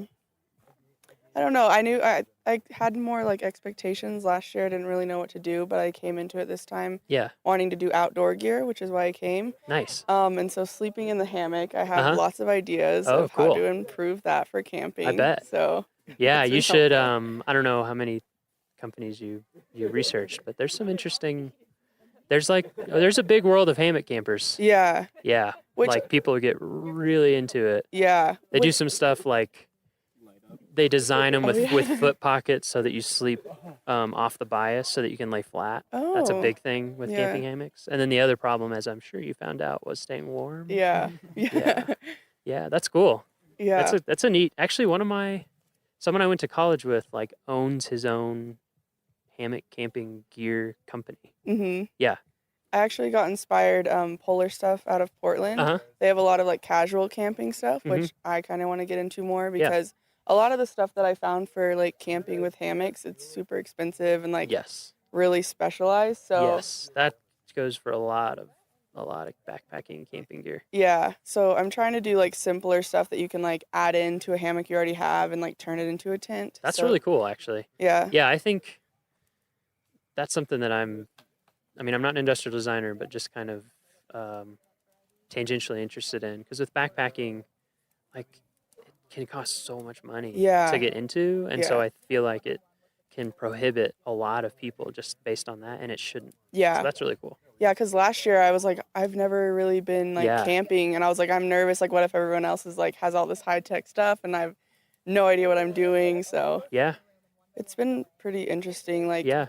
So do you feel that your camping skills have improved since last year? yeah, I think they have. I mean, you came back, so you must have Yeah, liked it. yeah. Yeah. I tried to sleep in my hammock last year, and I got way too cold and slept in the car. So this year I only slept in the car once Wow, instead that's of like cool. 3 times. So That's cool that you're taking that and making it like your focus. yeah. Yeah. Yeah, I've noticed quite a few people with doing kind of different gear, like footwear, clothing, Yeah. stuff like that. And Yeah. it makes sense because it's your direct experience, right? Yeah. And so for this trip, I want to do that for my senior thesis. So I just kind of focus on patterns, Uh-huh. and I would like take pictures and then create like color palettes from those, Mhm. and then make patterns to use like for the camping gear. Nice. So that's what I focused on this week. We got embers in the Yeah. air. Yeah, we'll look at it in a second. What about pass the mic? Getting everybody on the mic. What's up? Hi, how are you? Good. What's your name? My name's Baxter. Baxter? I'm from St. Joe, Missouri. St. Joe. Mhm. Okay, nice. That's where is it? It's about an hour north of Kansas City. Right. Mhm. Okay. Yeah, I lived in Red Oak, Iowa for quite a while, so we would always drive down through, sort of through that area. So you're industrial design as well? Yes, I am. Nice. Have you been to Rocky before? No, this is my first time, actually. Really? Have you been in the mountains a lot? I was in the Bitterroot Valley in Montana yeah. a couple weeks ago. Bitterroot is beautiful. It's That's very awesome. cool. So that was your kind of first big mountain trip? Yeah, drove up with a couple friends and enjoyed it so much I thought I'd sign up for another class. And, Yeah. How's this been? Fantastic. Yeah. Yeah. What do you think about the park? You know, I've never been, but I've just been blown away by the views. Yeah. Yeah. Incredible. And Yeah. I've been just awestruck about all the lakes here. Yeah. The They're lakes just are amazing. beautiful. And I just didn't imagine how great this place would be. Yeah. So, That's awesome. I mean, it's been a great experience. Took me by surprise the first time I came here too. Yeah. And I've been to a lot of parks, but still, it's just, there's something about it. Just like every park, there's something about it. Yeah. What have you been working on this week? I kind of been taking a step back and doing a little bit of photography, but Nice. I kind of focused on an app a Mhm. little bit, a hiking app based on just looking at, the types of people. There's all different types of people come from all over the world here. And it seems like they've been maybe unprepared, I've noticed. I saw a couple people walking up in just like sandals and without water. Yep, And, for sure. for safety reasons for park rangers, I thought it'd be nice for people to be educated about their trail that they're Yeah. going on. So the app I've been kind of designing is based on a little bit of an app that's already been out there. It's Mhm. called All Trails, but I took a little spin off of it, and I've kind of created just something that's easy to use and shows all the trails around you. Yeah. Do you have? Yeah, it's actually right here. Oh, nice. Just shows a quick picture of the your hike that you're supposed to go on and the rating and all that kind of stuff. With most of the park not having service, I thought it'd be nice to download a map so that you know what direction to take and that Sure. kind of stuff. Yeah. I mean, if it's not super data heavy, then Yeah. you could pre-download a bunch of stuff. And then another quick thing I wanted to do was like have a check-in, so that if you like maybe go on a serious hike, you're gone for maybe a day or two, you could check in and then check back out, make sure people know where you are if you're just by yourself. That's cool. And So if you checked in and if you had like a profile page or something, somehow people could see if you had checked back in or not. Yeah. Yeah, that's awesome because that's that's something that we try to impress upon people, and I mean it's easy to forget, but just you should letting always let somebody know where you especially are. if you're out there by yourself. Yeah, even here, I think like our trails are so nice. Like our trail crew does an amazing job, and they're just beautiful. And there's so many nice bridges, and there's paved roads that it kind of gives people the impression that whatever. But yeah, when you're 5+ miles away, and we have people get hurt not even that far from the trail, just sprain an 'cause- ankle maybe. Yeah, or like you said, they don't bring water or just things that are preventable. I think people just don't know. So that's cool that you're trying to just get integrate the people education part into it. I also thought I'd maybe integrate like a medical part aspect of it, maybe that just the park rangers could see. Whereas it could have your medical information on it if there was a rescue mission or something like that. Yeah, like it could be built in that you would give consent or something to have that information shared. Maybe you're diabetic or something like Yeah, that. And that's cool. Yeah, that's nice. Yeah. So how has being out here been different for you in terms of, well, I mean everything, but design? What kind of influence do you think that's had? It's been different because you're not in a studio. You don't have, other people. It's been kind of just on your own this week in terms of designing things, which has been nice. Yeah. You don't have a lot of, people telling you what to do or that kind of stuff. And so you kind of go on your own.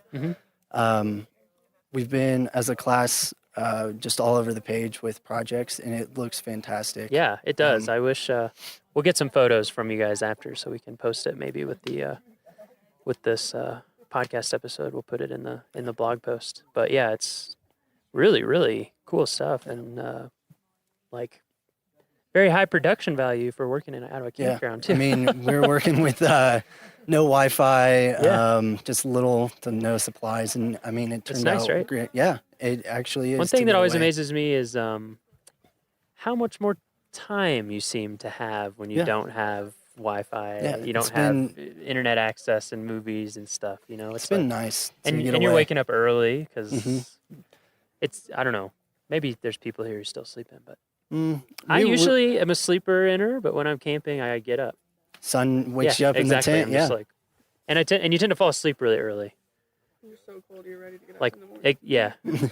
like backpackers midnight. Yeah. When I would be backpacking, would be like, oh man, it's late. What time is it? 8.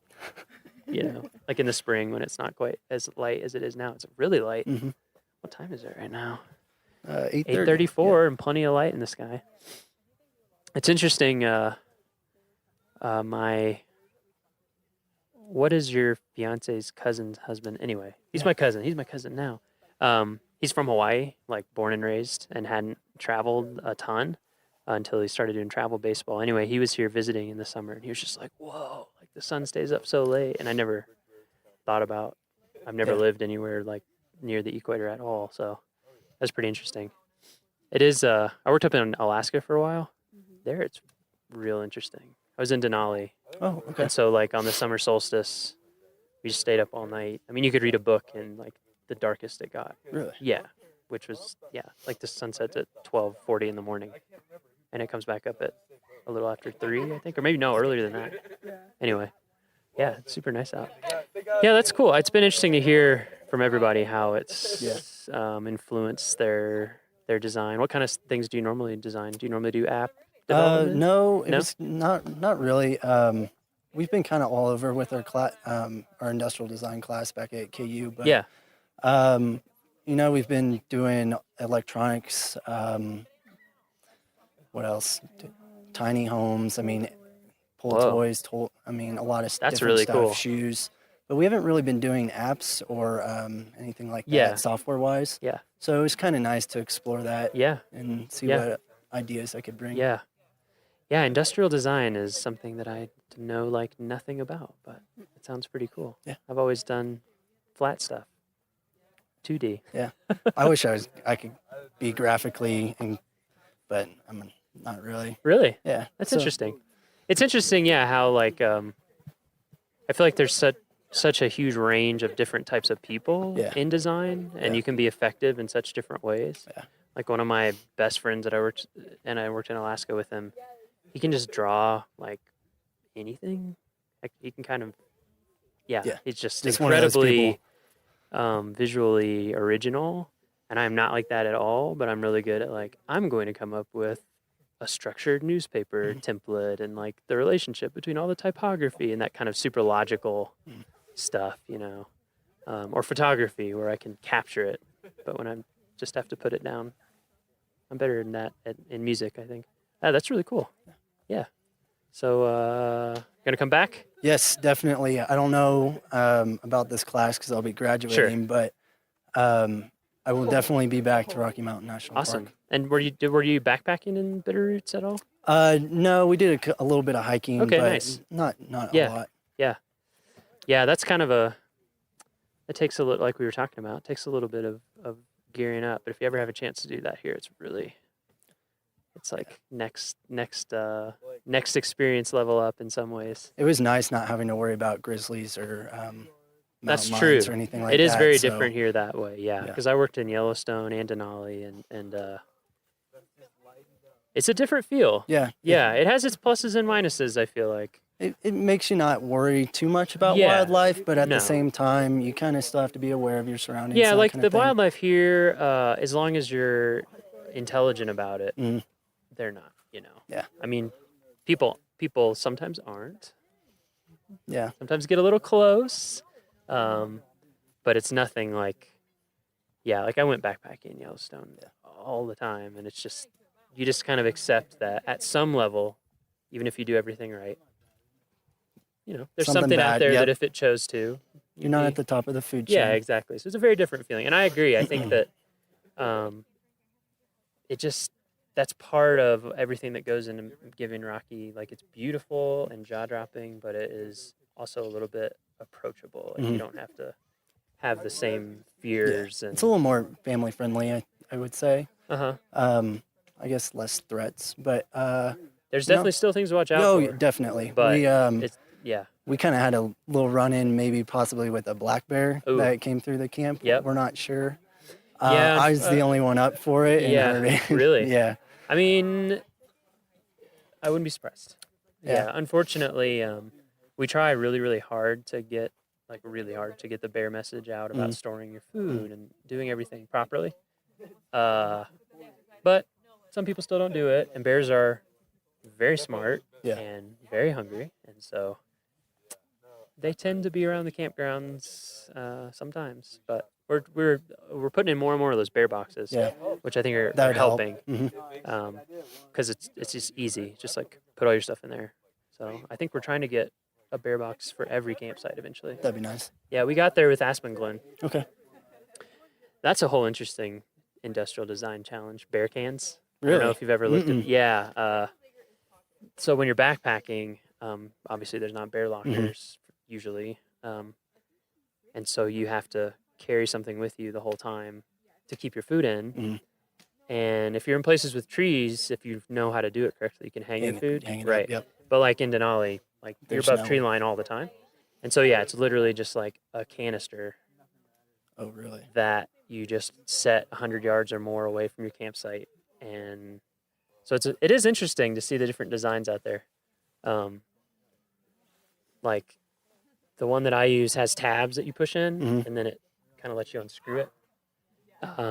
And over the years, they've had to keep adding tabs because there would be very smart bears out there somewhere They'll get into it. who have figured out, like, oh, if I bite this tooth here and this tooth here and push in here, like, they're super smart. Yeah, so there's certain areas where you're required to use one, actually, in the backcountry. And like the Sierras they have the most devious bears. So there's like a whole agency that tests and approves these things. And every now and then a new one comes to market. I'll have to look into that. Yeah, it's kind of interesting to see. The one that has been really interesting is called Ursac. Okay. And it's Kevlar. I think it's Kevlar. Maybe it's even Dyneema now. Anyway, it's like an extremely, strong fiber. And then they try to like they make a bag out of it that you put your food in. That'd be nice. So it's And not so then, bulky. yeah, it's way lighter. But it, for the most part, isn't approved in places. It's not foolproof enough for a lot of agencies. So there's space out there. Something to look into. Yeah, I think there's like there's two major people, and then there's people that make one out of, it's like carbon fiber, so it's really light, but very expensive. Yeah. All right. Have we harassed everyone we should harass? No? No. The three girls. You got We haven't Molly, Maggie, and harassed Beth. you yet? They're actually one. They're one? They're one group. Three as one? Come on. Yeah, come on over. Come on over.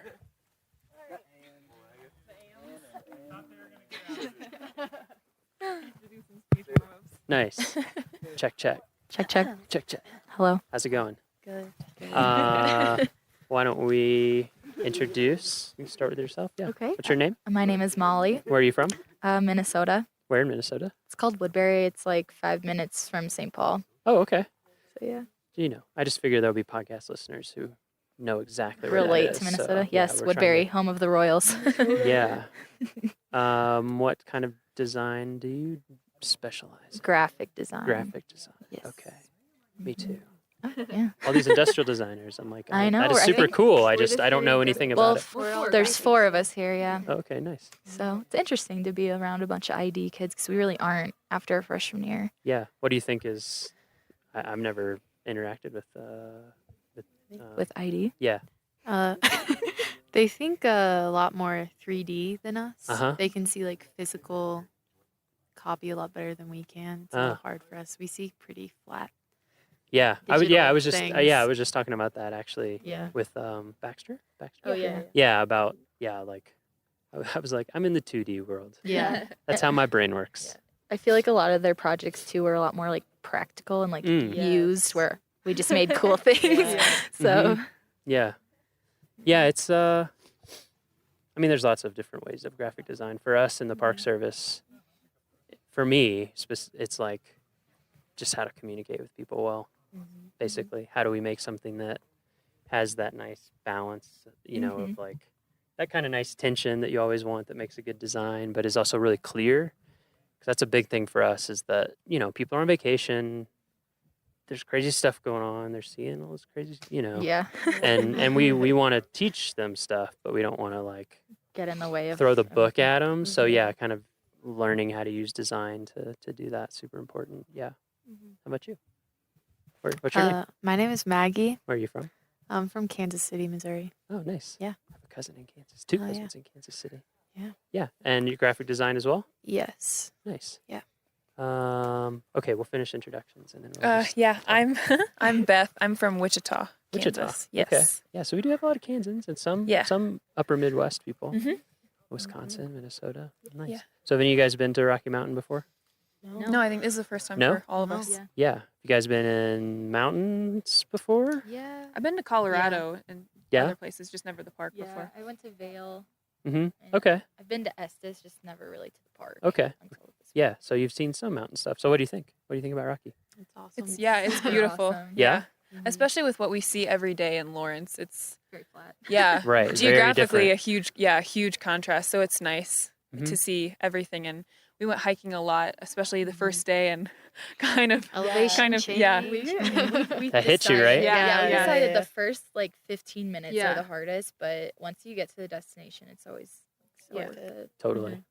Yeah. I'm my body's especially stubborn, so for me it's like the first 1 to 2 hours. Yeah. Especially if it's really early. I'm like, Yeah. oh man. But yeah, every time once you get into it, you're like, I'm so glad I'm doing this. Yeah. This just feels so good and engages your mind in a different Yeah. way. Yeah, how is it's been interesting hearing from different people how the camping and hiking and being outside all the time has affected lots of things. But Yes. Your design, how is that? What do you think the benefit has been there? How has it been different? I mean, because a lot of people have said and I'm the same way. I'm on the computer all the time. I'm pretty much in, Illustrator and InDesign and Photoshop and Yeah, I think I was going to say, having not as much technology at your fingertips all the time was a huge thing for most of us. It's also just, I think this week, specifically in my project, and I guess in all of ours, we pulled a lot more from the environment around us and stuff that we don't normally see. So if I hadn't have been here, I wouldn't have known what this stuff looked like, and I wouldn't have been inspired to do that kind of thing. So it's just kind of a different environment, helps you pull different ideas and things that you would never normally see. If I was in Kansas, I wouldn't be looking at the same things and making the same things. So That's that was super a big. cool. Yeah. One thing that I don't know, this is my own personal pet theory, but national park visitation has been going up for sure the last few years, at least like at Rocky it has hugely, incredibly. And I think part of it for me, and you guys would know even more because I'm 32, so but I had the internet and stuff for a long time, and like you have to be here. You know what I mean? Like you're saying, like you have to be here and have the experience. It doesn't really translate any other way. It's not really reproducible. Even in pictures, like it's just Exactly. Not the same. So it's something that it's cool that we have these places, like experiences that are here set aside specifically for you to be able to like have a genuine experience that you can't have anywhere else. That's cool. Yeah. What about you guys? How did it? Yeah, I think the biggest thing was not being able to rely on outside sources. So having to come up with things that were like personal experiences, things that you are familiar with. And then also for me, a big thing was like not being able to compare what I was doing to other things that have been done. So it was kind of figuring out a way, or I guess it was just not having the ability to go out Yeah. there and look at what's already been done. Huh. So just I hadn't even thought relying. about that, but that is Yeah. huge because Mhm. I mean, Need we inspiration. all do that. Yeah. Yeah, Yeah. like when I'm starting a project, I'm just like, oh, I have this feel in mind, Yeah. and you start looking at And then references, you get lost. Yeah. yeah, you kind of like if you had, I mean, you still come up with something Mhm. original, but like maybe Yeah. you had some idea before you started looking that now has Mhm. gotten kind of Yeah. drowned out, maybe. And then I think the comparison thing is huge too, Yeah. because I know for me, like I feel like in everything in life, like you do best when you aren't self-conscious about it. Yeah. But it's Yeah. really hard when you have like the world of Yeah. design and you're like, oh my God, I can't do this. But it's like, yeah, well, they're one of the 10 best designers of all time. Yeah. Yeah. But at the same time, I thought like it's been a really long time since I've been told make whatever you want. Like there's no like guidelines or Mhm. prompt or anything. And at first it was like, oh my gosh, like what Overwhelming. should I do? I can do Yeah. anything. Uh-huh. And like just this pressure to make something awesome. Yeah. Because you have the 1 week. Sure. And So- everyone here is so talented too, and seeing everyone's Yeah. together, everyone around you is making really amazing stuff. Yeah, so I agree. When it I puts looked more at pressure everything, Yeah, on. there was definitely panic. Like, what do I do? that's cool though. Like that's a good, Yeah. you know, that's a good group dynamic. I Yeah. think when you have a bunch of people together who are who are good at something, Yeah. it makes everybody Mm-hmm. kind of step their game up. Yeah, Yeah. that's true. Yeah. Yeah, I love a lot of this stuff. Mhm. Yeah, we're gonna try to get pictures up so we can put it on the blog. Oh, cool. Good. Yeah. Yeah. Well, I'm glad that you guys have had a good time Yes. and Yeah, that it's great. been valuable. Mm-hmm. Absolutely. Do you think there's things from this experience you'll take back with you? Getting I smoked. feel like I'd be more likely to go visit other parks now. That's Yeah. awesome. Yeah. Yeah, that's Yeah. really good. I think especially aside from the design and just the camping aspect of being here, none of us have ever camped for an entire week. Yeah. So that was really tough at times, but Right. now, yeah, I think the longest I've ever camped is really a night or two. Right. So Weekend. yeah, a weekend. So. Yeah, I think it's 12 that hours. day like 3 to 4 where Yeah. the game Yeah. starts to It's right. change. Yeah. Yep. Mhm. Yep. Yeah. Because you're like, wait, there's nowhere for me to Mhm. go. Yeah. I live here. Mhm. Yeah. But after this, I Yeah. think I'd be a lot more willing to do stuff for longer periods of That's time. great. Yeah. Yeah, it's it's like a time-based thing, you know. You almost have to you realize, I mean, I've done backpacking trips and you kind of sense this pattern where it's like day 2, day 3, day Yeah. 4, and as you get deeper into it, you become more and more comfortable. Mhm. Yeah. It's cool. You get your mind in a different Yeah. gear. Yeah, Yeah, but yeah, yeah. we've also heard a lot of people around camp saying like this is the nicest campsite they've been to, and like how all the facilities are really close and Estes is Yeah. right there. So it'd be really Mhm. interesting to even go somewhere more remote. Oh yeah. where we like can't go Actually, to Estes for actually, showers. that's a really good point. Yeah. I've talked about this with people before, like those of us who work here. You know, it's very unusual Yeah. to have a park of this size and type, but then to have a real community Yeah. right at the doorstep, and then an airport an hour and a half away. Yeah. Mhm. Because when I worked in Denali, and even there's some stuff compared, but like there's no grocery store. Although I heard that they're building one, but there's no grocery store. So we would drive to Fairbanks. So it's Mhm. 4.5, 5 hours round trip for Oh, groceries. wow. Yeah, and so it's and so you're right. There's a whole realm. Yeah. Also, what I would encourage you to do, there's 417 units in the National Park Service system. Wow. So there's national parks, which I think there's 59 or 60 of now, but then there's a whole bunch of other stuff, and like national monuments. Oh, yeah. We run a lot of those. Forest Service and BLM run a lot more. There's historic sites. Yeah, anytime you have the chance. The job I had before this, I went to all sorts of different parks and made brochures for them. It just, so many places are really cool, even if you wouldn't think Yeah. to stop there. Like little Revolutionary War battlefields and Civil War Oh battlefields. yeah. Yeah. Yeah. And oh man, I'm blanking on the name right now. It's a Congaree National Park, which is a swamp area, kind of right on the border of the Carolinas. Like it was incredible, and I'd never heard of it. So Yeah. that's cool that you're more interested now. Yeah, Yeah. definitely. Yeah, you can go if you go to findyourpark.com, or if you go just go to nps.gov. Like we have maps of every park unit. Cool. Yeah. Cool. Keep it up. Future park visitors. Will do. All right. Thanks. Yeah.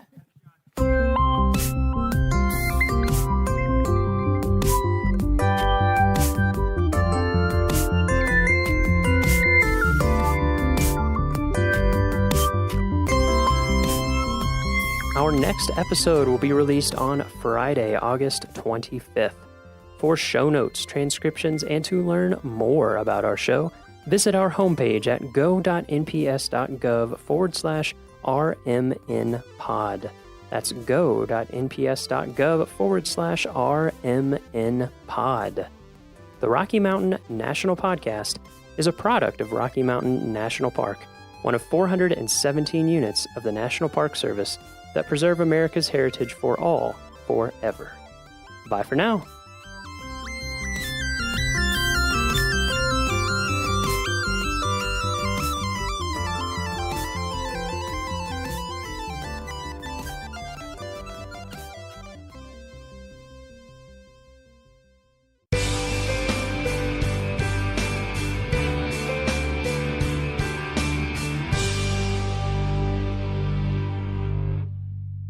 Ready for a backcountry experience?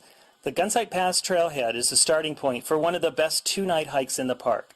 This 18-mile hike has always been a great trip, but in the past, getting from the end point of the hike at Lake McDonald Lodge on the west side of the park back to your car over here has always been a hassle. Now that the new shuttle system is in place, hikers have free transportation back to Gunsight Pass Trailhead to retrieve their car.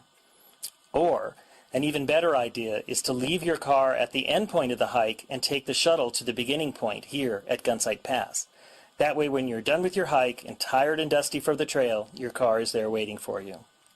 However you arrange it, the hike from here to Lake McDonald Lodge provides a classic Glacier National Park experience. The trail winds in and out of dense forests for the first few miles to Gunsight Lake and continues up subalpine meadows to Gunsight Pass. Dramatic views of Gunsight Lake on one side and Lake Ellen Wilson on the other are your reward as you stand on the Continental Divide and enjoy the scenery. The trail then drops down to Lake Ellen Wilson before climbing Lincoln Pass over to Sperry Chalet and the Sperry Glacier.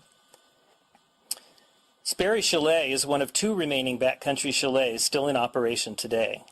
From the chalet, the trail drops steeply down to the McDonald Creek Valley below and ends across the road from Lake McDonald Lodge. Backcountry campers are required to obtain a permit prior to their trip. Stop at one of the permit offices or visitor centers and Ranger can give you guidance and assist in trip planning. Along this route, backcountry campgrounds at Gunsight Lake, Lake Ellen Wilson, and Sperry Chalet provide a range of choices for camping, and the chalet provides overnight accommodations that include meals as well if you want to experience the backcountry with just a touch of rustic luxury. Reservations for the chalet is a must, and reservations are recommended for backcountry campgrounds as well. Headwaters is supported by the Glacier National Park Conservancy. Note: this episode deals with an intense accident in Glacier. Please take care while you're listening.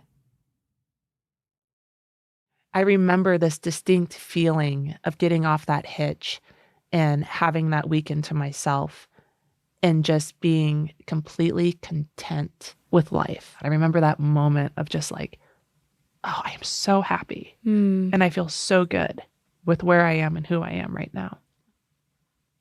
So what happened on the walk back? I was on an incline. And when you walk on an incline in snow, you kind of like lean in, kick, kick, kick, dig, kick, kick, kick, dig. So I had kicked into the snow, but there was enough where I had kicked in and exposed it that I actually kicked in to ice. And I stepped on it and it just took me out immediately. You fell. I did. You fell off the high line. I began to slide. Yes, I fell off the high line. Every community, a high school, a workplace, a national park has its set of stories. Local legends, colorful rumors, and cautionary tales told in hushed whispers. They come and go, as people do, but I think some of these stories are etched into the fabric of these places. When I moved to Glacier last year, I started to learn the stories and characters of my new community. From the stories we've told on Headwaters to the old, locally famous characters I see referenced everywhere, like Joe Cosley, the notorious park ranger and poacher, or Josephine Duty, the moonshine mogul. One of these stories is that a trail crew employee once fell from the Highline Trail onto Going to the Sun Road and lived. It's almost beyond belief. And it felt a little taboo to know this about one of my neighbors. To know what happened, but not know them. To know what felt like their secret, but not their telling of it. This year, I became friends with that person. And I quickly realized that they don't see it as a secret. This story that I saw as a dark piece of their past was something that they brought light to, and in doing so, brought light to so much more. You're listening to Headwaters. I'm Gabby. This is a show about how Glacier National Park is connected to everything else. In this episode, we talk about how one event can change a life. This is the story of Morgan Bell's relationship with Glacier, a career on trail crew, and how a single day, a single step, changed everything.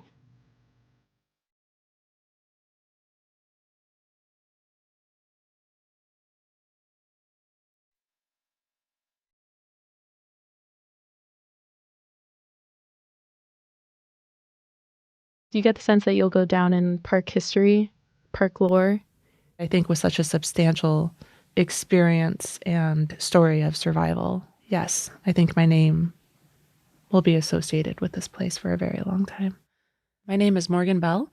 I am a concession management specialist here at Glacier National Park, and I have been employed here for 22 years. What brought you to Glacier then? What brought you to Montana? I had received a letter from Glacier National Park in the mail advertising positions for trail maintenance. Had you ever been to Glacier?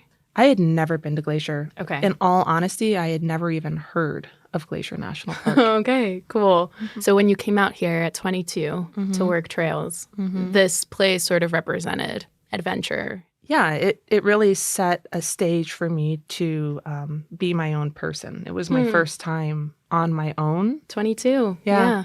So what was working trails like here when you started? It was super intense. It was exposing not only to the elements, but emotionally, like personal level exposing of being embodied in the woods with strangers for 6 months. And you're physically doing a lot of work because you're clearing trails. Yeah. Right? Yeah. Okay. What does that actually mean? What are you actually doing? It consists of typically a season that runs from April to October, and you primarily in the spring are focusing on clearing down trees that would have fallen through winter storms. Okay, to get them ready for visitors. Yeah, for hiking. So we'd go out and clear trails with chainsaws, sometimes crosscuts, clean all of the drains so that water can move off of the trail.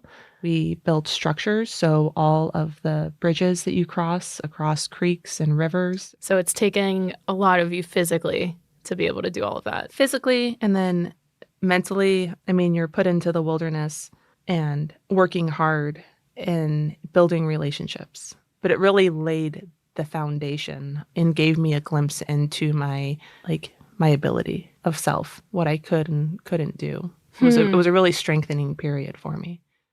So tell me about this culture of trails. There's a lot of pride in it. There's a lot of ownership, and there's a lot of longevity. If you're a newbie, it's like, are you going to stick around? Are you going to stick around? Yeah. Are you going to be what do trail people call themselves? Trail dogs? Trail dogs. Okay. Yeah. Trail dogs. It's a right to become a trail dog. You have to work for it. It's a sense of pride to become one. Yeah. To become part of the pack. There was an authenticity to the relationships that you could build with individuals in such extreme environments. It was a community that provided instantaneous support. It was a wave of experiences with each other. We have 10 days where it just pours rain on us. Everyone's unhappy. Everyone's unhappy. Yeah. But that somehow connected us, and we still got the job done. We still had fun. We still made our meals together. Yeah. So moved here when you were 22, Mhm. started trails. Mm-hmm. At some point, you became crew lead. Yeah, so typically each crew, depending on the district, is made up of anywhere from 4 to 6 individuals. My crew that year was myself, the crew lead, and then I had a maintenance worker, and I had 2 laborers. I was very excited and had a lot of pride to be a trail lead. How old were you when that happened? 32. I really started to see how Glacier had shaped me into the individual that I was becoming. I can hike a trail. Like in my mind, I can envision a trail without being on it because I've been on it so many times. That makes me think of knowing our homes in such an intimate way. Mm-hmm. And so these trails are sort of, like a home where It you is just... home. It is home. You know, I have a favorite tree. I have a favorite rock. And I have and I have memories built in certain areas, right? Mhm. There's like those keynote moments that are kind of ingrained in my being. I became very integrated with Glacier. I identified with it. And there's an intimacy of how I connected with Glacier. My literal blood, sweat, and tears were put into the ground. From working trails. From working trails. Trails exposed me to the deepest parts of myself. It built a level of strength and identity within me to understand myself. It was like a level of intimacy. Who would I be as an individual if I wasn't shaped by trails? By trails. It solidified that this was where I was supposed to be. I'm all about universal signs. And there was a moment before I came to work here. I was working in a physical therapy office at the front desk, and there was a calendar that I had. And one of the photographs I really admired. And so once the month had passed, I tore that page out and stuck it on my wall and would just look at it. Fast forward, and I'm standing at the top of Logan Pass, and I look around, and I was like, this is that picture. And so that was a pivotal moment for me where I was just like, this is where I'm supposed to be. Logan Pass is the highest place you can drive to in Glacier, home to the Highline Trail. The Highline is cut steeply into the mountainside and parallels Going to the Sun Road for several miles. When I hiked the trail, I was surrounded by beargrass and other colorful wildflowers in bloom, and I was sweating as the warm summer breeze hugged me. When Morgan and her crew were there on that day in 2012, it was still spring, gloomy and snowy, and her cheeks were pink from the cold mountain air. She was there to get the trail open, clearing it of snow and debris to get it ready for the thousands of eager boots that hike the Highline every summer. This is no easy task on any trail. But now imagine one with drop-offs so steep that it feels like every butterfly in the world made its way to your stomach. As if that weren't enough, add snow and ice to the mix. The morning had started July 3rd, 2012, but it was raining and it was like a low cloud cover. Definitely still spring, summer in the high country. Historically, trail crew is responsible for blasting snowfields on trails of high use. So we walked out, got to our destination, the last snowfield we needed to assess, and then we geared up and began our walk back to the trailhead. One of my trail members was in front of me. I was second in line in the group of 5. And him and I were just chatting up a storm. We were just like having really good conversation. And we had crossed a number of snowfields by this point, and we had approached our last one that we needed to cross. I got pretty far across it, and I could see there's seasonal water. This section of the trail, seasonal water flows. What had happened is that water had froze and created like an ice layer. I was on an incline, And when you walk on an incline in snow, you kind of like lean in, kick, kick, kick, dig, kick, kick, kick, dig. So I had kicked into the snow, but there was enough where I had kicked in and exposed it that I actually kicked in to ice. And I stepped on it and it just took me out immediately. It was fast.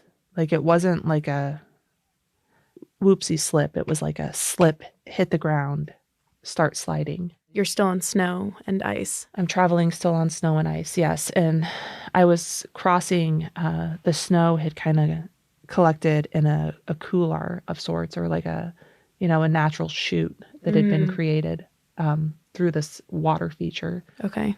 So snow ran from the trail all the way to the road. It's not fluffy, it's not soft, it's not playful, it's icy, hard-packed, compacted snow. Very rough, and hard. And if anything, is only making you slide faster. Faster, Yeah. And the slope of which I was sliding was also steep. I hit the snow immediately and began to slide. And I recall when I first fell, I was on my back and I was going headfirst down the hill. I attempted to self-arrest with the hand tool I had, which was a shovel. So it's a method of putting it across your body and trying to dig it in and use it as a brake. I didn't have crampons or an ice axe. That wasn't something that we typically carried with us. I was able to like spin myself around with my shovel, and then I was feet first going down, trying to brake. So now you're seeing. Now I'm seeing the ground and where I'm going. But I'm like laying on my back still and trying to use my shovel. At some point, my shovel was ripped out of my hand and I lost it. And I remember in that pivotal moment, it was so fast, but everything was like so slow in that moment. And I remember just being very aware of what was happening, but extremely like methodical in my actions. So once I lost my shovel, I flipped myself back onto my stomach. And so now I'm traveling feet first on my belly. And my only attempt to slow myself down was to expand. So I put my arms out, starfish, essentially. Put my arms out really far, began to dig in with my hands and my nails. My feet started to like kind of really push my toes into the snow. I remember like the sensation of my face dragging on the snow and the sound of it, the speed of it, and like the snow that I was gripping and moving across, like flying around me, and like screaming. It was incredibly loud. Really, really intense. Primal fear, like loss of control, and completely terrified. What my crew members experienced as well is that they heard me yell, "I can't stop." So they're hearing you while they're still standing on the high line. Yes, and they're watching me. They can see me sliding down. At a certain point, they lost sight of me and didn't know what the outcome was, but knew that I had made it to the road. Because from the high line, they could see the road itself, but they could see vehicles going around. Something. On a slippery patch of hard snow and ice, Morgan slid 350 feet from the high line. That's more than the entire height of the Statue of Liberty. Then she free fell another 12 feet onto unforgiving pavement, onto Going to the Sun Road. So I remember a majority of the slide, and at some point, I lost consciousness on the snowfield. And I came to on the road. I don't know the duration after I fell, like if it was seconds, minutes.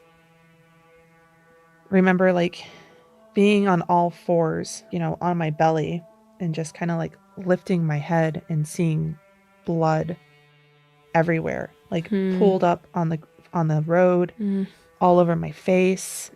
I was like, oh my gosh, okay, I'm on the road. And at that very moment, it was like these little black shoes came running up and came within my view. And I was almost like in child's pose, hunkered down. And this individual was saying to me, like, are you okay? Where did you come from? I don't know how clear I was in communicating, but I recall saying, I fell from the high line. I'm trail crew. I was on the high line. I slid. I recall laying down and instantly feeling a lot of pressure in my head, intense pressure in my head and my face, just holding my head. And I recall people coming in, so visitor service assistants from Logan Pass came down to assist. They started performing an assessment on me of my injuries and stabilizing me, you know, my C-spine and everything like that. The individual who had come upon me on the road was actually a registered nurse from Billings. From what I understand, rangers got on site and alert, which is an emergency helicopter, was called and took off immediately to come life flight me to the hospital. And so I was put on a board and put in the back of the shuttle bus and transported to Big Bend. And once alert was on site, they put me in an induced coma and got me in the helicopter, and we took off.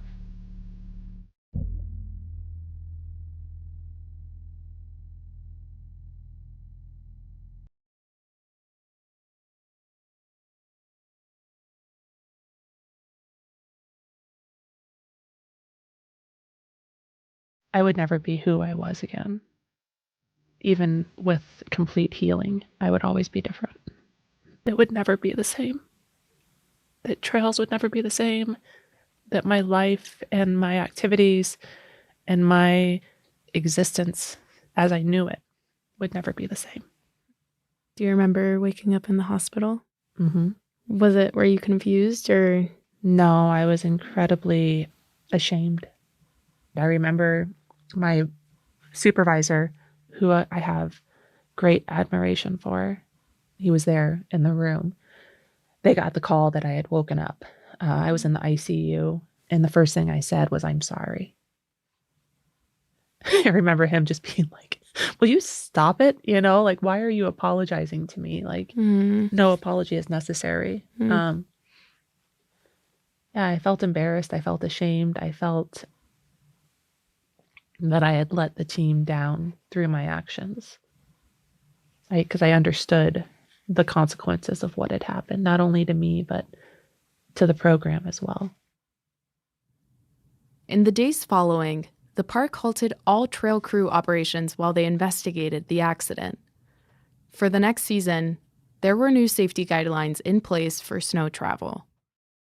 And every year since, trail crew does mandatory snow and ice safety training, where they practice using ice axes and crampons and setting up fall protection. Morgan's accident changed the trails program and the culture of snow safety throughout the entire park. Heads up, Morgan is about to describe her injuries. If you're not interested in listening to the details, you can skip ahead 2 minutes. So, when you woke up at the hospital, what were the physical injuries? Starting from the top, traumatic brain injury. So I had swelling of the brain. So to stop that, what they had done is shaved my hair, just the top portion of my scalp front portion, and created a laceration from my right ear to the apex of my head. Like they cut that open? They cut that open. Wow. And essentially peeled that down and drilled 3 holes into my skull, which alleviated the pressure of the fluid building up inside of there. And while they did that, I had also sustained multiple fractures to my face. And one of the more sustainable fractures that I had was completely shattering my forehead. So they went in and pieced it together with metal pieces that ironically are called dog bones. I broke my nose. I lost my front tooth, chipped it. I had multiple lacerations on my face, the most extreme being my upper lip, which had been torn off. In my cervical area and neck, I had a bilateral dissected carotid arteries, which essentially is the bands around my carotid arteries had exploded. I then had a right dislocated shoulder and a lacerated liver. So majority of the injuries were head and neck. Every single one of them was life-threatening. Did you feel like you looked different? Like it was a different person that you were looking at after the accident? Yeah, and that was really hard to look at myself. Really hard to look at myself after the accident. A lot of like sadness for what I had done. It was just hard. It was hard to like, I don't feel myself as vain, but it's hard to look at yourself in a different context when something on your face changes or on your body changes. Essentially a stranger. The shell of me had changed. I had identified with myself for so long as someone in the mirror. And then to be looking and seeing the holes in my head and the scar on my forehead and the abnormal angle of my nose and the shift of my eyes and all of it, the missing tooth, the shaved head. So there is this reckoning that you're going through with identity.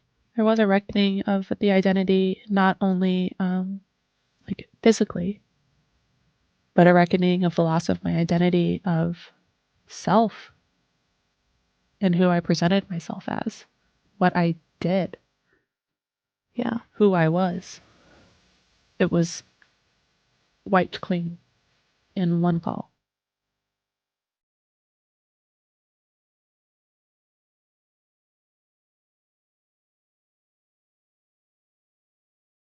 This loss of self and identity and my former relationship with Glacier for a very long time challenged me and put me in very dark places. You know, depression came naturally with it. I get covered by the darkness, and there's times that I can let it put me on the ground and be at the depths of it. Ultimately, there's an essence of my being that shines brighter. Did the fall at any point feel like it defined Glacier for you? Like you were sort of avoidant of this place because it was too intense to go to Logan Pass or too intense to go through the entrance station? Never. Never. No. I'd be remiss to say that it wasn't moments of anxiety driving up the road and approaching the chute. I know that none of this occurred out of vengeance, that I did something wrong to deserve this. I was eager to come back and connect. Such an integral part of my being, it was a loss. I was grieving. I was grieving Glacier. I was grieving that I wasn't able to immerse myself in it and that I had to be home. There was nothing I wanted more than to be here. This place means a lot to me, and I care immensely for every square inch of it. And so I have apologized to Glacier. We've come to an understanding together that that wasn't intentional. I have a direct line of sight of the garden wall from the foot of Lake McDonald. And while you can't see the exact location that I fell, it's still the general area. And I have allowed the wind to carry my words up valley, and I have allowed the wall's words to carry down to me. I honor it. Dubbed the chute, like, oh shoot. Oh shoot. Yeah, That's oh, what you call it when you shoot. go by it. Yeah. Hmm. You know, yesterday I drove the road and I said hi to it as I passed it. I spotted it. I was like, oh, well, there it is. Oh shoot. The oh shoot. And I don't pass it and associate it with the memories of falling. It's just like, wow, there is that pivotal point. The memories of the fall aren't associated with it anymore. I don't think anyone would have blamed Morgan if she decided to leave this place after experiencing what she did. For all its beauty, Glacier has seen some truly horrible things, Morgan's accident, and so many others. This place has stories that I will never really know, or for that matter, understand. Maybe all places and communities do. But I think Morgan is right, that to really know a place, a community, means honoring that darkness. There's not a conversation where it's like me without Glacier. It has been such an integral part of my life for 2 decades on so many levels. It's where I have worked. It's where I've experienced loss. It's where I fell in love. It's where I've raised my daughters. It's where I have some of my closest relationships and life memories embodied. It is here. The epitome of a trail dog is like strength and tenacity, you know? And I was exemplifying that like tenfold by surviving. It was just the circumstances. Right. It was ice. It was ice. It was an accident. It was an accident. Yeah. I sometimes ponder with the idea of like, was it intentional? Did it have to be me? And did I get to survive for the purpose of what I am now? It was supposed to be me. Yeah. So it's really curious. Like, where would I be? Yeah. Where would I be without this experience? Where would I be without this place? So I appreciate you guys. Thank you very much for letting me share my story. Well, we love you. I love you guys too. Thank you. Thank you so much.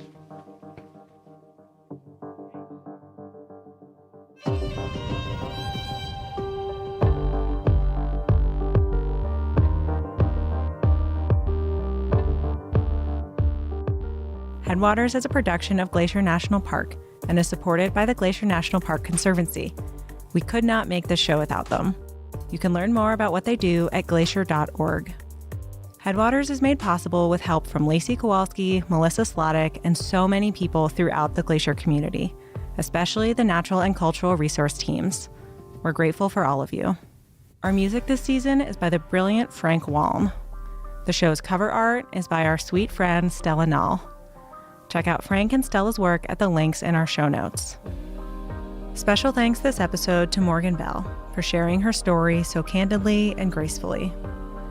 We also appreciate Duncan Lennon and Cameron Avison for all of their insight into the Trails program.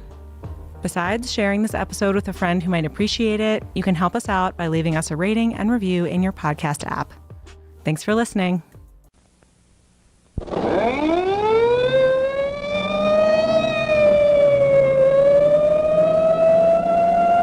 Ranger Bill, his mind alert, a ready smile, unswerving, loyal to his mission. And all this in exchange for the satisfaction and pride of a job well done.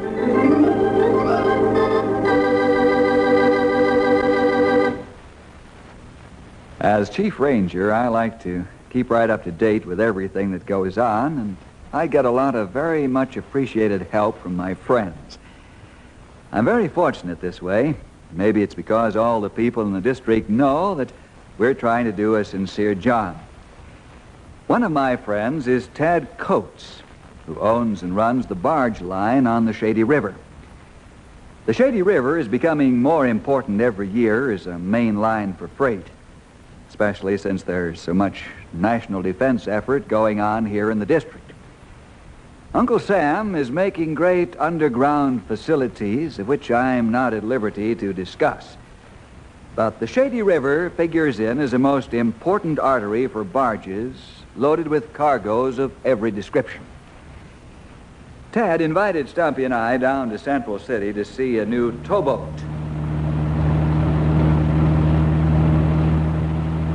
Well, here's Central City. Yep, right where it's always been. Say, what's so special about a towboat? Ain't they all the same? You see one, you see them all. You're in for an education, old-timer. I am? You sure are. If Tad asked us down here to show us what I think he's going to show us. Hey, I thought this was a secret. It's a semi-secret.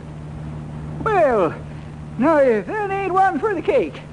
I've heard a semi-trailer, semi-circle, semi-final, semi-fluid, semi-conscious, semi-double, semi-dome.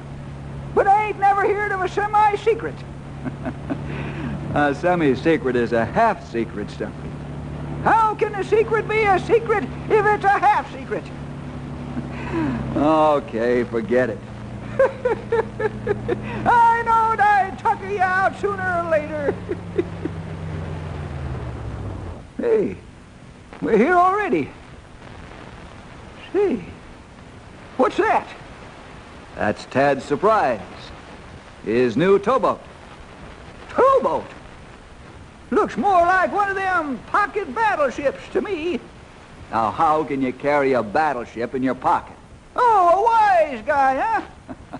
Come on, get out. We'll find Tad and look at this giant of the river.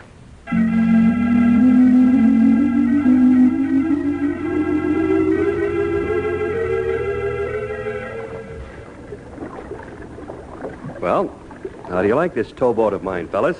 It's a beauty, Tad, a real beauty. What kind of a handle did you fasten onto it? A handle? Oh, you mean a name? Yep. I named it the River Giant. Very fine, Tad. And man, it is a giant. Yes, this towboat weighs 350 tons.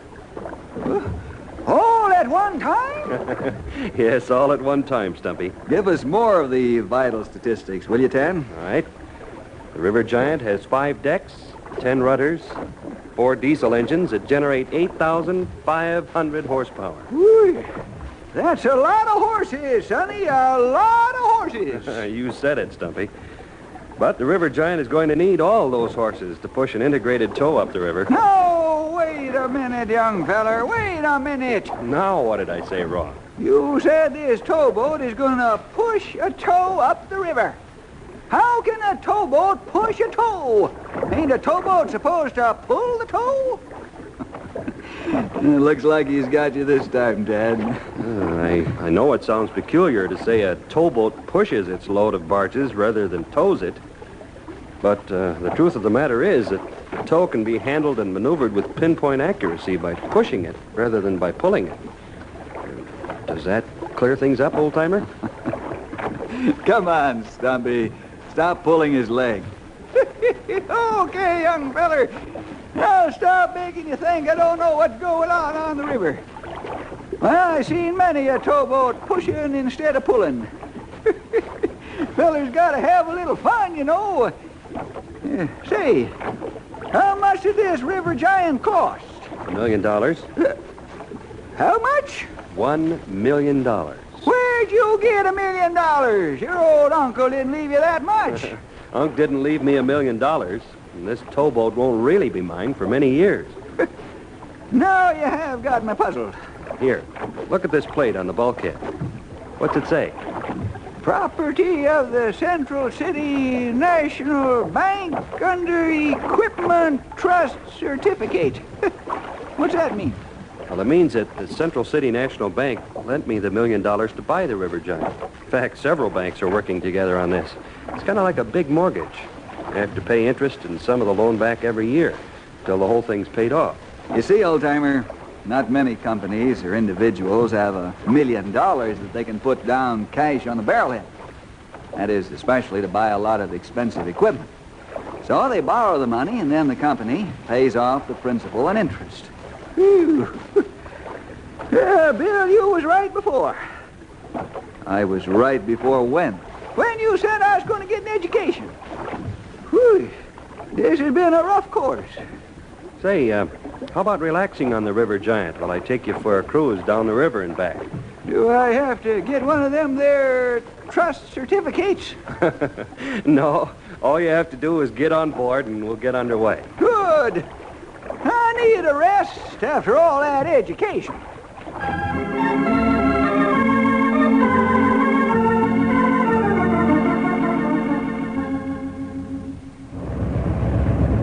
Say, Stumpy, how about taking the wheel for a while? See how easily she handles. Nope. Oh, why not? Bill did. I sure did. River Giant handles like a dream. Nope. Why not? I ain't about to try and steer $1 million. I might run it into a bank. Oh, old-timer, I never cease to admire your sense of humor. Well, you better keep your eye on the road, Sonny. I mean the river. Looks like someone's coming against you with some barges. Hey, he sure is. Let's give him a couple of blasts.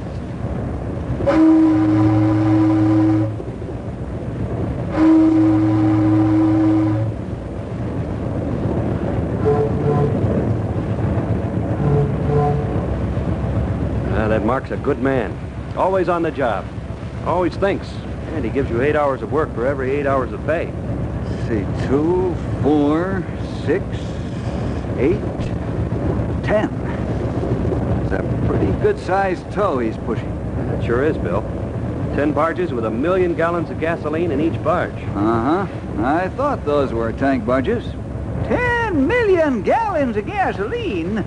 Great day in the morning. We don't fool around, Stumpy. One of those barges costs $85,000. We make them work night and day, and every day we can. Whew. One of those buckets costs $85,000? Oh, they earn their keep and then some. Mark's pushing 1.5 acres of cargo up the river. That reminds me, better turn the River Giant around and head back upriver.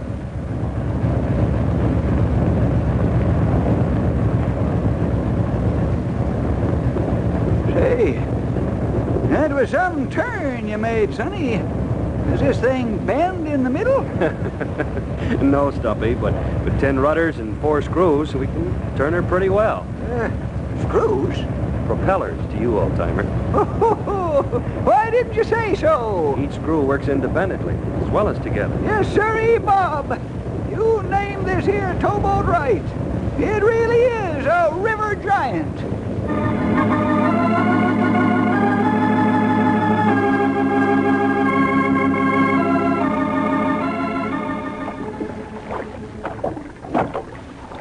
Well, everything's put to bed.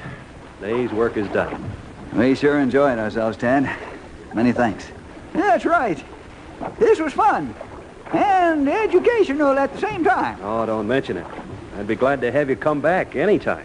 Well, Tad, we gotta run now. It's getting late. Oh, no, you don't. You fellas are staying for dinner. Oh, we really can't. Stumpy, what's the matter with you? You kicked my shin. I ought to kick you harder. Don't you know who the cook is around here? Oh, all right, you old rascal. You've got your mouth set for Mrs. Murphy's cooking, so I might as well agree to stay. Yep, that's right. My stomach hears Mrs. Murphy's voice calling, "Come and get it!" It's about that time, too. Let's go get washed up. Where's Mark and his tow? Oh, he's gone up the river to Knotty Pine, Bill. Without his supper? There's a complete galley on both towboats to feed the crew. They get good food. When do they rest? Well, let's see. They won't get to Knotty Pine until late, and they lay over and start back with another tow. We switch pilots here as the tows go by. Tomorrow's my day to break in the River Giant. Taking a 16-barge tow down to Junction City. That ought to keep you out of mischief. You said it. Well, let's go have dinner.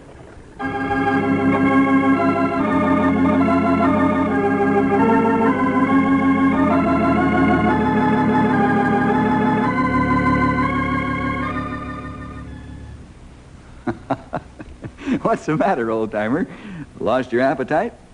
Lost it? I think I got rigor mortis of the stomach.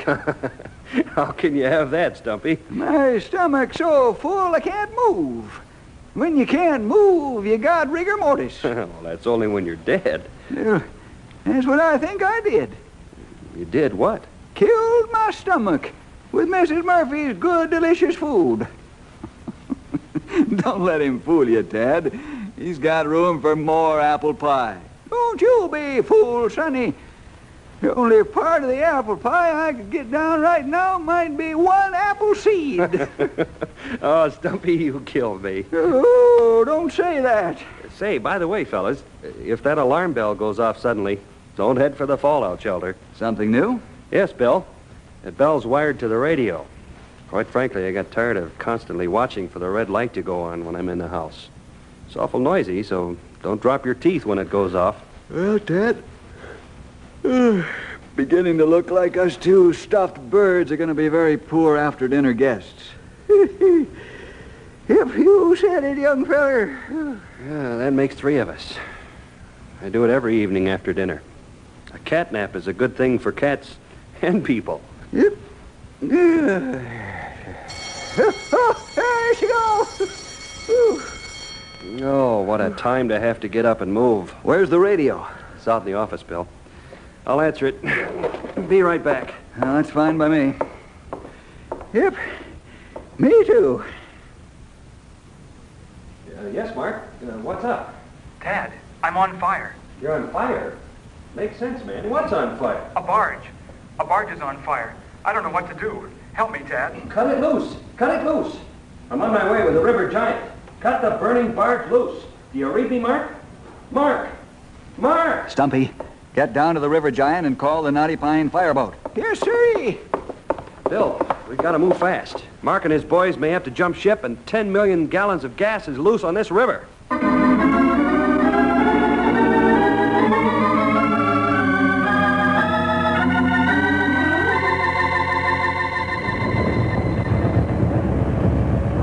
Ranger 1 to fireboat. Come in, Casey. Casey to Ranger 1. We're proceeding downriver at full speed. We can see the fire. What's it look like? The fire is presently confined to the front barges. Maybe it's only one barge. I can't tell yet. Oh, we can see the fire now. Your orders are to come alongside the River Giant and throw a supply of asbestos suits overboard. They're need to cover us with water while we go aboard Mark's boat, try to cut loose the burning barges. Or barge, as the case may be. Acknowledge. Casey to Bill. I read you loud and clear. Cut your speed, Tad, so the fireboat can come alongside. Right. Stumpy, you see any signs of life aboard the other boats? Yeah, they didn't jump ship. They're still on board, but they're all at the stern. As soon as we get the suits, we'll go aboard the other boat. Yes, sir. We better make it soon, because that sure is going to be a hot bucket before long.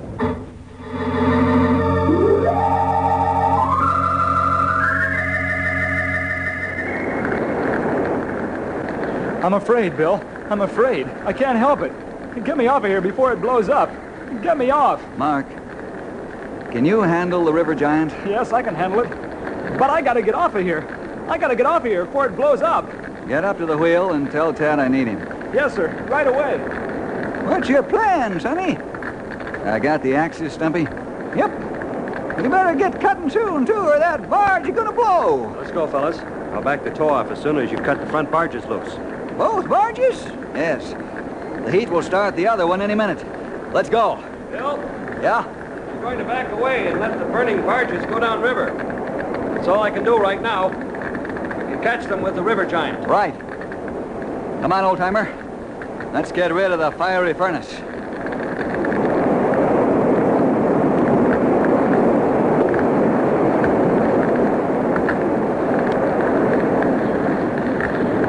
Whew. That's a hot one, young feller. Right. Here comes the fireboat alongside. What now, Bill? Can you catch the barges and blow the hatch covers off to release the pressure? We can give it the old college try. Casey. Yes, sir. Stay as far away as you can. Still do the job with your high-pressure nozzle. If the hatch covers start to buckle, turn back. That's an order. Aye, aye. I'm going back aboard the River Giant. Stay with your radio. Aye, aye.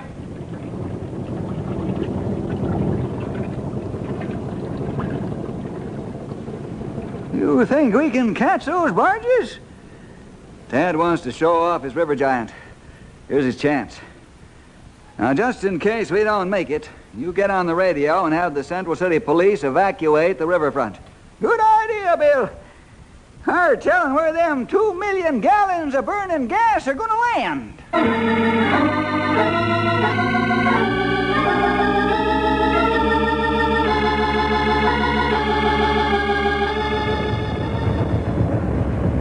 Bill, I know you've got a lot on your mind right now, but I've got to talk to you. Go ahead, Mark. I've got time to listen. Well, this will only take a couple of minutes. I'll be done before we catch up with the barges.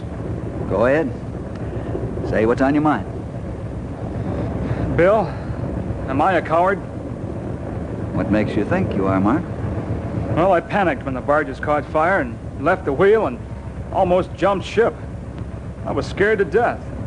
Scared stiff. Was this the first time you've had a fire like this? Yes, I've never had anything happen like this before, but you're not answering my question. Am I a coward? Mark, why do people call the fire department when their house is on fire instead of trying to put the fire out by themselves? Well, the fire department has men trained to fight fire and equipment, too. That's the point. I know you wouldn't have panicked if you had been through this experience before or had firefighting training. Boy, that's a load off my mind. But I've still got to prove myself. Let me tell you a secret, Mark. Yes? When I went out to cut the burning barges loose, I was scared to death, too. You wouldn't kid me, would you? We're not talking about joking matters. Well, where'd you get the courage and strength to go out and cut the barges loose? When I stand in fear and trembling, I get my help from the Lord. He gives me the strength to do what I am supposed to do. Now, don't look at me, Mark. Don't marvel at my courage and strength. Without the Lord's help, I would have run the other way.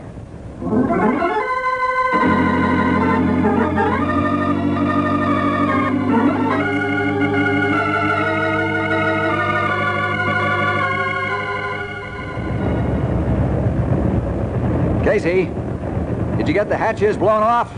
Yeah, and we did it without getting ourselves singed. Good boy. Now try and cover the River Giant with water. We're going in and push the second barge up on the riverbank. What about the first barge, Bill? One hot bucket at a time. Are you ready? Make your move and we'll cover you. All right, Tad. Beach number 2 barge. Right. Here we go.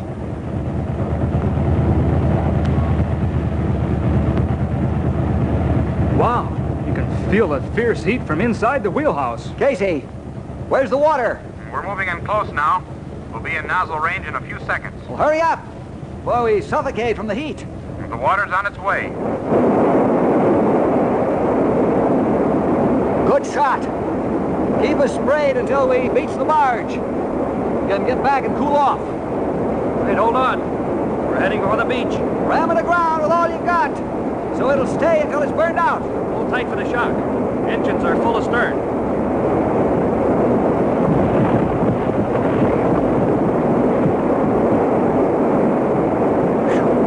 She's aground. Good work, Ted. Now let's get out of here and go after the other one.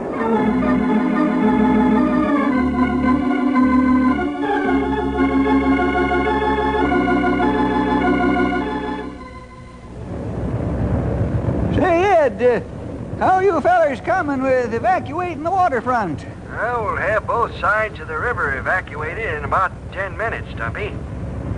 How's it going up there? We beached one barge, but the other one's way ahead of us now. We're chasing it. Yeah. Can you catch it before it reaches us? I don't know. Why? I just found out the mining company has 10,000 pounds of high explosives stored in one of the warehouses right along the water. What's it doing there? It just came in today on a barge. They haven't had time to move it except into a warehouse under guard. You've got to stop that hot barge or boom, Central City will just be a memory.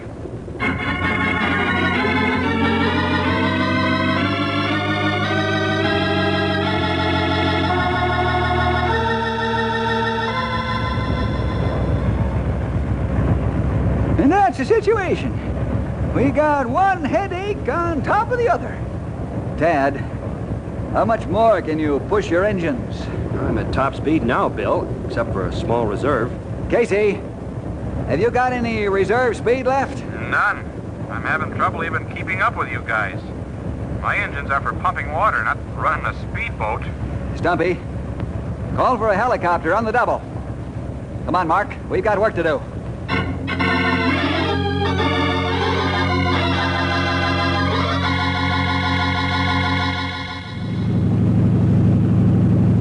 Your asbestos suit tight?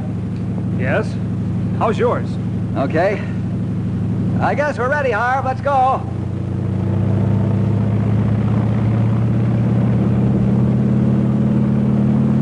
Now, do you understand the plan, Mark? Yes.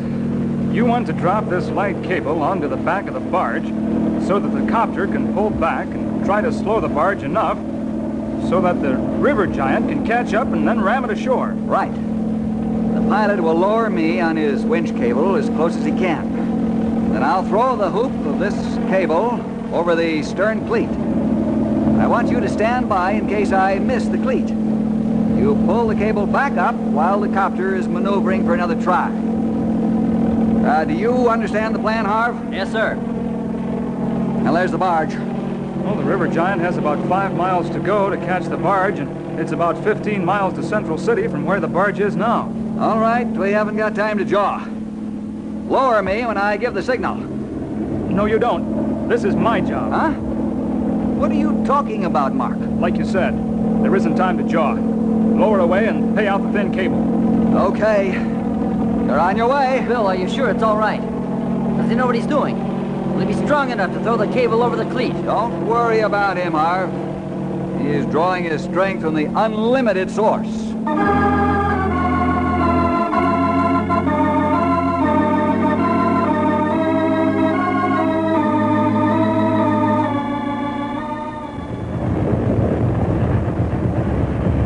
Hey, what's going on up there? That ain't Bill on the cable. What? Are you sure? But I ought to know.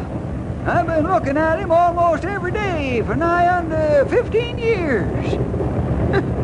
Must be Mark. But what's Mark doing on the cable? I don't know.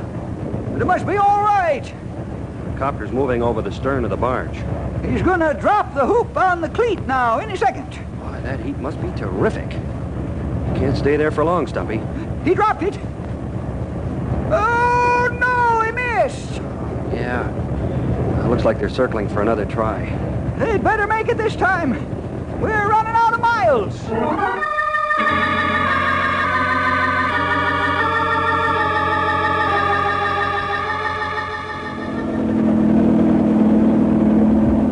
What do you say, Bill? Is he all right, or should we bring him up? He's okay. I just got the sign from him. Look, I don't recommend more than one more time, Bill. The heat's murder. The updrafts are bad. I know. Try and hold him steady. I believe he'll make it. Well, I'm glad I'm not there. Boy, without that asbestos suit, he'd fry.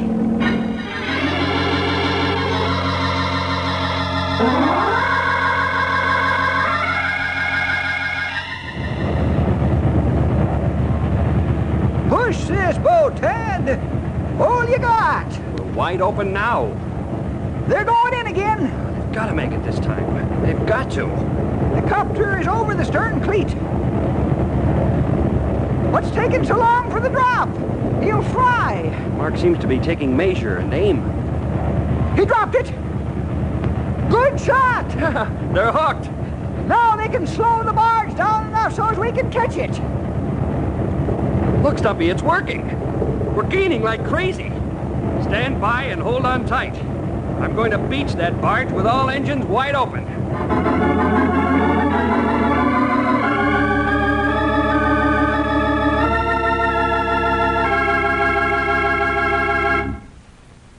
Thanks, Mark. You did a fantastic job.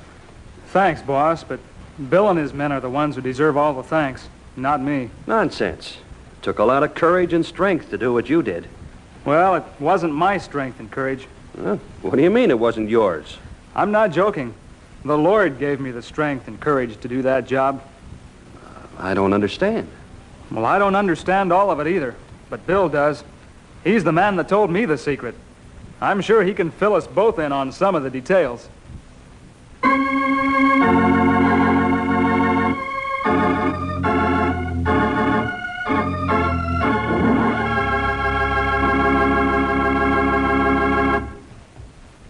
They that wait upon the Lord shall renew their strength. They shall mount up with wings as eagles. They shall run and not be weary. They shall walk and not faint. Well, see you again next week for more adventure with Ranger Bill!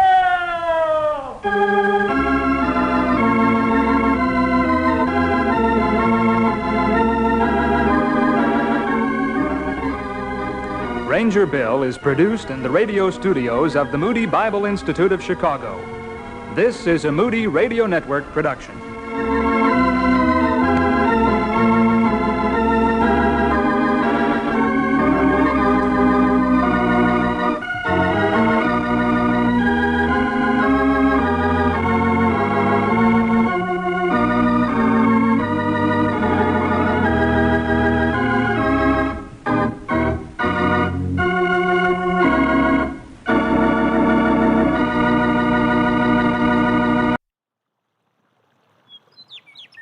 For Yellowstone National Park and the Acoustic Atlas at Montana State University, this is telemetry. It's a cold October morning on Yellowstone Lake.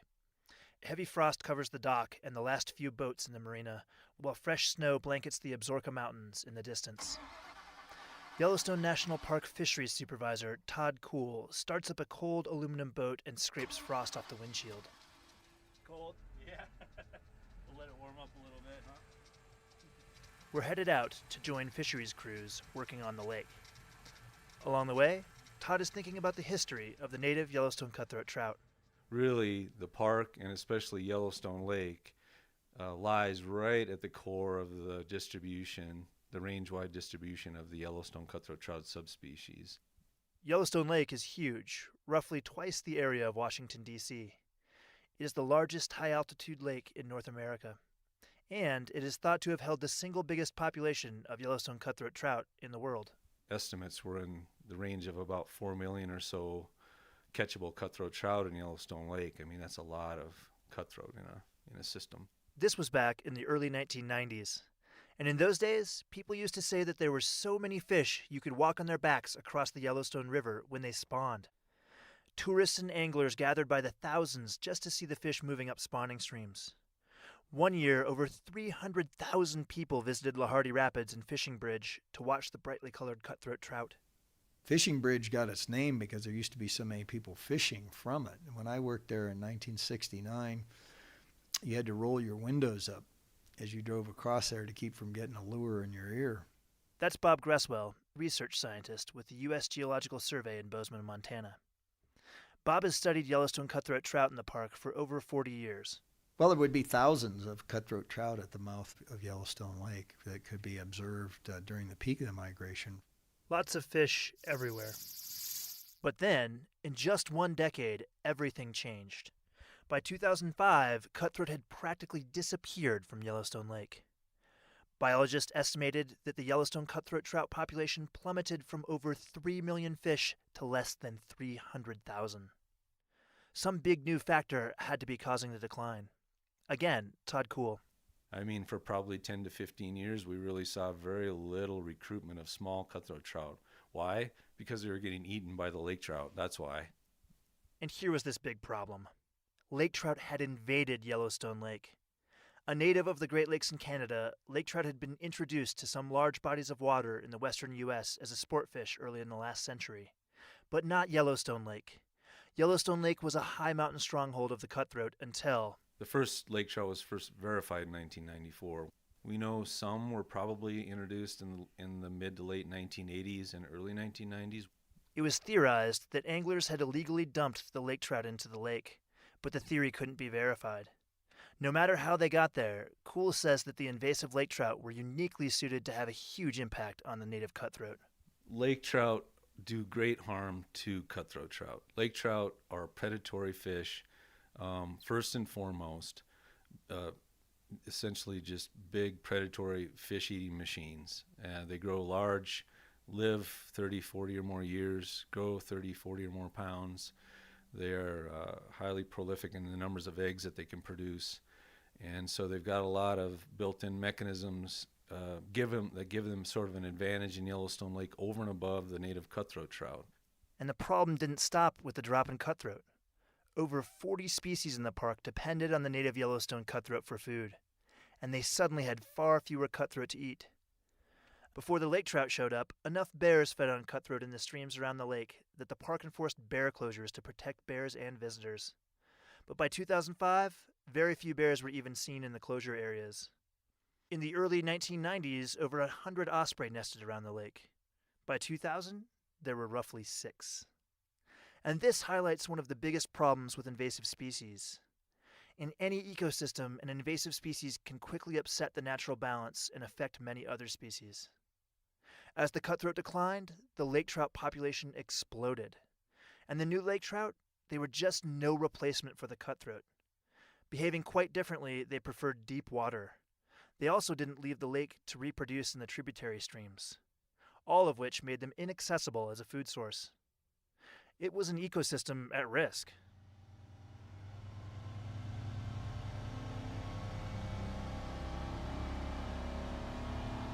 Todd Kuhl drives the workboat out of the Bridge Bay Marina headed towards the southeast arm of the lake, over 15 miles away. So we're lucky that most of the boats are in the same general region of the lake today, so hopefully we won't have to travel too far and wide to see gill netting boats operating today out there. And then the Park Service started controlling the lake trout population soon after they were found in 1994. Taking a page from commercial fishermen, fishery staff deployed gill netting boats to catch the invasive fish, an effort that still continues today. Currently, the park has somewhere between 30 and 40 miles of nets set in the lake to catch lake trout every day during the fishing season. Buoys mark the locations the nets are set, and then workboats haul the nets full of lake trout up. As the net comes in, the crews pick the fish from the net. They note their size, weight, and sex, and then they slit them open and dump them back in the lake. And here is the next big challenge with invasive species. Once installed, it often takes a ton of work to control them. They can also be nearly impossible to eradicate. In 2016, more than 350,000 lake trout were caught in the gill nets, the highest catch yet in a single year. And this is the main effort to save the cutthroat. The effort to catch the invading lake trout until their population crashes. But because of the massive amount of work that effort takes, biologists are also looking at new ways to knock down the lake trout population. In the fall, lake trout group up in large numbers, sometimes thousands of fish, to lay their eggs at specific locations. making both the lake trout and their eggs vulnerable. To find these sites, scientists have implanted radiotelemetry tags in some lake trout. And by tracking the fish, they've identified over a dozen lake trout spawning areas in Yellowstone Lake. And then we're doing research on methods to kill the lake trout eggs on these spawning sites. To stop the lake trout at the start, one experimental technique involved shocking the eggs with electricity. Another attempted sucking the eggs up with a small suction mining dredge. But by far the most promising new method is surprisingly simple. Fisheries technician Mike Simientowski stands on the deck of a gill netting boat with a large lake trout in his hands. Got all the lake trout that we just caught in the last couple gangs of net. And so right now we're over one of our dumping sites, and we're taking the lake trout and putting them through this fish grinder here, so that way we know that all the pieces of the fish are sinking all the way down to the bottom. Grinding is used over some sites, while on others whole dead lake trout are being dumped. Laboratory tests show that the decomposing fish carcasses kill the eggs by eating all the oxygen in the water. Oxygen that the eggs need to survive. Again, Todd Kuhl. And so we're moving forward pretty quickly with that method because it's so simple, because we're not taking anything foreign from the lake and bringing it in, like some kind of a chemical or something like that. We're just simply taking the dead fish that we're catching and putting them strategically on spawning areas. And these big efforts to keep the ecosystem healthy, they seem to be paying off. Fewer small young lake trout and fewer big old lake trout are being caught in the nets. And so that's telling us, even though our catches are still high each year, that's a strong signal that our suppression program is collapsing this population. And as a result, the cutthroat are making a comeback. For every lake trout we kill each summer, we're probably saving 40 to 50 or more cutthroat trout just in every given year. More cutthroat of various sizes are being found in annual population monitoring. Anglers are catching more cutthroat. Visitors are returning to watch the cutthroat spawn in the late spring. Nesting osprey numbers are growing around Yellowstone Lake. And finally, bears are coming back to the spawning streams. Kuhl has even seen this firsthand. I was on that spawning stream trying to collect a water sample in June with some of my crew, and that grizzly bear showed up. That was his stream, and those are his fish. And then watching him, get after the cutthroat trout and bring them up on the bank and chow them down, that's pretty amazing to see. And then, on top of that, the hundreds of people that were gathered to watch that as well, and that occurred for well over a month. All encouraging signs.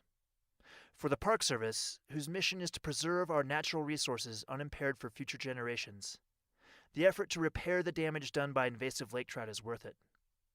Yellowstone is one of the few remaining relatively intact ecosystems left in North America. And restoring the Yellowstone cutthroat, it helps it stay that way. For Yellowstone National Park, I'm Scott Christie.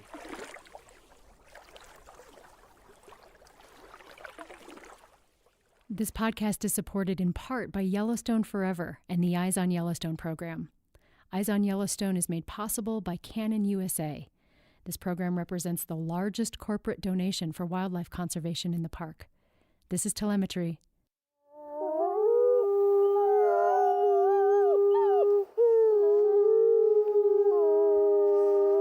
From Yellowstone National Park, this is What We Do. I'm Miles Barger. And I'm Ashton Hooker.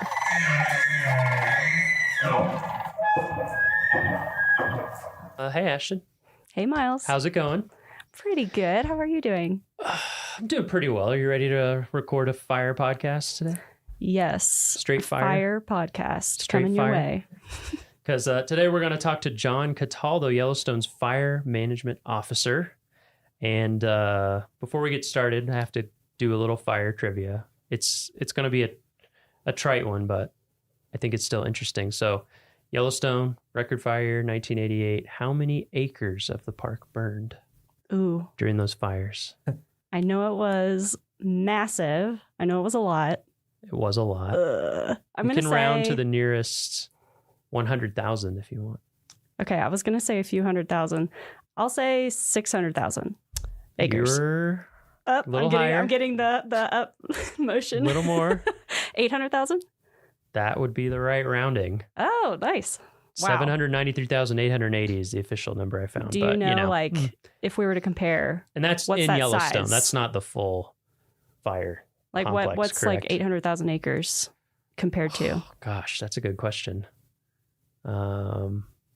Yellowstone's 2.2-ish million. Okay. Which is what states combined? Rhode Island and... It's 2 Rhode Island. 2 Rhode Islands? And the chain.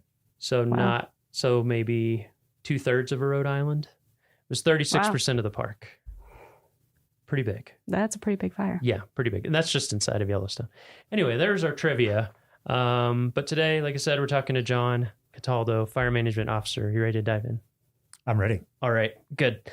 So in your career, have you always worked for the National Park Service in your career? Or did you start with a different agency in terms of fire? I started with the National Park Service in 1992, and I've kind of oscillated back and forth between the U.S. Forest Service and the National Park Service, but always a federal agency. Okay. Yep. What was your first job in fire? My first job in Or in fire, general? well, in general, it was actually part of my financial aid package when I was an undergrad at Humboldt State University. I was offered a work study opportunity as part of my financial aid. And I was studying wildlife management at Humboldt State University in Northern California. And my advisor and the department chair was married to the branch chief of wildlife at Redwood National Park.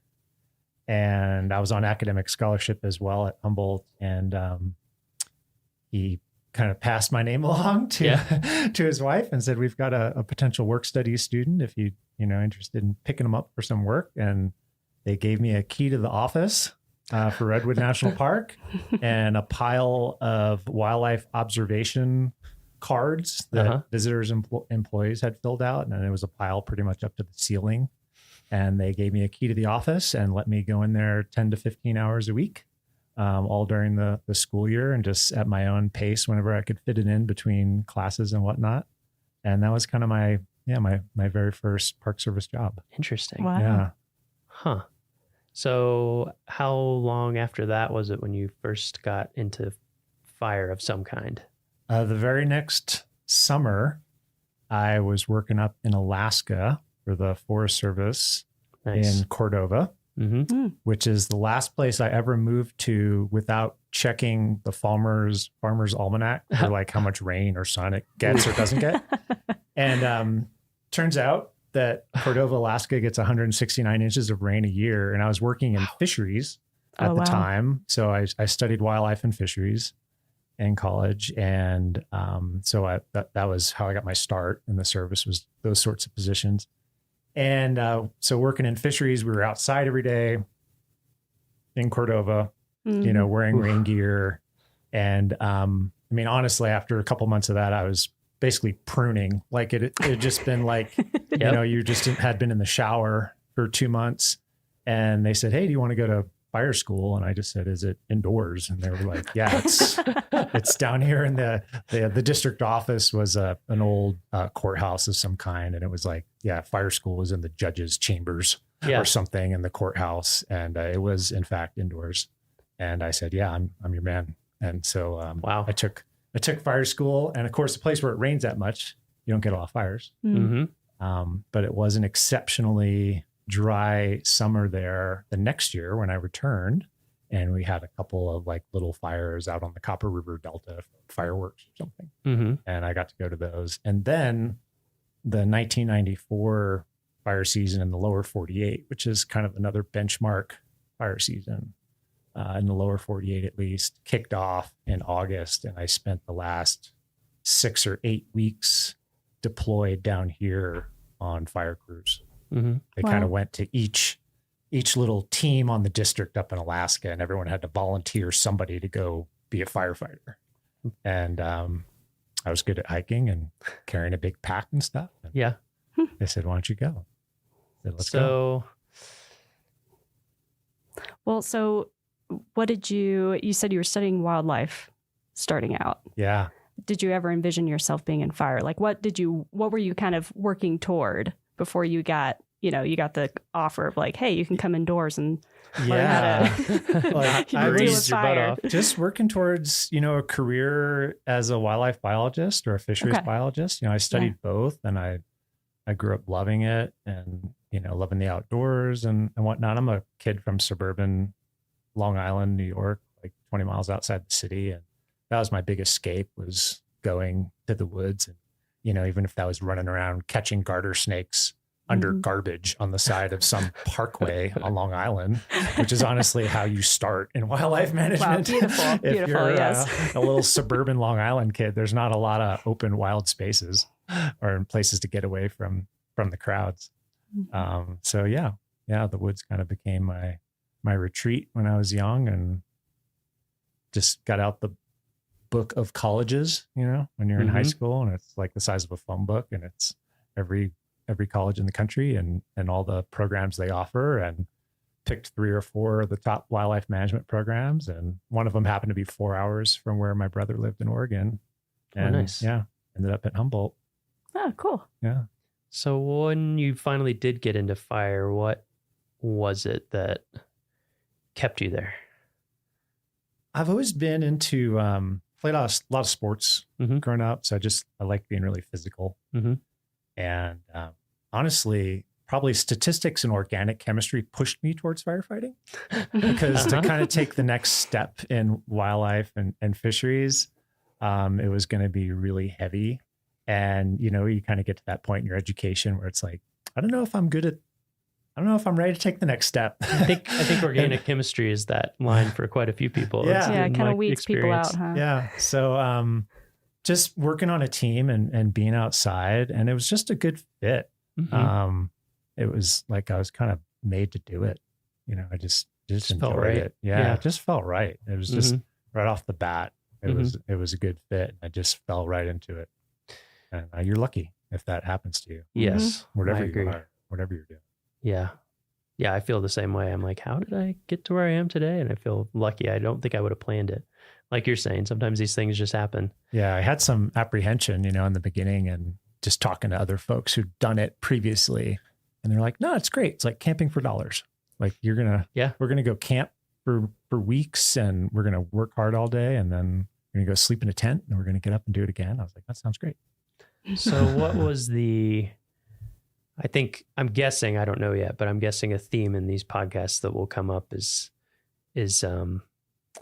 the career progression can be interesting. So like, what are the steps to go from that, where you're like actively out camping, fighting fire, to where someday you're spending most, if not all your time in an office and dealing with budgets and hiring in the big picture? Like, what did that look like for you timeline wise? Yeah, that's kind of one of the hazards of the job is someday someone's going to hand you a radio to talk on. That's the first hazard of the job, right? They kind of leave you alone for a few years because it's dangerous to let you be in charge of anything.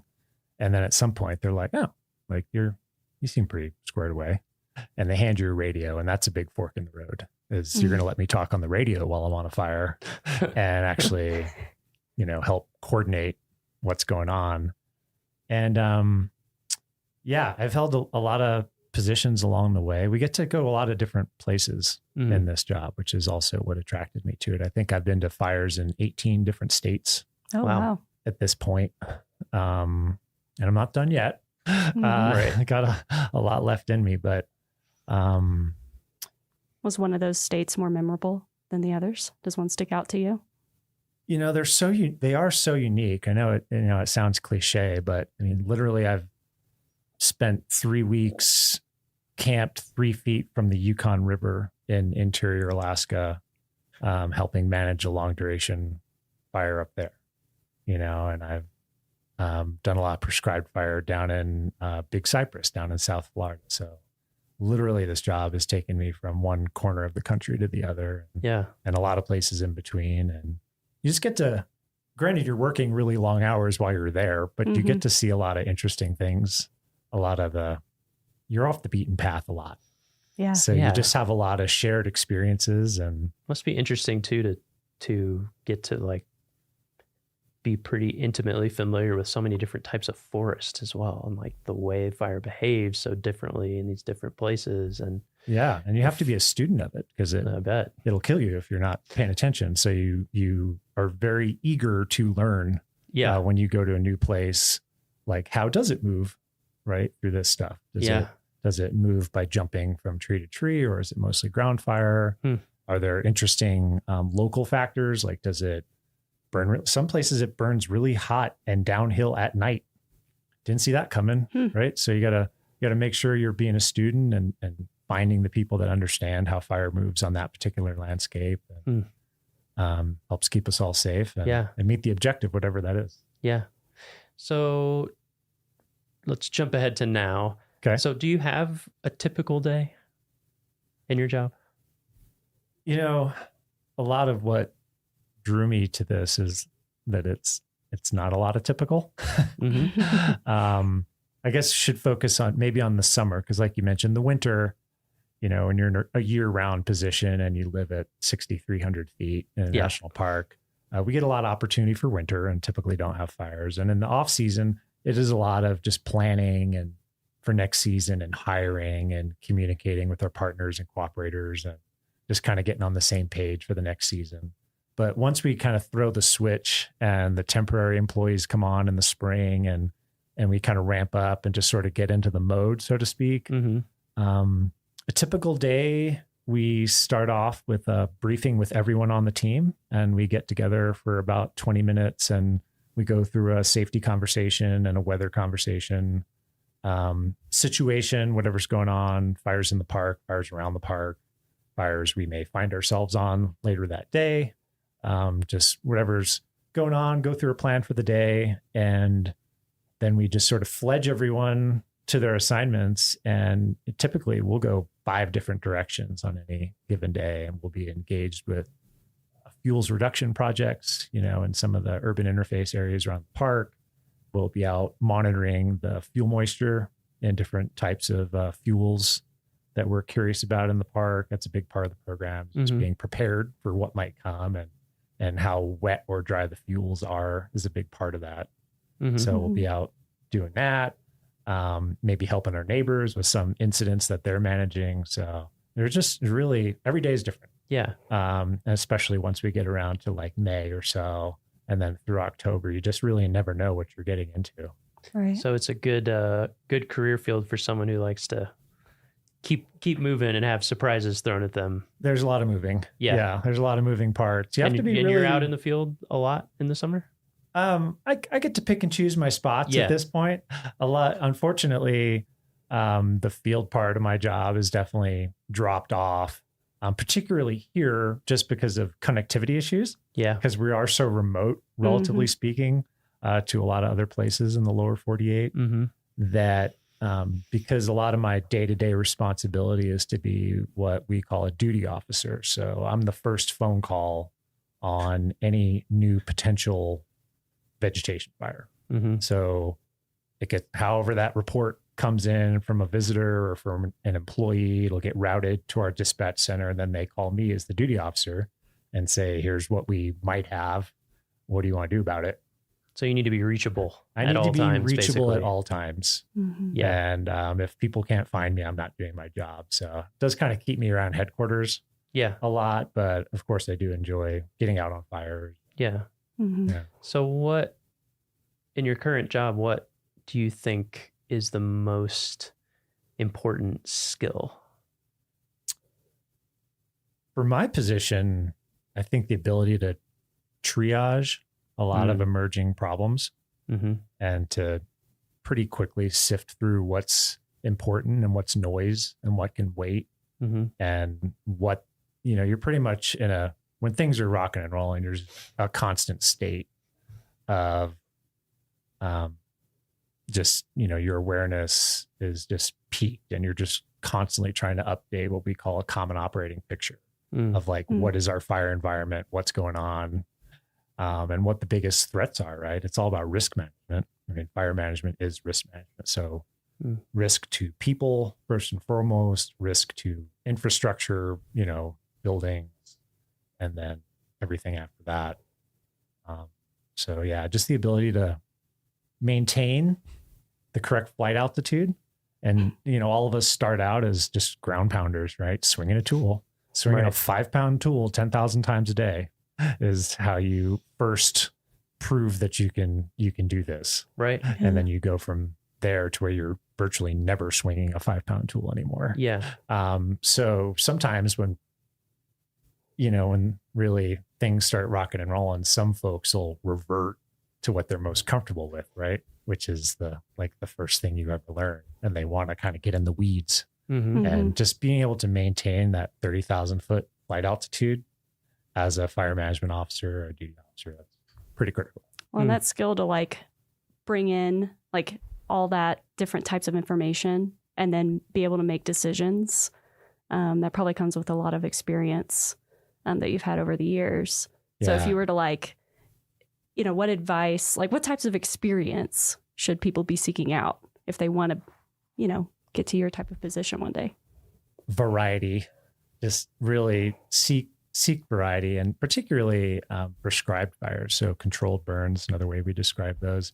Being involved with that is a great way to just see a lot of fire on the landscape and watch it and not necessarily have to just be responding to it, to take those opportunities to see how it moves and understand the physics of it. Just really pays dividends down the line. So it's just experiential learning, all of it. I mean, there's a big on-the-job training component. We have a huge continuing education component to all of this, where as you progress along, we're sending you to more or less 1 week long classes. We have a lot of 32 to 40 hour classes we'll send you to, but those just sort of complement that field experience. So it's just go full send, just get as much fire under your belt as you possibly can is the best way to be good at my job. And so that's why I oscillated between the two different agencies, because, the Forest Service, that's the big green machine, right? So I think half the U.S. Forest Service budget is fire management. Wow. So they're highly invested in it.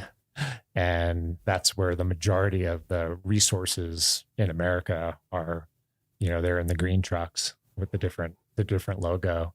And so coming up in the Park Service was great, but I also realized I'm not seeing enough fire on Park Service land to get as good as I need to get at this to have the job I want to have someday. So I knew I wanted a job like I have now, but to get there, I had to leave the agency, go to a different federal agency, and ended up running a hotshot crew for close to a decade, which is a great way to see a lot of fire. Yeah. So that was just all by design. That was well, I think I've done what I can. In the Park Service, there just wasn't as many opportunities to move up or move laterally. We just don't have as big a program. And it's I'm going to go fight fire with the Forest Service for about a decade, and then I'll come back and I'll feel a lot more confident what I'm doing. So you did want to end up back at the Park Service? Absolutely. Ultimately? Yeah. Why that over, like you said, Forest Service is the big agency that's handling all this stuff. What about the Park Service made you want to end up here? I just love the mission, really. And I mean, it's the greatest, last, best places. Right? I mean, the Park Service units are, particularly for me, loving the mountains. I mean, being in the Northern Rockies, it's just outrageous. And this region in particular, I've spent time in the Pacific West and the Pacific Northwest, and I love those systems as well. But I mean, the Rockies are just outrageous. So for me, you can't beat it.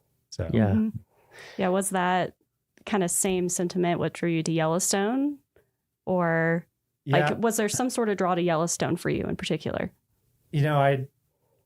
I'd spent about 5 years of my life in Alaska. So one of my early Park Service positions, actually my first permanent appointment, was I was the first helicopter manager hired at Denali. In the year 2000, we had the National Fire Plan came out. So we'd had kind of a succession of really intense fire seasons in America.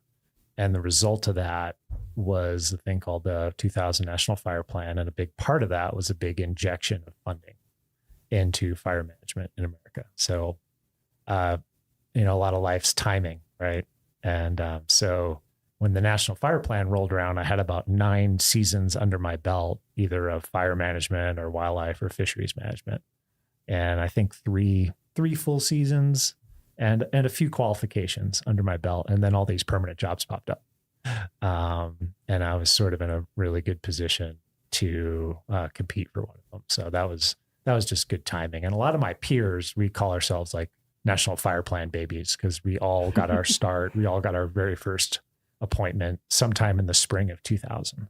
I mean, I think, a couple things you said I think are good for people to keep in mind in terms of thinking about wanting to work for federal agencies in general and the Park Service specifically is like there is timing, there is luck, there is when these things come along, and also having the 30,000 foot view of your own career, like you were saying, is like maybe I need to leave for a while to get these other experiences. Because I think sometimes people think I'll just be able to follow this exact path that I want and get the jobs I want, and I feel like that so rarely happens with anyone that I know in the Park Service, whether they leave for a completely different field sometimes or switch agencies or whatever. It's like, this is where I would like to be, but I need to get this experience here or this there, or thinking about the career ladders and the way things can go.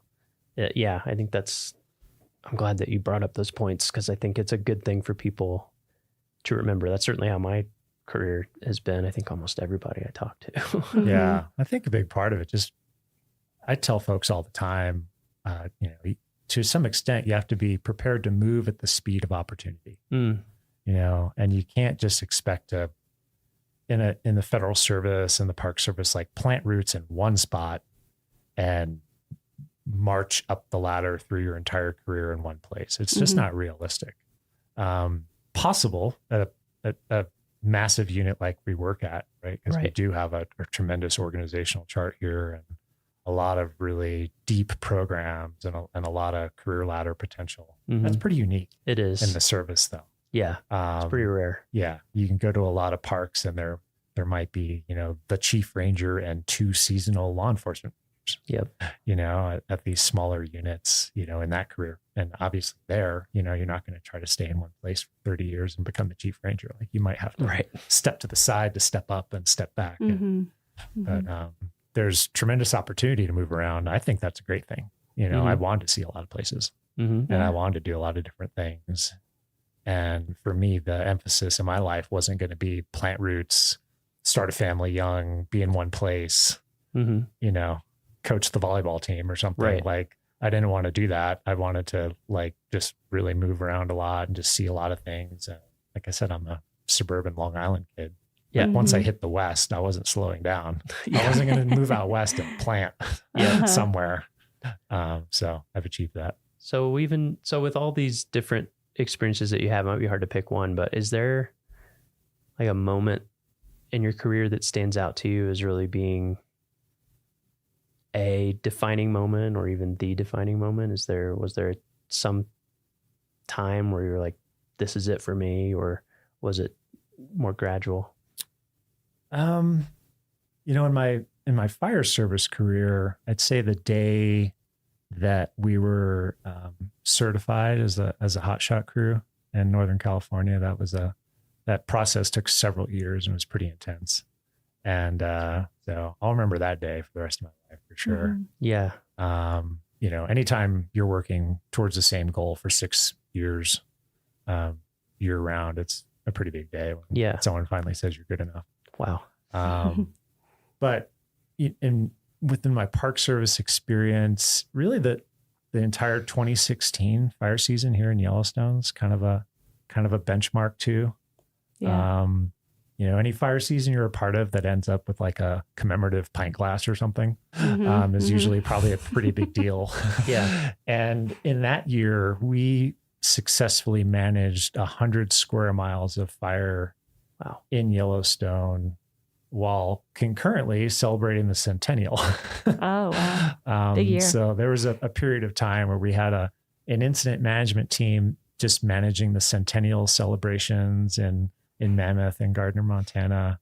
And we had a separate incident management team assigned to the Maple Fire, which was out by West Yellowstone, ultimately burned about 55,000 acres. And we had a third incident management team concurrently managing a basket of about 5 or 6 smaller fires, most of which were out on the northern range of the park. And we had all that going at once, and we didn't have any single serious injuries. Rotating firefighters through that for months on end, and didn't lose a single shingle off the side of a structure. Wow. So no one got hurt. Amazing. We didn't burn anything up that we didn't want burnt up or were willing to accept burning up. Mm-hmm. And, 100 square miles of a pretty incredible natural process in the world's first national park. So that year sticks out. Yeah. Yeah. So you just mentioned like protecting these historic, buildings that are in the park and stuff like that. And earlier you mentioned fuels reduction projects. Mm-hmm. For people who don't really know what that means. Like, how do you do that? How do you protect, like, because, there's all these historic buildings throughout the park. How do you go about protecting those? It's really all about just creating what we call defensible space around those. And we really focus on the first 30 to 300 feet of vegetation immediately around that structure. So we just basically need some elbow room around there to function as firefighters. We can't have little baby trees growing out of the foundations of old buildings and pushing the shingles off the side of them and stuff like that. That'll happen in a place like Yellowstone. Lodgepole pine is a pretty robust species, and it's a little bit weedy in some places where it gets really thick and comes in pretty strong, especially after a fire. So when we're talking about fuels reduction, we're just literally in and around the developed areas in the park, just reducing the amount of biomass. So really focusing on the smaller brush and grasses and trees that are, say, under 4 to 6 inches in diameter, and just removing those and just basically thinning it out. Okay. In other areas, we might use prescribed fire or controlled burning to try to accomplish that same objective, because fire is a really efficient way to reduce the amount of biomass around a subdivision. But lodgepole pine, when it burns completely. So its natural fire regime is stand replacement. So it burns from the surface of the ground to the tops of the trees and completely is what we'd expect. And that's not really a great thing to have in and around a community, because you're just trading one problem for another. So you do a controlled burn, and then you have a patch of dead trees next to your homes, and then you're dealing with that. So we just prefer not to do controlled burning around our developed areas, and we just go in and just thin out the vegetation so that if a fire does come in there, it's not moving through the tops of the trees, which is, of course, where it's really intense and dangerous. It's going to stay on the ground where we can deal with it, and preferably on the ground with flame lengths less than 8 feet. That's kind of our cutoff. If the flames are taller than 8 feet, we're going to need a pretty heavy hand to deal with that. We can't swat that out. Gotcha. So for people interested in your field, your career field, what, before we get to your series and grade and all that kind of stuff, where would people look if they wanted to get started in fire? Like, what series would they look for?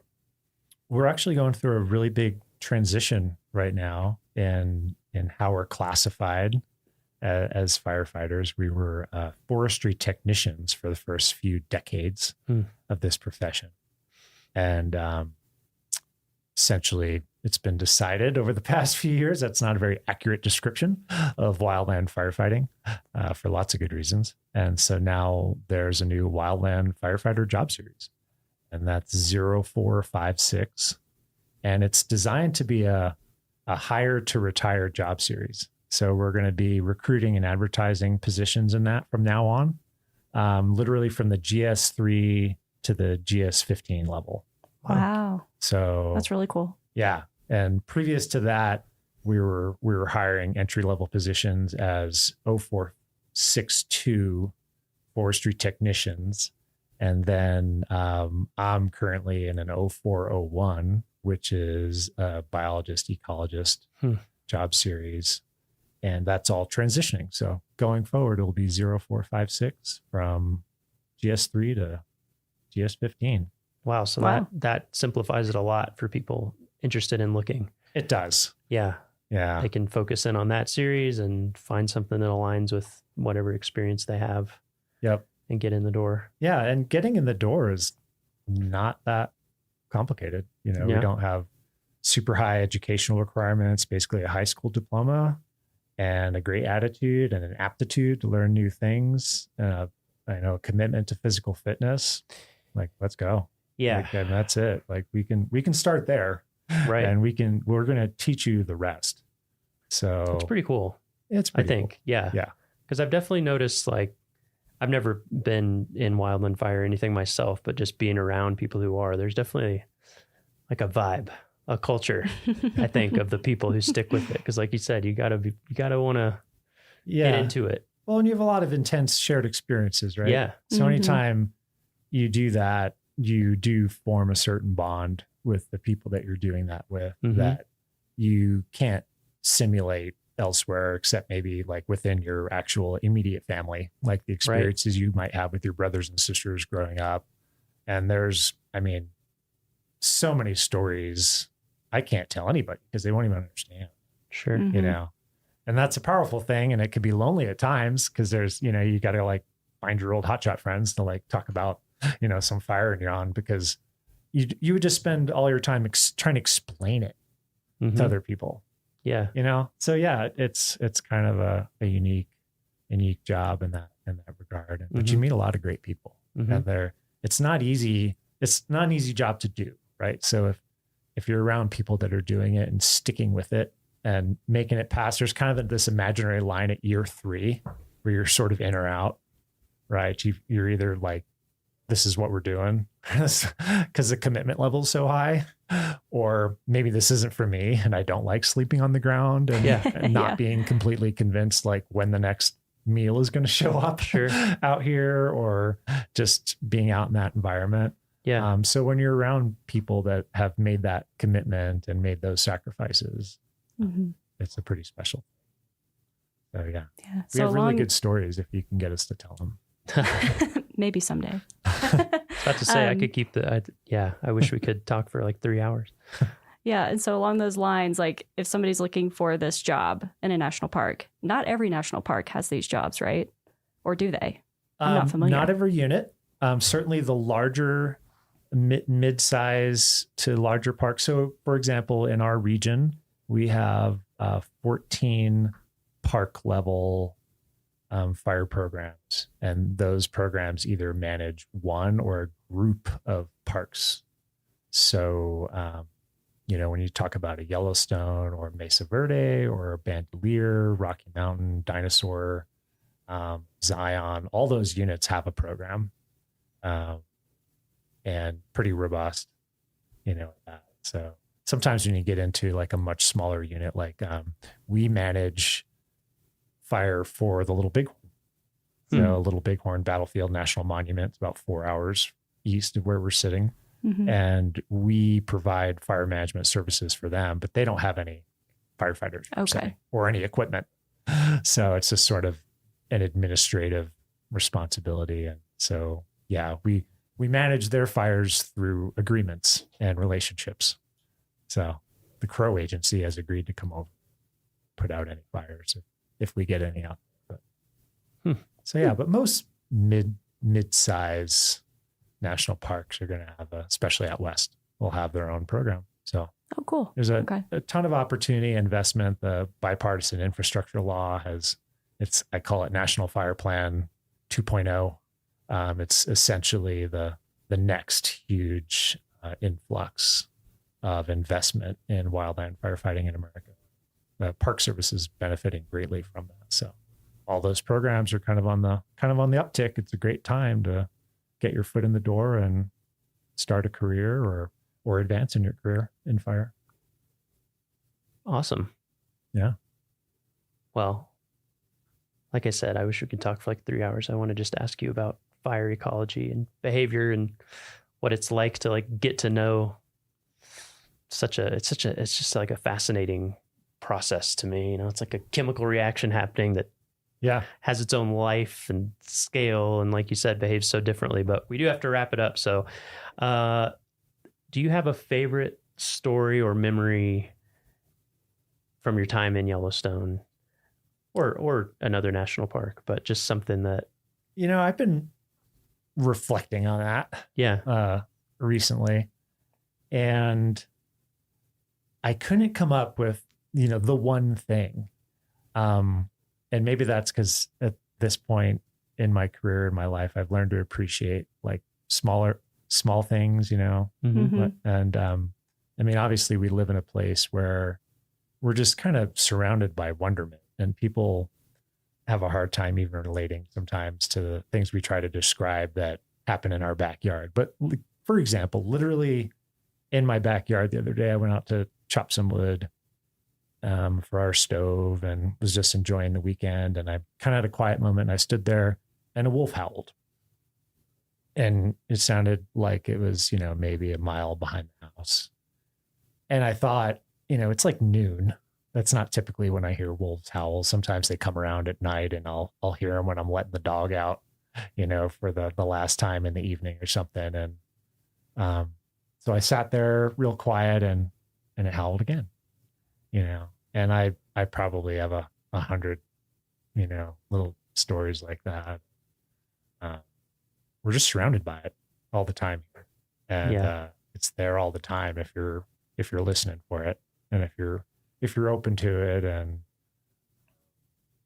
I mean, we're just surrounded by wonderment there. So if you got your eyes and your ears open, it's always there. Go enjoy it. I think that's the perfect way to wrap up. Thanks for coming and talking to us today. Oh, you're welcome. Fascinating. Let's do it again. Yeah, I would like to. Cool. Thank you. Thank you. You're welcome. Well, that's it for this week's episode of What We Do. Thanks again to our guest, John Cataldo. If you like what we do, rate and review the show wherever you listen. Every positive review helps new listeners find the show. If you have questions or want to learn more about a particular job, contact us using the form at go.nps.gov/whatwedopodcast. Thanks.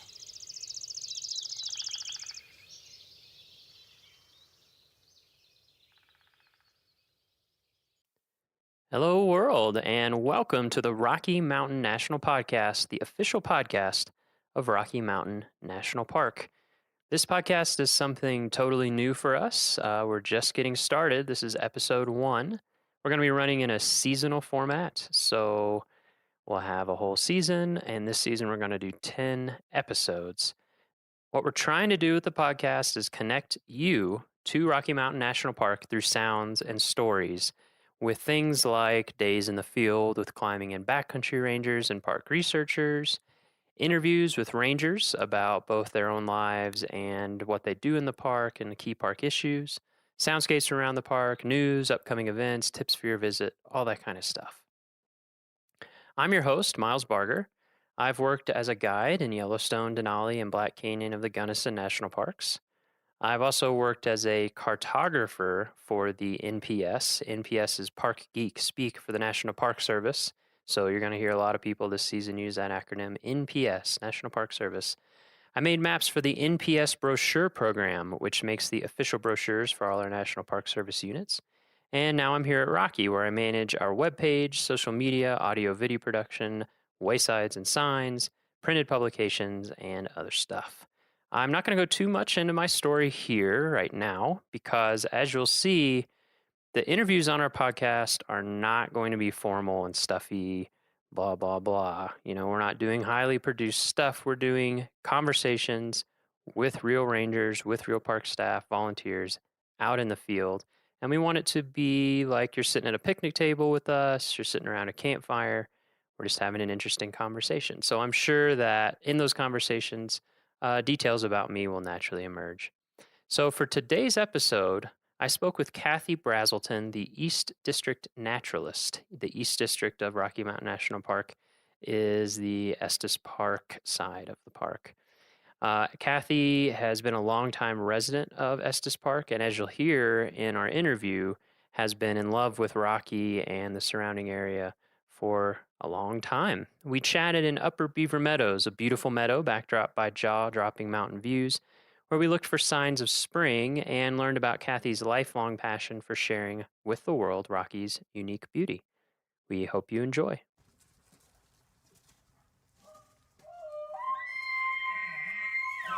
Welcome to the Rocky Mountain National Podcast.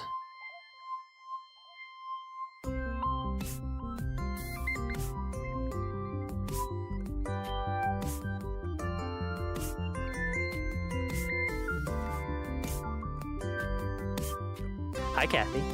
Hi, Miles. Thanks for joining us out here. Where are we right now? We're in Upper Beaver Meadows in the picnic area. I like Upper Beaver Meadows. I think it's a beautiful place. Good birds up here. Yeah. I'm nodding. Yeah, that's okay. We'll nod. We'll have nod on audio. Okay. So, how's that big snow? For those of you who might be surprised, what's today, May 23rd? Yeah. And we're standing in snow. Because it's springtime in the Rockies. Exactly. It's springtime in the Rockies. We just a few days ago had, my house we had over 3 feet. Yeah. I think in the park we had over 34, 3 feet. something 34 like that. or Yeah, something like that.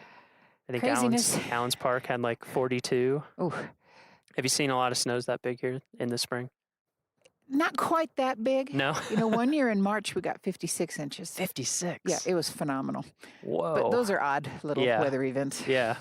It's kind of amazing how it will snow and then melt very quickly. It's kind of nice. It's like a little hint of winter. All right. We'll just head into background stuff. So, Kathy, what do you do here at Rocky Mountain National Park? I am the East District Naturalist, which means Naturalist. I supervise all of the interpretive stuff on the east side of the park from the Continental Divide down.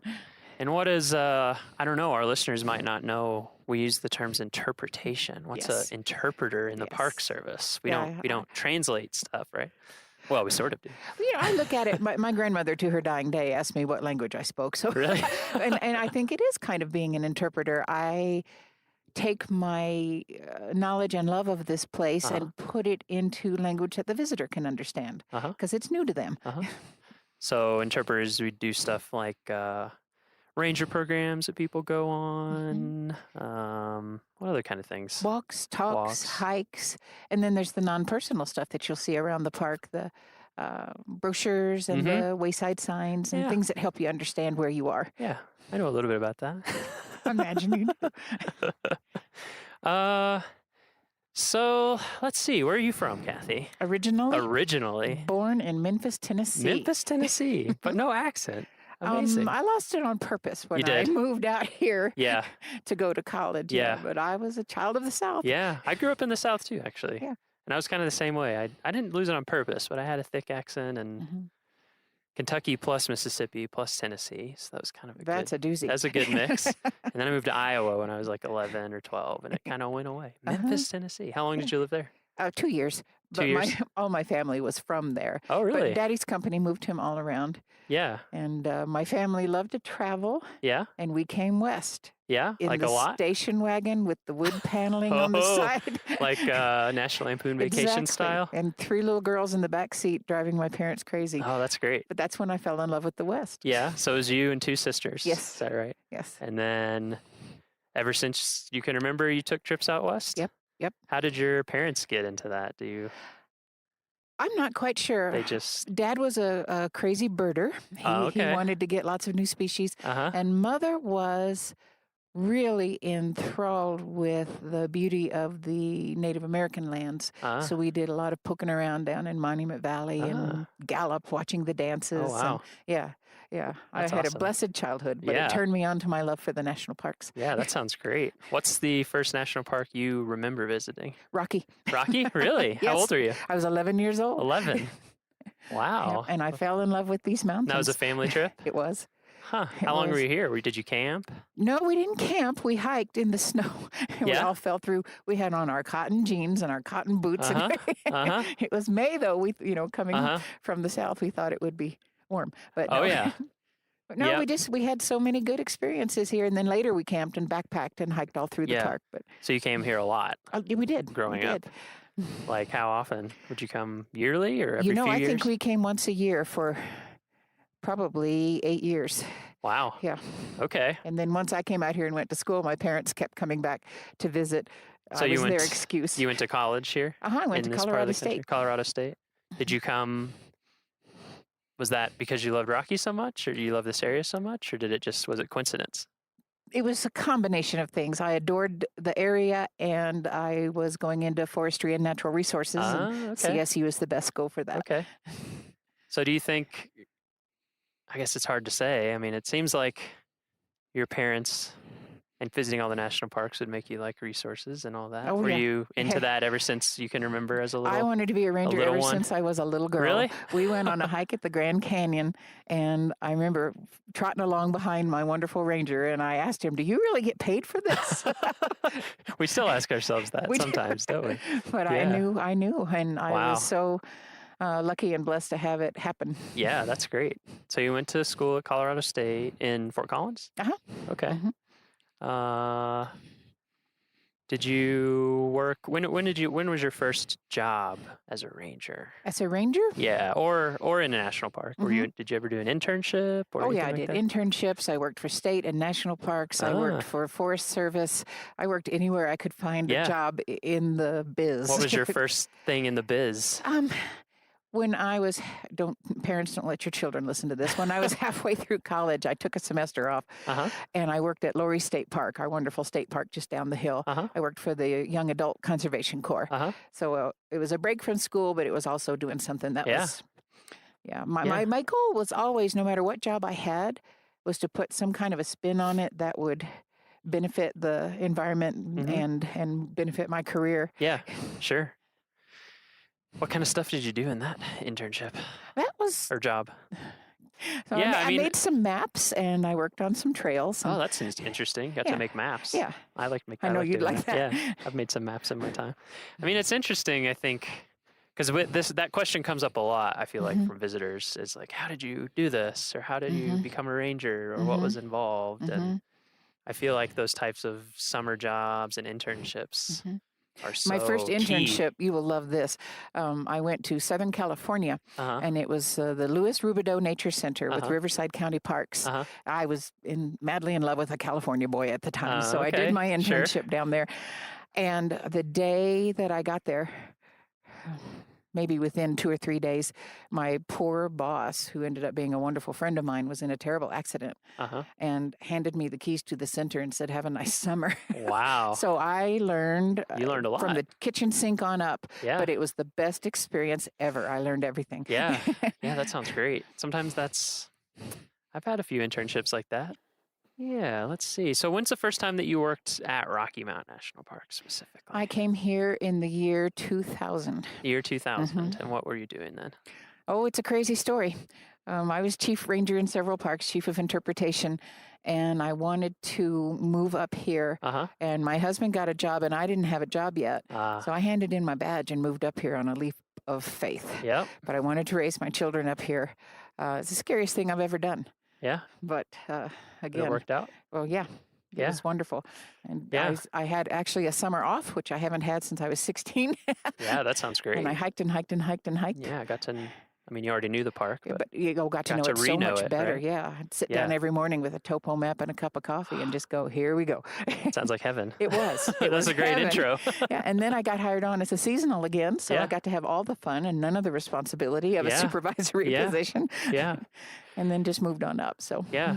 I guess that's something too we should explain for listeners, because this is our first episode of the podcast. So, people are new to this stuff, is that we kind of have different groupings of types of employees. We have kind of interns that are through different programs, Student Conservation Association at some parks, or here we have our own programs. And then we have seasonal employees, which are actually official government employees, but they're just working for Up to 6 months or less. And then we have term employees, which are on kind of multi-year projects, but they're a defined limit. And then we have permanent employees. Right. Which is like what you'd normally think of as a full-time employee, I guess. Right. Yeah. So you started out seasonal again when you're doing that, but you've been a chief other places. Yep. Where At a couple of parks. Where did you work before that? I started in Redwood National Park. Ooh, beautiful. I was going to graduate school in the Pacific Northwest. It was beautiful. When was Redwood created? Oh, gosh. I'm trying to remember. 78, I think. Yeah. Okay, yeah. That seems like it's always an evolving place. Yeah, so you're at Redwood. I was at Redwood, and then I went from living redwoods to petrified ones. I went to fluorescent fossil beds. That's kind of an interesting transition. I'm looking at the fossils going, I know this ecosystem. Wow, that's really interesting. It was. Huge petrified stumps. And fluorescence is in Oregon, right? No, it's down that's in right. That's the one in Central Colorado. Just I'm thinking of a outside different Colorado fossil Springs. ones in Oregon. You're thinking of John Day. Yes. Yeah. Thinking of John Day. Yep. Yeah, So fluorescent. for that, it was a wonderful thing. And then I went from there to Curated National Recreation Area, which is different yet. That's in Colorado also, right? Down by between Gunnison and Montrose. Montrose. Yep. Yeah, I worked at Black Canyon, the Gunnison for for a winter. I was your neighbor. Yeah. Yeah, I love that part of Isn't it gorgeous? the state. Yes. Oh, I love it. Curated is beautiful. It is. It is. Yeah, I think a lot of people don't realize that the National Park Service manages a lot of national recreation areas. Yeah. So not all National Park Service units are called national parks. That's right. Yeah, we have tons. I don't even know how many types of units. Oh, gosh, like the 15, National Historic 16. Site, National Monuments, National Battlefields, National Seashores. Yes. Exactly. Yeah, and for people, if you're listening and you're curious about that, go to, if you search the terms Find Your Park, you can actually find a big map that has, we have 400 and, what's the count now? 400 and something units. And I think a lot of people don't even realize that we manage all that stuff. Anyway, Curated. From there, I went to a little bitty place in Utah, Timpanogos Cave. Oh, I've heard of that. Gorgeous What's that little, like? Oh, it's a little jewel box of a cave. Is it a dry cave, wet cave? It's a wet cave. It's Wet still cave? alive, with doors in it to help maintain the moisture ratio. Wow. It is way up high on a cliff, so people show up and expect it to be like Carlsbad, where they take an elevator or stairs down to the cave. Instead, they have to hike a mile and a half up. Really? Yeah. That's it's in the limestone face. What part of there. Utah is that in? Just south of Salt Lake City. Oh, okay. Yeah, in the Wasatch Range there. It's beautiful. I love that part of the country. And then from there, I went to Great Sand Dunes. Now it's National Park and Preserve. Yeah. And then at that time, was it? It was just a national park. National park, and then added the preserve later. Yeah. That's also a fascinating place. If anybody's coming to Rocky and you have a longer trip, you should visit some of these places around us. I mean, Great Sand Dunes is bizarre. It's phenomenal. It's just phenomenal. These, hundreds and hundreds of foot tall sand dunes up against the Sangre de Cristos, and there's a 14er like right behind sand dunes. Yes. It's very bizarre. And then what's that creek that flows down? Medno. Yeah, and it flows like under the sand and kind of emerges on the other side. It and there's a comes in wetland. and out. I mean, it's just, there's secret pockets back in there. It's a bizarre And place. a bison herd and an elk herd. And yeah, it's definitely worth. I mean, all parks. I've literally every park I've been to. Same here. Even when I'm like, I don't know about this place. It's always interesting. Every park has had some beauty. Yeah. Yeah, it's really fascinating. And so then after that, you came here to up Rocky. Here. Huh. That's great. You got to be in and some I'm nice a happy places. ending. Oh, I have been in wonderful places. You like it here, okay? Yeah, I do. Yeah. So how did you get into interpretation? Specifically, is that what you'd always wanted to do, or were you I've done lots of jobs in the national parks, resource management, law enforcement, cleaned my share of toilets. But my passion was to get people excited about these beautiful places, and to me, interpretation was the key to that. Just to share my love for and knowledge of, and watch that glow spread across their face. That's the best thing in the world. Yeah, I have to agree. I love that too. So you talked about taking trips with your family. Was there anyone specifically, like a specific ranger that you remember, or someone in your family specifically that really inspired that desire to my communicate and inspire mom was a professional Girl Scout, outdoor education. And I was a scout myself, and that offered me many wonderful opportunities. Yeah. And then my dad being a birder, that's what we would do together. We'd go out on Saturdays and go birding when we could. So he taught me a lot about the different, birds and why they were there and the ecosystem idea. And I just loved science in school. I little science nerd. I just adored it. Yeah, But that's great. I had a hard time deciding whether I wanted to go into research, and because I just love immersing myself in resource knowledge. But I really wanted the other piece too, the communication of the sharing of. That's important to me. Yeah. Yeah, I feel like that happens a lot for people in the Park Service. They kind of have a lot of interests. It takes a little bit to figure out, do you like being out in the field collecting data all the time, kind of on your own, or do you like interacting with people and and all of that? Both. Yeah, exactly. I kind of feel And the same the way. old time ranger, when I started, was more of a general ranger, a generalist, and we got to do a lot of the different things. And we've gone a little more pegged now into different categories. Yeah, but- I've heard a lot of people mention that. I guess I've only been doing park stuff for about 10 years, but I've heard a lot of people say, it used to be much more general, and it's just gotten more specialized over time. And it Why do you think depends. that is? Well, a lot of my first parks were smaller parks, so you wear a lot of different hats because you don't have a lot of staff. Yeah, exactly. And then if you move into a bigger park, there's just more people to assume more roles. Yeah, makes sense. Yeah. A lot more everything. I mean, at Rocky, you were just a little under 250,000 acres, right? Yeah. And a lot of visitors. Yes, we do. I bet that's changed a lot. How many? Do you know what the visitation was when you were here, like in 2000, approximately? I think it was still. Don't quote me on this, but I think we're still under 3 million at that time. Yeah. And now we're at 4.5. Yeah, last year we had and 4.5 million. Yeah. Yeah. So what kind of changes have you seen at Rocky since you've been here? Oh, Any kind of I changes? think the interpretive role becomes more and more important because we are trying to help people understand where they are so that their visit can be as low impact as possible and they can see the beautiful places and enjoy it, but still in the spirit of national parks, leave it for that next generation. So even though there's a lot of visitors, most of them really want what's right for the park, and we just help them understand how their behaviors can help the park. So, again, just in case some people listening don't know all the details, what are some things that we mean by impact, or like remaining low impact while we visit? Oh, it can be as simple as going to the bathroom in the correct place or That's in true. the correct manner. Yeah, that's true. There's nothing worse than thinking you're in God's own wilderness and looking down and seeing a big pile of human leavings. Yeah. Or a pop top or things like that. So, with that whole leave no trace idea is a good one. Yeah, I know that's a big one, and one that we've been having to work with people on just because we do have so many visitors now. That's right. It's understandable, That's right.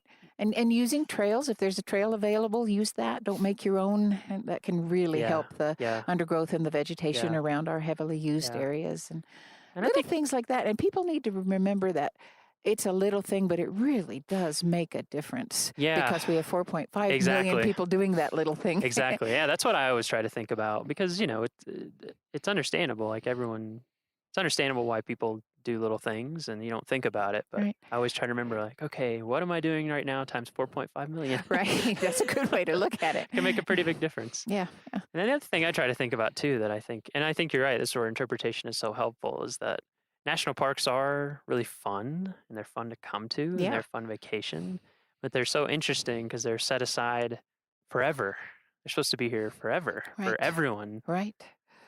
Every generation, grandkids, great grandkids, everybody. And so that always helps me isn't that too. the best dream ever? It is. I know. It's an amazing idea. And you get up in the morning and put on your green pants. If that's the reason we're getting up and putting on our green pants, we could have a lot worse troubles.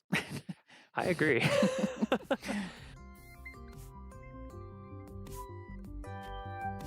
Okay, time for a little break while we give you quick news and announcements about things going on in Rocky Mountain National Park. First of all, summer is here. So it's hard to believe, wasn't that long ago, we had a huge late May snowstorm, over 3 feet of snow in Estes Park, way more up in the higher elevations.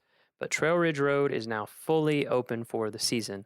Roads are clear, but watch out for ice. It can get below freezing at night, and any water from melting snow on the runway can freeze.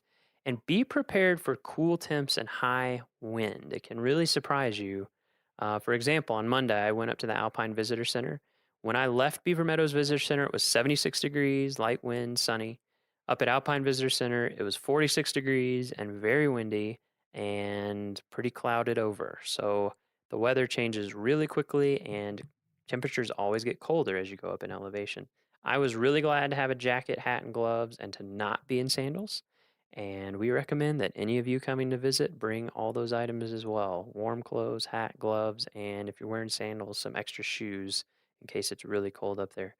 Wildflowers are starting to bloom in the lower elevations of the park, and wildlife are out and about with new elk and moose calves being spotted around the park, and lots of species of birds joining us from near and far, including the hard-to-miss ruby-throated hummingbirds. They buzz and chirp. You hear them through the air. Ranger programs. Have you ever joined a ranger-led program? They are a great way to learn about the park and have fun doing it, and they're free. So on a ranger-led program, you show up at a location, a ranger is there with you. We have walks and hikes, we have evening programs, we have more like presentation style, hands-on. We even have things especially for kids. They're absolutely great benefit, and like I said, no cost to you. We have a special program coming up on June 16th at 8:30 p.m. at the Upper Beaver Meadows Trailhead, and we call it Party with the Stars. So if you have not been to Rocky Mountain at night and seen our night skies, they are incredible. The Milky Way, all the stars, I can't even describe it to you. You have to see it yourself. So on this program, you show up 8:30 p.m., Upper Beaver Meadows Trailhead, and you watch as night descends on Rocky Mountain National Park. And then when it's dark, there's actually going to be volunteers available with big telescopes that will help you experience the magic of the night sky. They can point things out to you, or you can just look through the telescopes and get some great views. So highly recommend you check that out, June 16th, 8:30 p.m. We also have all of our summer programs beginning this Sunday, June 18th. There are way too many for me to talk about here, but you can find them online. For a full list of our ranger programs, check out our online calendar at go.nps.gov/RockyCal. That's Rocky, C-A-L. Or if you're here visiting us in the park, you'll get a park newspaper when you come through an entrance. Just turn to pages 3 through 7 in that newspaper, and you'll see our full list of programs for the summer. Finally, a few updates on our park roads. Old Fall River Road is currently closed to vehicles. It's open to bikes and walkers. It is set to open as usual in early July, weather permitting, so stay tuned on that. There's construction going on Moraine Park Road from the intersection with Bear Lake Road to the Moraine Park Campground. You can expect delays of up to 15 minutes there during the day while construction is going on. And all throughout the summer, we have a park-wide project to repair and preserve pavement in the park, and that also might cause short delays in a few sections of road, and those sections will be changing throughout the summer. So just something to be aware of as you visit us. All right, there is all the news that is fit to speak for you this week, and let's get back to our interview with Kathy. Since it's spring, thought we could talk a little bit about spring in Rocky. Spring in Rocky? Yeah. So when you be think ready. Be ready. Yeah. When you think about spring in Rocky Mountain National Park, what do you think of? You think of be ready. The first thing I think of is change. Change. Yeah, because it's going to be changing either by the minute or by the day, or you can have a 50-degree day one day and be sitting and getting sunburned on a rock, and the next day you are in 3 feet of snow. So be ready. Folks who come visit us, they have their shorts and sandals on and they're ready to climb longs, and we're saying, that's still a winter climb. They forget how far north we are and how high we are in elevation. It really makes a difference. Yeah, it makes sense to me. I totally get it. I remember the first time I came out west, because being from Kentucky, it snows a little bit. Yeah. May is summer. Usually warm. It's summer, basically. And I remember we came out here. I think it was early June. We went to Yellowstone. And a snowstorm was coming in, and they were basically like, you can either stay here for 3 days or you can leave, but you're not going to be able to get in or out. And we were just like, what? It kind of blew our minds. Yeah. So that's a good tip for everybody. Be prepared for anything. Like you said, sunburn and 60 or, 20 degrees and dumping snow, or 3 feet of snow like we just had in May. Yes. What else what other things are changing here? I think it's interesting when you live in different types of environments, there's always change happening, and we have spring, but I think a lot of people wouldn't maybe think of it as spring or recognize it as spring. It's not a long drawn out spring like other folks have. I think of I think of my senses when I think of spring. Mm. There's things you smell. Mm. You can smell the current blossoms or the current leaves. Mm. You can that's one of our shrubs. You can smell the willow catkins and that green meadow waking up smell. It's just really is strong sense in the spring. I think of sights. I think of the blue of the bluebirds coming in. They're in their breeding plumage, and they are an incredible color blue. Your eyes just can't register it. Yeah, it is shocking when you see one. You're And like, whoa, is that real? Extremely pregnant cow elk I've waiting seen a to lot of drop those their around babies. town. Yep. Yes. I think of sounds. You have the red-tailed hawk coming in to build their nest, and they do a lot of calling back and forth, the breeding pair. I think of the broad-tailed hummingbird when he swoops down, the male, the wings vibrate, and you hear that funny little noise. Yeah, it's always exciting when those show up. Yes. Maybe we'll be able to drop some of these sounds in. Yes. Oh, yes. Wouldn't that be the great? podcast, so To me, you can it's kind all of know about what those timing. sound like. Because when the ribes, the current, when it puts its little blossoms out, it's one of the first ones. That's about the same time that the hummingbirds show up, and it's a vital food source for them. So it's all about, we call it phenology. We study the timing of different events. And springtime is boom, boom, boom, event after event. Yeah. Yeah, it can happen really quickly once it gets rolling. Yeah, we're feeling the sun right now. This is kind of exactly what we're talking about on a short term. Because when we first came out here, we were pretty cold and it was cloudy and everything. And now the sun's out and we're like hot almost, especially with the sun hitting it below your face. That's another tip for people when you come anytime. Sunscreen in the summer, in the winter. I think some of the worst burns I've ever had have been in the winter because it hits you from below. Yep. I like the sunburn in the nostrils. Yes. That's always a good one. I remember the first time that happened to me. I was like, what's going on? Yes, plan ahead. Yeah, those are all great things to listen for. We hear robin right now, right? So the hummingbirds, red tails. The robins are our noisy little neighbors. They call loudly. Yeah. This time of year, you see a lot of juncos, finches, chickadees, white-breasted nuthatches, and the red-breasted nuthatch, speaking of sounds, who sings its beautiful little call. I always just say, okay, honey. Sounds like a trombone with a cold or something. It something. kind of does, yeah. Yeah, that's pretty good. And who else is here? Green-tailed towhees are doing their little dance. The magpies are nesting. They build that huge nest with a front and a back door. Magpies are fascinating. They are my favorite bird. They're so smart. Oh, and beautiful. Yeah, they are. They're beautiful. Yeah, when I guess on the blog we'll try to put up a picture of magpies for you to watch out for. They're pretty unmistakable. Yes. You know, they're big, white body, long, kind of blue-black iridescent tail. Yeah. And yeah, they build. If you see a nest, it's pretty unmistakable. They're just big these dome, big structures, big dome structures. And they're corvids, so they're smart. Yes, and exactly. Along with the jays and the yeah, our Stellar's jays, ravens, all the corvids. Yeah. So you like birds a little bit. I like birds a lot. I get the impression. I like birds. I like everything. That's why I'm a naturalist. Well, that's true. It is a generalist. I have a real plant obsession, and I love the trees, and I love the rocks, and it all works together to make a very nice world. Yeah. Have you always led spring bird walks in the spring here? Yeah.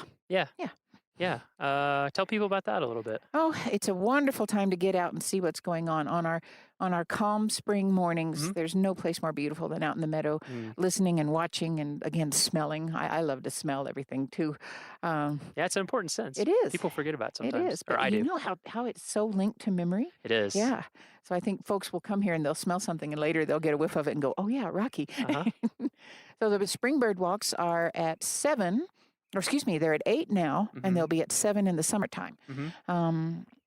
We have wonderful mix of rangers and volunteers, our wonderful skilled volunteers helping us lead these.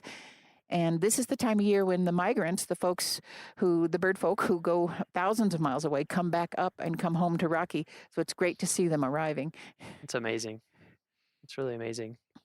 Yeah, bird walks are one of many types of walks and talks. We have so much stuff going on, especially in the summer. When you arrive at the park, for listeners, you will get a newspaper when you go through the gate, and that will have all our programs. But if you want to look ahead of time or while you're visiting, if you're back in your hotel or whatever, if you go to our website, there's actually a little calendar up in the right-hand corner, and you can search for your specific dates, and it'll tell you everything going on those days. And all of our ranger programs are free. Yeah, you betcha. Right? All included in your price of entry. Exactly. And boy, I sure want to encourage you to plan ahead if you can.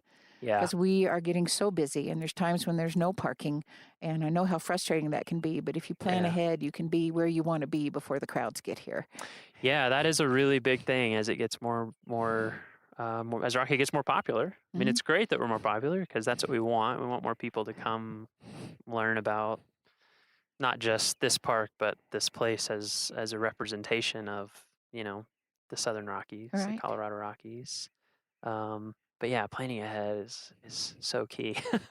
Our website's great for that. You can do a lot of research, and we actually are going to have an article up there that you can go and see about planning ahead. And a lot of it is, look at ranger programs you might be interested in, see exactly what time they're going to be, kind of think about your day. Yeah. We want to give you all the tools so your visit will be very successful and fun. Exactly. Yeah, I mean, I think that's the thing. We want everyone's visit to be great. We really do. I mean, that's what I think about all the time. Sure. Is all of you who are coming to visit us, we want you to have a beautiful visit. I see people who get grumpy with the traffic in town. Yeah. And I always just laugh because I said, that's a mom and dad and 3 little kids, just like my car, and they're all having the adventure of their lives. I'm not going to get mad at them. Exactly. Yep. You just think back to that time. Yep. What are some of your favorite visitor questions that you've ever gotten? Oh. Are there some that come up on a regular basis that are... There was one time that I gave terrible misinformation to a lady without thinking about it. She came to me at the front desk and she said, I've been here looking for elk and I can't see any of them. And it was a very warm spring day. So I said, they're up in the trees. Their coats are so hot. And she said, I didn't know they could climb trees. So I misspoke. By being up in the trees, I meant taking shelter under the forest canopy. But I said it poorly. Yeah, she was very surprised. Yeah. Yeah.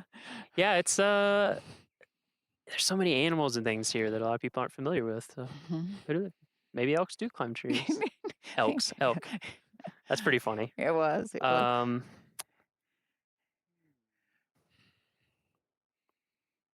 If you could give listeners you can give more than one, but one piece of advice for their visit, let's say this summer, because we're going to put this podcast up in mid-June.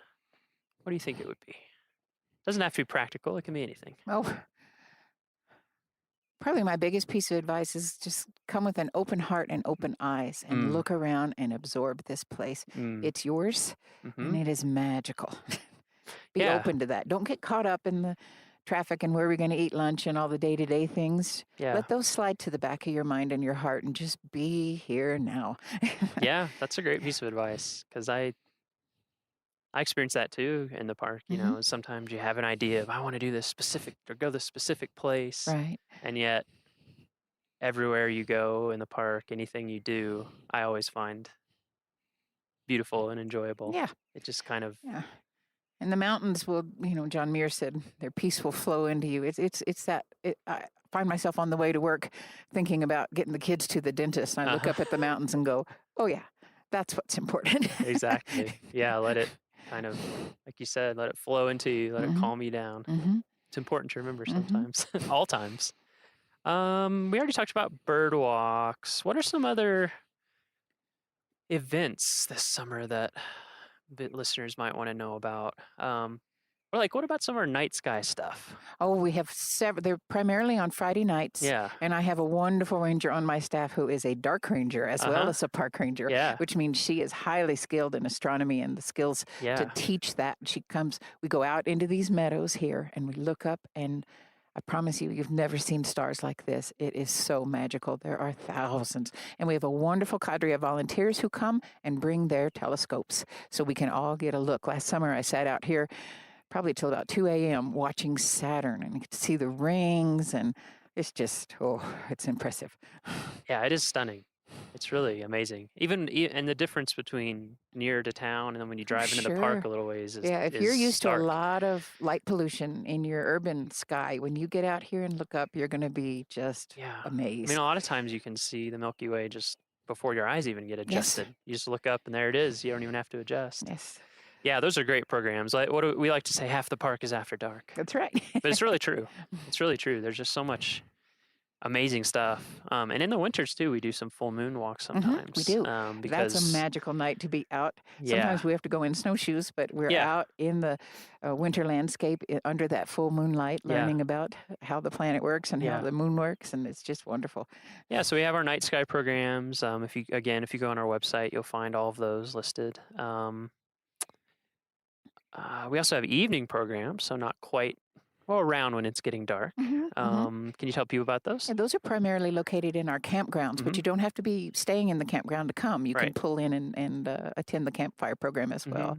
Actually, we call them campfire programs, but we don't do the fire part anymore because of fire danger. Yeah. We have wonderful evening programs on every topic imaginable. It's so a great way to learn about the park. Those are in our amphitheaters, right? Campground amphitheaters. And all kinds of different topics, different people. Yeah.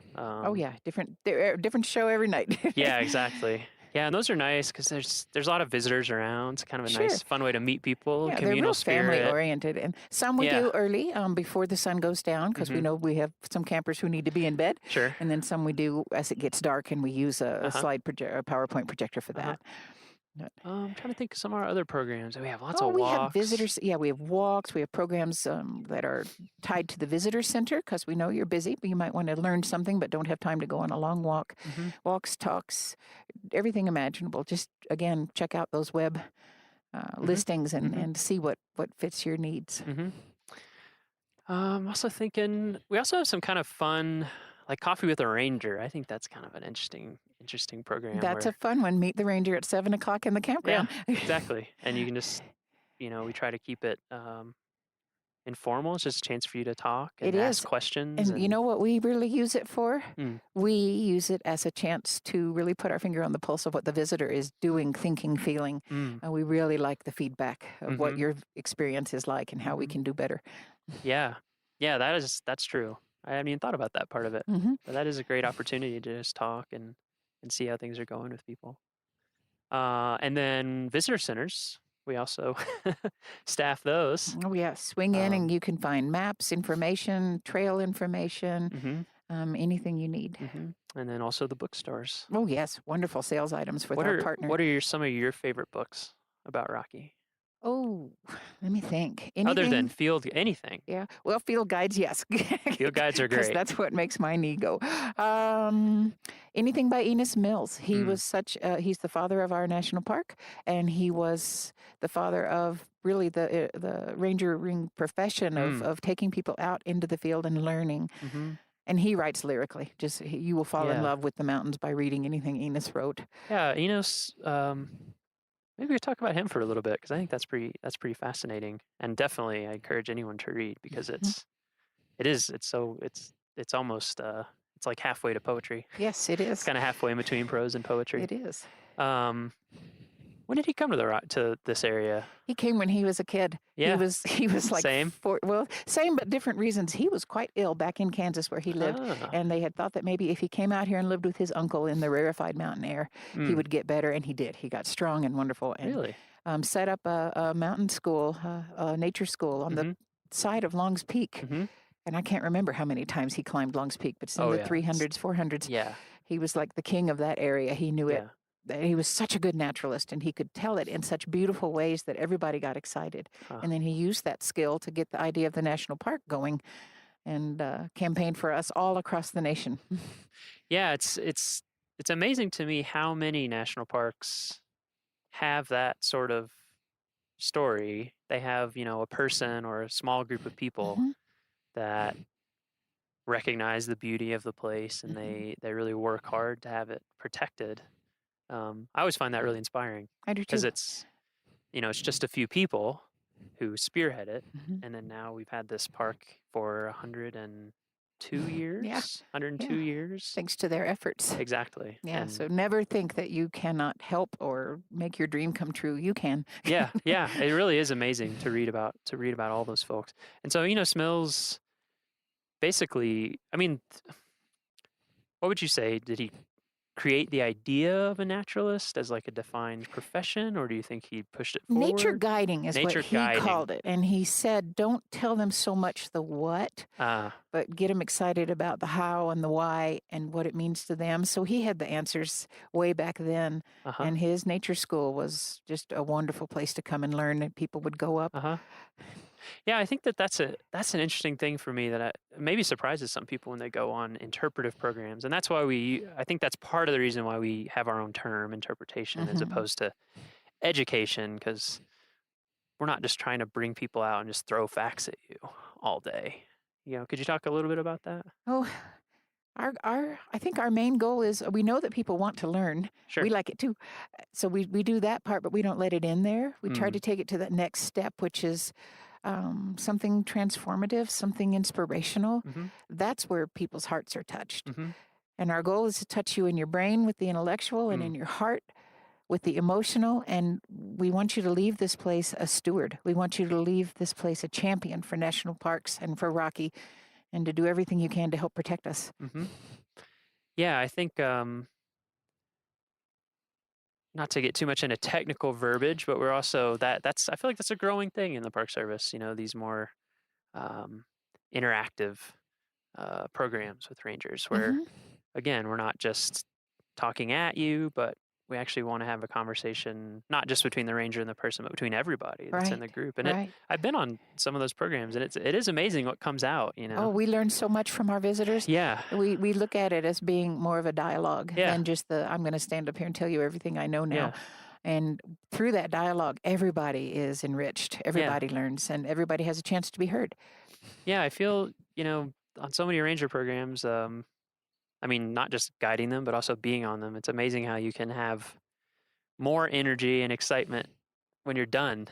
Yes. Than when you start. So it's very different than a class almost, because you're like, okay, I'm taking it all in. So by the end, you're like, oh, excited. Yes. I've had that experience at a lot of parks where you go on a ranger program and it opens your eyes up to things you hadn't even noticed maybe, or...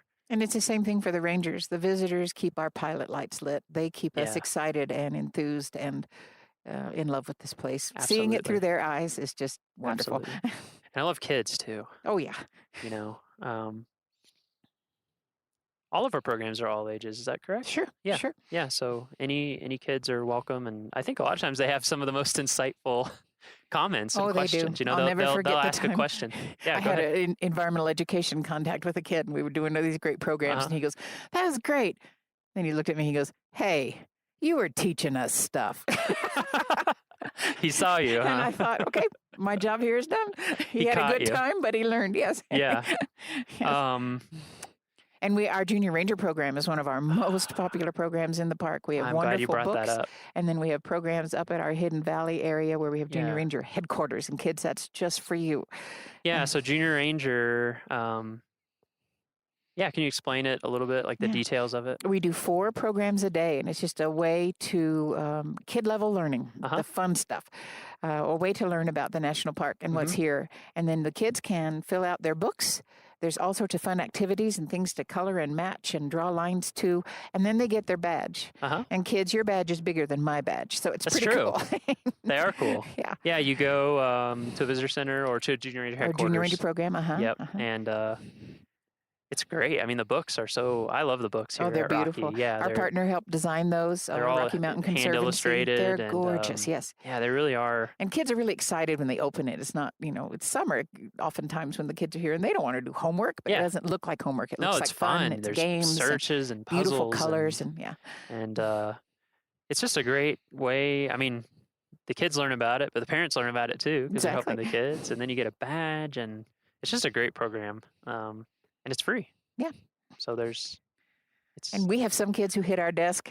They are showing up with little vests on with over 100 Junior Ranger badges, and they just inspire me. They give me hope for the future. Yeah, it's incredible.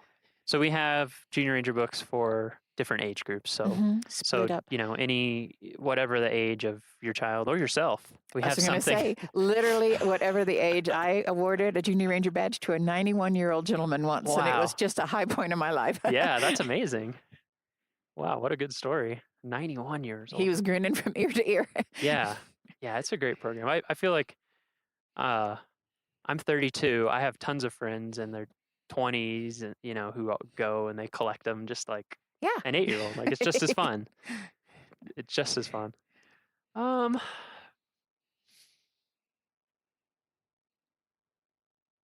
This is going to be a complicated answer, maybe, but that's okay. We can muse on it until we're done. Okay. You've been coming to Rocky for a long time. What does Rocky mean to you? I know it's an impossible question, but so many. Rocky is part of the fiber of my being.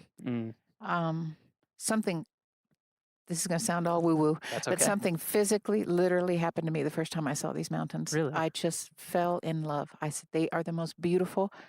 And everywhere I've worked with the National Park Service, like I said, every park has been a gift in some way, but I always thought these mountains here in Rocky, the Never Summer Range, the tundra, it touched me in such a way. My mom and I spent so many happy days with our noses to the ground and our butts in the air up on the tundra, learning about the botany up there. And it's just such a special place. It's inspiring to me. It gives me strength. It grounds me. I have a real mountain fetish, and I love to visit any mountains I can find, but these are the home range. And our poet laureate, Thomas, you'll have to dub this in. I can't think of his last name right now. But he said, you can say that I loved a range of mountains so much that I could hardly breathe. And that's what this is. And to have the honor and the glorious experience of sharing this with the park visitors, that's the best thing I could ever do with my life, because they're going to help me protect it, and it'll be just as special to them. It's not mine. I just happen to love it. Exactly. I think that's such an important point for everybody, is that this park belongs to everyone. It's all of ours. Connect with it however it connects to you. Find the place that speaks to you. I had a similar experience the first time I went to Yellowstone. I mean, I'd never been in the mountains from the East Coast. I think I was 16 or 17. And I just was like, this is it. Yep. This is what I want to do. And I've been working in national parks, at least seasonally, ever since then. Yay. There's just something about it, And that's one of the biggest things I want to tell people. The jobs are hard right now. But please don't let anyone tell you that you can't be a park ranger. If you want to be a park ranger, you can. And it's my job and the rest of the rangers to help you get there. People helped me every step along my career, and I'm so grateful. So if you have a real itch to do this, if it's really in your heart, get in touch with a ranger somewhere, whether it's out here or in the park that's closest to your home, and just say, what can I do? And you can start as a volunteer. I did. When I was a master's student, I was volunteering at Redwood. Just get your foot in the door, and this can be yours if you want it. I think that's a great message, and I totally agree. Every person that I've ever asked my whole career or as a visitor has always been so warm and welcoming and excited to have someone interested in it. So definitely, if it's something that you're interested in, for some people it ends up being a career. For some people it ends up being a few summers that they never forget, or winters if you work in southern parks, or Everglades, and or something. just because you come out here doesn't mean you have to grow up to be a ranger. You can grow up to be a dentist, but you're going to be a dentist who loves national parks and will help protect them. Yeah, that's great. I think this has been great. Thank you, Kathy, so much for coming out and talking to us. It's super fun. Who knows? Maybe we'll get together another time. Sure. It'd be fun to go up and bring coffee next time. Okay. Good note. Good note. We'll bring coffee next time. Well, thank you so much for coming on the podcast. And that's our show. Thank you for joining us for our very first episode of our very first official podcast. We hope that you will join us for the rest of the season. We have so much stuff lined up for you. It's going to be really fun and interesting and varied. Our next episode is on June 30th. We really hope that this podcast grows into something that's useful to you and useful to people all across the country and the world. So if you dig our show, please tell your friends to join us too. You can tell them in real life, or if that's getting too passé, you can tell them on social media or however else you want to tell them. And if you really want to help us out, please make sure to give us a review on iTunes. Reviews make it easier for people to find our podcast when they do searches in their podcast app or on iTunes or whatever platform they use. For show notes, transcriptions, and to learn more about our show, you can visit our homepage at go.nps.gov/RMNpod. That's RMNpod. The Rocky Mountain National Podcast is a product of Rocky Mountain National Park, one of 417 units of the National Park Service that preserve America's heritage for all, forever. Thank you so much, and we'll see you in a couple weeks.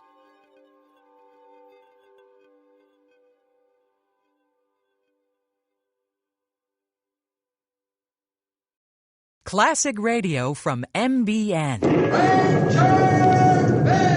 It's the Sugar Creek Gang. Fables of Faith. Radio drama, a hallmark of Moody Broadcasting for over 60 years. Join us now as we take you back to another classic in MBN radio history.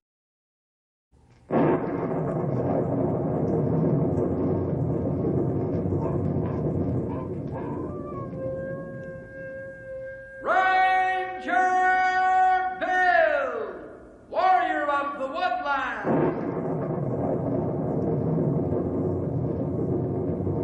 Ranger Bill, warrior of the woodland. Struggling against extreme odds, traveling dangerous trails, fighting the many enemies of nature. This is the job of the guardian of the forest, Ranger Bill. Pouring rain, freezing cold, blistering heat, snow, floods, bears, rattlesnakes, mountain lions. Yes, all this in exchange for the satisfaction and pride of a job well done.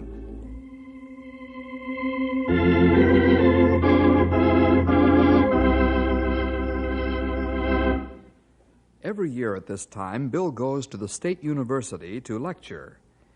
Bill's lecture is given to the student body as a whole, but it's directed toward those studying geology and anthropology. The lecture is on the science of staying alive in the mountains and forests. You see, many of the students go into the mountains and forests to gather material firsthand under the leadership of competent guides and with the rangers constantly checking on their well-being. What Bill is trying to do is prevent the isolated adventurers from going out into the wild country and becoming casualties because they haven't the knowledge of survival. Say, we'd better perhaps get into our story. This one is called Fossil Canyon.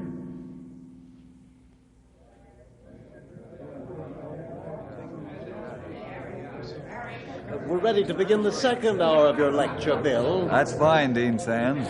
How's your voice holding out? Well, as long as this pitcher of water holds out, I'll be able to keep my windmill running all right. Who ever heard of a windmill run with water? Yeah, you're looking at one, sir.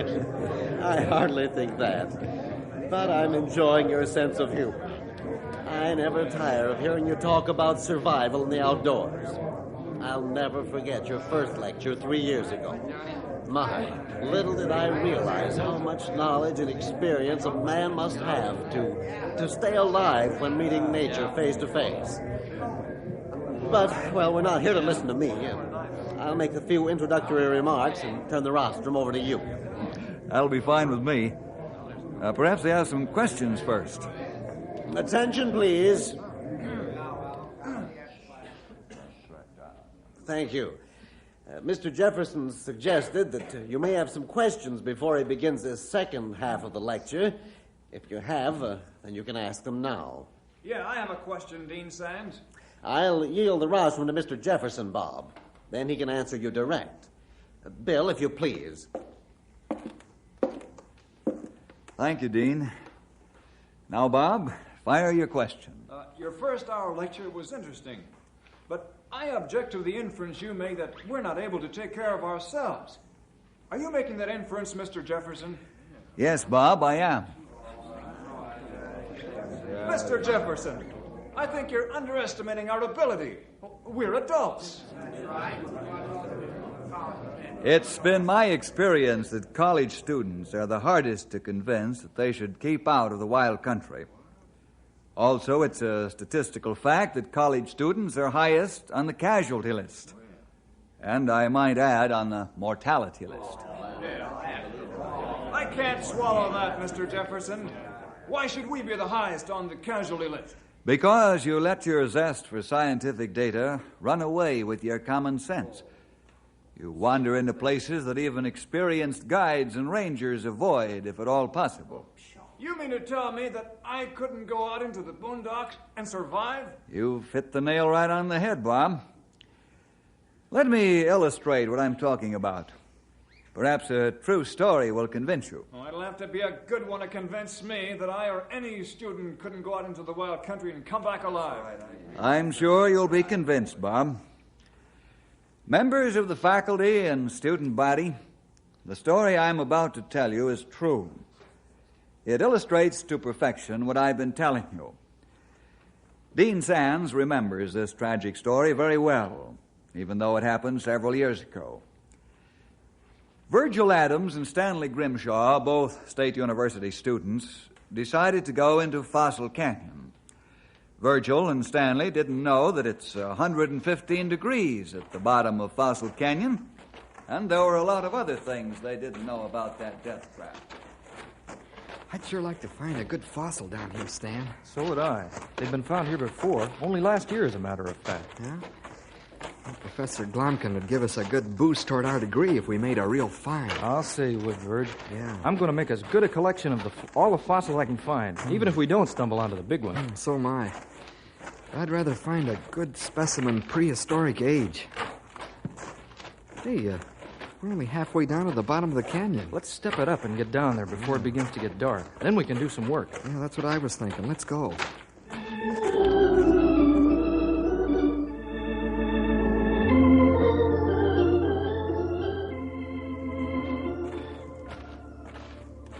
What's the matter, Stan?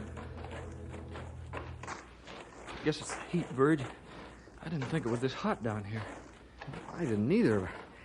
I'm beginning to feel the heat myself. Look at my shirt. It's wringing wet. Let's stop and rest a while. Yeah, sure. I could use a rest, too. Boy, there isn't a breath of air moving down here at all. You said it. We've still got another third of the way to go.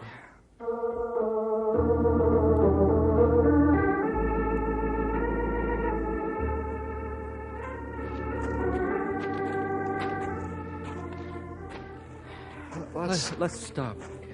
I'm really getting sick. Yeah, well, let's try to make the bottom. Then we'll rest a long time. It isn't far. I don't know if I can make it, but I'll try. Man alive, it's miserably hot down here. I'm beginning to feel lightheaded. Let's stop and leave our packs and gear here. Maybe that'll help. Okay.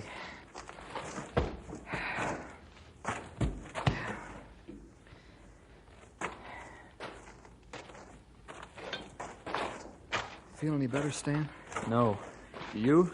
No. Hey, Stan, let's try to cross the canyon and get in the shade. This sun is terrific. Go ahead. I'll follow you if I can.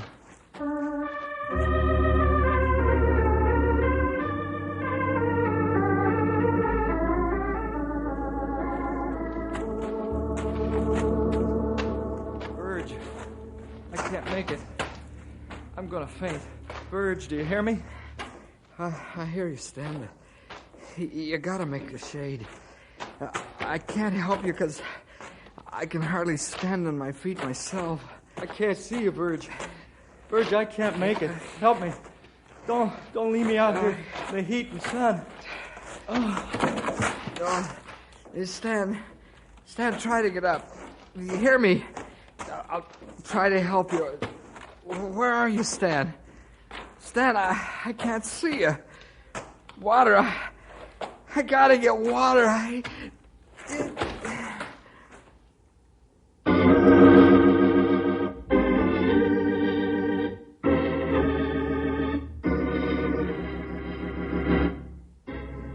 Virgil and Stanley made many mistakes on their trip to Fossil Canyon. The reason Virgil couldn't see Stanley was that Stanley had fallen behind a large rock. It had also fallen into quicksand. Real quicksand.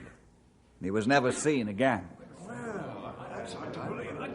Bill, will you point out the mistakes the two young men made? I'll be glad to, Dean Sands. First of all, Virgil and Stanley never should have entered the canyon in the heat of the day. They should have waited until sunset, or early in the morning is even a better time. Dean, I think continuing the story will drive home the mistakes more strongly than if I were to talk on them now. Perhaps you're right, Bill. Do as you wish. Thank you. My rangers and I were at our headquarters when we found out about this whole thing. You want me to get the phone, Bill? Thanks, pal, but I'll take it. Okay, it's probably for you anyhow. Hello, Ranger Headquarters. Bill Jefferson speaking. Mr. Jefferson, this is Dean Sands over at State University. Oh, yes, Dean. How are you? Physically, I'm fine, Mr. Jefferson. Mentally, I'm worried. Oh, is that right? What's on your mind? One of our students, Virgil Adams, is missing. He hasn't returned as scheduled. When was he supposed to be back, Dean? Yesterday morning. Well, perhaps he'd been delayed somewhere and couldn't get word to you. You've spoken more truth than fiction, my friend. What do you mean? Well, his classmates say that he told them he was going to Fossil Canyon. Fossil Canyon? What's the matter, Mr. Jefferson? Why, we just brought out the remains of a human being from Fossil Canyon 3 days ago. The week before that, we lugged out another. This could be tragic. I'm glad I called you. Will you please check the canyon for Virgil Adams? We most certainly will. I'll call you as soon as we know something definite.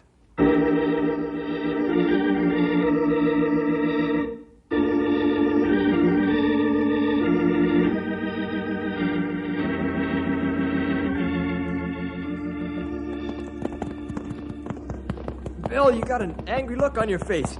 I get scared when you get that gleam in your eye like you've got now. I am angry, pal.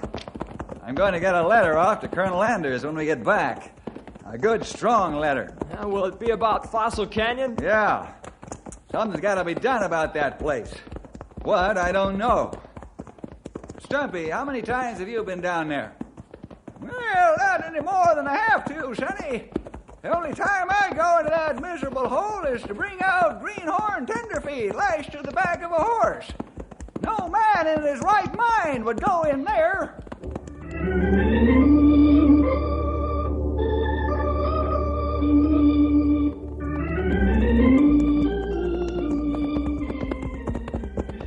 Here's the canyon rim. Let's hold it up, fellas. Oh, Storm.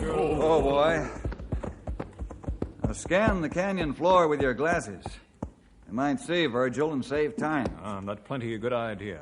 Yeah, there's lots of rocks and boulders down there that could hide him. You said a mouthful there, Sonny.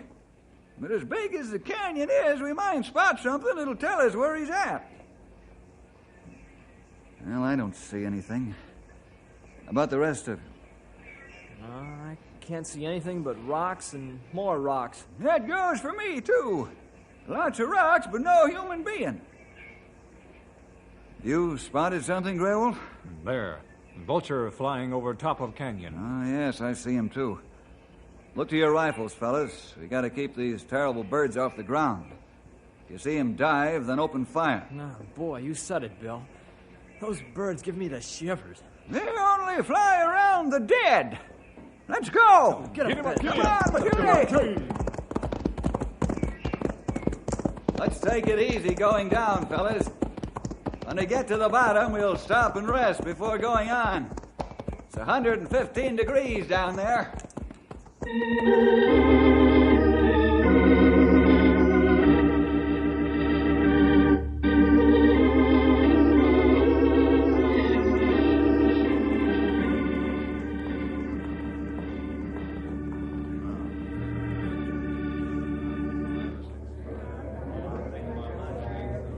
Bill, will you tell the student body what preparations you made before going down into that natural oven? Gladly, Dean Sands. First of all, each man had 4 canteens of water, 2 for himself and 2 for his horse. If needed, a third one could also be used for his horse. The horse is doing all the work and needs the water. If the horse collapses, the man's in a bad way. We keep a close watch on the animals to be sure they perspire freely. That's a healthy condition and means that their bodies are cooling. On the trip into the canyon, we stopped frequently and rested the horses. Also, each man swabbed his animal's mouth to keep it moist. We kept our sun helmets pulled down, our sunglasses on, and our shirts buttoned up to the neck to keep the sun's rays off our bodies, especially the backs of our necks. After about 2 hours, we reached the bottom of the canyon.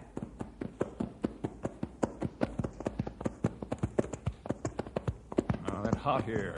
Yeah, man, alive. We go This west. heat is murderous. That's putting it mildly, pal. Let's hold up, fellas. Okay, easy, boy. Oh, boy. Loosen the cinch straps and give the horses a chance to relax a bit before we go on. You better give them a small amount of water, too. Okay, We Bill. do, Bill. You pour the water, Henry, and I'll hold this here bucket. All right, Stumpy. Yeah, just a little bit now, Henry. You only need enough to wet their mouths and throats. We'll give them a good drink after dark. How's that? Yeah, just dandy. I'll give them each a mouthful, then we can go on. Bill, I not see any signs of man here yet. I know. I've been looking around, too. Actually, we're not sure Virgil's down here. The dean said it's only supposition. But we'll have to look thoroughly anyhow. Not right. All right, let's get ready to ride, fellas. Henry and I'll take the west end of the canyon, and you two take the east end. Give a yodel if you find anything. We do. All right, we'll Sonny. get right at it.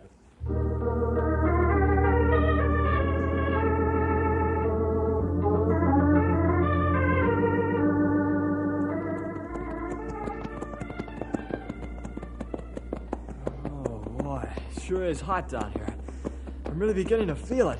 Take a drink of water, pal. Not too much. You'll get a waterlogged feeling, which isn't good. Just enough to keep your body from dehydrating. Oh, okay, Bill.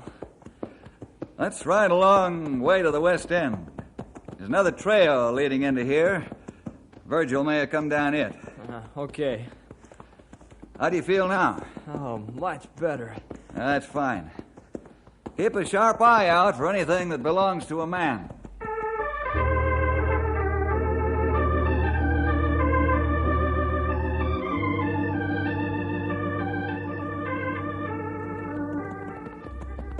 We find nothing, old-timer. I'm glad for that. Yeah, me too, young feller. It's so hot down here that I could fry an egg on my saddle horn. If Bill and Henry don't find anything, that means this Virgil feller ain't down here. That make me happy. Hello! Stumpy! Grey Wolf! Hello! We found him! Okay, Bill. We hear you. Guess we talked too soon, Grey Wolf. Not what I'm afraid of. We better ride and join Bill and Henry.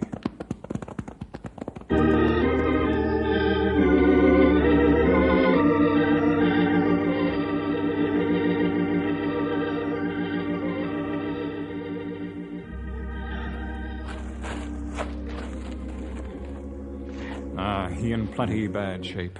I'll say he is. Another hour it'd be all over.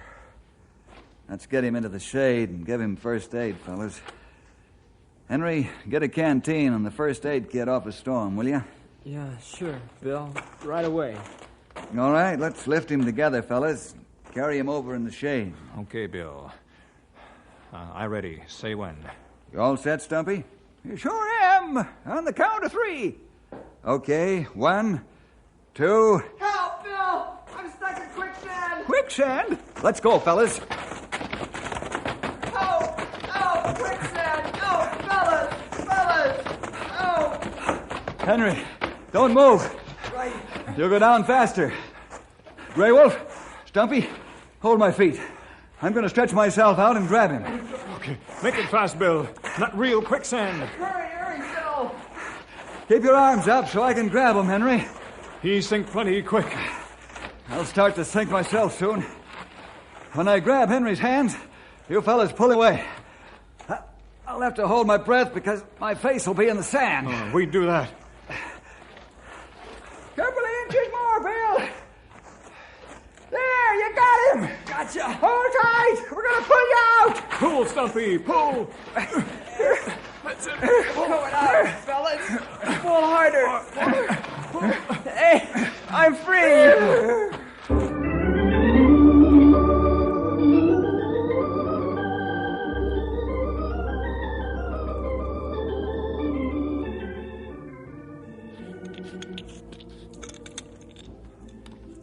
How your face feel now, Bill? You have it plenty far into quicksand. It feels okay, Grey Wolf. Thought my lungs would burst before Henry hollered he was free. Yeah, it was quite a scare, all right. How'd you get into that there sinkhole, young feller? Oh, I suddenly got awfully lightheaded. Must have staggered into it. Boy, that was close. That's real quicksand. Well, thank the Lord that you're safe. I know somebody that wasn't as fortunate as Henry was. What are you talking about? I'm not talking about Virgil, fellas. You mean there was another man and he fell into the quicksand? Wow. Yeah, that's what I mean, pal.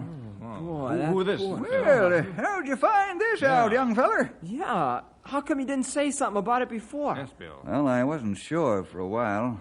Both men wear the same size shoes. I thought that Virgil might have been doubling back on his own trail because he was delirious from the heat. Then I found definite trail signs that there were two men. Not very tragic. One of them died in quicksand. Yes, it is tragic, Grey Wolf. He must have wandered into the death pit. But we can't worry about him right now. We've got to get Virgil out of here and get him to Knotty Pine Hospital.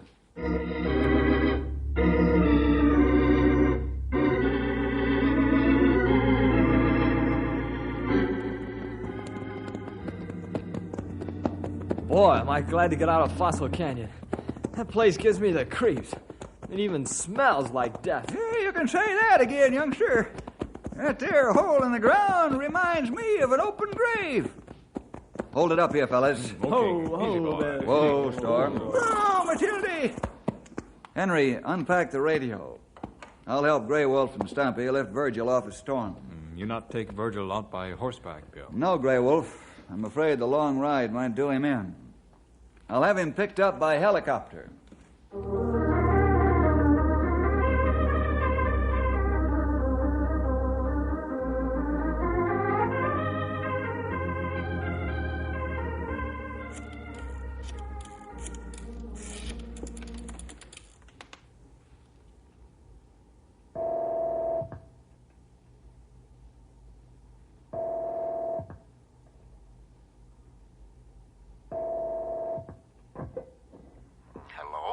Sam speaking. Dean, this is Bill Jefferson. Yes, Mr. Jefferson. Have you found him? Yes. He's in Knotty Pine Hospital right now. We flew him back by helicopter. The doctor says we got to him just in time. Oh, thank the Lord for that. Are you going to be at your office for an hour, Dean?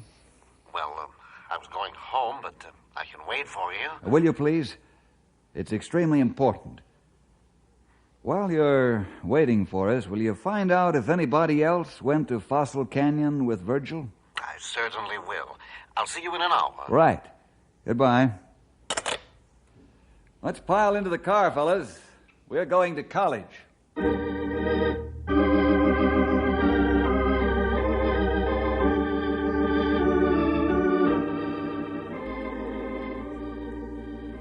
That's the story up to date, Dean Sands. Gruesome as it is. Oh, it's terrible. Why can't these young men learn by other people's experiences? We didn't take time to check for more evidence as to the identity of the other man because I was primarily concerned with saving Virgil's life. Yes, I understand, Bill. I began checking carefully after you called, and I find that Stanley Grimshaw is missing. Oh? Whether or not he went with Virgil can't be determined. Thanks, Dean. We'll check with the hospital and let you know what we find. Perhaps we can talk with Virgil.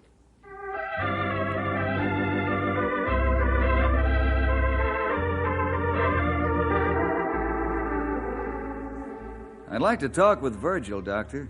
I'm sorry, Bill. I can't allow it. But I thought you said we got to Virgil just in time. I'm sorry I made a misleading statement, Bill. What I meant was that life was just about gone, and you found him before it was too late. He's suffering from shock, exposure, heat exhaustion, and sunstroke.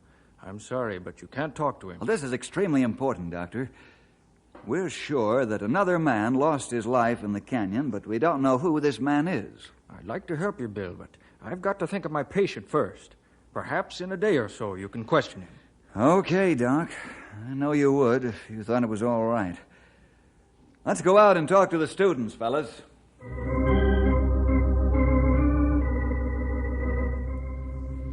Say, young feller, can you tell me if Stanley Grimshaw hung around with Virgil Thompson? Well, they're friendly, Ranger. I'd say they palled around together. Did Stanley say anything to you about going to Fossil Canyon? Well, no, he didn't. He's my roommate, too. However, I went home over the weekend. Professor, you hear anything about Stanley and Virgil going to Fossil Canyon together? I don't recall hearing anything about that, Ranger. If I did, I would have warned them against going through with it.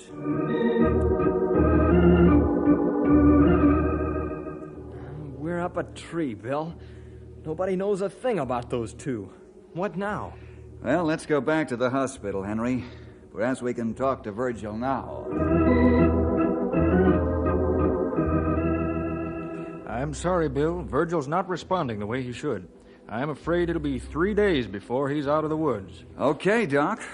But we can't wait 3 days. Fellas, let's saddle up and go out to the canyon and do our own sleuthing.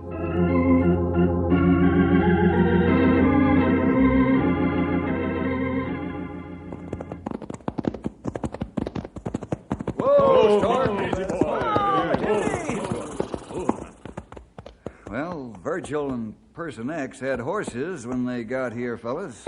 That's right, Sonny. But they let the horses get away.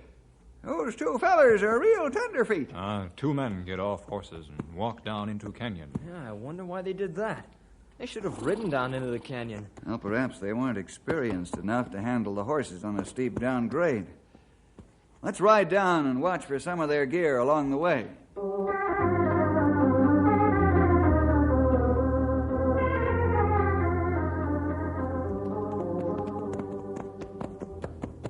There's plenty of trail sign along here. Shouldn't be hard to find some of the gear. You plenty right, Stumpy. Hey, look up ahead there. There's some gear alongside the trail. Come on, Get him, Come on, Matilda. Come on, boy. Whoa, Matilda. Whoa, boy. I'll take this pack. Stumpy, you take the other. Henry, Grey Wolf, look through the other gear. Okay, we'll look through the... Hey, hold it.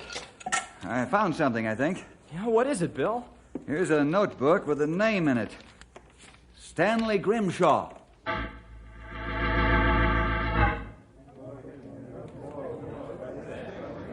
Bob, I hope you and your fellow students are now convinced that it takes knowledge and experience to survive out in the wild country. You're right, Mr. Jefferson. I'm thoroughly convinced. Well, I'm glad to hear that I've driven my point home. That's the sole purpose of this lecture. If I can save your lives by talking to you, then my time is well spent. One more question, please. Go right ahead, Bob. How'd you close off the canyon? Well, we've put up a fence and a gate around both entrances to the canyon. On each gate is a sign. It reads, "Keep out of Fossil Canyon." Unless you want to become a fossil yourself.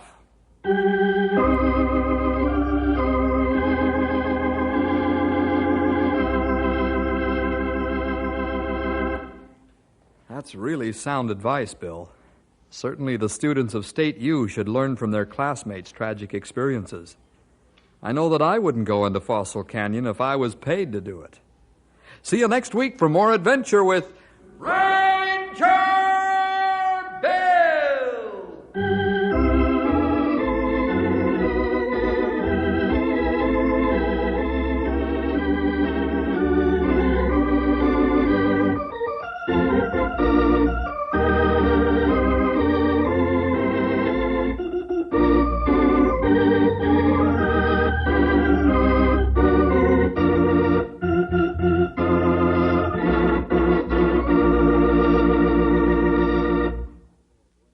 Hi there, boys and girls. This is Ranger Bill back again for just a third of a minute with an extra word of thanks to you for joining us today.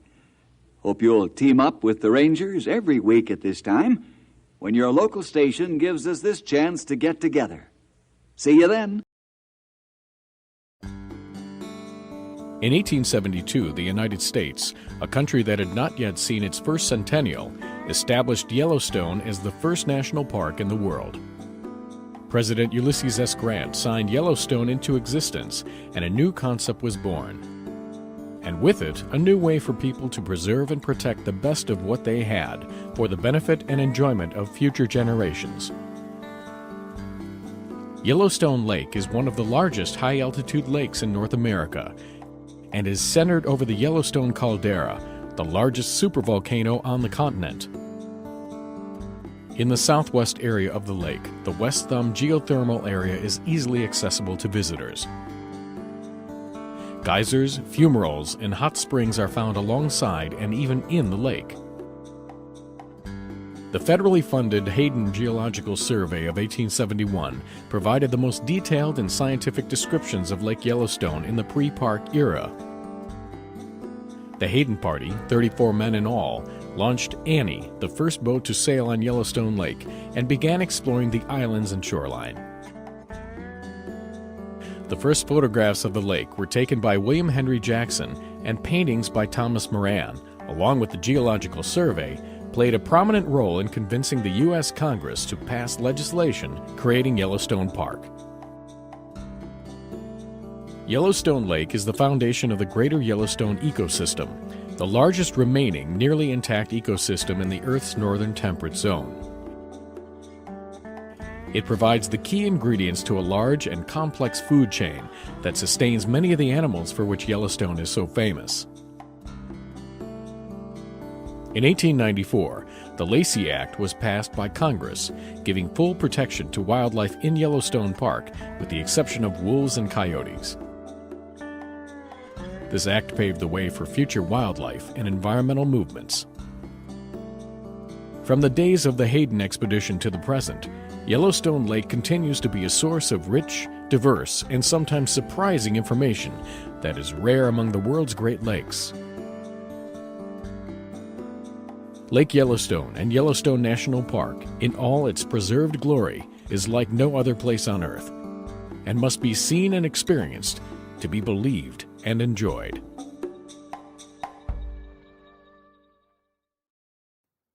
What's up, Rocky Podcast listeners? This is the Rocky Mountain National Podcast. It is Friday, June 30th, the last day of June, so happy early July to everybody. We appreciate you coming along for the ride. This week's episode is super cool. We have Cynthia Langeth. She is the ranger, the lead interpretive ranger up at the Alpine Visitor Center. So we're going to learn all about things alpine, from the flowers to the animals to the weather and things to watch out for, all sorts of stuff like that. So definitely stay tuned. Before we get started, we wanted to give you a couple of pieces of news. First of all, Old Fall River Road is open. It just opened up like while we were recording this. So Old Fall River Road is now open for your driving, walking, or whatever pleasure. It is one way up only. If you don't know that, it's one way from the bottom to the top. And we have had some times where it's been super busy last year and we've had to shut down traffic in the middle of the day. So if you're planning on coming, as with everything, arrive early or come later in the evening. It's a beautiful road. So if you've never done that before, check it out.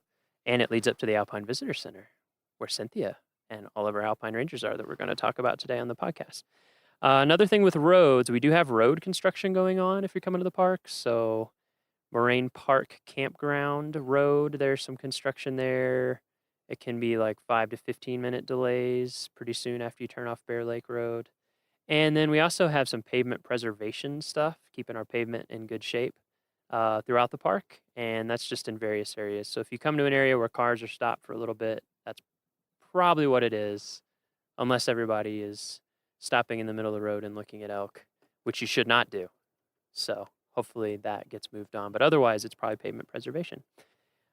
We've got a program coming up that we want to tell you about. It is Climbing Long's Peak. So this is going to be some of our climbing rangers that live and breathe Long's Peak every day as their job, talking about climbing Colorado's favorite 14er, Long's Peak. They're going to talk about climbing and hiking routes, lessons learned, how to prepare and manage for risks, and all the things that are involved if you're thinking about a climb. This program is free and open to anybody, and it is going to be at 7:30 p.m. on the evenings of July 5th and July 21st at the Beaver Meadows Visitor Center. So again, 7:30 p.m., July 5th and July 21st at the Beaver Meadows Visitor Center Amphitheater. So come and check that out.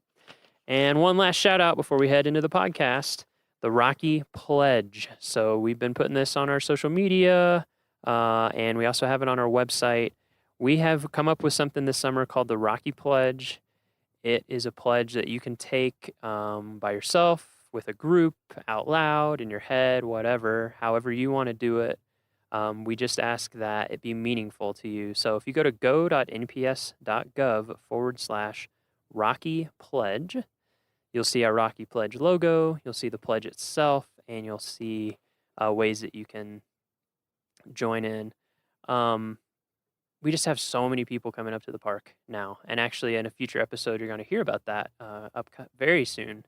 We're going to have Kyle Patterson, the public information officer for the park, here, and we're going to talk about the pledge and what you can do to help keep Rocky beautiful and protected. So go there to learn more about that.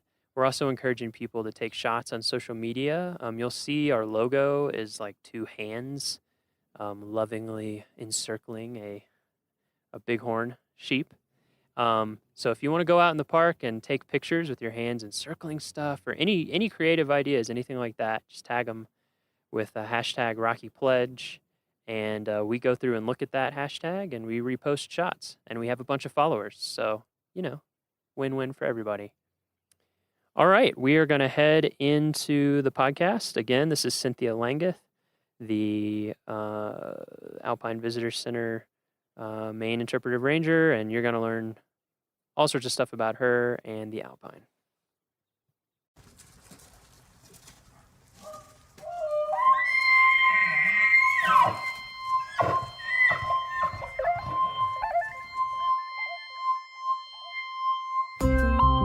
You need a Britney Spears mic. Yeah. That'd be awesome. Here, everyone put on these Britney Spears mics. Okay, so I will give you a little intro before the beginning of the podcast, so we won't have to go through your full name and everything. So we will start out. Yeah.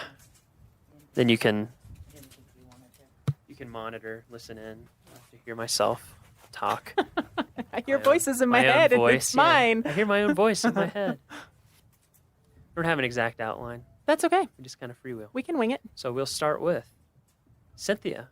What do you do here at Rocky Mountain National Park? Like, what's your official title? So my official title is Park Ranger, Interpretation, and EMT, which is kind of an interesting combination. Yes. But I primarily spend my time in the summers in the alpine tundra of the park and manage the Alpine Visitor Center operation. What about in the winter? So in the winter, there's a lot of catch up from summer. Yeah. After hosting 3.5 million of your closest friends, it takes a little cleanup time. So in the winter, we do a lot of preparation for the summer, and I also get to lead snowshoe walks and full moon hikes in the winter, which is pretty awesome. Cool. Yeah. Well, maybe we'll come back and talk about that in a little bit. So, Alpine Visitor Center.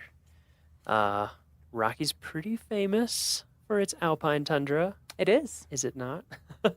On the way driving up here, we saw lots and lots of people eager to see it. So I thought we'd start by just talking about alpine tundra, what it is, what makes it what it is, nature. It is because of what it is.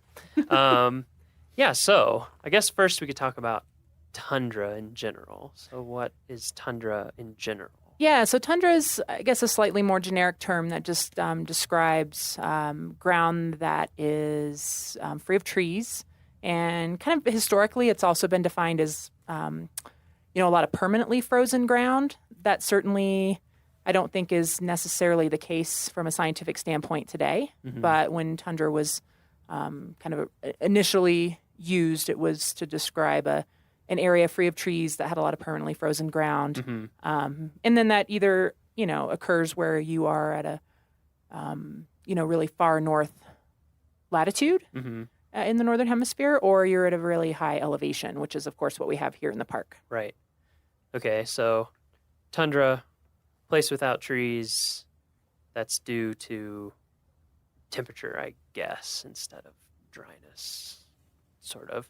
Alpine tundra is because of alpine being high elevation, right? So it's due to versus the elevation. Arctic tundra, which would be latitude-based. Yeah. Yeah, so if you want to find tundra due to latitude, you have to go very far north. If you want to find tundra somewhere like Colorado, you just have to go up to, in Rocky, where does tundra begin, generally speaking? What's the range? So generally speaking, it occurs around 11,400 feet in elevation. Mm-hmm. In Rocky and kind of in the this region of the southern Rocky Mountains. Mm-hmm. Certainly as you go further south, tundra is found at higher elevations. Mm-hmm. As you go further north, it's found at lower elevations. Mm-hmm. I mean, there's alpine tundra at the equator, right? If mountains are high enough. If it's tall enough. Exactly. Yeah, I worked in Denali National Park for a while, and I think their south-facing slopes was around 2,400 feet, mm-hmm. and north-facing was around 1,800 or something like that. And yeah, you just keep going north, and eventually it's sea level. Yeah. Takes a while. Don't have trees even at sea level, yeah, which is exactly. Pretty amazing. So at that 11,000-foot mark here, approximately, in Rocky, what is it about that elevation that makes it so there are no trees? So, certainly there's a lot of factors that influence tree line, but the primary driver is temperature. Mm-hmm. Trees need a long enough period during the summer to basically go into trees. Mm-hmm. They need to have enough time to put on new growth and grow upwards. And if the average warmest temperature during the summer months is below 50 degrees, then you pretty much don't have trees anymore. So that 50-degree isotherm, as it's called, is the determining factor for tree line. Mm-hmm. So yeah, it's just too cold. Trees don't have enough time to grow up into trees. Right. It is too cold and harsh for any tree to make it. Yes, we definitely get the little kind of shrubby trees we call krumholtz, which technically are the same tree species you find down in the big, majestic forest, but they're a little stunted up here. Yeah, krumholtz. That's an interesting word. Isn't that a great name? Yeah, it's a German word, right? Yes. Crooked wood. Crooked wood. Yeah, you see it. I'm trying to think of some places visitors go. They're really good to see it, like Rainbow Curve or... Yeah, Rainbow Curve is definitely approaching that kind of close. Transition zone between the forest and the alpine tundra. Uh-huh.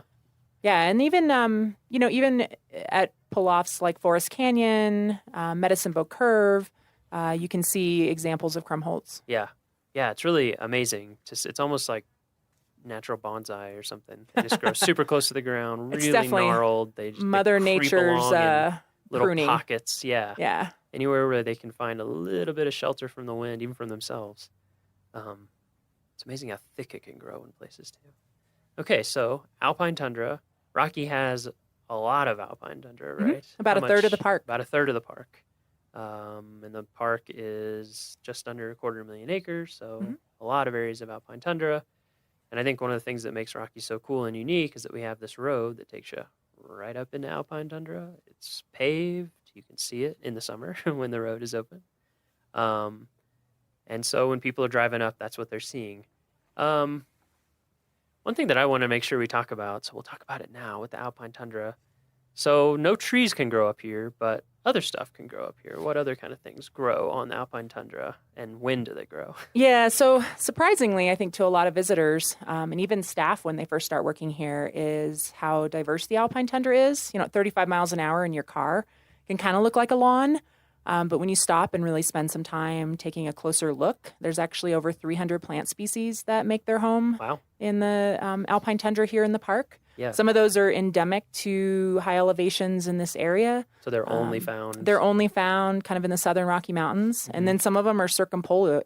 You'll find them in tundra up above the Arctic Circle. You'll find them in other mountain regions in the world. So it's a pretty cool mix of plant species, a lot of flowering plants, which certainly is what draws a lot of people that come here up into the high elevations in the summer is to see the wildflowers. Yeah. And then it's just amazing how tiny and slow growing they can be.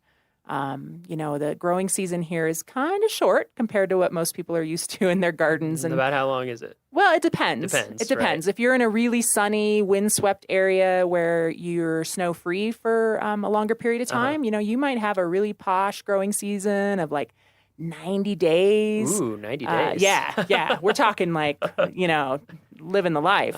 And then other plant communities, other areas in the tundra where there's really late-lying snow may only have a 35 or 40-day growing season. Wow. So you don't have a lot of time to do business as a plant. So you kind of have to have some, you know, tricks up your sleeve in order to start growing at lower temperatures and put your flowers out into the world a little earlier than a lot of lower elevation plants. So it's pretty interesting. Yeah, what are some of the tricks? Well, certainly being able to photosynthesize at much lower temperatures than your counterparts down low. So a lot of alpine plants will start growing when temperatures are still, you know, 32, 34 degrees Fahrenheit, just above freezing, really. Yeah. And then just growing quickly and putting a lot of energy into flowering right away because it's actually more energy intensive to make seeds. So you want to have a longer period of the summer where you're putting that energy into making seeds for the next generation. So a lot of plants up here flower pretty early. And then they have, you know, hair and that's red one that I think is pigments and waxy coatings and just all kinds of different adaptations depending on which plant you're talking about. Yeah. And it's just really cool to get to know the alpine plants a little more and, you know, just really be surprised and I think impressed by how uniquely adapted life is up here. I mean, they've done studies where they've taken high elevation plants down to greenhouses and they drop dead. Really? They're like, life is too good. I just can't take it. Yeah.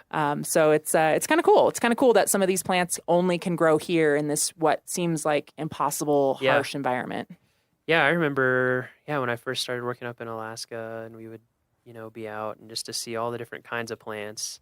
And that was another thing, like you're saying, circumpolar or just tundra and general plants. I recognized so many plants here. Some of them are the same species, some of them are really close, even though it's so far away, which I thought was amazing. Yeah. Same thing with the hair and all those different adaptations.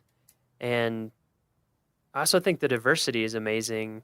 I guess, is that because, like you're saying, conditions vary so much from place to place, and it is so on the limit of where it's possible to grow that just small changes in, like you're saying, snow freeness or sun exposure or moisture retention or soils, is that what drives that amazing amount of diversity that you can sometimes see? I think so. You know, it's really interesting up here. You can walk just a short distance and transition from one very kind of specific plant community into another that's very different, you know, from a super dry, rocky, windswept fell field into a more lush meadow. You know, another 100 yards down a trail, you might come to a wetland. So it really is, you know, it's like a big city that's got all these really unique neighborhoods, you know, ethnically and architecturally and, you know, economically. It's just, you know, it's the same thing, but it's, you know, the natural world doing that on a smaller scale. And I think the point that you made is really, really good, is that I think this happens too a lot of times in desert parks or just anywhere where the conditions are difficult. is that when you're driving through, even at 35 or 25 miles an hour, it kind of looks like, there's not that much going on out there. And then if you stop and you actually start walking some of our trails, which we can talk about, and you look closer, you realize, whoa, there's so much stuff. You almost have to get your nose down in the ground. If you ever see anybody with their nose in the ground and their butt in the air, they're probably smelling or just taking pictures of their flowers. We call them belly flowers. You have to get on your belly to actually appreciate them. Exactly. Yeah. This is one thing I want to make sure that we cover is that I want to talk about our tundra protection areas that we have in the park and why those exist. And so let's talk about that first. So we have tundra protection zones in the park areas. Could you talk about that a little bit? Yeah. So I think one of the things that I really kind of admire about the alpine tundra is its incredible ability to adapt and overcome this really harsh environmental conditions. But at the same time, because of the harsh environmental conditions, it's also really fragile. So because plants grow so slowly up here, a few careless, footprints can wipe out decades worth of growth for some of these species. So we learned from a lot of research that was done back in the 1960s that tundra is really slow to recover from trampling. And because we get so many visitors and we have kind of, localized the impacts up here with our major viewpoints and parking areas in those particular spots, it's just not feasible to let folks kind of wander around on the tundra itself, right? Because there's too many feet, and they're going to cause long-term damage that is going to take 50 plus years to recover if no one continues to step on it. Right. So so in those areas we've created tundra protection zones where you actually are required by park regulation to stay on paved trails or in parking areas. And that's simply to limit the impacts of thousands of people, daily during our peak visitation months, right. From really causing, almost irreversible damage to the tundra plant communities in those areas. So it's really important in those high visitation areas that folks are staying on those paved trails and really allowing the tundra to thrive. Yeah, I think that's something that surprises tons of people. Is like it takes a really long time for these tiny, tiny plants to grow.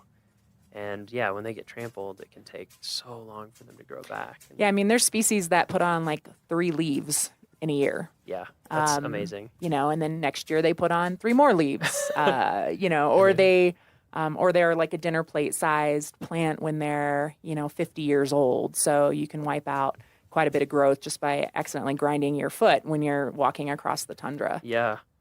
Yeah, that's amazing.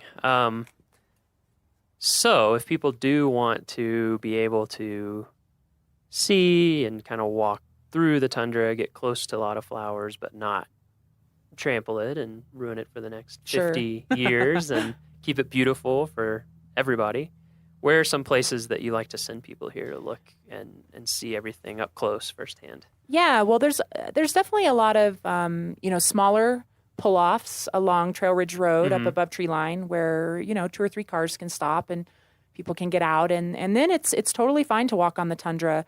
It's resilient enough that it can handle being stepped on a handful of times in a span of a few days.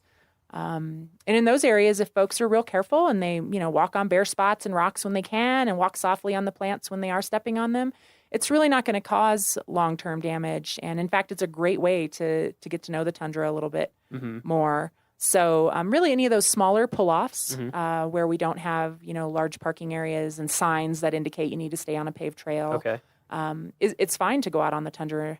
And it's interesting, a lot of visitors don't realize that you can walk on the tundra outside those tundra protection areas.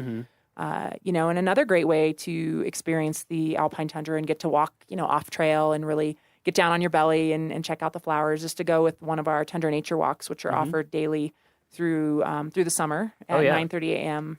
And we definitely take folks off trail on those hikes. And so it's 9:30 a.m. every morning at the Alpine Visitor Center. Go out with a ranger. Through early August. Oh, that's awesome. Our last podcast, if anyone missed it, you can tune in. We talked with Kathy Brazelton a lot about ranger programs in general and all the stuff that's going on. So that's a really good one up here What are some other ranger programs at Alpine Visitor Center that people might be into? So in addition to the Tundra Nature Walks, which we offer every day, we have a talk about the human history of the area, kind of specifically around the roads and routes people have taken through the mountains over time.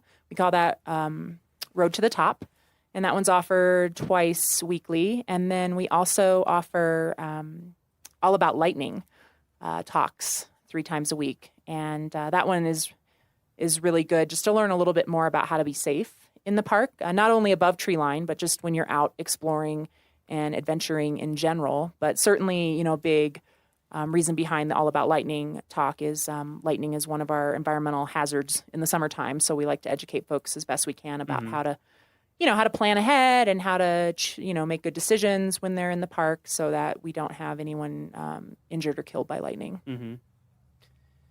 Yeah, lightning is a big one up here, Yeah. I think. I mean, everyone knows Colorado gets a lot of lightning, but when you're up here above tree line and there's no trees, the tallest thing around is often you.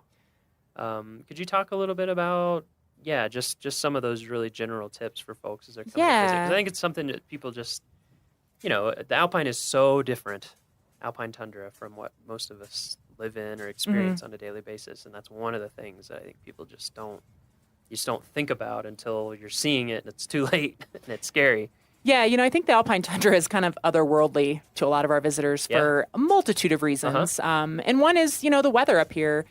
You come up from Denver, it's, 95 degrees, and then you step out of your car up here, and the wind is blowing, and the wind chill's, 42 degrees, and you're still wearing flip-flops and a tank top. Yeah. So that kind of throws people for a loop. Even right now, I don't know what it is in Denver today. I think it's in the 90s. Yeah, it's supposed to be real hot today. And right now, it's in the low 60s up here. With a breeze. I'm glad I have on a wind jacket. I've got on a vest. And this is a hot day. Yeah, this is a really nice, This is a really warm day. up here. So yeah, definitely. That's a great tip. Yeah, and then I think too, when it comes to thunderstorms and lightning, so many of our visitors, and myself included, growing up, you watch storms build from a distance, and then they are, they're coming your way or they're moving away from you. But you kind of have this almost like theater experience when it comes to weather a lot of times. And when you're in the high mountains, the weather often builds right where you are. So you don't see it coming. You are in it as it's developing. And so I think it takes people by surprise sometimes. Happens so fast. It really You'll does. You'll see something off in the distance. And like you said, when you're like, oh, look at that storm, it's coming. And then... Or those puffy clouds are getting a little darker at the bottom. It's there in minutes. Yeah. Sometimes. So I think it does take people by surprise. And then, I think a lot of visitors just don't take lightning as seriously as they should here in the park as far as a real risk, a real hazard. So, definitely just getting out and playing in the high elevations early in the morning when there's less likely to be thunderstorms is always a good idea. Check the weather forecast ahead of time because we certainly can have thunderstorms develop in the morning. We've had thunder and lightning at 10 a.m. It's not always, noon or 1 o'clock. And then, just make sure you have kind of an escape plan. Don't push yourself. If you think the weather is changing, turn around. The only safe place to be in a lightning storm is in a substantial building or in a, hard-topped vehicle. Even outdoors, if you get below tree line, if you get into the forest, you're still not as safe as you would be inside. So I think it's really just about making good decisions ahead of time and choosing wisely about how you're going to recreate and how you're going to spend your time in the park so that you don't put yourself in one of those situations that can become dangerous really quickly. And then I guess since we're on the topic of safety, the other thing I wanted to talk about, make sure that we hit is altitude. So yes, we're at Alpine Visitor Center right now. We're at what altitude? So we're at 11,796 feet, so almost 11,800 feet in elevation. Okay. And Trail Ridge Road goes a bit over 12,000 feet in elevation. Yep. So I'll tee you up for a question. So is there less oxygen at altitude? There is not there less is not. oxygen percentage-wise as far as the amount of oxygen in our atmosphere. However, there's less available oxygen to you because the molecules are more spread out. So if you kind of think about a box of air at sea level and a box of air at elevation, the percentage of oxygen is still the same inside that box, but there's less oxygen molecules at elevation. So you're getting less oxygen as you breathe. Yeah, for sure. Significantly less. Yes. So your body is working a lot harder to get the oxygen it needs. And, a lot of people think like, oh, I'll be acclimated after being here a couple days. And for a lot of visitors, they do feel better after they're here for a few days, especially if they're taking care of themselves, they're getting sleep, they're eating probably more than they're used to eating. They're drinking a lot of water. Caffeinated beverages do not qualify as fluids when you're coming to altitude. So those are all things that help. They help. Eat some, eat a little bit more food, get some more rest, You'll drink find some you're more probably water. a little hungrier than you normally are. You need to drink more water because, one, the environment here is very dry. And then, two, your body's just working harder to get what it needs. So you're using up more energy, more, liquid in your system. So those things can help. They definitely can help. But you don't fully acclimate until about 3 months, right? Which is the bad news, right? Because your red blood cells have about a 3-month life cycle. So you don't get rid of the old low elevation red blood cells, all of them, until the 3-month mark, and create those nice new red blood cells that carry more oxygen. So while most people will often feel better after being here for a few days or a week, physiologically you're not going to be acclimated for quite some time. And how does it make people feel? What are some of the some of the basic symptoms? So, for a lot of people, they feel short of breath, a little lightheaded, a little fuzzy. Folks will often get a mild headache. Just kind of feeling blah. Yeah, you just feel kind of. Yeah, just kind of run down. And that's honestly pretty normal for most folks. Yeah. But what will happen is a lot of times it freaks you out, right? Like, why can't I catch my breath? I just did a short walk across the parking lot. So now I'm freaking out because I can't catch my breath. So now I can't catch my breath more. Right. And so I'm freaking out even more. And now I'm getting a little dizzy. And, it's kind of it's a self-fulfilling prophecy. I hadn't thought about that. So just that feeling stresses people out. Yeah, it totally stresses people out. It compounds causes anxiety. Okay. So if people are coming up, especially, I know people. I did this when I first came here. I flew in from D.C. area, drove up to Estes Park. Oh, we have a few hours before dinner. Let's drive up to Alpine Visitor Center. So you're basically going from sea level to almost 12,000 feet in no time. Yeah. And just standing around, you can feel dizzy, even if you're a perfectly healthy person. So one thing is, just recognize that those are some normal symptoms. And then what if you're up here and that they do start to get, like if your headache starts to get really acute, bad, or it starts hurting, or you're just feeling crappy. Really bad headache. You can't catch your breath no matter what you do, no matter how long you rest. Dizzy enough that you have to sit down or you're going to fall down. Those are definitely more concerning symptoms. And all of the rangers that work here at the Alpine Visitor Center are emergency medical technicians. Oh, okay. Everybody. And everybody. It's a requirement of the job here. And we have a medical clinic attached to the visitor center where we can certainly treat visitors who are having a more serious reaction to altitude or something else. A lot of people with pre-existing medical conditions will find that when they come to altitude, it really aggravates their condition, and something that they might have had relatively good control over at home now is manifesting itself as a more serious medical emergency. So we certainly take those things very seriously and are happy to help folks that are having a more serious reaction to the altitude. So folks shouldn't hesitate to come on into the Alpine Visitor Center and talk to a ranger if they aren't sure if what they're feeling is, quote, normal or not. Right. Good. That's great. And then even if you're having mild symptoms, the best cure is? The only cure is to go down. The best and only cure. Yes. Go down in elevation. Yes. You'll be getting more oxygen. You will feel better. Descend. Yes, descend. Good. I think those are a lot of the safety things that I just wanted to make sure that we covered from the get-go. So we'll come back to Alpine stuff, Alpine Visitor Center, Alpine everything. But let's talk about you. Are you excited? I'm excited. I can tell how excited you are. So Cynthia, where are you from originally? So I grew up in Missouri. Missouri? Where in Missouri? Midwest. For our Missouri listeners. So kind of the west central part of the state. Okay. Small town near Warrensburg, Missouri. And where when you were growing up, were you guys big national parks travelers? We were. Mountain folks went out to the mountains, yeah? Yeah, my dad was pretty opposed to going east of our home. Yeah. So we always went west and we visited national parks. That's just kind of what we did. We had family that lived near Yellowstone and Grand Teton National Park, near the Redwoods in California. So about every summer we took some sort of family road trip for a week or two and hit national parks. So, you know, that was just kind of normal for me growing up. That's where we went on vacation. Yeah. We were definitely, though, the park visitor that like stopped at the visitor center and got a map and then stopped at the overlooks and took pictures, walked the little nature trail, and then moved on to the next national park. Okay. We weren't hikers. We weren't campers. We never went to a ranger-led program, which I find kind of ironic since I turned into a ranger that leads programs. Yeah. You know, and I knew I wanted to be a park ranger by the time I was about 12, even though I had no clue what they did. I just knew How they did had you know? to. Well, because they got to live and work in places like this, and that was like good enough for me at that age. So, you know, the older I got, I kind of figured out what park rangers actually did, Right. and But it at still first, sounded it was cool. just you went to a lot of parks, and I wanted to and you thought, be there. "Wow, that is cool all the time. I want to be there more." Yeah, I think it was really the landscapes. You know, the like the aesthetics of Western landscapes that really hooked me, and that kind of spoke to me on a level even as a preteen and teenager that was really meaningful, and I knew like I need to be in these places. So, Do you have any siblings? I do. I have an older brother. Does he feel like that? He or was he definitely. more like, "Oh, this is fun," but whatever? Well, he actually does like outdoor Okay. photography and videography. So we both kind of ended up in fields that could have been somewhat predicted by our upbringing. And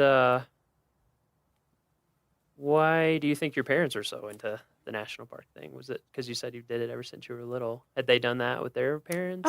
My dad did. Okay. He grew up, well, kind of, to a certain extent. They traveled a lot to Florida, so he grew up going to the beach in the winter months. He lived in Michigan. And then my mom grew up on a farm in Nebraska, so kind of wide open spaces have always been special to her.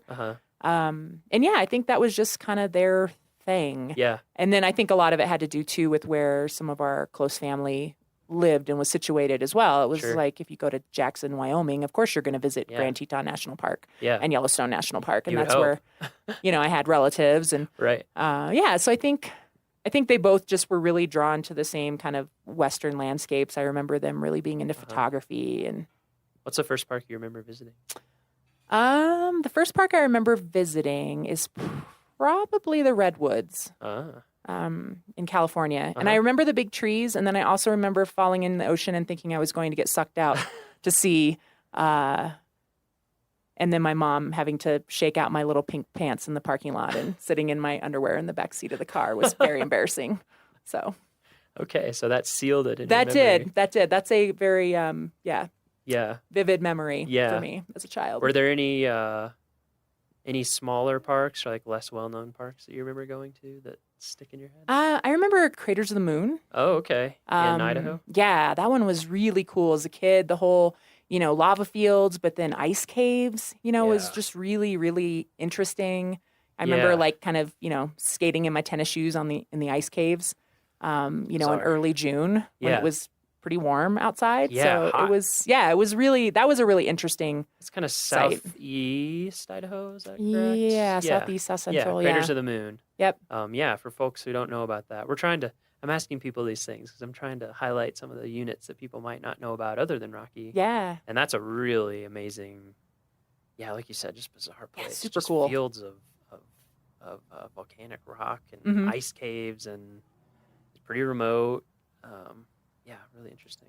Yeah. That's a cool one. That's definitely one I remember. And then I remember as a teenager visiting Fort Laramie.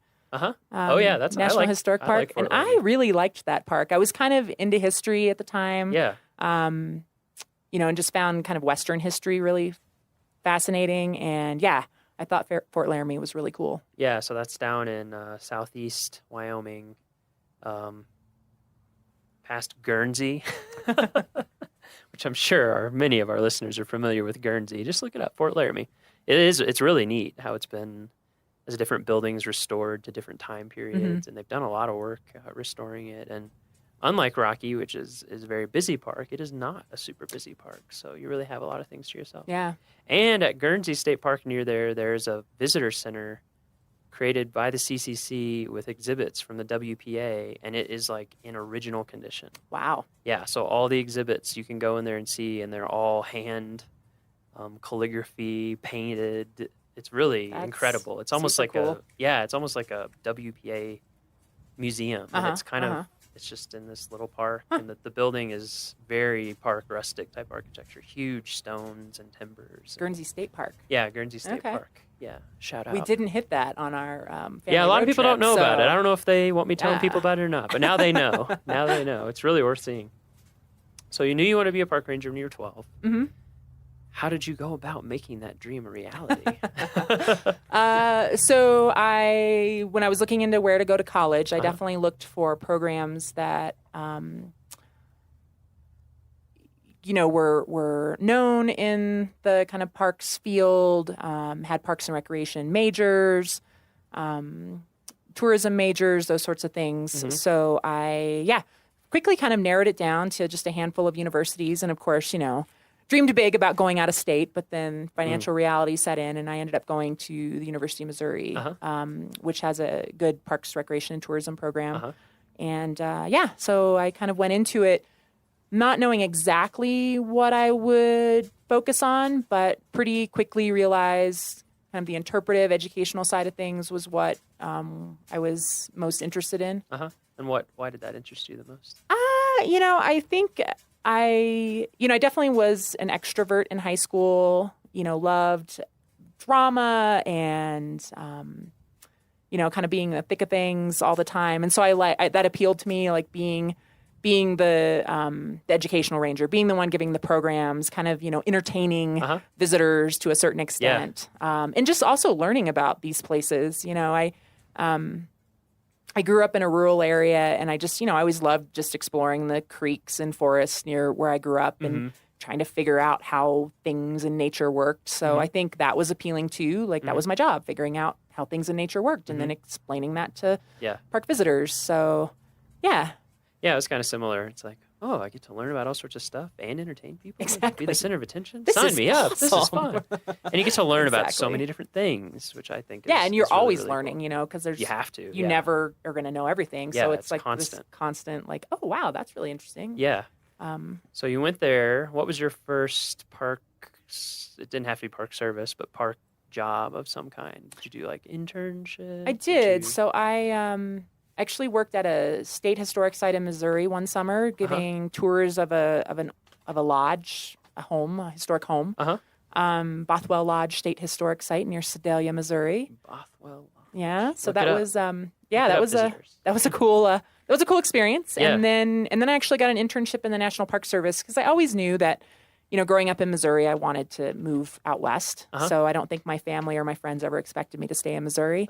So I was pretty excited when I got a internship at Rocky Mountain National Park between my Really? junior and senior That was year your first in college. internship. It was here, which is funny because this wasn't one of the parks we visited a lot as a kid. I think I'd come here once with my parents when I was maybe like 13 or 14. Yeah. And I remember thinking it was beautiful, but it wasn't one of the landscapes that was kind of burned into my memory as a kid growing up. Yeah. Like Grand Tetons and Grand Canyon and, Southwest Utah. Right.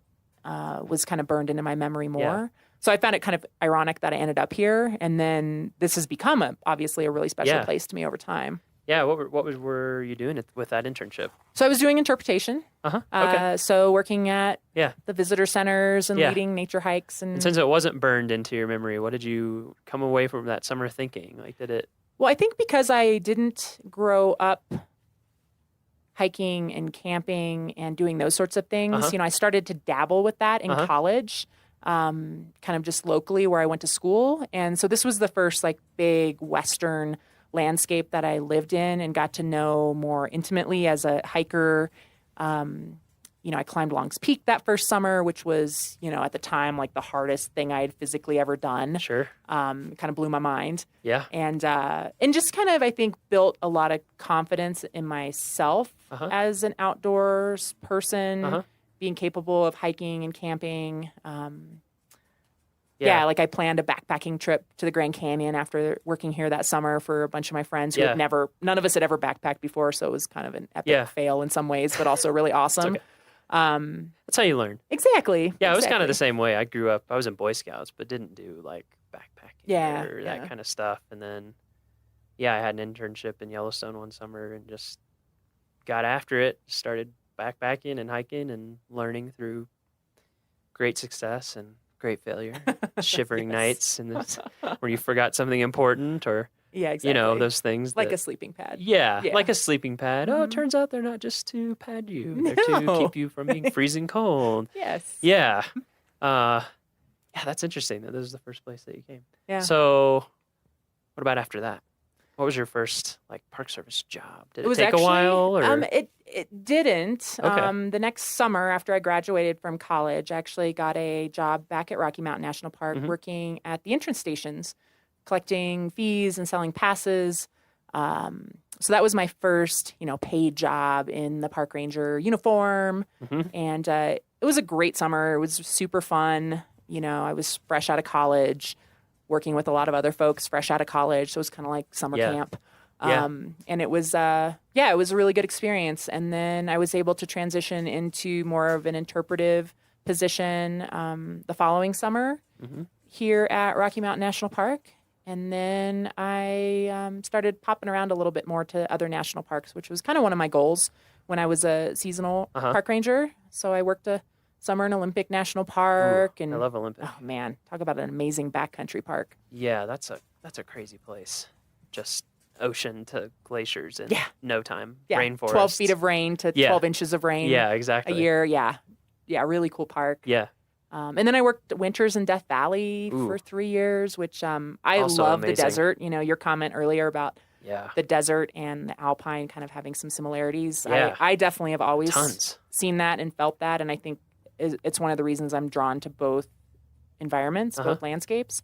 Yeah. But yeah, Death Valley was incredible. Talk Yeah. about just, I don't know, just such a vast place that just, I guess for me, the desert, you either love it or you don't. Yeah, that seems to be the case. There's not a lot of in between, and I absolutely love the desert. So that was a really cool experience. Yeah, I do spending too. winters there. And I found that too because I also love alpine. I mean, that's one of the reasons why I was up in Alaska for a while, and I went to Death Valley, I guess a little bit before I started working here, so a few years back, and to make their new map. And so we got to go all over the park for 8 days. I mean, we didn't get to go back on all the dirt roads because we didn't have time to ride on washboard for 4 hours, or 8 hours on a day. And change 2 flat tires. Yeah, exactly. Yeah. But I agree. I feel like there are a lot of similarities. Same with the plants, like we were talking about earlier. Yeah. Just lots of hidden treasures. It's an amazing place. I think, I feel like a lot of people end up just driving through there. You kind of live in Southern California, like on the way to Vegas or somewhere. Yeah, it's what you travel through to get from point and A the to speed point limits B. are kind of high, and you kind of blow through there. And in the summer, it is brutal. Ridiculously hot. At least down in the lowlands. Up high, it's nice. But yeah, an amazing place. And that's the largest National Park Service unit in the lower 48, right? It is. Yeah, it's around 3 million acres. So it's huge. 1.5 times the size of Yellowstone. I think a lot of people don't realize that either. Yeah. And it has an amazing map. I'm just kidding. It is a pretty cool map, but that was a really fun one to make. It's a pretty cool place. I believe it has a pretty cool Yeah, it is. It is a really cool place. And then what about after that? And then I came back here for several seasons. I actually worked as a seasonal park ranger at the Alpine Visitor Center, which was really fun. And then eventually decided that, if I was going to make a career of this, I, needed to have year-round work. Yep. And it took a few years, but I eventually got a permanent year-round job with the National Park Service at Point Reyes National Seashore, which was a really cool change from working in desert parks and mountain parks to go to a seashore and learn marine mammals and marine weather and pelagic birds and, all of the really cool things about, kind of coastal California. Yeah. And I was there for a couple years, and it was really a neat area to live, to visit a lot of other National Park Service sites, you know, everything in the San Francisco area. It's amazing how close it is to San Francisco. Yeah. So much stuff. Yeah. Did you work out at it was the really lighthouse ever? I did. Did you live out there? I did not. Okay. No. That always seemed hardcore to me, the people. Yeah, the wind. It's like the Alpine. The wind is it's pretty just brutal. nonstop. Yeah. And fog comes through there too, right? A little bit. Not too much. A little bit. Yeah, Point Reyes is awesome. Yeah, so I worked there, and then Joshua Tree National Park. Ooh, man. In Southern California, and then back here at Rocky. So you've hit a lot of great places. Yeah, I'm kind of picky. I have to, I have to be in a place that kind of feeds my soul. Yeah, it speaks to you, right? I like to visit a lot of, everything in the National Park Service. I feel is, valuable and important and inspirational and really cool to visit, but not all of the National Park Service sites or places I would want to work just because I need to be really personally kind of excited about. Yeah, I think that's important. When I was doing that job where I was making maps, I traveled to all kinds of sites from big parks like this down to tiny little Revolutionary War battlefields and everything in between. And it's the people that were at those sites were excited about those sites. So I think it's great. Yeah, it's like there's niches for lots of different people. And in fact, I think a lot of people end up in these little subcultures of the NPS, which is what I've kind of learned. Like I remember when I was down at some Civil War parks in the South, they were like, yeah, the Cannonball Circuit. It's like people who they love the Civil War. And I feel like especially in interpretation, like you have to love. We have to love the stories you're telling. Yeah, you have to. Yeah. If you don't love it, you'll either get bored of it or whatever, and then it shows for the visitors. You're not going to be as effective at actually doing your job. Yeah, that's great that you're able to be in so many places that worked for you. And so since you've been back at Rocky, have you always been at the Alpine Visitor Center? The first couple years I was back here, I was not up at the Alpine Visitor Center. Yeah. I was down on the east side of the park, helping run the Sheep Lakes operation, which is another really cool place in Rocky. A lot of great people that dedicate their time to working there and helping protect the bighorn sheep and tell that story to the visitors. Yeah, so that's down in Horseshoe Park. Fastest way is from Fall River entrance, right? Yeah. Yep. Just, for our visitors, look it up on our website, Fall River entrance, Sheep Lakes information. So you did that for a little bit? I did. But, honestly, one of my dreams in coming back to Rocky Mountain National Park was to work at the Alpine Visitor Center and to kind of manage this part of the park from an interpretive standpoint. I just love the high elevation. It's really for me what makes Rocky really special. Yeah. It's the part of the park that I love the most. So when I was able to come back up here and start, managing the Alpine Visitor Center and recruiting volunteers and park staff that were also really excited about this environment. It's been awesome. It's going to be hard to leave. Yeah, man. It's hard to top this, no pun intended. It is the highest elevation parks visitor center in the National Park Service, for those who might not know. Yeah, surprisingly, the second highest elevation visitor center, I'm pretty sure, is in Hawaii. Really? Yeah, I think it's on Haleakala, yeah. That makes sense. I never thought about that. But a lot of people would not expect that. Yeah, I hadn't thought about that. I remember one winter I almost took an internship there at Haleakala, and they were like, yeah, by the way, it's real cold up here and remote. It is very high. I think their visitor center is at like 10,000 feet. Yeah, it's really high up there. It gets below freezing a lot. Hawaii is an amazing place. So you've been up here running the Alpine Visitor Center for a while. What are some of the, I'm sure there are many, challenges of running the Alpine Visitor Center? Because it's such a crazy place to build anything. It is, and that's honestly what I tell my staff, my new staff in the spring, before we can even get up here, because the road is still closed. Yeah, when can you usually get up here? Usually late May. We shoot for Memorial Day weekend, but that more times than not doesn't happen. It's so you don't have long between when you can get here and when it opens to the public. No. Okay. It's kind of honestly a ridiculous place to have a building. Yeah. In the grand scheme of things, it's a little over the top. So I think just the location is kind of ridiculous. We don't have running water for the first few weeks that we're open in the spring, and for the last 3 or 4 weeks that we're open in the fall, which, is not a big hardship or anything, but it surprises a lot of visitors. Yeah. They're not prepared for it. Absolutely. They don't understand why they can't have a flush toilet. So little things like that make it kind of challenging sometimes. The weather is totally squirrely, especially in the early season and late season. We can have blizzards blow in, 60, 70 mile an hour wind gusts. Yeah. Lightning. I mean, our building has been struck by lightning before. Yeah. When it's really kind of dicey, you step outside and you can hear our lightning rod on the roof humming. Ooh. And that's always a sign to go right back inside and tell people to put their umbrellas away. So yeah, when people drive up, they'll see, or if they look at pictures online, these huge logs on the roof. That's for snow load, I assume. It's to hold the roof on in the winter so it doesn't blow off. From the wind. Yeah. Okay, because the wind up here is crazy. Yeah, 100 mile an hour plus in the winter. And then, all the lightning, rods sticking up. Yeah. So there you go. Yep. So the building tells its story pretty well. Yeah. But it's just, and then, people, like I mentioned earlier, it's kind of otherworldly for a lot of visitors. Mm-hmm.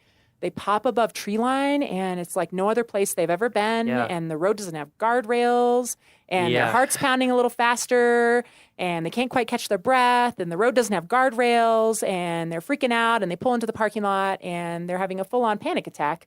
And, we calmly and confidently reassure them that the road is just as wide here as it is in Kansas, and it can be really scary though. Yeah, it does scare a lot of people, understandably. So just the visitor dynamic, people coming in not feeling well, people coming in freaked out about the road. Yeah.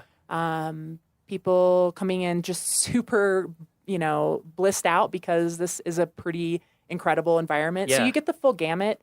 So you never quite know what your day is going to bring, which is one of the reasons I love it. Mm-hmm. But it can be an interesting place to work for sure.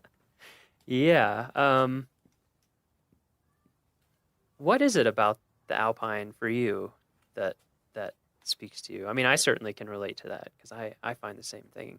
The first time that I went above tree line, I guess probably was in Yellowstone, and I was just like, this is it. This is it for me. I just immediately loved it. And I think as many people as there are who are kind of freaked out by it, there's a lot of people who have that feeling. But what is it for you that keeps the magic going? I kind of think it's a combination of the just the visual landscape, the incredible views, the fact that you can see mountain ranges that are, 40, 50 miles away. Mm-hmm. That it's such this wide open expanse of a landscape.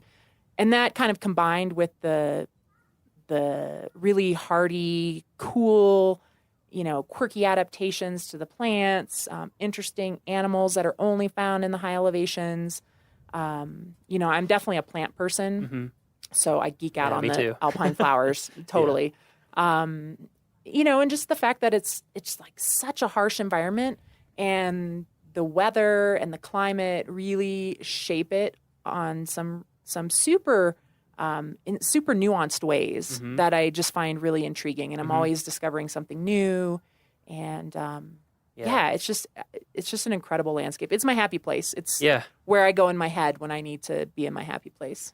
Yeah, that's a good point about one thing I always like is kind of the rawness, because things are so on the edge that you can see natural processes fairly clearly compared to lots of places. There's not trees covering up, or there's complexity, of course. There's a lot of complexity, but there's also a certain straightforwardness about it. It's pared down a little bit. Yeah, you can just see how, even looking out here, you can see how on steeper slopes, grasses will kind of shift down, and you can see how frost affects things, and you can see how slope affects things. Right, exactly. That's a big one is, seeing north facing versus south facing or east or west, and how that has an effect. And you just see all these natural things kind of laid out in front of you.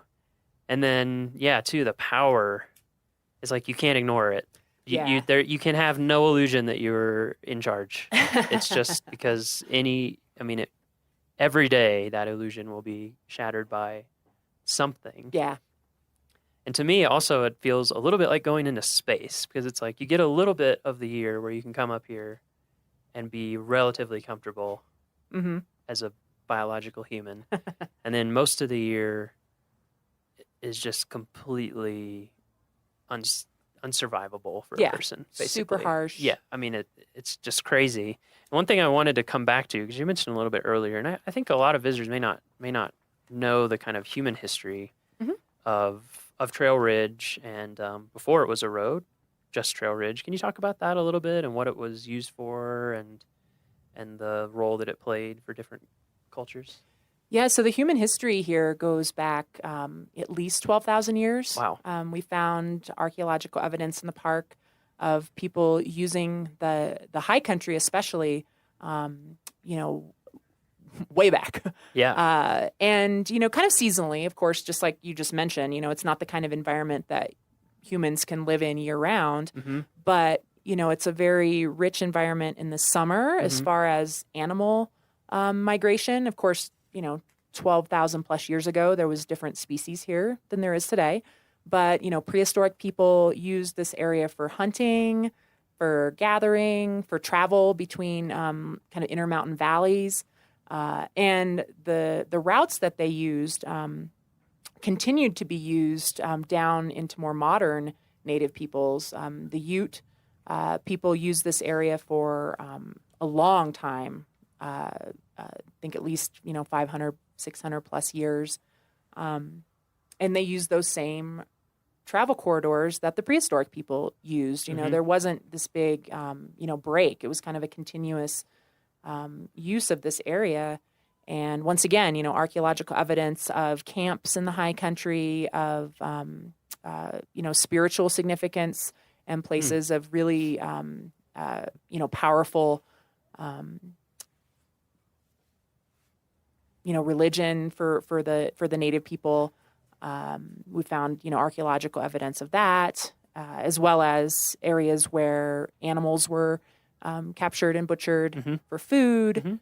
So there's a incredibly rich human history in this area, and even today we're learning more about that human history and how different spiritual sites in the park might be tied together and might have ties to the seasons or to astronomical events.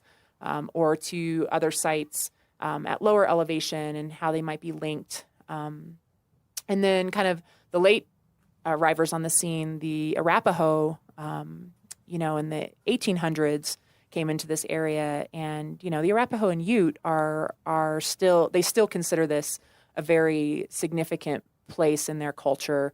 A lot of spiritual significance still here. The rivers in particular here, the fact that so many rivers start in the park is really significant.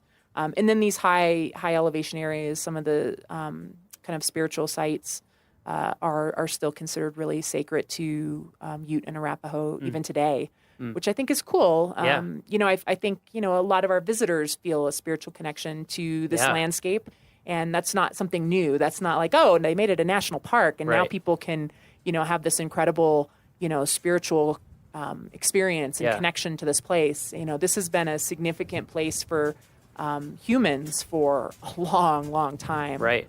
It's been speaking to people for a long time. Yeah, and I think that's really cool. We're very latecomers on the scene in the grand scheme of things as the National Park Service goes. Absolutely.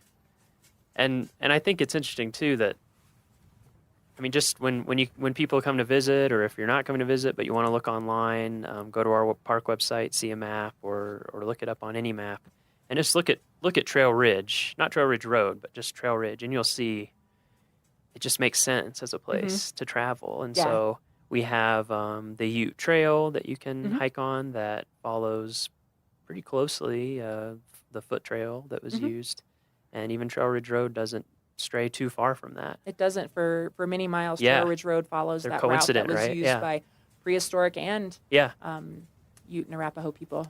Yeah, it's just I always enjoy thinking about that when I'm here. That like you said, the park itself, it's been here now over 100 years, which seems old, but is a very small drop in the bucket that people have been here for a really long time. What are the most common visitor questions that you get up here?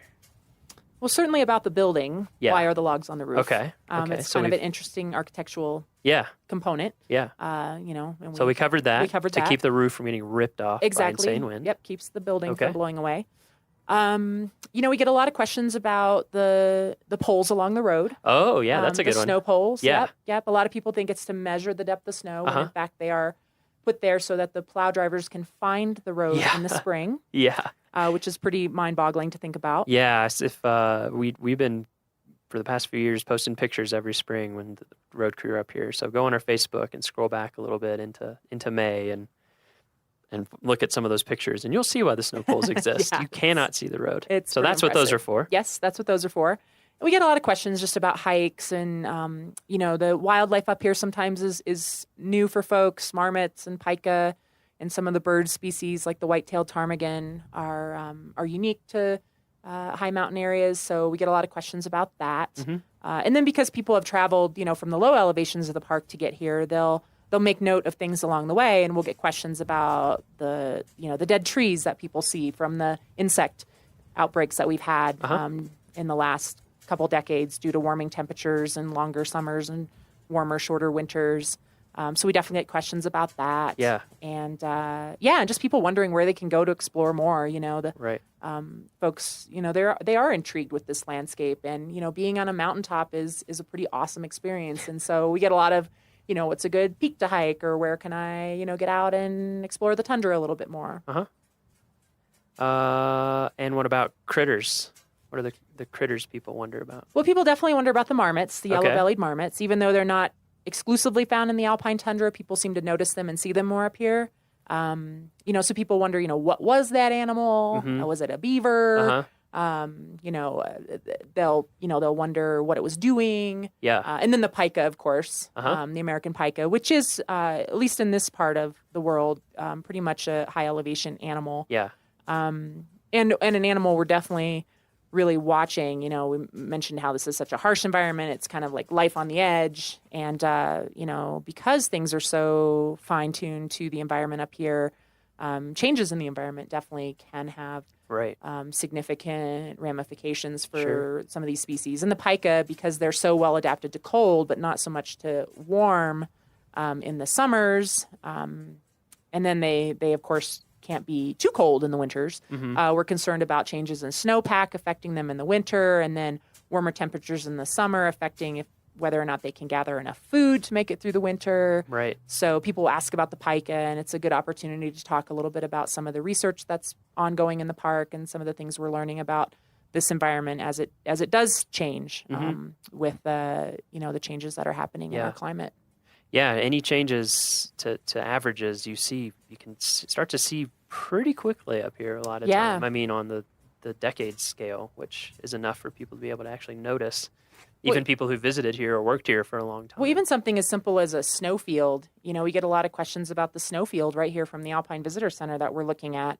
And, we used to consider it a permanent snowfield because in the history of the park, at least, no one had ever seen it melt. And then I believe it melted for the first time completely in 2003. It was gone.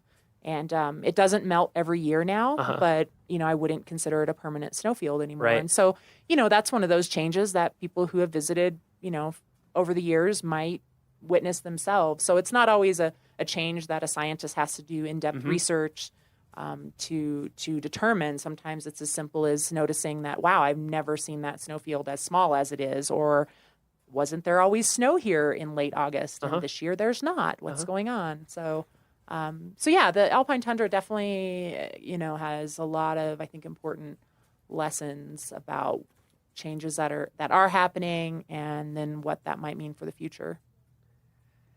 So we'll end with 2 questions. Okay. Second to last question, penultimate, whatever the word is. If you could give, we've covered a lot of tips about safety, where you can see things, animals, questions, things like that. So kind of apart from that, more general, if you could give people one piece of advice or just something to keep in mind as they come to Rocky, they come to the Alpine, maybe come to the Alpine Visitor Center, what would it be? It can be practical, or it can be more not practical, I guess. I mean, I guess I would just say, take the time to really notice the little things. A place like Rocky, the landscape itself can overwhelm you because it's just like yelling at you in your face. Like, look at me. This view is amazing. Yeah. How can you notice anything else? Sure. And I think, that alone is very powerful. But I think when folks kind of zoom in on a more micro scale, they can really discover some true treasures, whether it's noticing how an animal is behaving, or noticing that teeny tiny, alpine flower at their feet that they almost stepped on because they were enjoying the view. Or just noticing, something down at lower elevations with, a rotting log in the forest and what's growing around it. Sometimes those little things, I think, sometimes can layer on top of the overwhelming landscape pieces of a place like Rocky Mountain National Park and just add an incredible richness to your experience. So take the time to notice the little things, whatever that might mean wherever you are in the park. That's great. Take the time to notice the little things. And finally, so your first internship was at Rocky. You worked here before, you worked here now. What does Rocky mean to you? Hard question. Wow. Tough question. That's a hard question. What does Rocky mean to me? Kathy had a hard time with it too. Probably everybody will, but I'm going to ask everybody anyway. I think it's changed over the years. When I first came here as kind of a, wide-eyed intern, it meant, just this really wild landscape, that I had to kind of prove myself in and figure out, how to be confident and capable in. And I think now, having worked here for a long time and having explored a lot of other Western landscapes as an adult, backpacking and, really, really getting to know places. I think now I see it more as a place to introduce people. Like, it's not as wild to me now that I've spent time in other places that are, bigger acreage wise and less visited people wise and, maybe a little more remote.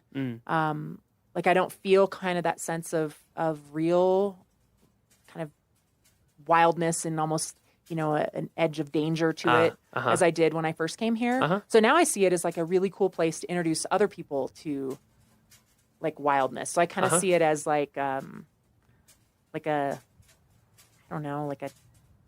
baby pool for our visitors. And I see a lot of our visitors experiencing it that way. Yeah.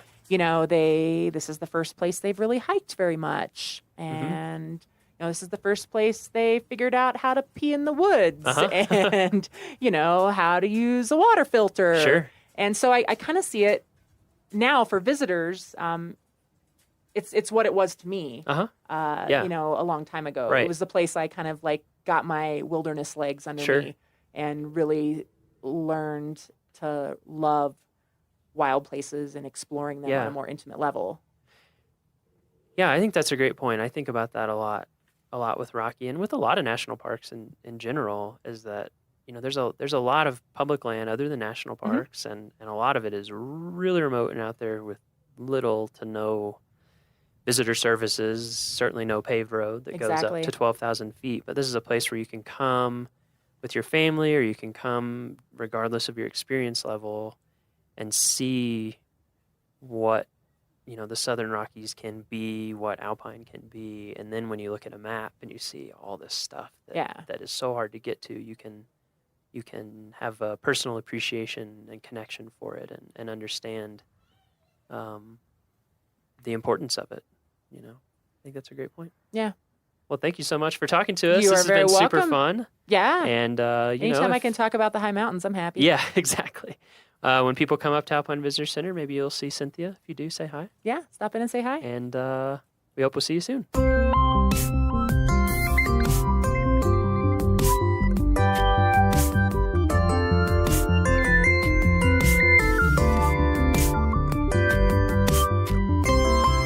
And that's our show. Thank you for joining us on this second episode of the Rocky Mountain National Podcast. We have got a ton of great episodes in the works. We've been scheduling things left and right. So, again, our public information officer, we're actually going to ride one of our shuttle buses up to Bear Lake and walk around Bear Lake and talk about the Rocky Pledge, talk about just general tips for seeing the park, and learn what a public information officer does at a park. It's actually a really, really interesting job, and Kyle has a ton of cool experience to share with you. We're going to be talking to our volunteer program coordinator, our museum curator. We're going to be talking to backcountry folks.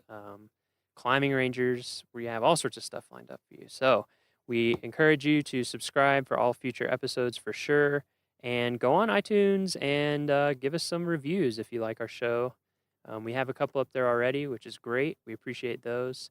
And those just help people find our podcast and help it grow. You can also go to our homepage, which is at go.nps.gov/RMNpod, where you can get show notes. You can see a few pictures. There's a transcription available. And you can actually leave comments for any of our episodes. There's a little comment section at the bottom of each post. And we would love any feedback you have for stories you would like to hear, ways the podcast could be improved, anything you have that can make this be the best it can be. So we appreciate all your feedback, and we look forward to seeing you in 2 weeks. The Rocky Mountain National Podcast is a product of Rocky Mountain National Park, one of 417 units of the National Park Service that preserve America's heritage for all, forever. Thank you so much, and we'll see you in a couple weeks.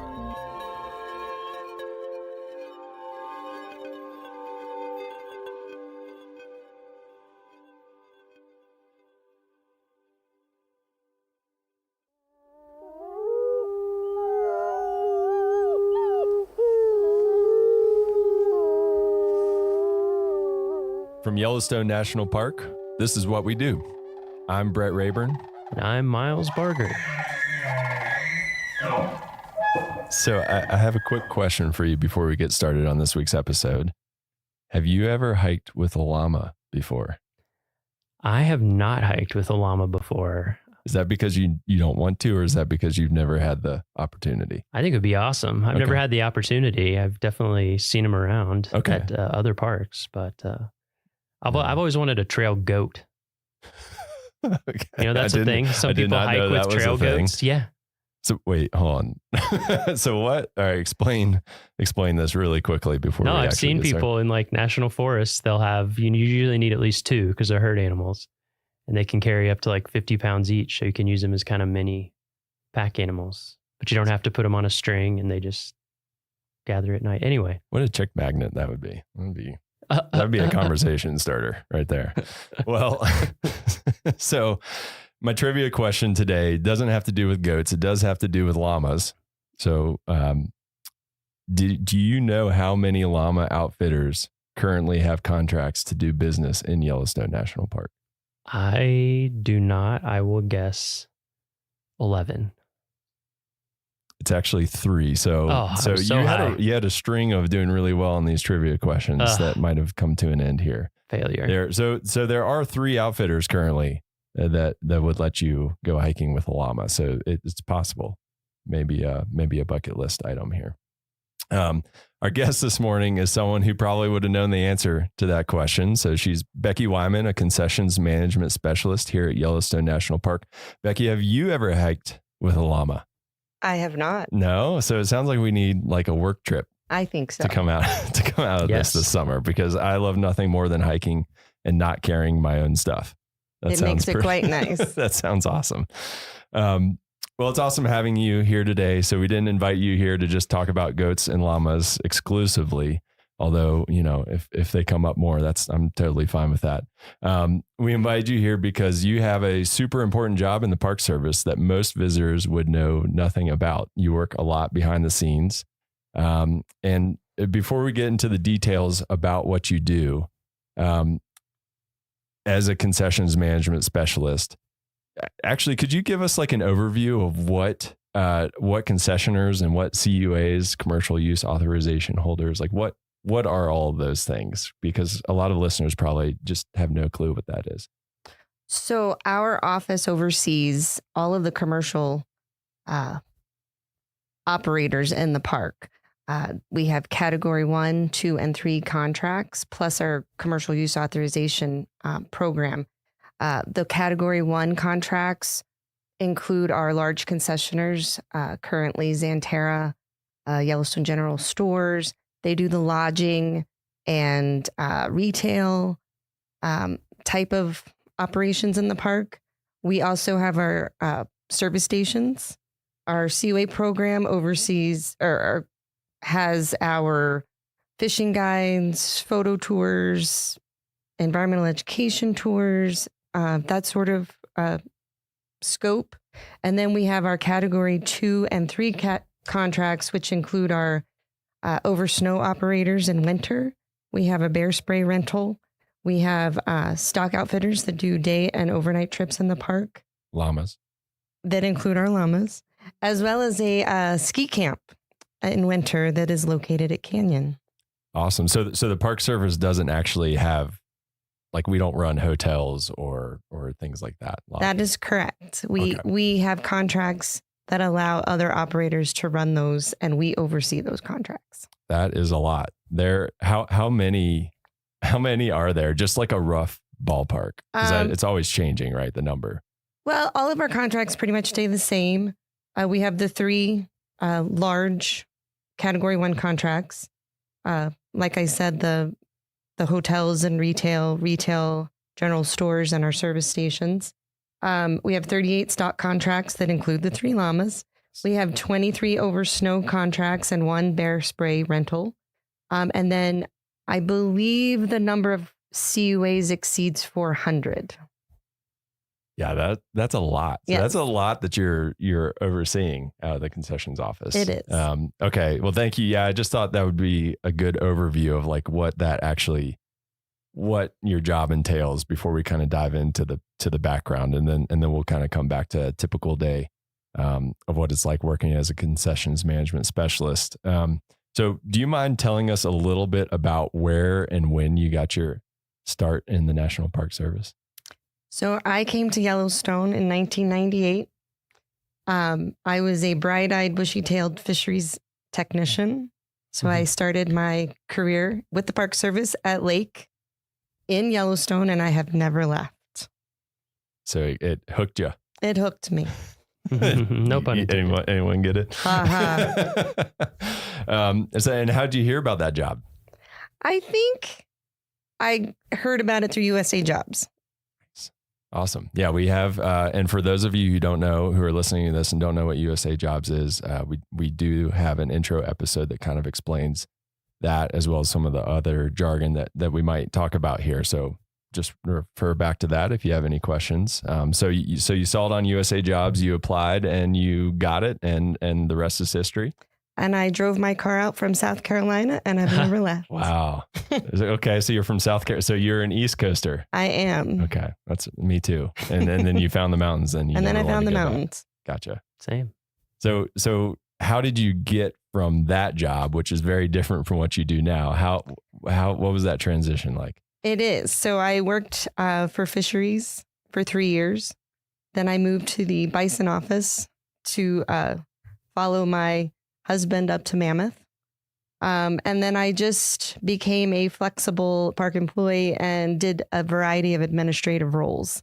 I was the natural resource admin assistant for the Center of Resources, which led me to a detail with at the time, it was the Planning, Compliance, and Landscape Architecture Division. So I was their admin assistant, where I made connections with people in that office that eventually would lead to my transitioning over to the Commercial Services Division in an administrative role. And then I just worked my way up. I oversaw the Commercial Use Authorization Program for several years before I got my current job overseeing the Category 2 and 3 contracts.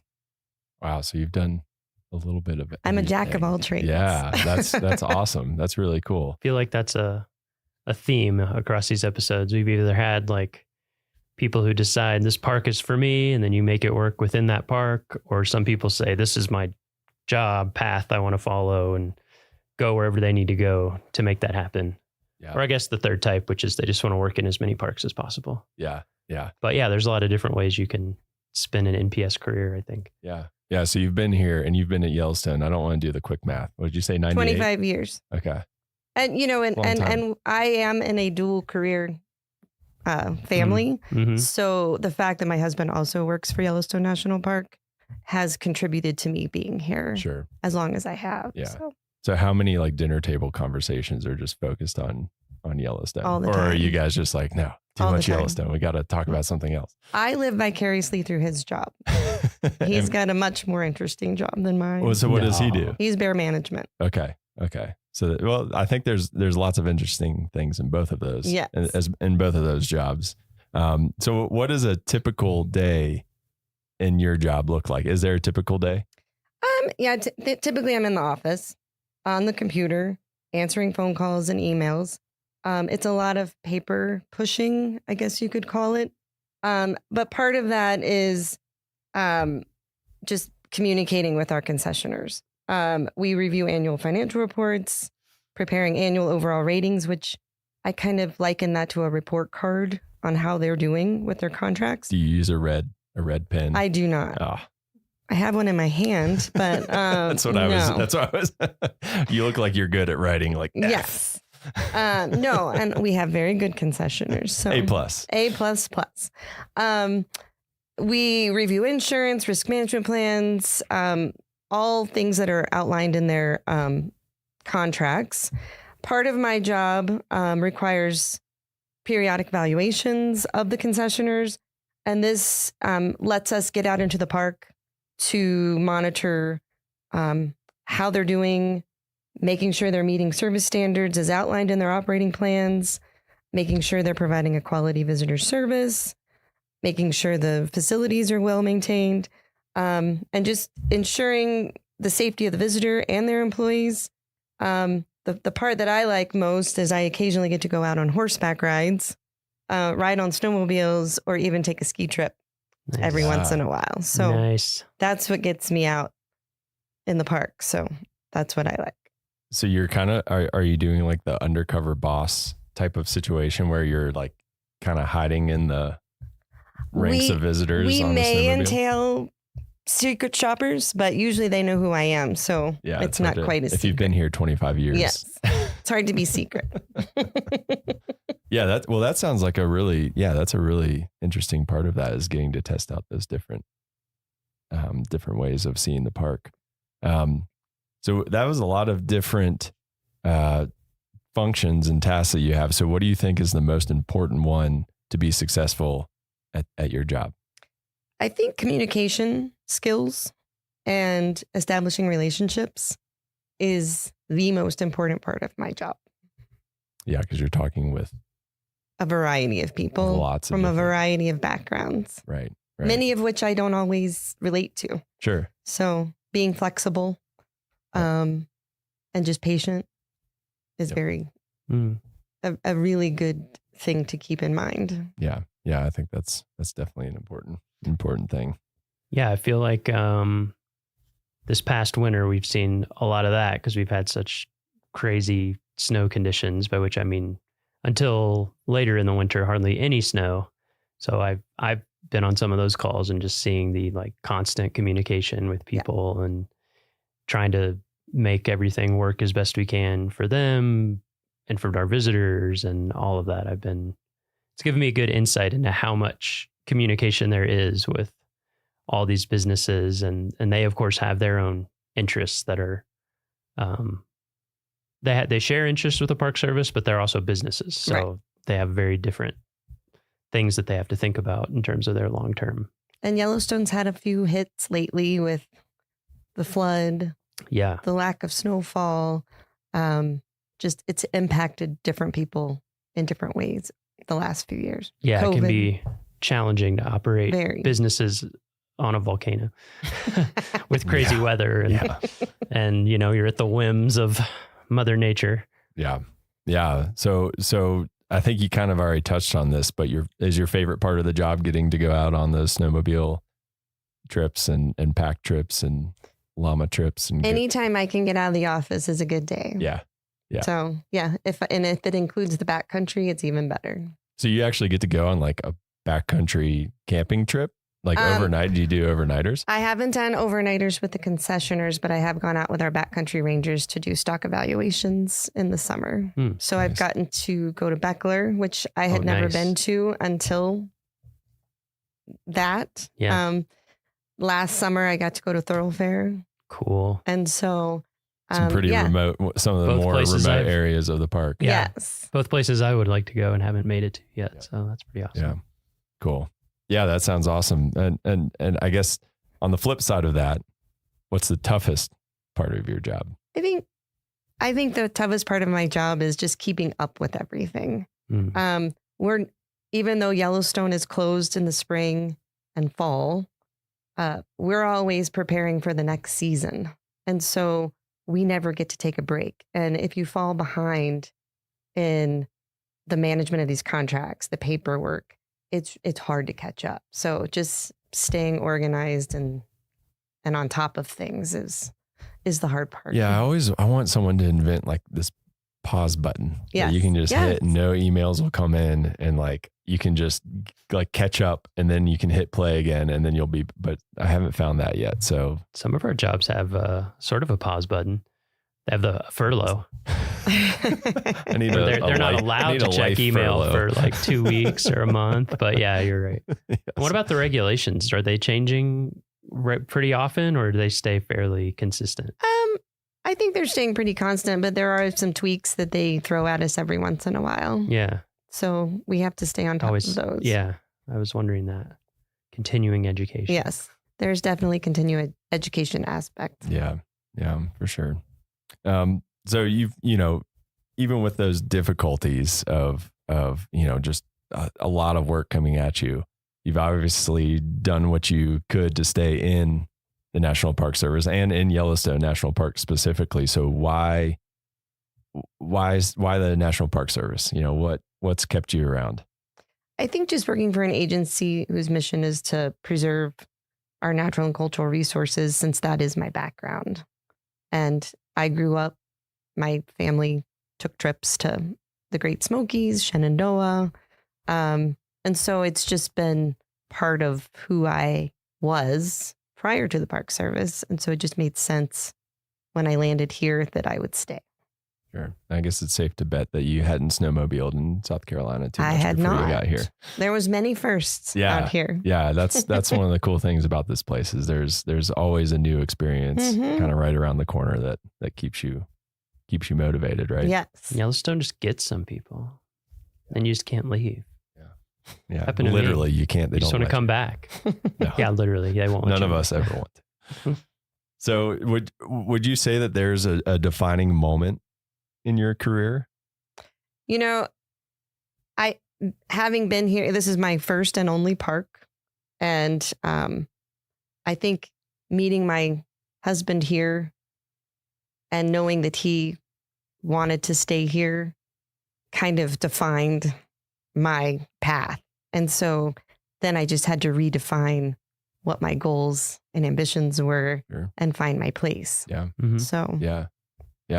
I mean that makes sense. Do you guys spend time in the park on the weekends and that, or are you guys? We used to do that a lot more. Yeah. Now we have 2 teenagers, so they keep busy. Us pretty busy. Yeah, volleyball games and volleyball games, basketball games. That's the challenging part living in a remote area is that aspect of it. So can you kind of touch on that really quickly? Like that's an interesting perspective, raising a family in a remote location like this.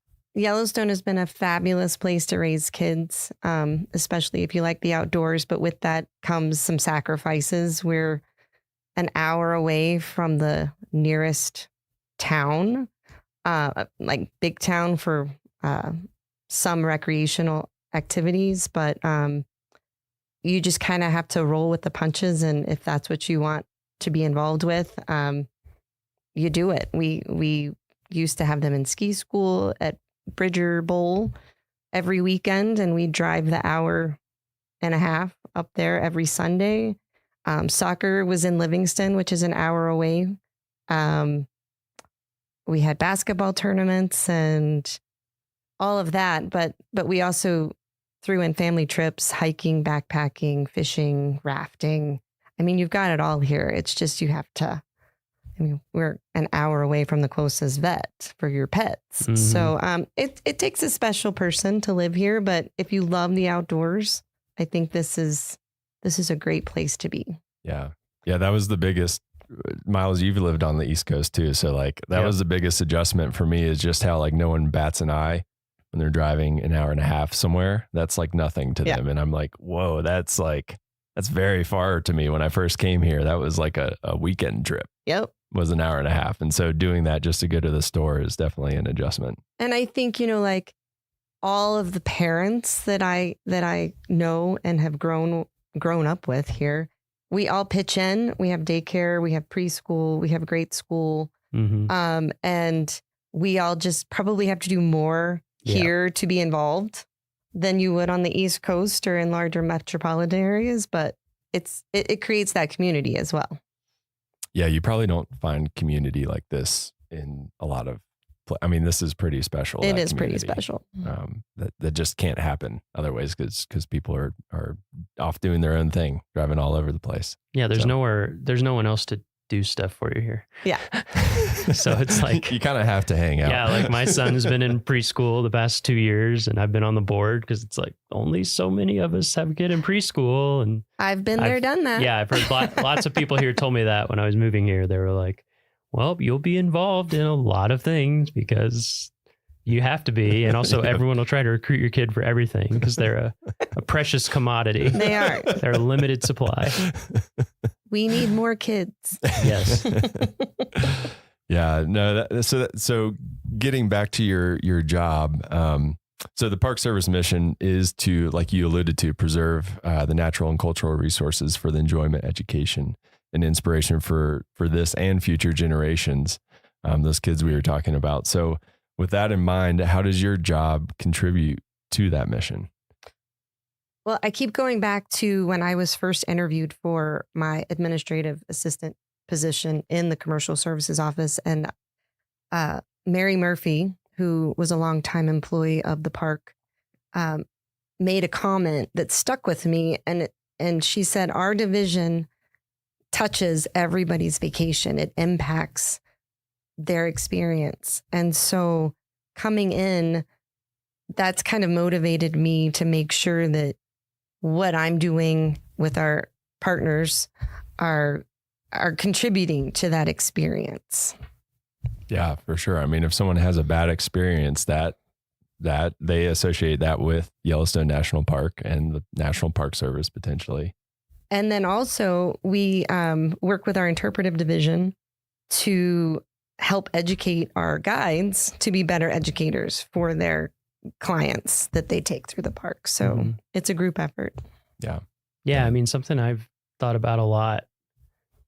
I don't know how to quantify it, but I would guess that all of our concessioners spend more, certainly like longer term hours with visitors than any National Park Service employee. Absolutely. Because I feel like most people, if they interact with a National Park Service employee, it's going to be as a visitor at a visitor center desk, maybe for like a few minutes because we are busy and there's lines and people have questions, or maybe they get to go on a ranger led walk or talk. I mean, that's a small percentage, but even those maybe are going to be 30 minutes, 45 minutes, whereas concessioners, it can be all day or multiple days. It can be a really close relationship that people form. So I think about that a lot.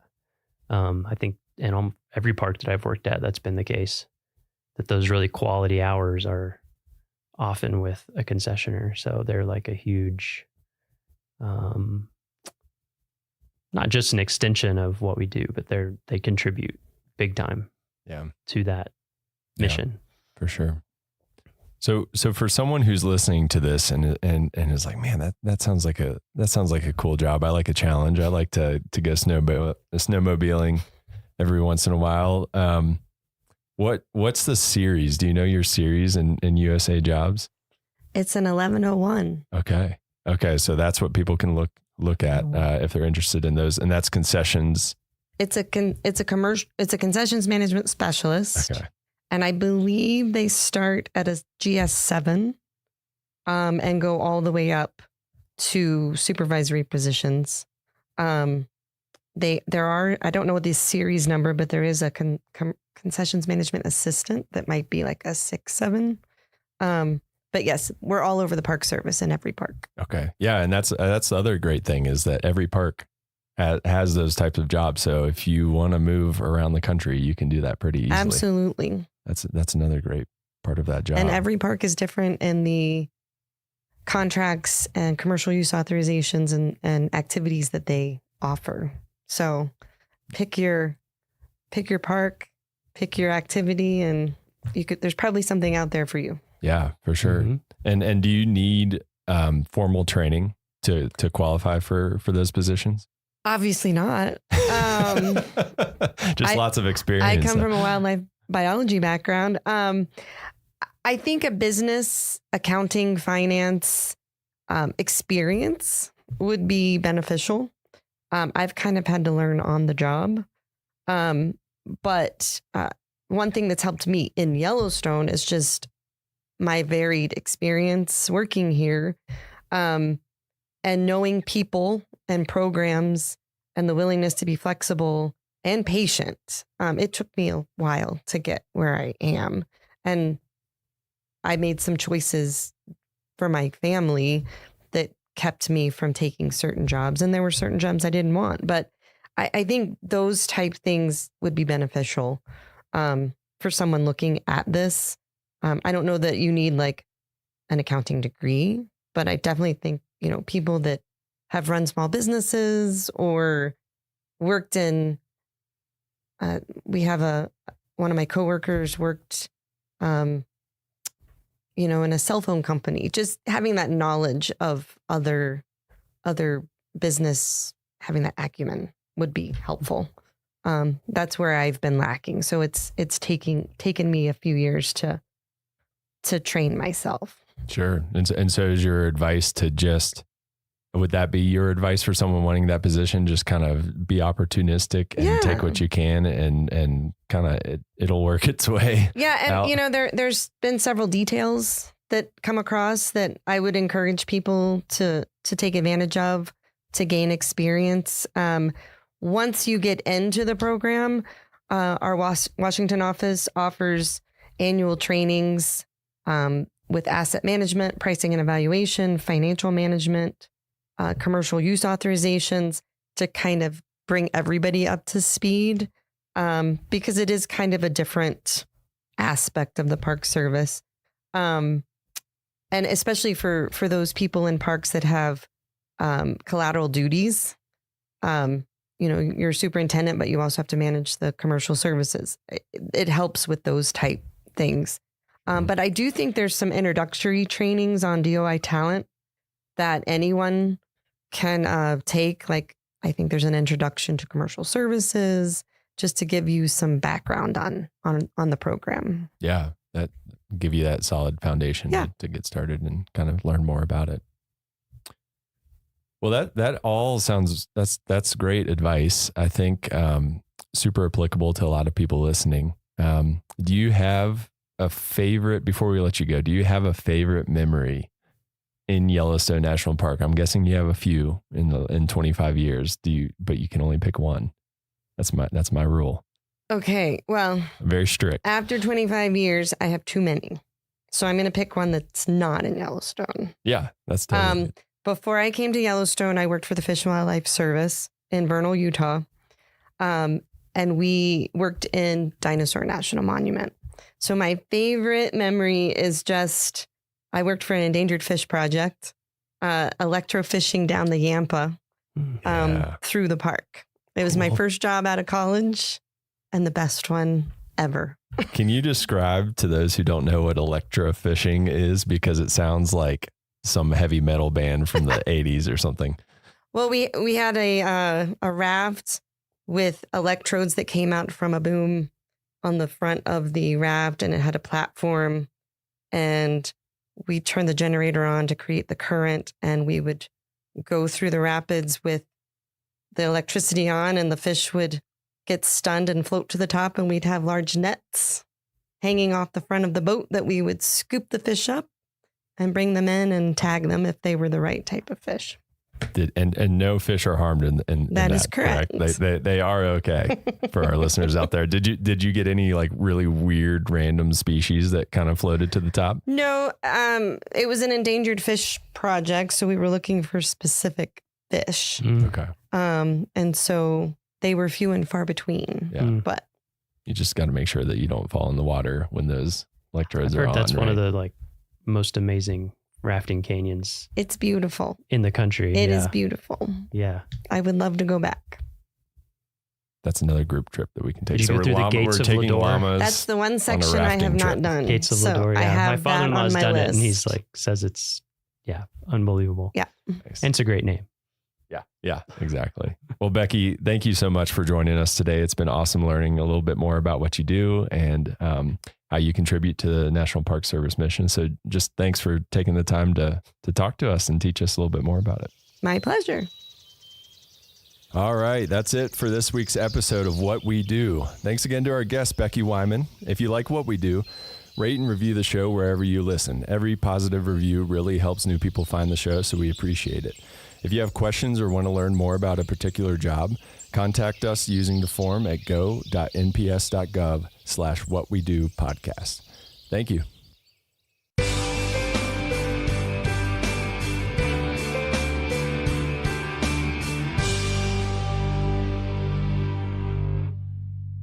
Jackson Glacier Overlook is just a short walk up the Going to the Sun Road from the Gunsight Pass Trailhead shuttle stop.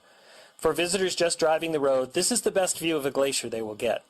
The bluish-white ice of Jackson Glacier is about 5.5 miles from this viewpoint. This glacier has changed dramatically over the last 100 years and is much smaller than the one seen by early park visitors. In fact, it is now split into two glaciers, Jackson and Blackfoot, as it has melted over the decades. Although the glaciers in the park today are small compared to their Ice Age counterparts, they do work the same as the larger versions. Glaciers form when more snow falls in the winter than melts in the summer. As snow accumulates over many seasons, ice forms. Then the weight of the ice and snow causes the bottom layers to compress and become more flexible and less brittle than the top layers. As the glacier starts to move downhill under its own weight, it becomes a frozen river of ice that slowly flows across the land, eroding and shaping the bedrock into unique landforms. When less snow accumulates and less ice is created, the glacier's forward movement no longer keeps pace with melting, and the glacier melts back and retreats up the mountain. That is what is currently happening to all the glaciers in the park. In 1850, at the end of the Little Ice Age, it is estimated that there were 150 glaciers in the park. By 1968, they numbered only around 50. Today, there are 26 glaciers, many of which are just small remnants of what they once were. For many years, scientists have been studying global climate change, and it is clear that ecosystems like Glacier National Park are undergoing dramatic changes. While the Earth's climate has undergone cooling and warming cycles in the past, if current warming trends continue, scientists predict that the glaciers in Glacier National Park will be completely gone by the year 2030.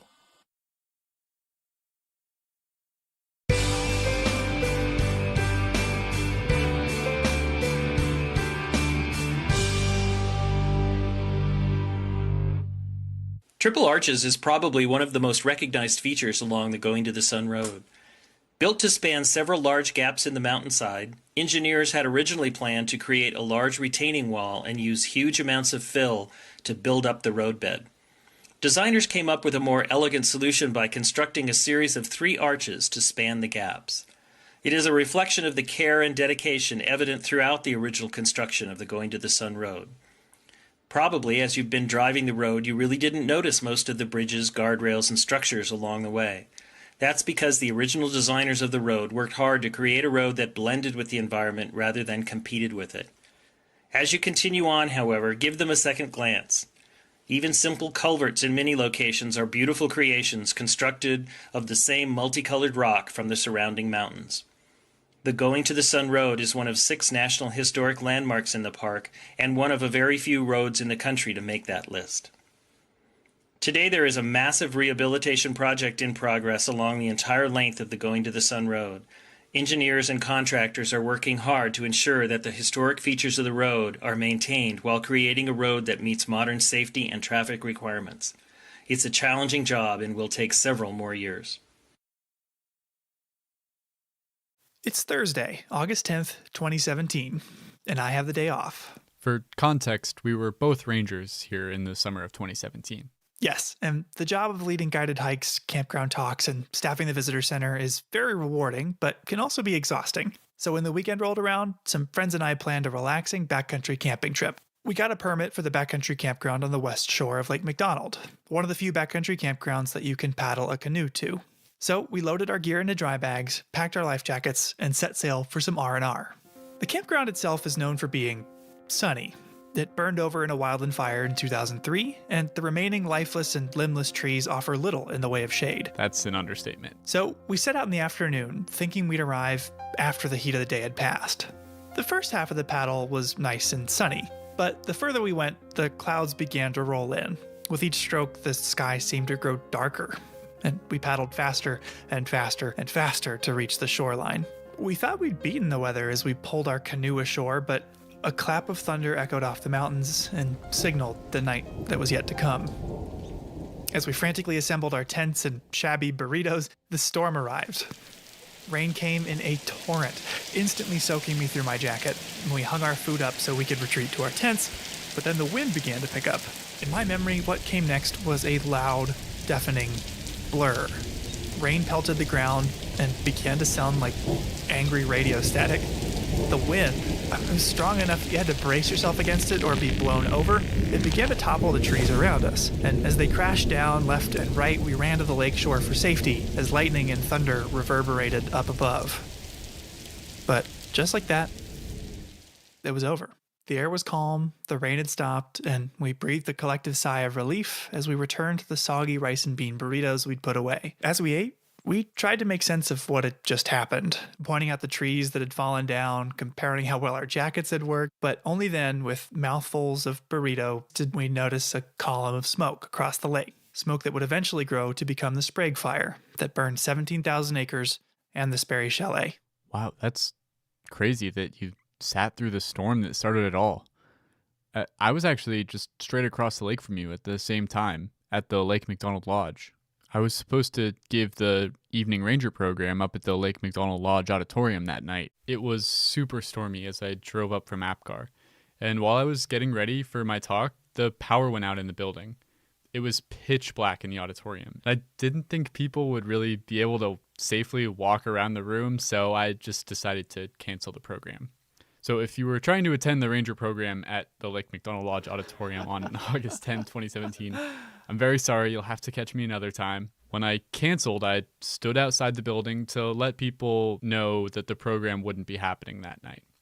It was at 8:36 p.m., a few minutes after the talk was scheduled to start, that lightning struck the hillside above me and ignited the Sprague Creek fire. With no program to give, I drove back down to my office in APGAR. There were lots of people just standing around and watching the flames. So, in a routine that would become common over the coming months, from across the lake, I watched the fire glow against the dark night sky. I was still wearing my ranger uniform, so I stayed on the beach there for hours, answering questions from concerned visitors. The fire became a spectacle. At night, people would gather to watch it burn. Slowly at first, then rapidly as one hot and dry week was followed by another. In all, the Sprague Fire burned for about 3 months on the east shore of Lake McDonald, until it was finally extinguished by autumn snow. Here on Lake McDonald, wildfire is a fact of life. For plants, animals, and people alike, if you want to exist here, you've got to learn to live with it. In this episode, we're going to learn about something that's becoming an everyday concern for people around the American West. What happens when people and wildfire come together?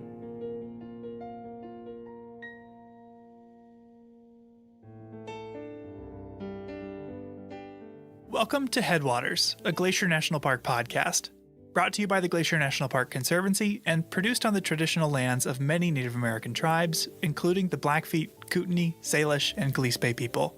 We're calling this season The Confluence, as we look at the ways that nature, culture, the present, and the past all come together here. I'm Michael. I'm Andrew. And we're both rangers here. And today we're in the Lake McDonald Valley. Near the west entrance of the park, the Lake McDonald area is the most visited region of Glacier. Lake McDonald itself is one of the park's most cherished attractions. At 10 miles long and over a mile wide, it's also the largest lake in Glacier. This area gets hit with a ton of lightning, and that means that wildfires start with considerable frequency. What happens in a place dense with people and fire? And that's what we're going to explore in this episode.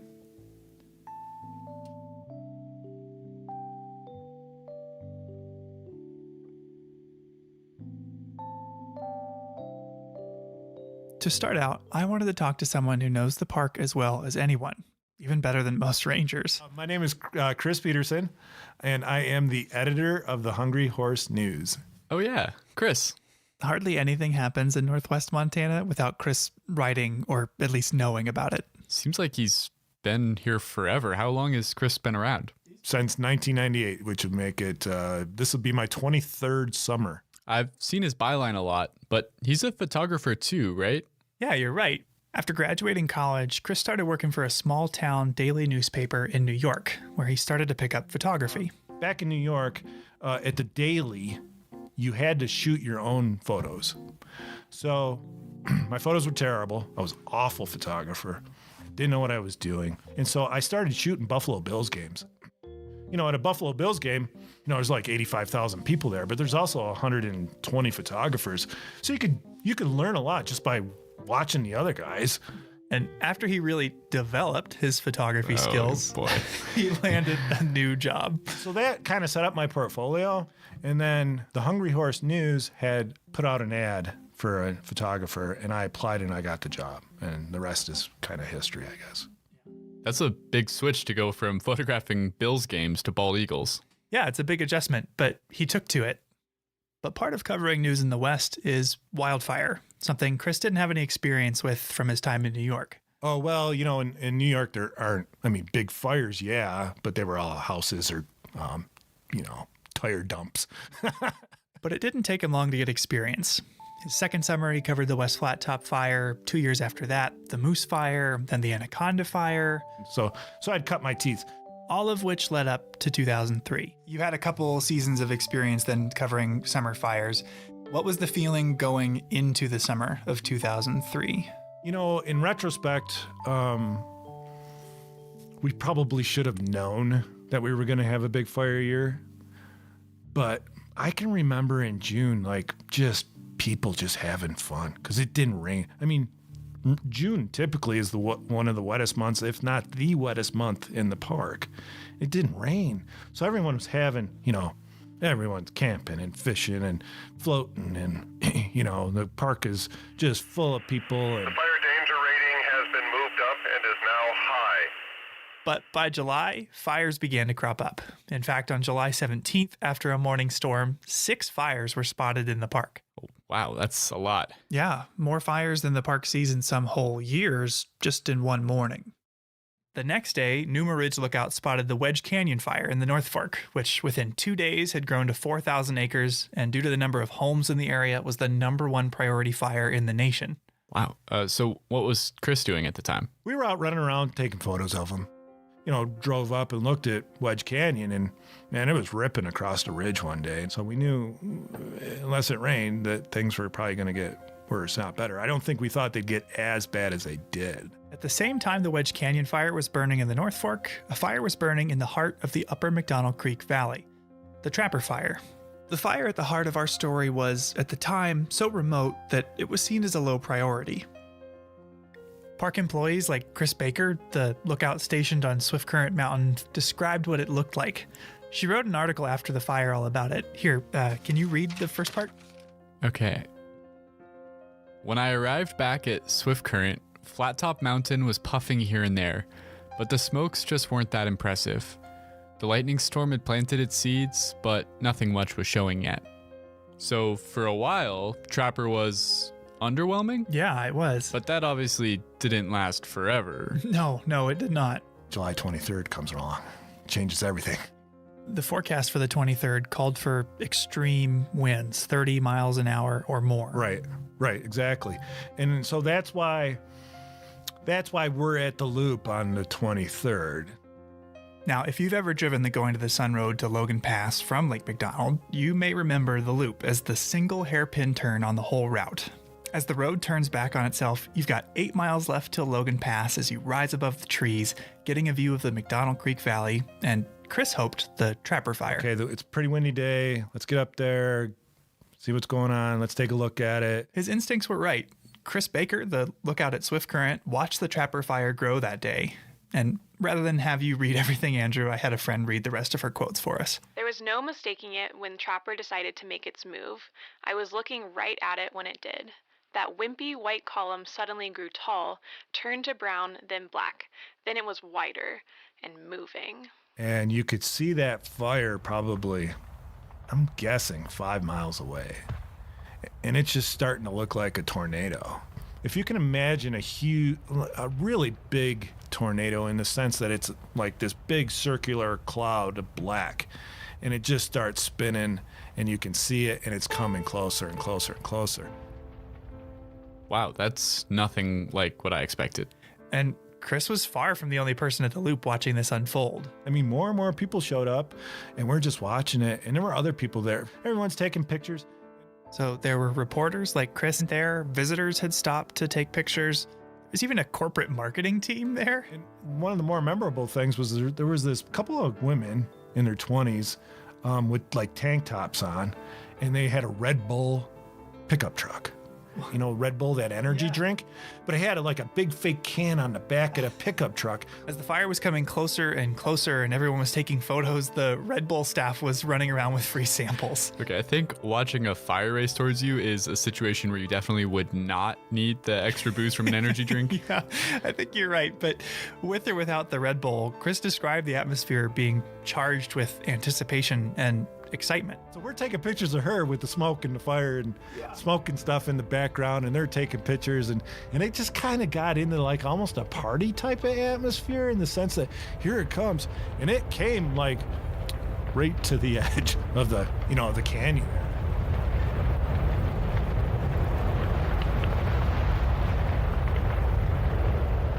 And it was just like a freight train. But he must have gotten out safely. He did.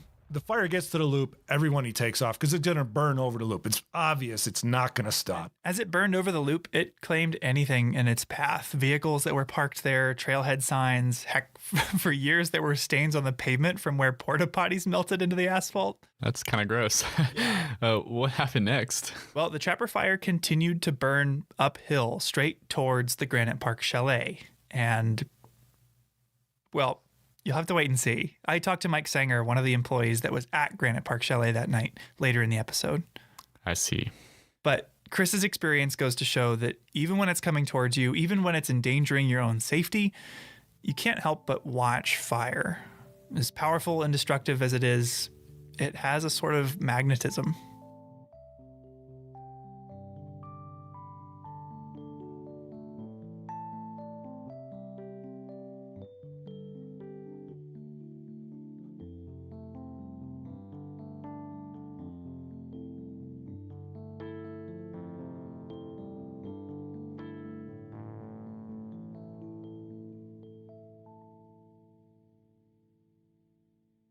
My name is Tony Kashola Sr.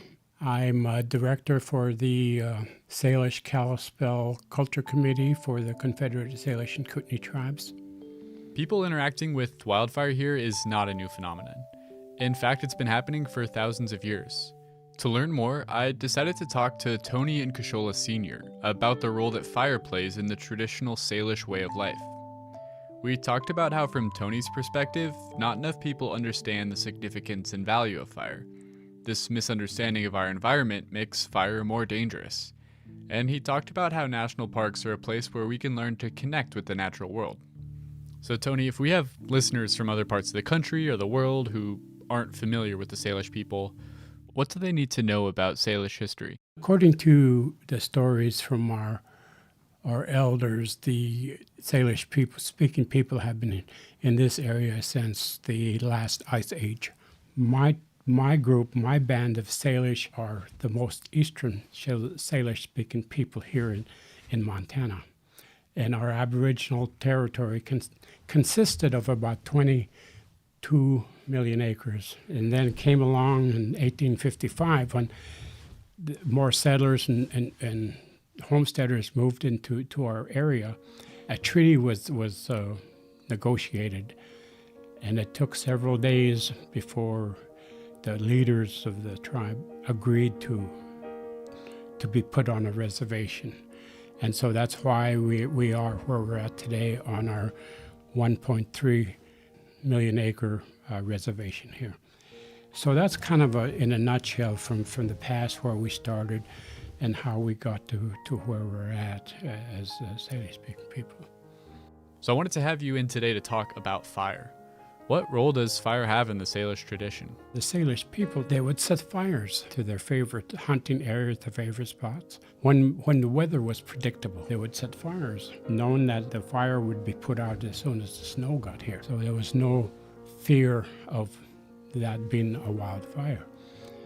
When they did that, they could go back in the springtime, and where they had set fire, they could see all the new growth coming up, the green grass, clearing the underbrush for the berries and for all the other foods that were necessary, both food and medicinal plants. It would clear it out. It was like doing work in a garden. You know, as you go in a garden, you clean out all the weeds. That's what they used fire for. Were there other advantages to setting fires? The other thing they used, of course, before they had horses and before they had rifles, you know, getting buffalo, hunting buffalo sometimes was very difficult on foot.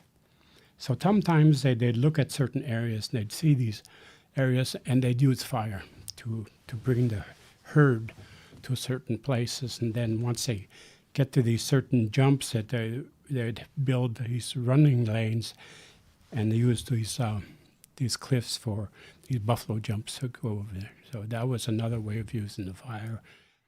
That's really interesting, using fire to manage vegetation and to drive buffalo over cliffs to hunt efficiently. It's a pretty amazing technique.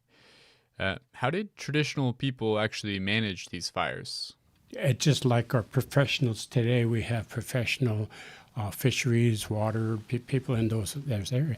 Well, back then they had these people that were dedicated and assigned to fires. And they were the ones that were only ones that would set the fire, because they've studied fire, they've understood fire, and so they're the ones that were allowed to set these fires. And how did they actually start the fires? Where did the embers come from? They used buffalo horns or different things to carry these embers of fire, because it was so hard, you know, to make fire. So they'd make a fire and then take these ambers and store them in these buffalo horns or something. Then they'd have these fire starters, what they call them, fire starters. They'd gallop to these different places and they'd set fire. And like I said, only those people were allowed to do that. Why do you think so many people have negative feelings about fire? One, I think, is misunderstanding exactly what fire is, what it means, and what it could do. The other thing is fear.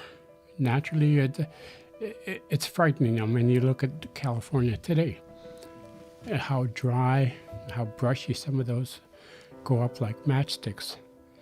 And I think that's what people are afraid of, that because they don't understand fire, not knowing how our environment works, how the trees, how the animals, how the rain, how the fire, everything has a role in our ecosystem. And the people today don't understand that. You know, they don't understand how our ecosystem works. They need to know that fire is necessary. Fire must happen so that we don't get what we're getting in California today. What's the reason for this poor understanding of ecosystems? I think because of the value system that we created, and the values that we think are more important now today, that our lives are put first rather than together with other things. You know, everything goes hand in hand. One of the things when I was growing up, my grandparents and my parents and all of my elders that have always taught me and always said, every living thing is an equal. You treat it as an equal. You don't think you're better. You don't dominate, because you dominate, you destroy. And that's what we have as human beings. We've dominated certain things, we've changed certain things, and we've destroyed that. And so I think a lot of that is misunderstood. And national parks are kind of a stronghold of what used to be. So national parks are places that continue to be very important, especially to me, especially to natives that understand what the park is, because it used to be this whole country. And there's still a need for parks. There's still a need for the areas like this, for our spirituality, for our well-being, for our minds. How many times have we, in our lives, have got so frustrated with our jobs, with the things that we do every day over and over, that we need these areas of solitude to go to, touch the ground again, to put your feet back on the ground and kind of soothe everything, that all that weight seems to lift and create something, a peace of mind that lets you move forward again. We need these places.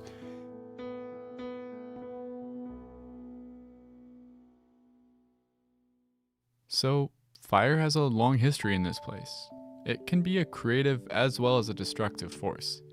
And whether you like it or not, it's a factor that has to be considered in deciding how to manage this park. To learn more about what role wildland fire plays in the ecosystem here, I decided to talk to Dawn LaFleur.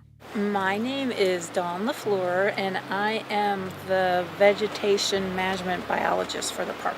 What does a vegetation management biologist do? What does that entail? It basically manages the vegetation for the park. So that's anything from forest management, basically making sure we have healthy forest ecosystems, as well as maintaining native plant communities.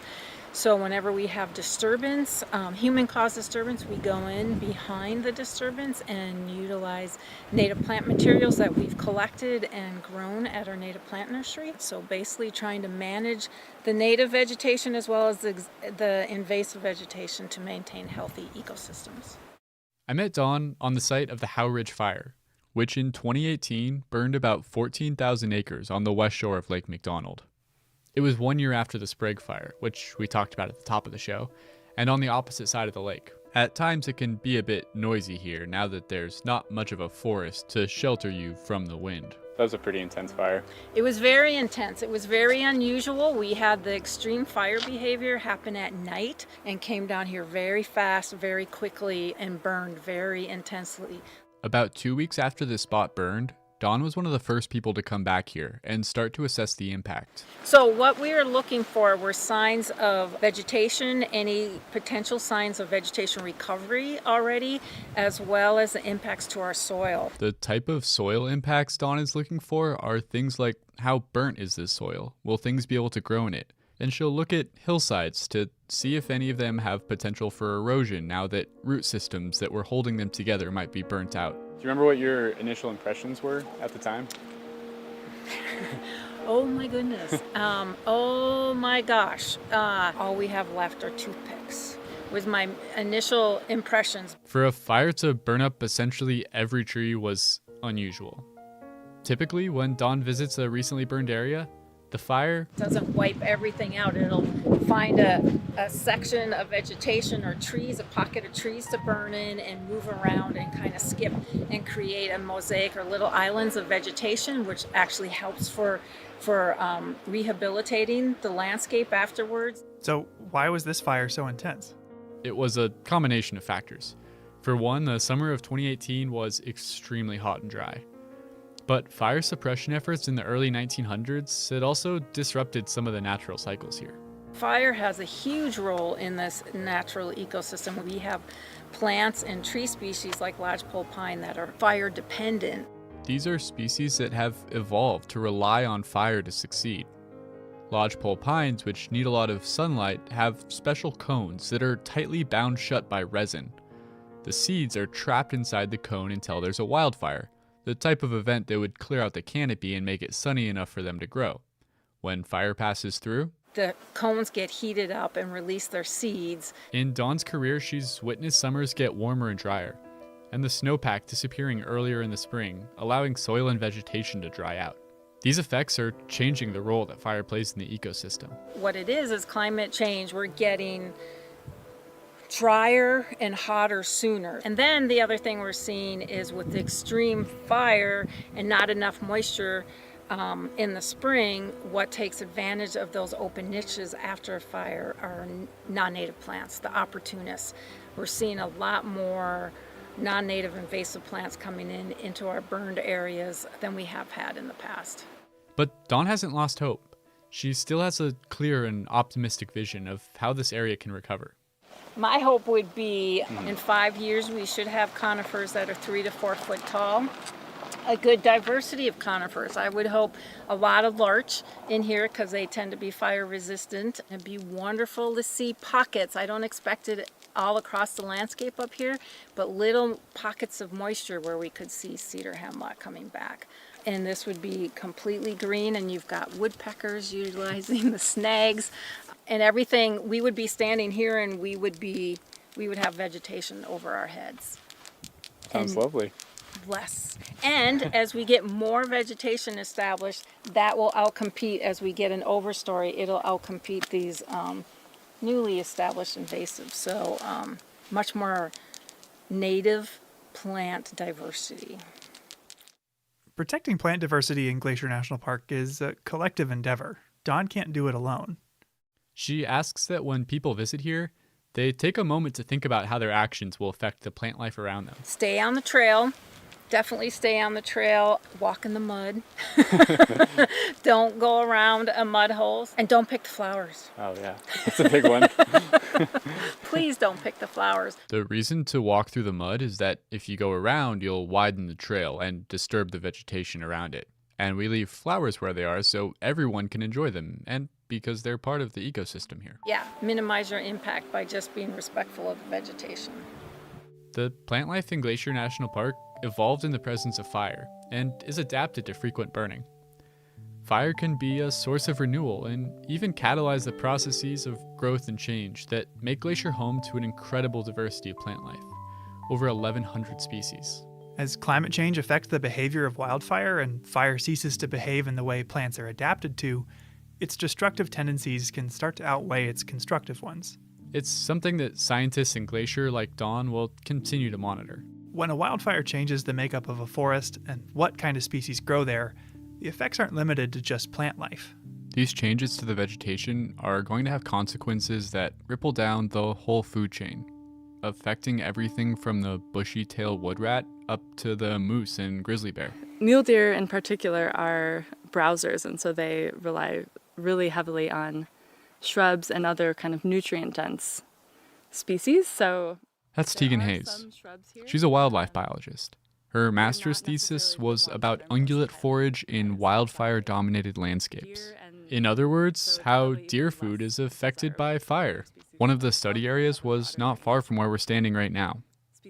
Tegan explained to me that wildfire allows for species to get the nutrients they need in their home range or in their population range. And so for my research, when I was looking at mule deer don't really change their home ranges very much geographically. And so change is especially important for a species like that, where if you never allow disturbances to happen, then they will not be able to find the food they need. So, and that's the same for a lot of species in the park.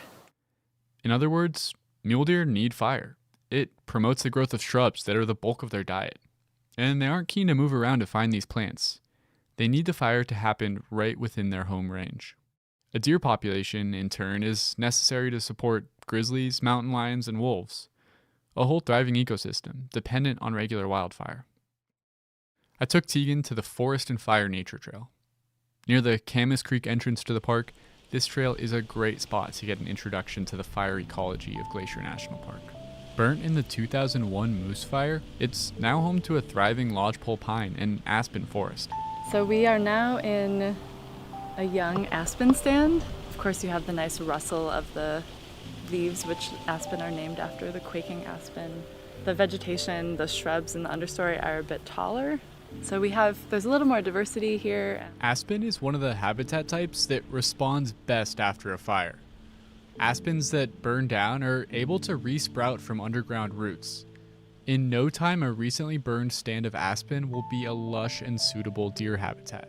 They tend to love aspen. Aspens provide a different kind of cover, and they provide a different suite of forage species, and they tend to stay kind of cooler and wetter for longer. So I think they offer that kind of that multitude of things where you have higher diversity of plants, you have longer blooming period often, or period where things are fresh and nutritious. They tend to provide pretty good security as well. As we moved down the trail, Tegan pointed out a flower, which I was surprised to hear was a good food source. Oh, we've been seeing rose, which despite its prickles is also actually usually pretty sought after by ungulates too, so they'll nip just the ends off and avoid the worst of the prickles. Wildfire is kind of a contradictory thing here. On one hand, it's natural and totally necessary for many of the plants and animals. But on the other hand, climate change is making it much more common and severe.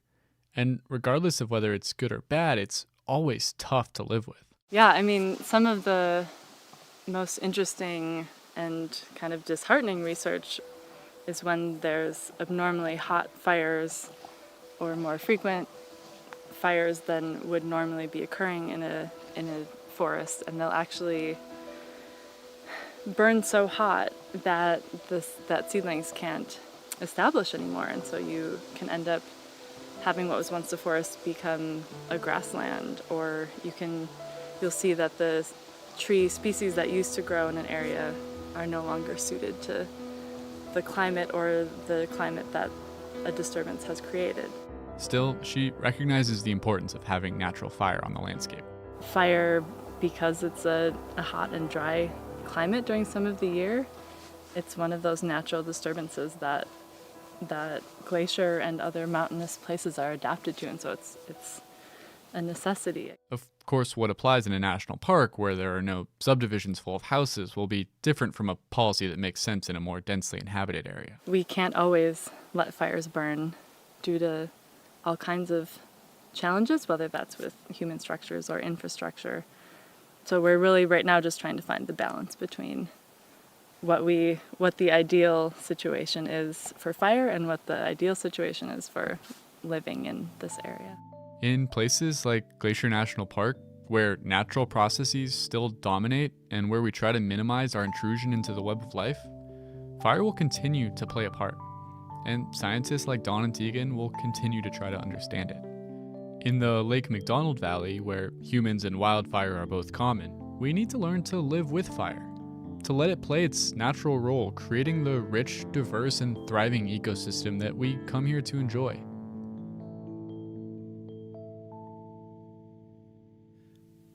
We'll be right back with the conclusion of the Trapper Fire saga after this break.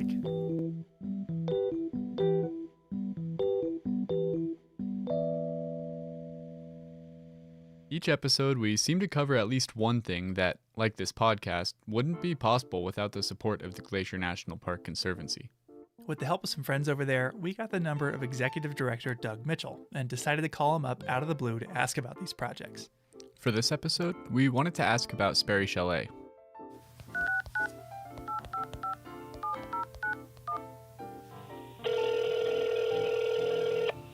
Glacier Conservancy, Doug Mitchell speaking.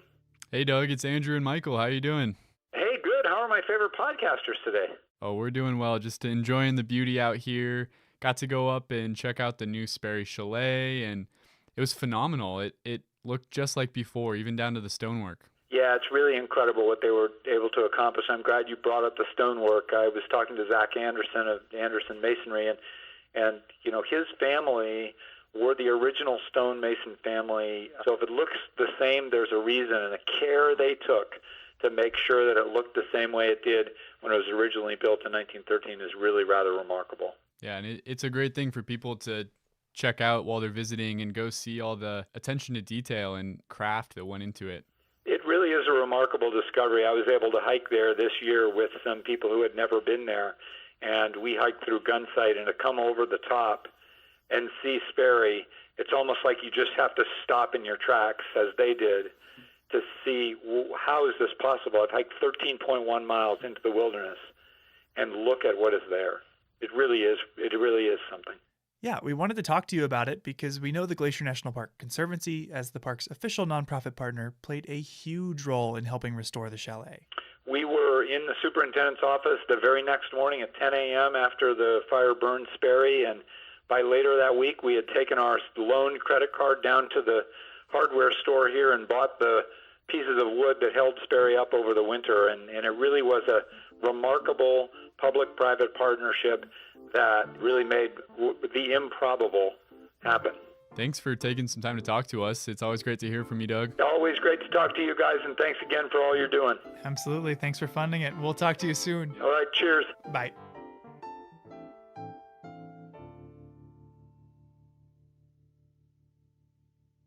So we just heard from Dawn and Tegan about how plants, like lodgepole pines, and animals, like mule deer, can benefit from the presence of fire in the ecosystem. And from talking to Tony, we know that the Salish and other indigenous communities have a deep understanding of fire's role on the landscape and would use it, as he put it, almost like a gardening tool to invite new and healthy plant growth. Working here, a big part of our job has been sharing that knowledge with visitors, talking about the plants and animals that thrive in fire's aftermath. Yet knowing and understanding these things won't change how you respond to fire when you're faced with it, when the flames themselves are bearing down on you. So we met Chris Peterson earlier, who watched and photographed the 2003 Trapper Fire as it made a run over the loop. Yeah. But after it burned over the loop, it kept going, racing upwards towards the Granite Park Chalet, a historic compound of stone cabins high in the mountains that still provide rustic lodging and dining accommodations. To get there, you can either hike the Highline Trail from Logan Pass or start up from the loop on the Loop Trail. I hiked up to Granite Park this summer to talk with someone who's worked there since 2002 and was there on July 23rd, 2003. My name is Mike Sanger. I'm from Great Falls, Montana originally. I live in Belt, Montana now. I've worked for the Park Service. This will be my 19th year here at Granite Park. Mike keeps Granite running, managing the waste disposal system, addressing bear encounters, medical emergencies. When I caught up to him, he was fixing the sink in the chalet kitchen.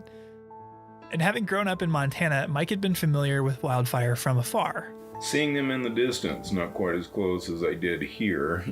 But in the unprecedented fire year of 2003, he came face to face with the Trapper Fire. From what I understand, you were hiking up here on July 23rd. Is that right? I was. My boss, Walter Tabb, had dropped me off the Loop Trailhead. The trail was already closed at that time, and it was smoky there at the parking lot. And I asked him, I said, well, the trail's closed. And he goes, well, you better get moving. You need to get up there. And on the way up, I passed a female ranger, and what they were doing at that time is sweeping the trails for people and trying to get them up here.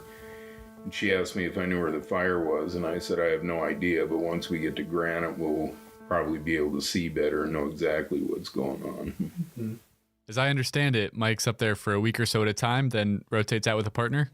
Exactly. He was originally scheduled to hike back in to tap out his partner on the 23rd, but was sent up that day with a different goal, to help protect the chalet itself. And we made really good time getting up here to Granite Park. Yeah, goodness. When did it sink in that it was going to be a problem? When I got up here and I saw fire hoses strung out all over the place, and Chris Berkey, my partner, was here, and I asked him, I said, where's the fire? And he pointed towards Flat Top, and it was immediately apparent that we had a problem on our hands. So they had to fortify the compound. With limited time and supplies, that meant converting their finicky drinking water pump into a sprinkler system to keep the buildings wet, an approach that they weren't confident would work at first. We went down to start the pump, and it took 2 or 3 times, and you had to talk nice to this thing, and Chris pulled it, and the first time it went off, and we're all high-fiving, and but celebrations could wait. As the fire grew closer and closer, conditions only worsened. It was really horrific for quite a while because we had no idea where the fire was. The winds were horrific. I mean, they were blowing probably 70 plus miles an hour, and we were having embers starting to come down. And what we did is we pulled all the railings from the chalet. We were trying to reduce fuel in case the fire did get here. What did it sound like? You know, a lot of people paraphrase this with tornadoes and everything else, but it sounded like a freight train.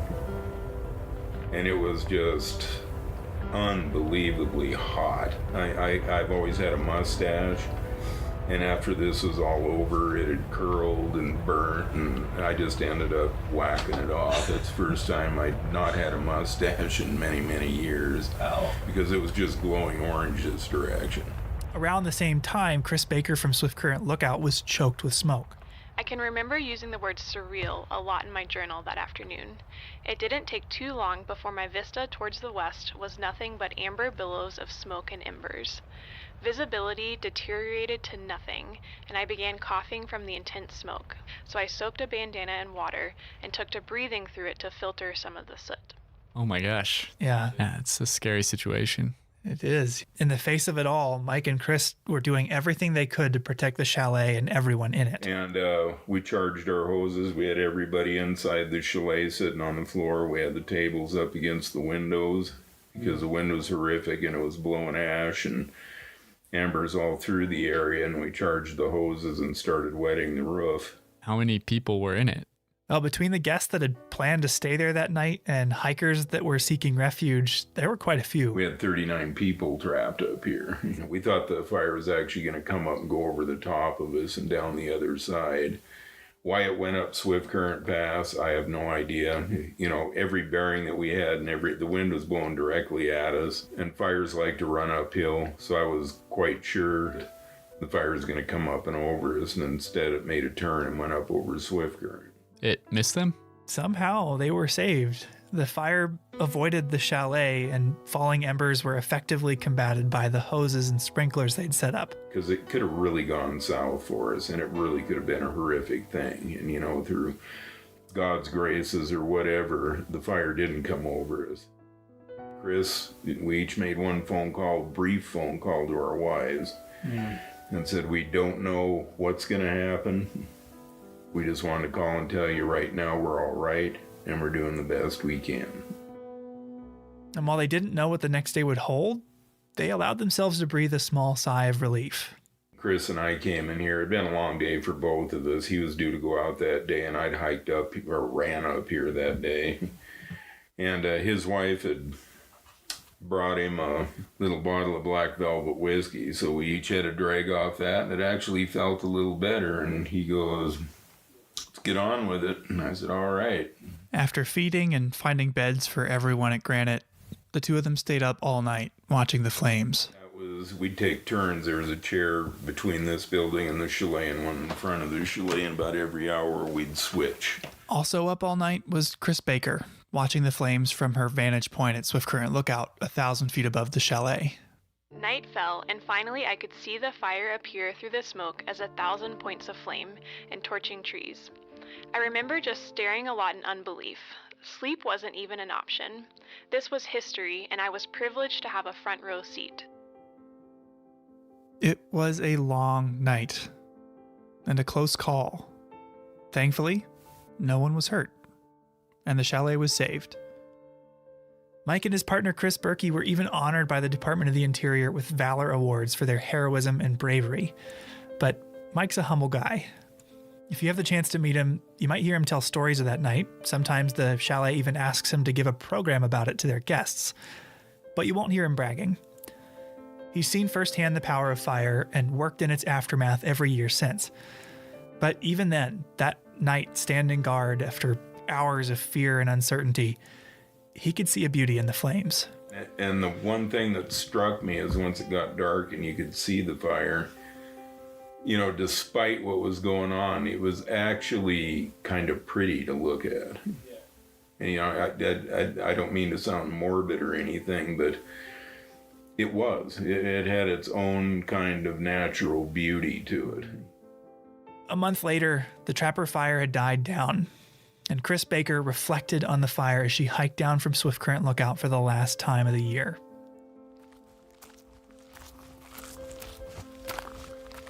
I regaled in the switchbacks down to the tree line, gazing out over the pristine beauty of the divide. But then I came to the trees. Those beautiful firs I have come to love.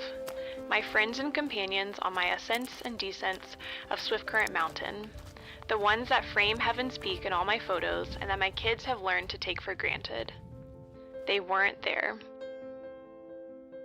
Instead, I saw blackened ghost and charred ground cover.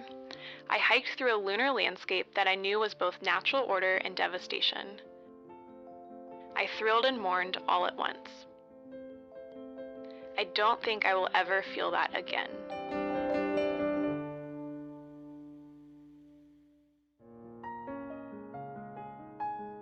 Our last story of the day is about the important role that fire plays for archaeologists here.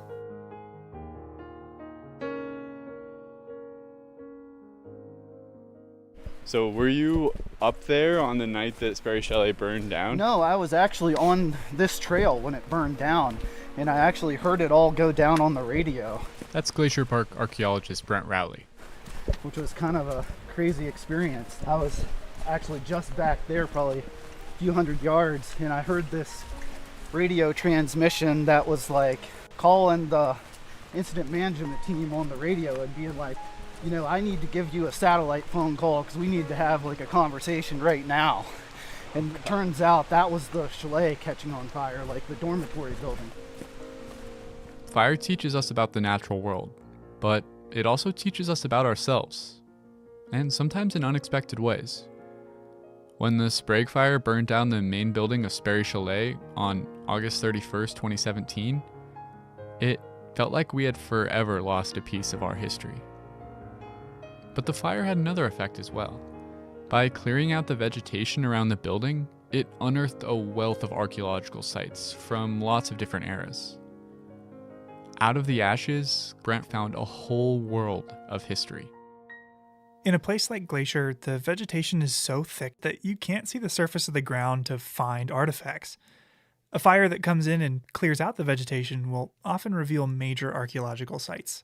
After the Sprague Fire, Brent and his team found a series of dumps where all types of people, like construction crews, cooks, and chalet visitors, had thrown their garbage for decades, starting in the early 19-teens. Brent was intrigued. He told me that these types of sites hold a lot of information that you can't just read about. In the history books about a site like, say, Sperry Chalet, you only hear about the experiences of the people that are actually staying in the chalet. You don't hear the story of the people that worked at that chalet and that may have worked at a trail camp or a CCC camp that built a lot of the infrastructure in the park.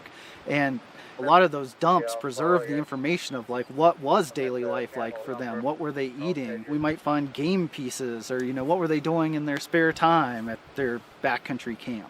As we hiked the 6 miles up to those archaeological sites, Brent told me all about his experiences that year. I got assigned to the fire as a resource advisor for cultural resources. So during that summer, I probably hiked this section of the Sperry Trail 40 times. And, you know, so I got to watch the fire come down this ridge and sort of change the forest gradually. Because in the cedar forest, the fire just kind of creeps along. It rarely ever, really gets up into the treetops. It kind of travels along the deadfall and through the root systems. When the fire in the chalet was finally extinguished, the stone exterior walls were still standing. The fire had only burned the interior and the roof of the building. A few days later, Brent was flown to the site in a helicopter to help the park determine if the still standing walls would survive the winter. It was really surreal. Like all the bed frames had melted, kind of looked a little like a little bit of a wasteland inside. The stone walls were able to be salvaged, and over the next 2 summers, the chalet was reconstructed within them. Brent and I arrived just days before the grand reopening, when the chalet would welcome guests for the first time since the fire. It was also the first time that Brent had been in the new building, and he was a bit taken aback by the difference. The last time I was standing in this very spot, I was like 4 feet lower, and then, you know, there was debris everywhere, and, you know, it's pretty crazy to be standing in the same spot, but now in a constructed building. After the fire, Brent and his team were tasked with surveying the burned area and noting any archaeological sites that had been revealed. What they found was a vast assemblage of objects that painted a vivid portrait of early 1900s park life. What kind of objects are we talking about? Well, actually, one of the most common things they found were chamber pots. What do they look like? They're just bowl-shaped, but a little... Oh, right there is one. A really good one. Yeah, it looks like just a small bowl. but with kind of a big rim around it. Yeah, just big enough to do your business in, you know. But those things were all over the place, like down this hillside. It's kind of interesting. I just like to imagine someone walking out in the morning and getting ready to toss the contents of it over the hill and accidentally loses their grip, and there it lies. Because that one definitely is not broken. Okay, that did paint a vivid portrait. What else did you find? One thing that really caught my eye were these tubes of clear blue glass. Brent explained to me that those were insulators for a historic phone line. So in a phone line, you've got the wire that the message travels through vibrations. The insulators allow you to attach that wire to a telephone pole or a tree or whatnot, a solid object, without interfering with the signal. Oh.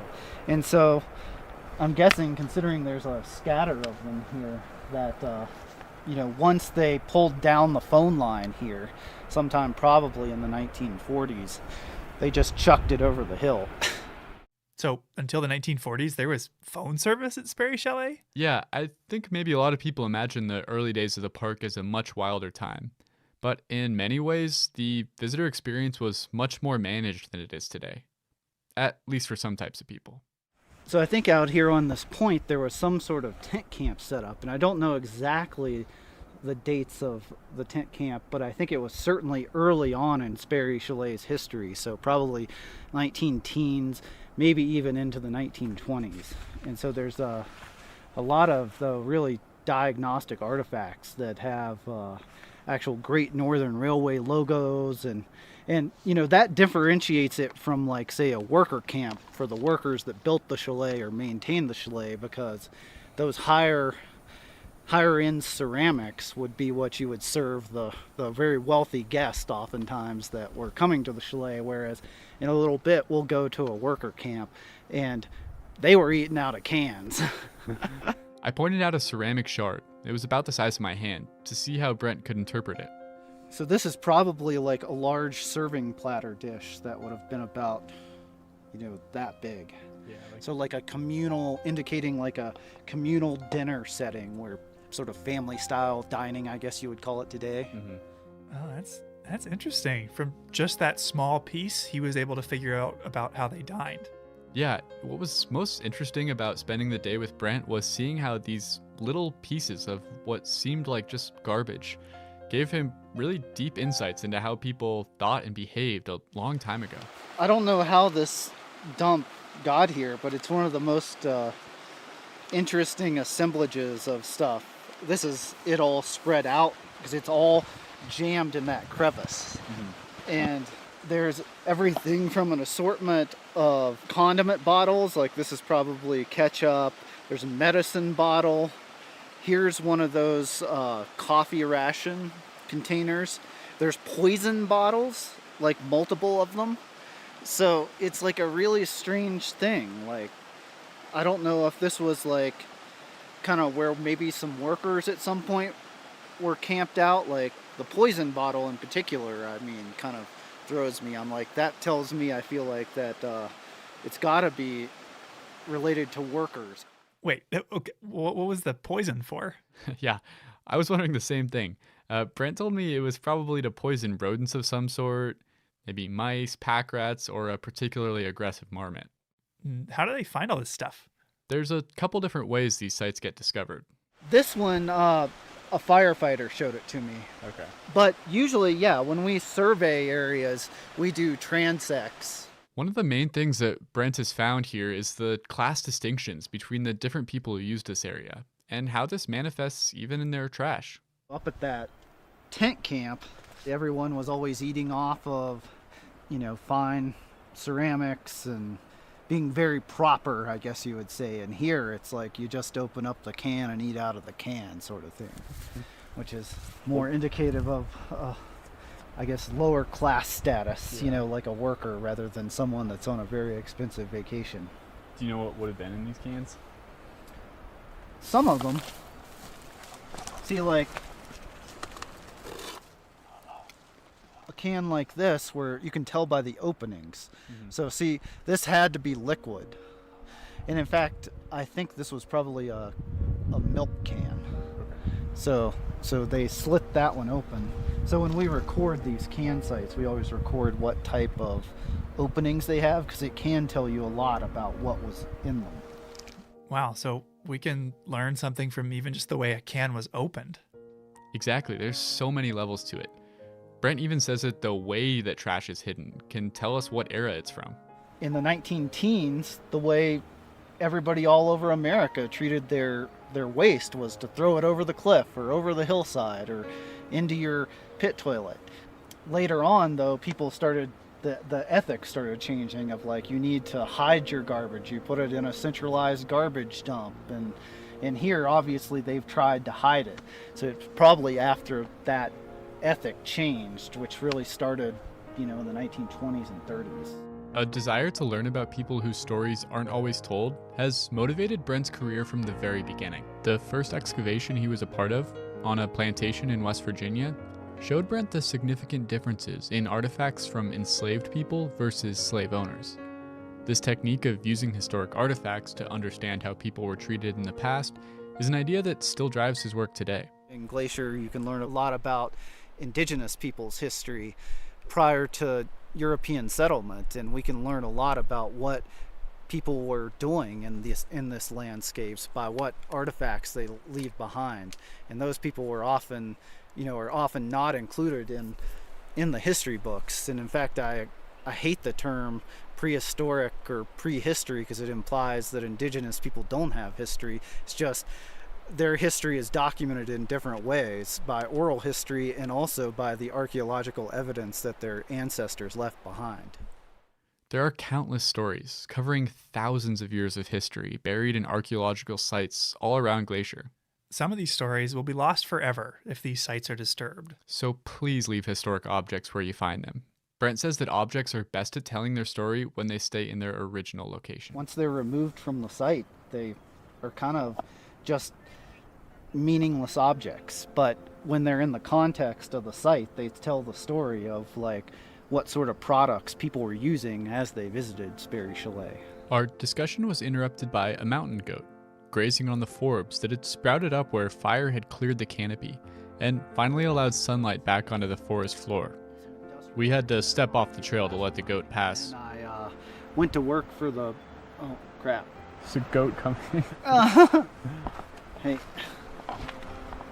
Move aside. Move aside. Don't eat my poles either. As we sat there talking about the history of the area, a new chapter was already being written. As Brent and I moved out of the goat's path, it was hard not to think that we needed to do the same as the goats and flowers here, to learn from what we couldn't control, and to flourish in the sunshine that followed.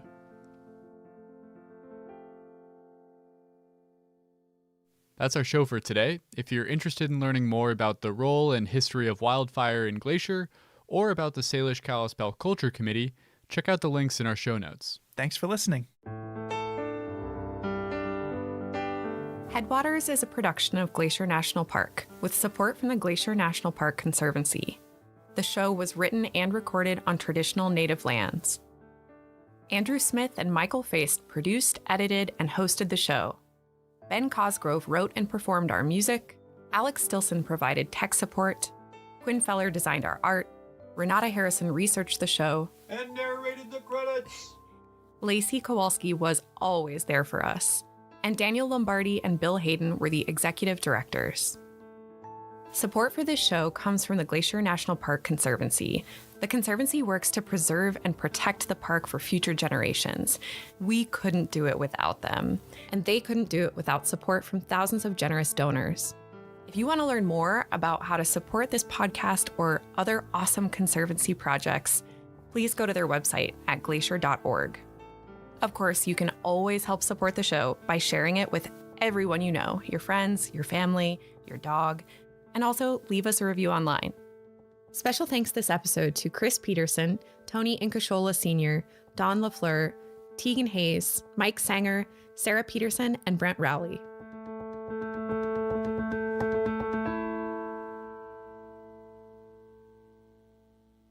Headwaters is brought to you by the Glacier National Park Conservancy.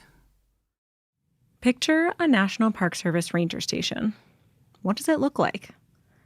Maybe a big log cabin with a mossy pitched roof and a creaky screen door? Glacier does have plenty of those, but my office is in park headquarters, which has some strong mid-century middle school energy. And working here, I'm always happening upon obsolete relics of bygone eras. Handwritten memos, ink stamps, a fax machine. I haven't found a typewriter yet, but I wouldn't be surprised to find one lurking in a drawer. Only a few decades ago, people in this building used those things all the time. But like a lot of people, many rangers' jobs have changed pretty dramatically in the last 40 years. Mine definitely has. But in this episode, we're spending a day with a ranger whose office, equipment, and duties haven't changed much at all in 40 or even 100 years. Can you drag this dead goat out of the waterfall? That's a weird one. The marmot's living in the toilet again. Meet wilderness ranger Laura Funk. She has long, sandy blonde braids and bright blue eyes. She wears the park uniform with a little mud on her boots, and she loves to laugh at the absurdities of life in the backcountry. I immediately want to be her friend. My laundry is a bucket with a metal plunger that people call an Alaska Maytag. And I think it gets the clothes cleaner, but I don't think people necessarily think my clothes are clean. Alongside her colleagues, General and Tank, both horses, and Ellen the mule, Laura helps steward and patrol the Belly River Valley of the park. Yeah, if someone were to say, like, picture a historic ranger station, an iconic valley, it's Belly River. One of her favorite things about the Belly is that there are no roads. So unlike the rest of Glacier's ranger stations, you can't drive here. The Belly River Ranger Station is located 6 miles into Glacier's wilderness. You either have to hike in or ride a pony. I interviewed Laura in the ranger station, but also while she lugged gear around and rode a horse, who occasionally took an interest in my microphone. Would you like to be interviewed, General? Hello, hello. He went for it. Is he gonna eat it? Just sniffing. We have 2 rangers, myself and Allison, the commissioned ranger. There's a trail crew, which varies in size, 2 to 4. And we have 3 head of stock, and that makes up our entire staff. The Belly River Ranger Station is a brown log cabin, a Park Service specialty, with white window frames and a flagpole out front.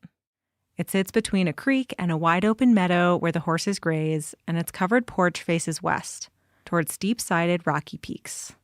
It's a very traditional scene, and so is life out here. So I live off-grid. I live in a 1-room cabin with a propane stove, and we do get running water for a few months of the season. Otherwise, we have to haul our water from the creek. I do not have a bathroom connected to my house. I have to walk to the outhouse. Yeah, I mean, you start to lose track of time and age and everything out here. Some of that kind of stuff fades away. Because then you're like, is it 2020 or is it 1920? There's elk running around and there's a fence that looks just about the same.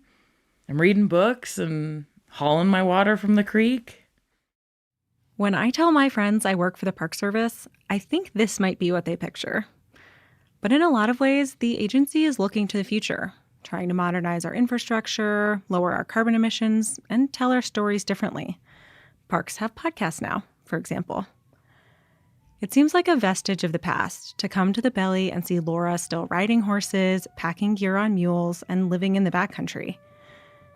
And honestly, I wonder how long this way of life, this type of ranger, can last.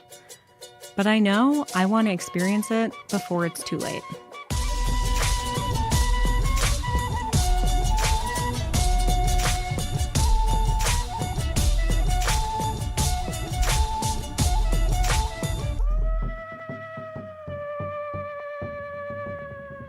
I'm Perry, and you're listening to Headwaters, a show about how Glacier National Park is connected to everything else. And today, I'm tagging along for a day in the life with the person who might have the coolest job in the park.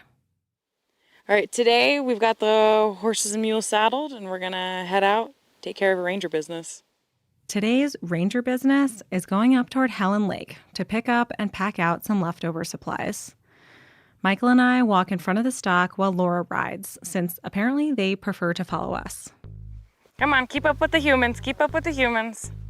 Apparently, horses have abandonment issues. So even though we didn't really need both tank and general, everyone came along for the ride. All right, how does everyone feel today? Okay? Good? Good? Yep. For most park staff, our ranger business is pretty specific. Giving a campfire program, studying plants, managing the park's budget, making a podcast. But for Laura, almost anything could be her ranger business on a given day. I'm a wilderness ranger, and I'm specially trained on the Wilderness Act and wilderness values and character. But in the end, my day-to-day is a lot of general ranger duties, whether it's bear management, EMS, maintenance, pulling weeds. There are specialists for each of these things. Bear biologists, search and rescue, trail crew, invasive plant crew. But Laura and other rangers like her pitch in to keep things going day to day. Well, it takes a whole team to manage Glacier, right? That's why we have the experts. And so I'll call them in if we have something major. I can fix a toilet, but if the whole outhouse goes down, I gotta call trail crew.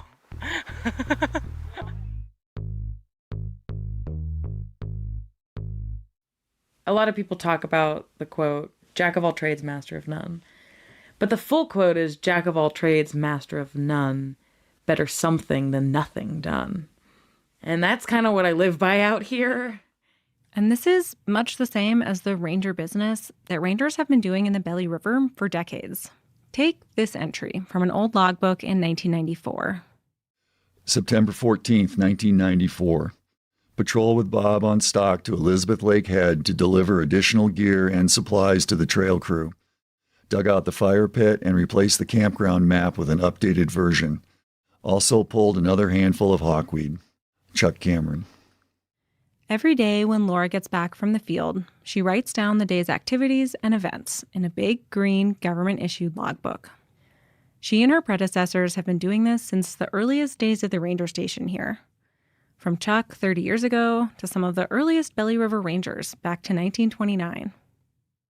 June 5th, 1929. Station to Red Gap Pass and return. Distance 16 miles. Mounted. Object, cleaning trail and looking over trail conditions. Game scene. 1 mountain goat, 2 deer, 1 elk. Weather clear. Temperature 41 degrees at 7 a.m. Joe Himes. But these days, this type of work is becoming more and more rare.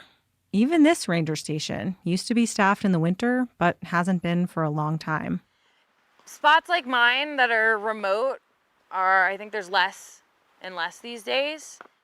Glacier has only a handful of wilderness rangers and just a single backcountry ranger station.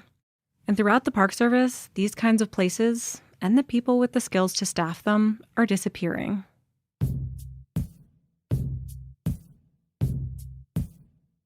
In addition to all the odd jobs Laura does, a huge part of her job is talking to park visitors, most of whom are on multi-day backpacking trips.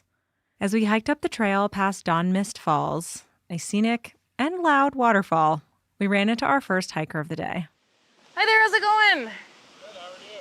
Good, where are you coming from today? Helen. Lake Helen, how was it? Beautiful. Good. I think it's probably the best view out there, maybe. Yeah. A lot of people say it's their favorite. She asks where they've been and where they're going. Cool, do you have a permit I could take a look at? Oh, yeah. Helen, Glenn's, go hunt. Cool. What a great trip. And she'll chat about their trip, making sure they have what they need. Any questions about anything they covered in the permit office? No, I think I'm good. Hopefully this the food gets lighter. Yeah, I mean, every pass will be easier. Yes. Yeah, have fun on your trip.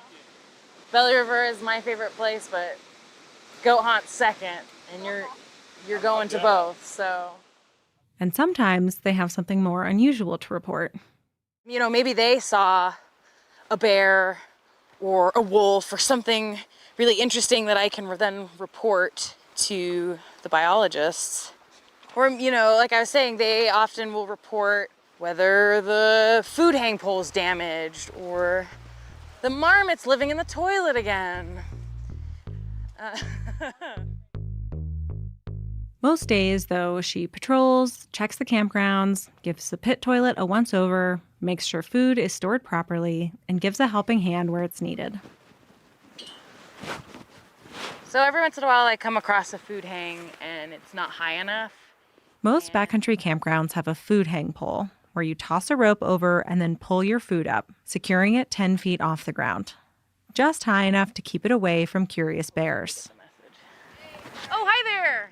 How's it going? Yeah, I just lifted your hang because it wasn't the 10 feet. Yeah, sorry about that. That's That was okay. my first bear hang, so. Oh, okay, well. Not the prettiest. It's okay. Just make sure, like, if you notice I had it all the way to the top. Do you actually mind showing me what knots you did? Yeah, I'll show you. Cool. Today, Laura uses her educational ranger charm to teach a camper the best knots for the job. So I use the form of a trucker hitch. And so then what I do is I come through.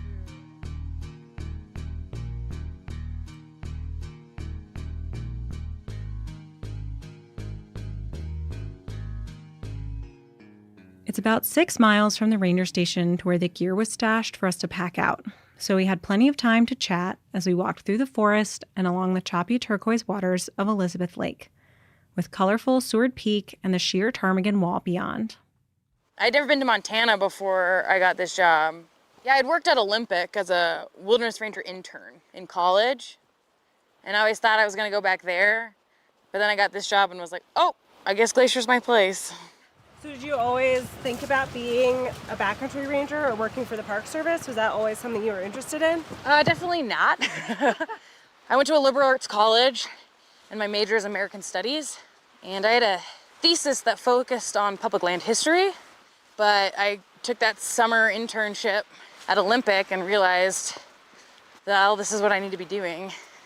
This is where I'm happy. And it makes perfect sense that someone who loves history but wants to work outside would end up working here and living in a log cabin. So if you're talking to me about Glacier or Belly River, I often go into the history part versus anything else. Is that part of what drew you to the Belly River? Definitely the history and the legacy of Belly River. Having a mentor, Chuck Cameron, that worked here in the 80s and 90s. He got to share a lot of his experiences out here and the experiences of his mentor. So continuing on that legacy and preserving the ranger station, the institutional knowledge, passing that on is something that really drew me to Belly River. Chuck is one of the voices you've heard reading logbook entries from his time in the Belly River in the 1990s, along with one from Joe Himes in the 1920s. Both were rangers in Glacier for over 40 years. A long line of rangers connected by the tools they use, the horses and mules, and the way of life that makes up this job. It's definitely a connection to the past. We're using similar Decker saddles on the stock. That technology hasn't changed much. Yeah, we're using the same tools. I mean, literally some of the same tools that have been around for a long, long time. And yeah, we're patrolling the same trails. It's a different experience day to day, but they were doing patrol reports. We're still writing in the logbook every day what we got up to. September 22nd, 1992. Patrolled a Stony Indian bench today to pull the 3 plank bridges for the season. Went up there with a wrench and came back with a wrench, a Pulaski, old wire, a huge tarp, an empty Southern Comfort bottle, an old 10-pound syrup can, and a fishing net. Quite a haul for one patrol. South winds, 67 degrees at 19:30 hours. Chuck Cameron. And so, yeah, what are we packing out So today we are packing out old parts of an inverted U food hang. It's not a difficult hike to retrieve the old food hang pole, but all the same, I'm glad I'm not being asked to add a 25-pound chunk of metal to my pack. So the reason we're having the ponies do it is because this would be more awkward for a human, and we might take multiple humans to do what Ellen can do by herself. Glacier has a staff of packers who supply trail crews in the backcountry for 8-day hitches or carry gear in for bat biologists or the fish crew. But for a few sections of metal pipe, Laura and Ellen can manage. So there's definitely a technique to manning loads, and with practice, people can become really quick and really neat with theirs. Like you? I would not say mine is the prettiest. I've seen some very lovely loads come through. Packing loads on a mule is quite an art. Ever since horses and mules were domesticated thousands of years ago, people have been packing things on them. And Laura is quick to say she's no expert. I'm not a packer, I'm a ranger who happens to pack. I learned from other experienced rangers. I learned by going along with the packers over the years, learning from them and their different styles. But this spring I had the opportunity to go to the 9 Mile Wildlands Training Center in Missoula and attended their basic packing course. And I got the opportunity to attend this thanks to the help and funding of the Glacier Conservancy, which I really appreciate. Mules are especially popular for packing because they're strong and sure-footed. Their personalities vary, but Ellen is a keeper. But mules are fun. They've got really strong personalities. Each one's very different. How would you describe Ellen's personality? She's very social. She's patient with me, you know, because I had her 2 years ago, so she was helping me learn. Affectionate, even. But she'll give you a look. She's like, what are you doing? Basically, Laura puts the metal pipes into boxes that look like giant dresser drawers. Ellen can carry one load on each side after Laura makes sure they weigh the same. She wraps them up in a canvas tarp called a manty, and then finally ties them onto the metal rings of the pack saddle with some elaborate rope work. Sometimes you see it in their eyes when like a weird load comes over. They're like, oh, really? You're going to put that on me? It seems straightforward enough, but it takes a lot of adjusting to get the loads to sit just right. It's kind of like packing and repacking and adjusting your own giant pack for an overnight trip, except way heavier. All right, hey. All right. A lot of packing seems to me to be tying and untying things. I think you got it. Am I ready to be a ranger who packs? You're ready. You're a ranger packer.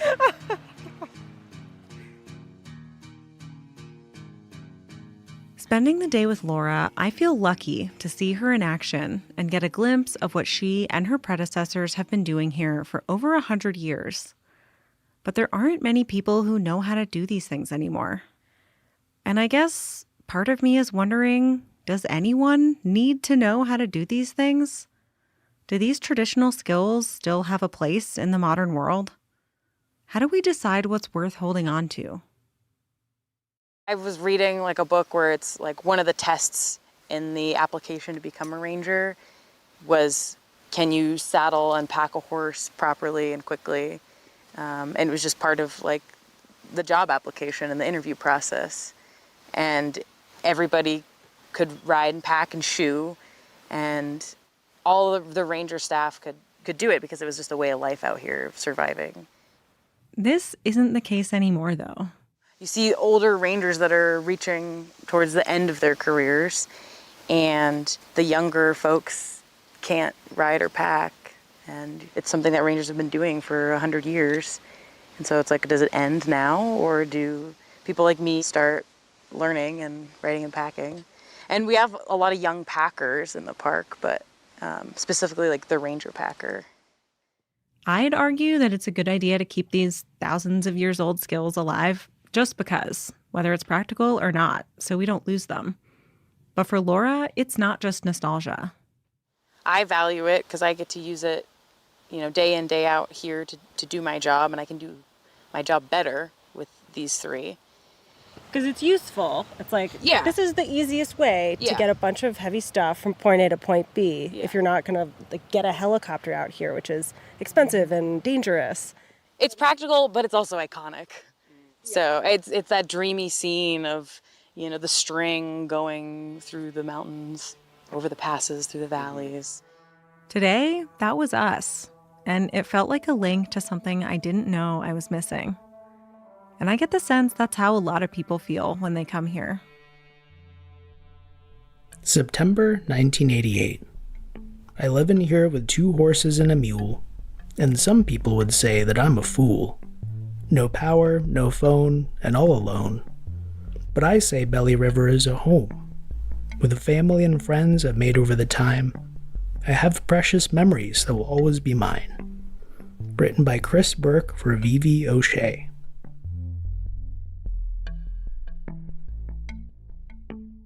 We get back late in the day,